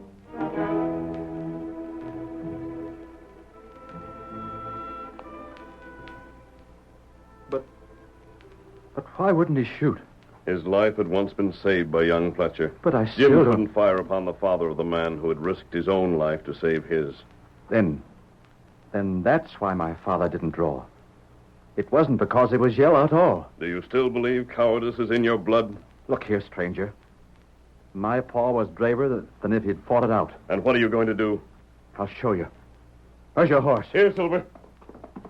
You're taking me back to my ranch. Tonto. We're leaving, but you do as we planned. Want to do it? What Pa could do, I can do. And I'll show Steve Drago that he ain't got men enough to take from me what's mine. Good. Come on, Silver.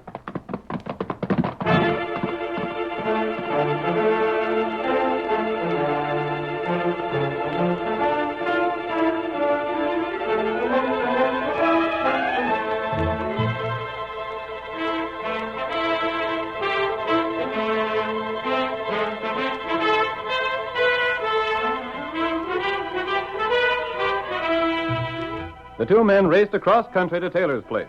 It was almost evening when they arrived, but the gathering darkness did not conceal their arrival from Buck, who had been stationed nearby to warn Steve Drago if Lee should come back.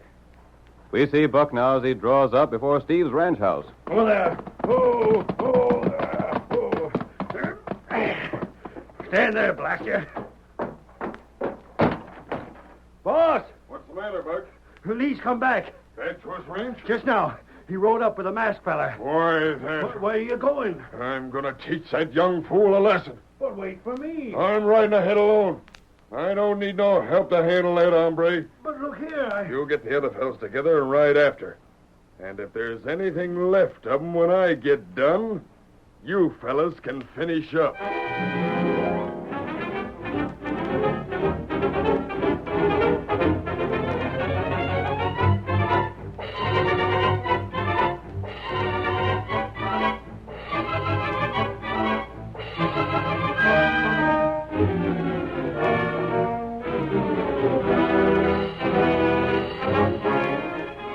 Lee was alone when he heard hoofstop outside. A moment later, heavy steps crossed his porch. And then, there was a loud knock on the door. Walk right in. You blasted sniveling fool. The next time I give you orders, you'll know not to follow him. I'm not taking your orders no more. Huh? I'm getting back my range. I'm stocking more cattle. And there's something else I'm going to do. Yeah? I'm going to knock your block off. Why, you... Come on, get it. I'll show you. Here's one to begin with. I'll break you in two for that. And here's another for you. Blast you. Put on that chair. Take that. You missed. But if that's the way you're fighting, here's something for you. You'll give me orders, will you? And this ought to finish you all. Get away. Leave me be. Boss, what's happened? Kill him. Shoot him. I'll take care of him. Oh, my hand. Up with your hands, all of you. You can come in now, Sheriff. Lee, I saw it all. Oh, you Honest, honey, I never felt better in my life. Steve, you and your whole bunch are going to jail. You can't jail us. You just think I can. I heard you tell Buck to kill Lee. And if the masked fella hadn't shot first, he'd have done it. Ruth, honey, it was a masked fella showed me I didn't need to be no I coward. know, Lee. The Injun told me when he brought the sheriff and me here. Come, Tonto. We'll leave while they're not watching us. That good thing.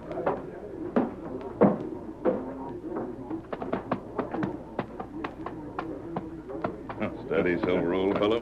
Yep. You tell plenty good story. It did the work, Kimosabe. But him not know that not him father. I didn't tell Lee that story was about his father, but he thought it was. And as long as he believes it, he'll keep his courage. Come on, Silver.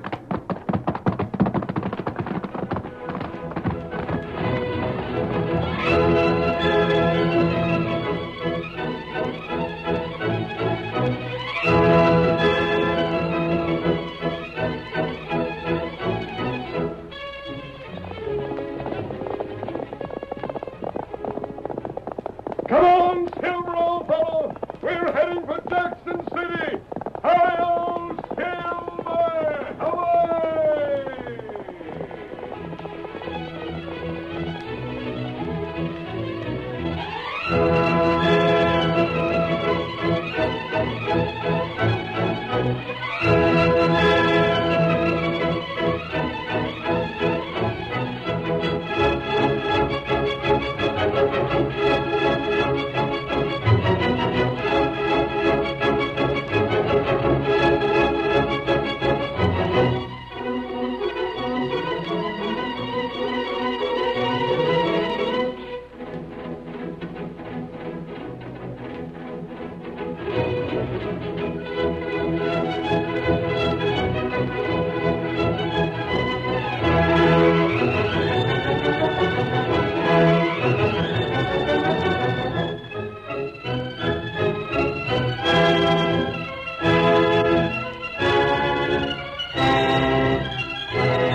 The story you have just heard is a copyrighted feature of the Lone Ranger Incorporated.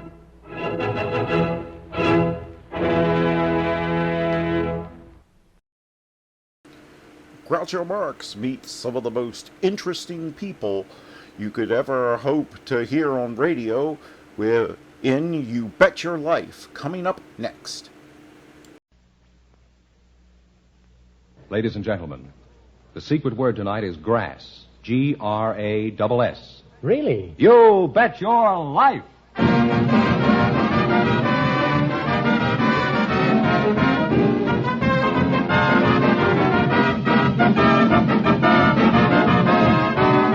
The more than 3,000 DeSoto Plymouth dealers of America present Groucho Marx in You Bet Your Life, the comedy quiz series produced and transcribed from Hollywood. And here he is, the one, the only... That's me, Groucho Marx.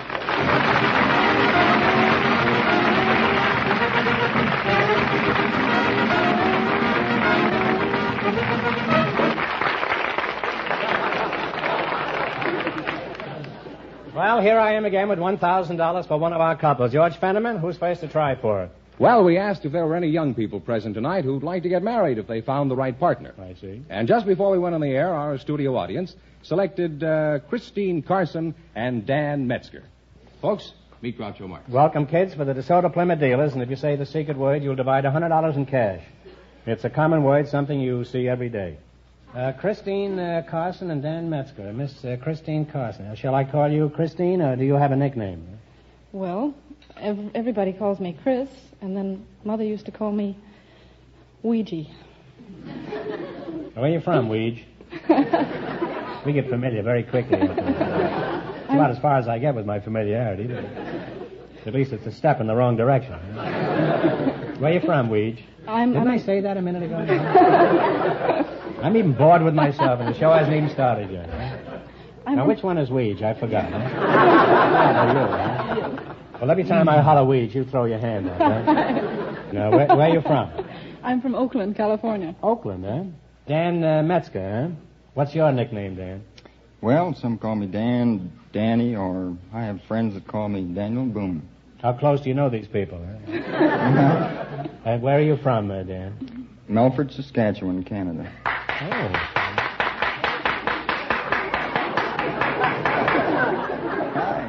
Somebody out there from Port Jervis. How old are you, Mr. Boone?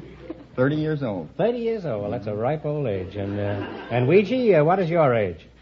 I'm 23. 23, eh? Well, you're a mighty attractive-looking girl, huh? Now, Fenneman says you'd like to get married if you found the right partner. Is that right, Ouija? Yes, I would. Well, that's a very worthy objective. Eh? And I hope you take your objective. Eh? Mr. Boone, would you like to get married? Eventually, yes. Well, that's a sneaky answer if I ever heard it. What do you mean? What's your reason? Or have you completely lost your reason? I would. And after all, we all like the things that go with married life. We all like to settle down, have a darling little wife and children, what have you. Are you asking me or telling me? What did you say? You'd like to have a family, is that it? Well, is there any particular family that you crave, I mean? I must say that you're the most reluctant bridegroom I've met this year. Maybe I'll have more luck with Ouija here. Who do you work for, Christine? Arthur Murray. Oh, is that so? I've known Arthur Murray for 40 years. He makes the best chop suey on 7th Avenue. How long have you worked in that hash house? Or that chop house, I guess. That's the wrong Murray. I work for the one who teaches dancing. Oh, well, you're crazy about typesickery, and I'm crazy about chop suey. However, we can still be friends. Dan, where do you work? I'm an instructor with the Hollywood riding stable. Oh, well, maybe I can marry you to Christine before the night's over. At least you're sort of a groom already, aren't you? What do you do at Arthur Murray's, Christine? I teach dancing. Could you teach me to dance? Well, of course. What makes you so sure, you know? Others have tried and failed. Well, Mr. Murray has a very wonderful system, and in 35 years there have only been 3 people that he couldn't teach to dance. And who were they? They were idiots.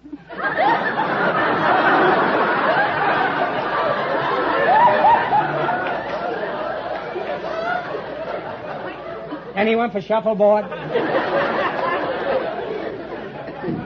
Christine, suppose I wanted to become a social sensation overnight and I decided to take some lessons from Mr. Murray. Now, I come slinking into your studio. What happens? Well, you're greeted by a woman interviewer, and you're taken on a tour of the studio. You're taken into a private room where the... In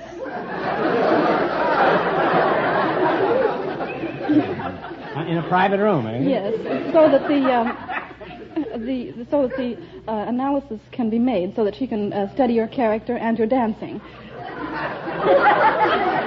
Well, she may not learn much about my dancing, but she'll learn a lot about my character. Now, what next? Well, then, after the complete analysis has been made, you would be turned over to an instructor. The police, probably, huh? Now, what'd you say? I said you would be turned over to me. Oh, now you're talking, huh? Well, it took a long time to get around to that, but it was certainly worth it. What are you going to teach me? Well, first I'd have to teach you how to hold a girl. You're kidding, aren't you? Well, now, Dan, let's get back to your stable. Suppose I wanted you to teach me to ride. Where do we begin? Well, we'd begin with the reins. Do we get an umbrella with this lesson? Or... Okay, I know all about the reins. What next? Well, you take the reins in your left hand, grasp the saddle with your right, put your left foot in the left stirrup, and then throw yourself all the way over. Am I on the horse now? Well, you're supposed to be, yes. That's what you think. I'm on the other side of the horse, flat on my face.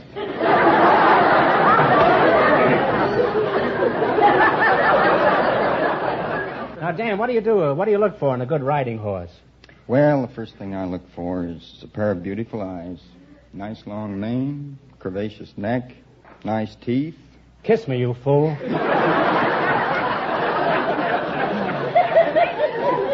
Christine, I think he's proposing. Well, I think you make a lovely couple, and I think you're going to be very happy as you ride through life together, waltzing on that horse. Now, in just a minute, you're going to work together for a chance at $1,000. But right now, I want you to pay close attention to Fenneman.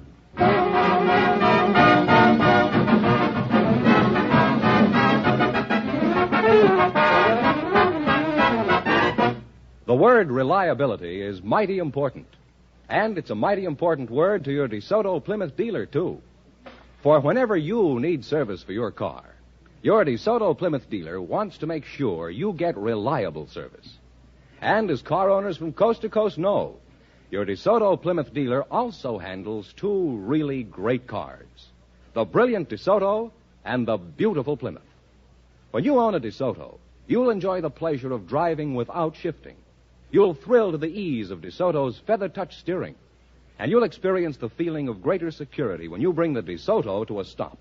No car in America has bigger brakes.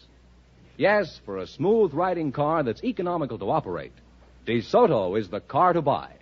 So drive a DeSoto before you decide.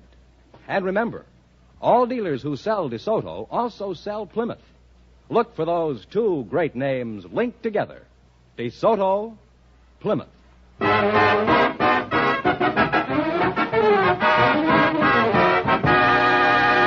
you're going to play You Bet Your Life for $1,000. Fenneman, tell them the rules. Each of our three couples has $20. They bet as much of that 20 as they want on each of 4 questions. The couple that earns the most money gets a chance at the $1,000 DeSoto Plymouth question at the end of the show.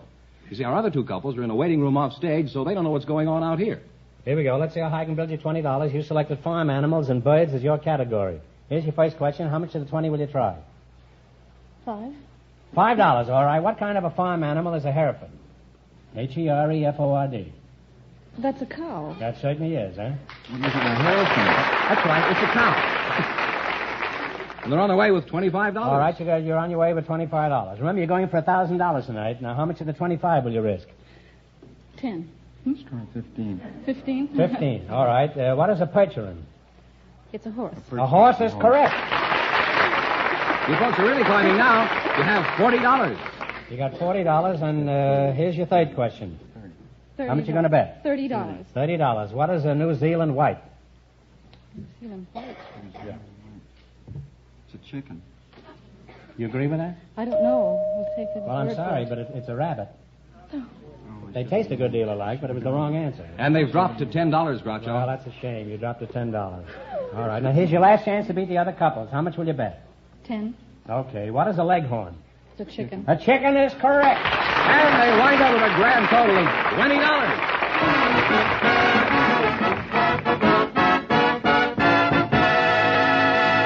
Thanks and good luck from the DeSoto Plymouth dealers. Now, stick around now. You may get a chance at the big question. Friends, our next couple has been in a waiting room off stage, so they don't know the secret word is grass. Perhaps they'll say it while they're talking to you, Groucho. Okay, fellas, bring them in. Just before we went on the air, our studio audience selected a trash man and a housewife to be his partner. And here they are, Marshall Rabens and Christina McLean. Meet Groucho Marx. Welcome to You Bet Your Life. And if you say the secret word, you'll divide $100 in cash. It's a common word, something you see every day. Mr. Marshall Rabens, you're a trash collector, eh? Oh, that's right. Pretty snappy dresser for a trash collector. Only work the daytimes. This isn't part of the stuff that you collected, evidently. No, I don't have that kind of luck. Are you in business for yourself? Yes, I am. What do you call your business? Yellow Barrel Company. And Christina McLean, is it? That's right. It's a Scotch name, huh? Yes, it is. Nice one, too. Thank you. What sort of work does your husband do, Mrs. McLean? He's a retired railroad man. Mm-hmm. Do you have any trash at your house? Why, of course, every housewife has trash. Oh, I wouldn't say that. Some women think a lot of their husbands. How did you meet your husband, Mrs. Mack? I'll call you Mrs. Mack, huh? All right, that's fine. Well, I went home from work one day, and my mother was having the winter cold put in, and she was also canning strawberries. So I was going down the cellar steps quite gingerly, carrying this crate of strawberries, when a voice said, would you like some help there? So when he said that, I was so scared I dropped the strawberries and fell down the rest of the steps. Well, the fella, he came out and tried to help me, and my mother came to the cellar door and she yelled, for heaven's sake, what's going on down there? He said, well, I'm trying to help your daughter pick up the strawberries. And she thought he meant pick them. And she didn't know. Your mother didn't hear very well, huh? No, she was up in the kitchen. She couldn't hear me. Does she hear well in the kitchen? Huh?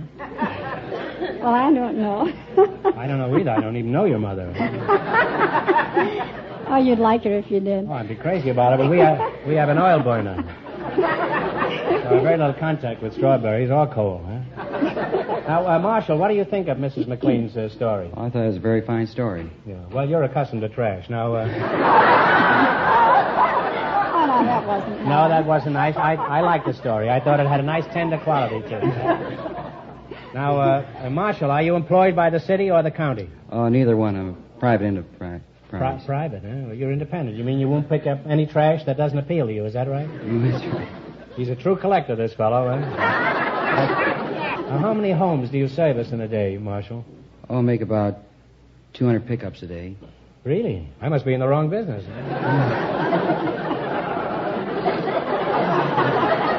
I haven't made one in 3 weeks, huh? Now, Mrs. Mack, would you be interested in Marshall's trash collection service? No, I don't believe so. Marshall, you've got a job. Sell Mrs. McLean your service. Go ahead. Mrs. McLean, we leave you a barrel, first of all, so you can put everything in a barrel. You can roll it to the curb. In a barrel, you can put leaves, so many items, grass clippings, and...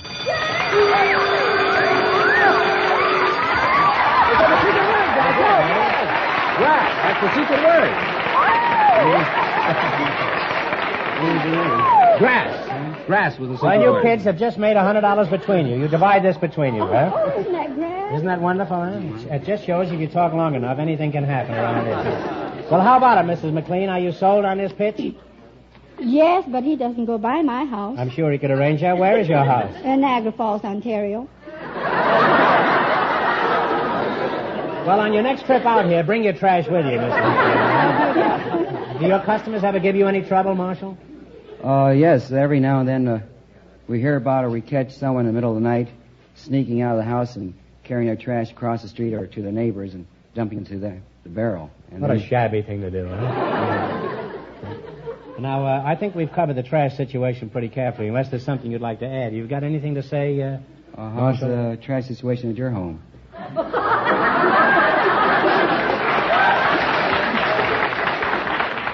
Well, I do the same thing with mine as my neighbor does. I throw it in his barrel. Well, I think you two are going to make a lot of money as you go through life, and your paper profits will be wonderful on this route, Marshal. Now, you're going to play your bet your life for $1,000. You run your $20 into more than our other couples, and you'll get a chance at the big question. I can't tell you how much they won, but Fenneman is off stage to remind our listeners. The dance instructor and the writing instructor are ahead with $20. Now, here we go. Let's see how high I can build you $20. You selected American meanings for English words as your category. Is that right? That's right. Here's your first question. How much of the 20 will you try? Talk right up, kid. $10. Remember, you've got 100 already. All right, they call it a lift. What do we call it? Elevator? Elevator is correct. And you folks are on your way. You have $30. Now you got $30. Remember, you're going for $1,000 tonight. Now, how much of the 30 will you try? 20. All right, what are they talking about when they refer to ladders in reference to their clothing? Kind of tough, but take a stab at it anyhow. Shoes? No, you were close. It runs in stockings. That's what they call it. They now have $10. Oh, the voice of doom here, huh? Well, you're down to $10. That's too bad. All right, you're going to bet your $10 on this one? Yes. All right, what is our word for suspender belt? Braces. No. Suspender belt. Do you agree with that? Yeah? Suspender belt? Yeah. I mean, the suspenders they put In on? England, they call it a suspender belt. What do we call it? Suspenders. Suspenders. No, Braces? no. I'm sorry. It's a girdle. Oh. Well, I'm not you familiar shouldn't with have known that, but you should certainly have known that. I'm surprised at you. If you'd spent Thank less you. time in that soft coal, Mrs. Well, Groucho, these people went broke. Well, we can't let them go away with Absolutely nothing. not. We'll get a bad reputation. All So, right. Well, you've I got have that a already, question. Fenneman, but I haven't. All right, here's one more chance to win some money. You get this one right, and we'll give you $10. And no help from the audience, please. In what city was the Boston Tea Party held? Boston. In Boston, that's right.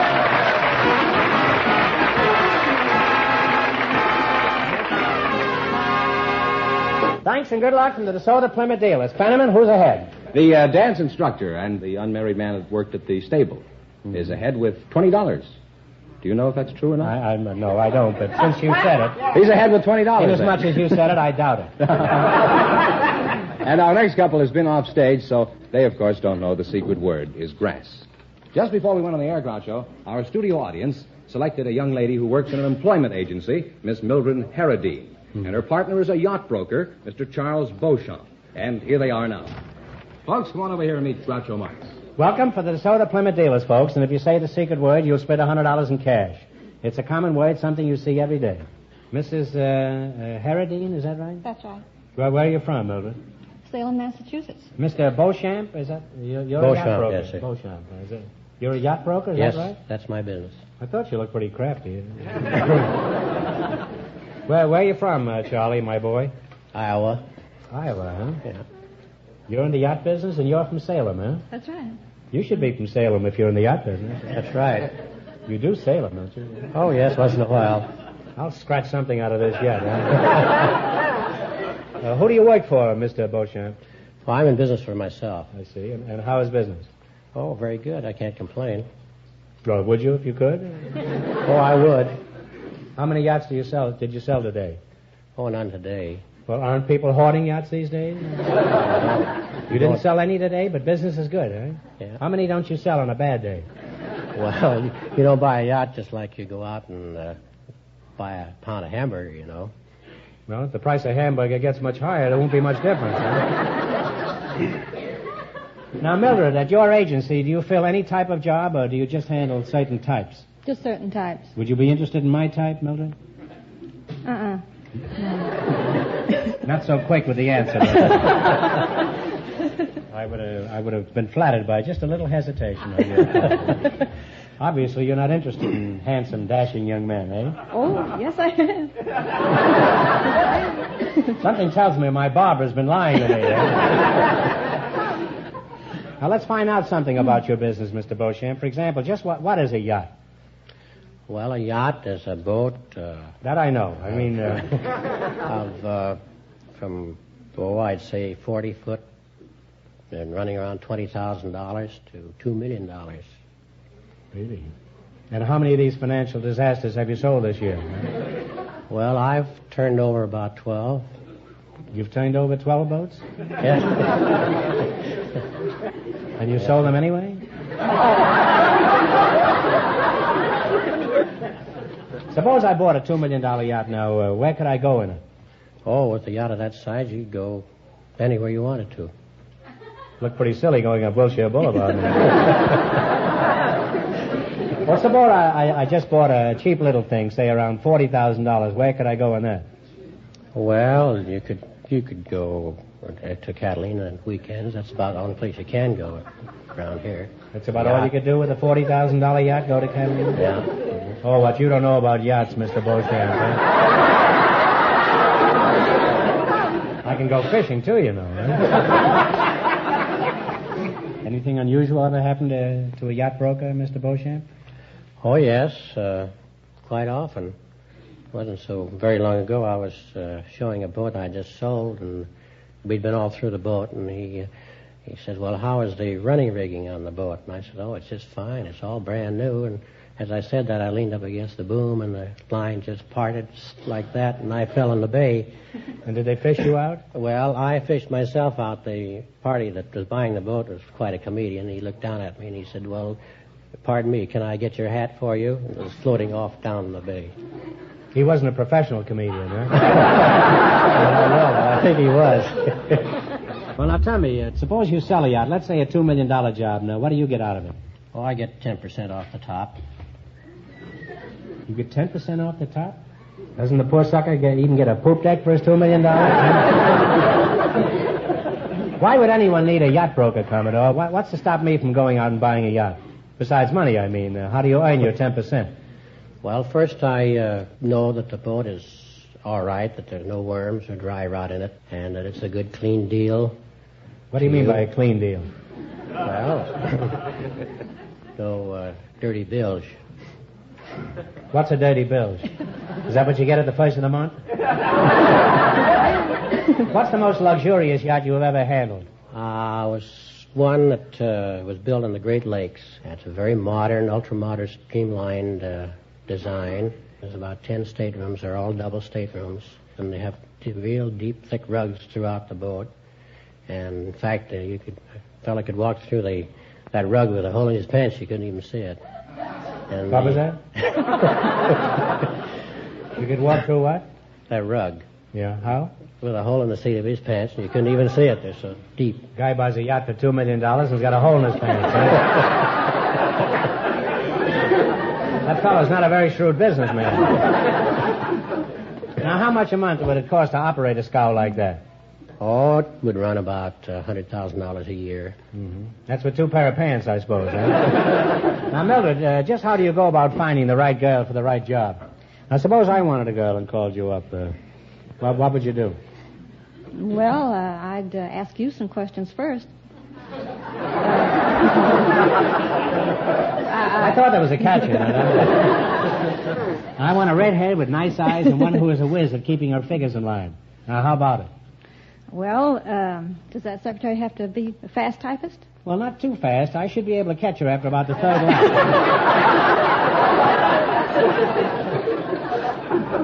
Well, you've been an interesting couple, and I think I'll find my own secretary. But we're happy to have you here anyhow. Now, you're going to play You Bet Your Life. You beat our other 2 couples, and you'll get a chance at the $1,000 DeSoto Plymouth question.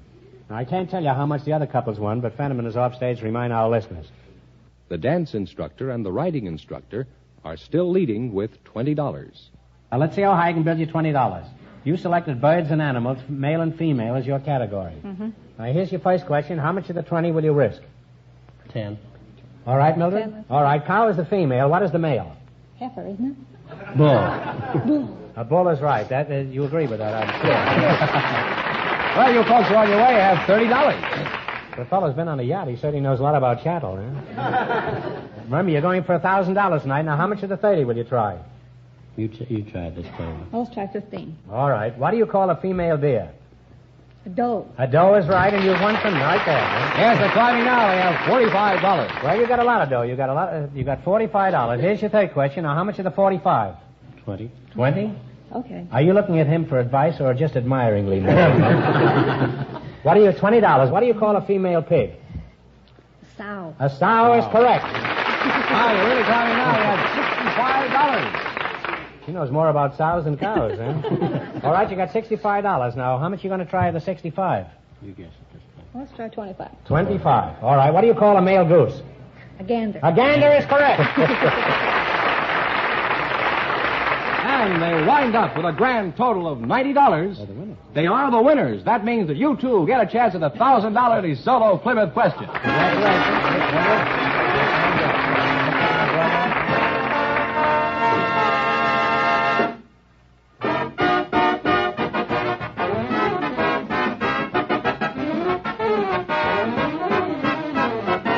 Friends, I think you'll agree that you get the best job done when you go to a specialist.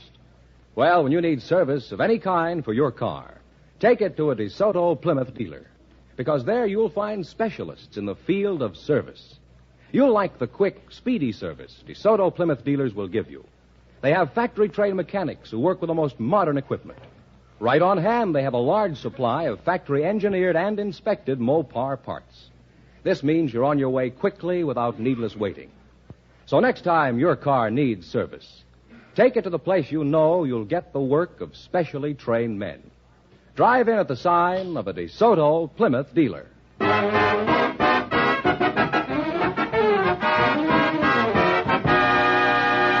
I thought they did it very well this time, huh? And here's our winning couple, Groucho. The lady from the employment agency and the yacht broker all ready for the DeSoto Plymouth $1,000 question. Well, this will seem like small potatoes to you after that $2 million commission. But I'm sure you can use the $500 if you win, brother.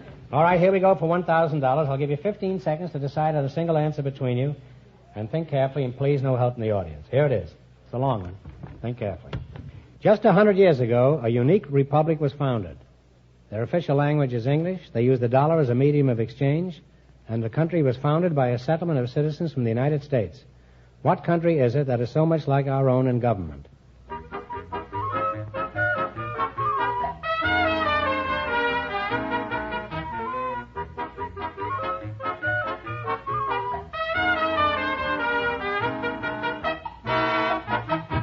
All right, what is the answer you two have decided upon? Heidi. No, I'm sorry. It's Liberia. So that means the big question next week will be worth $1,500. Well, you did pretty well. Let's see. You lost the big money, but how much did you win? You won how much? $90 in the quiz? $90 in the quiz, yes. And no secret word? No secret word. Well, for that these isn't people. bad for a half hour's work. $90. Congratulations, and thanks to both of you. Thank you.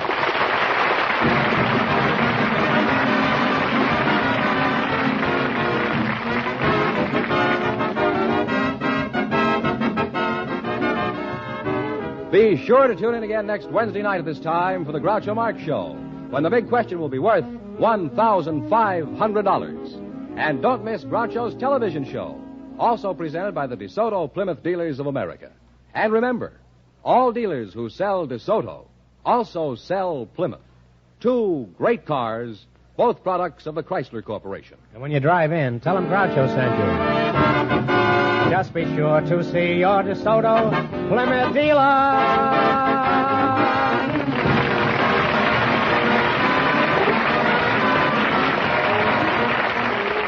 Folks, here's a tip from the National Safety Council about good highway habits. Don't save the checkup of your windshield wipers for a rainy day. You Bet Your Life is produced by Don Goodell, transcribed from Hollywood, directed by Robert Dwan and Bernie Smith. Music by Jerry Fielding. This is George Fenneman, signing off for the more than 3,000 DeSoto Plymouth dealers from coast to coast.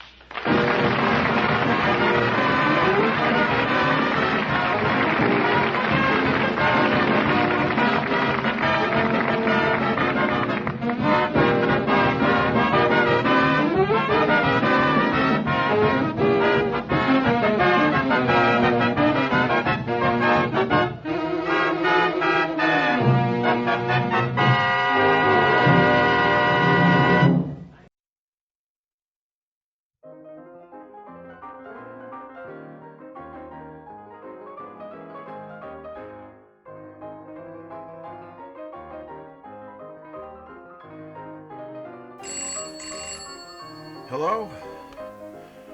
Yes, Mrs. Badcock.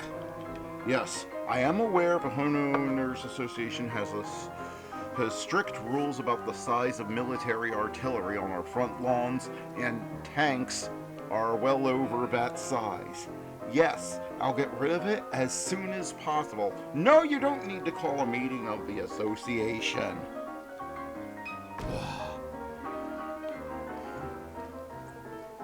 better have found a way to get them to move that tank. Sorry, they say their orders are they can't move it until until the threat has been neutralized. I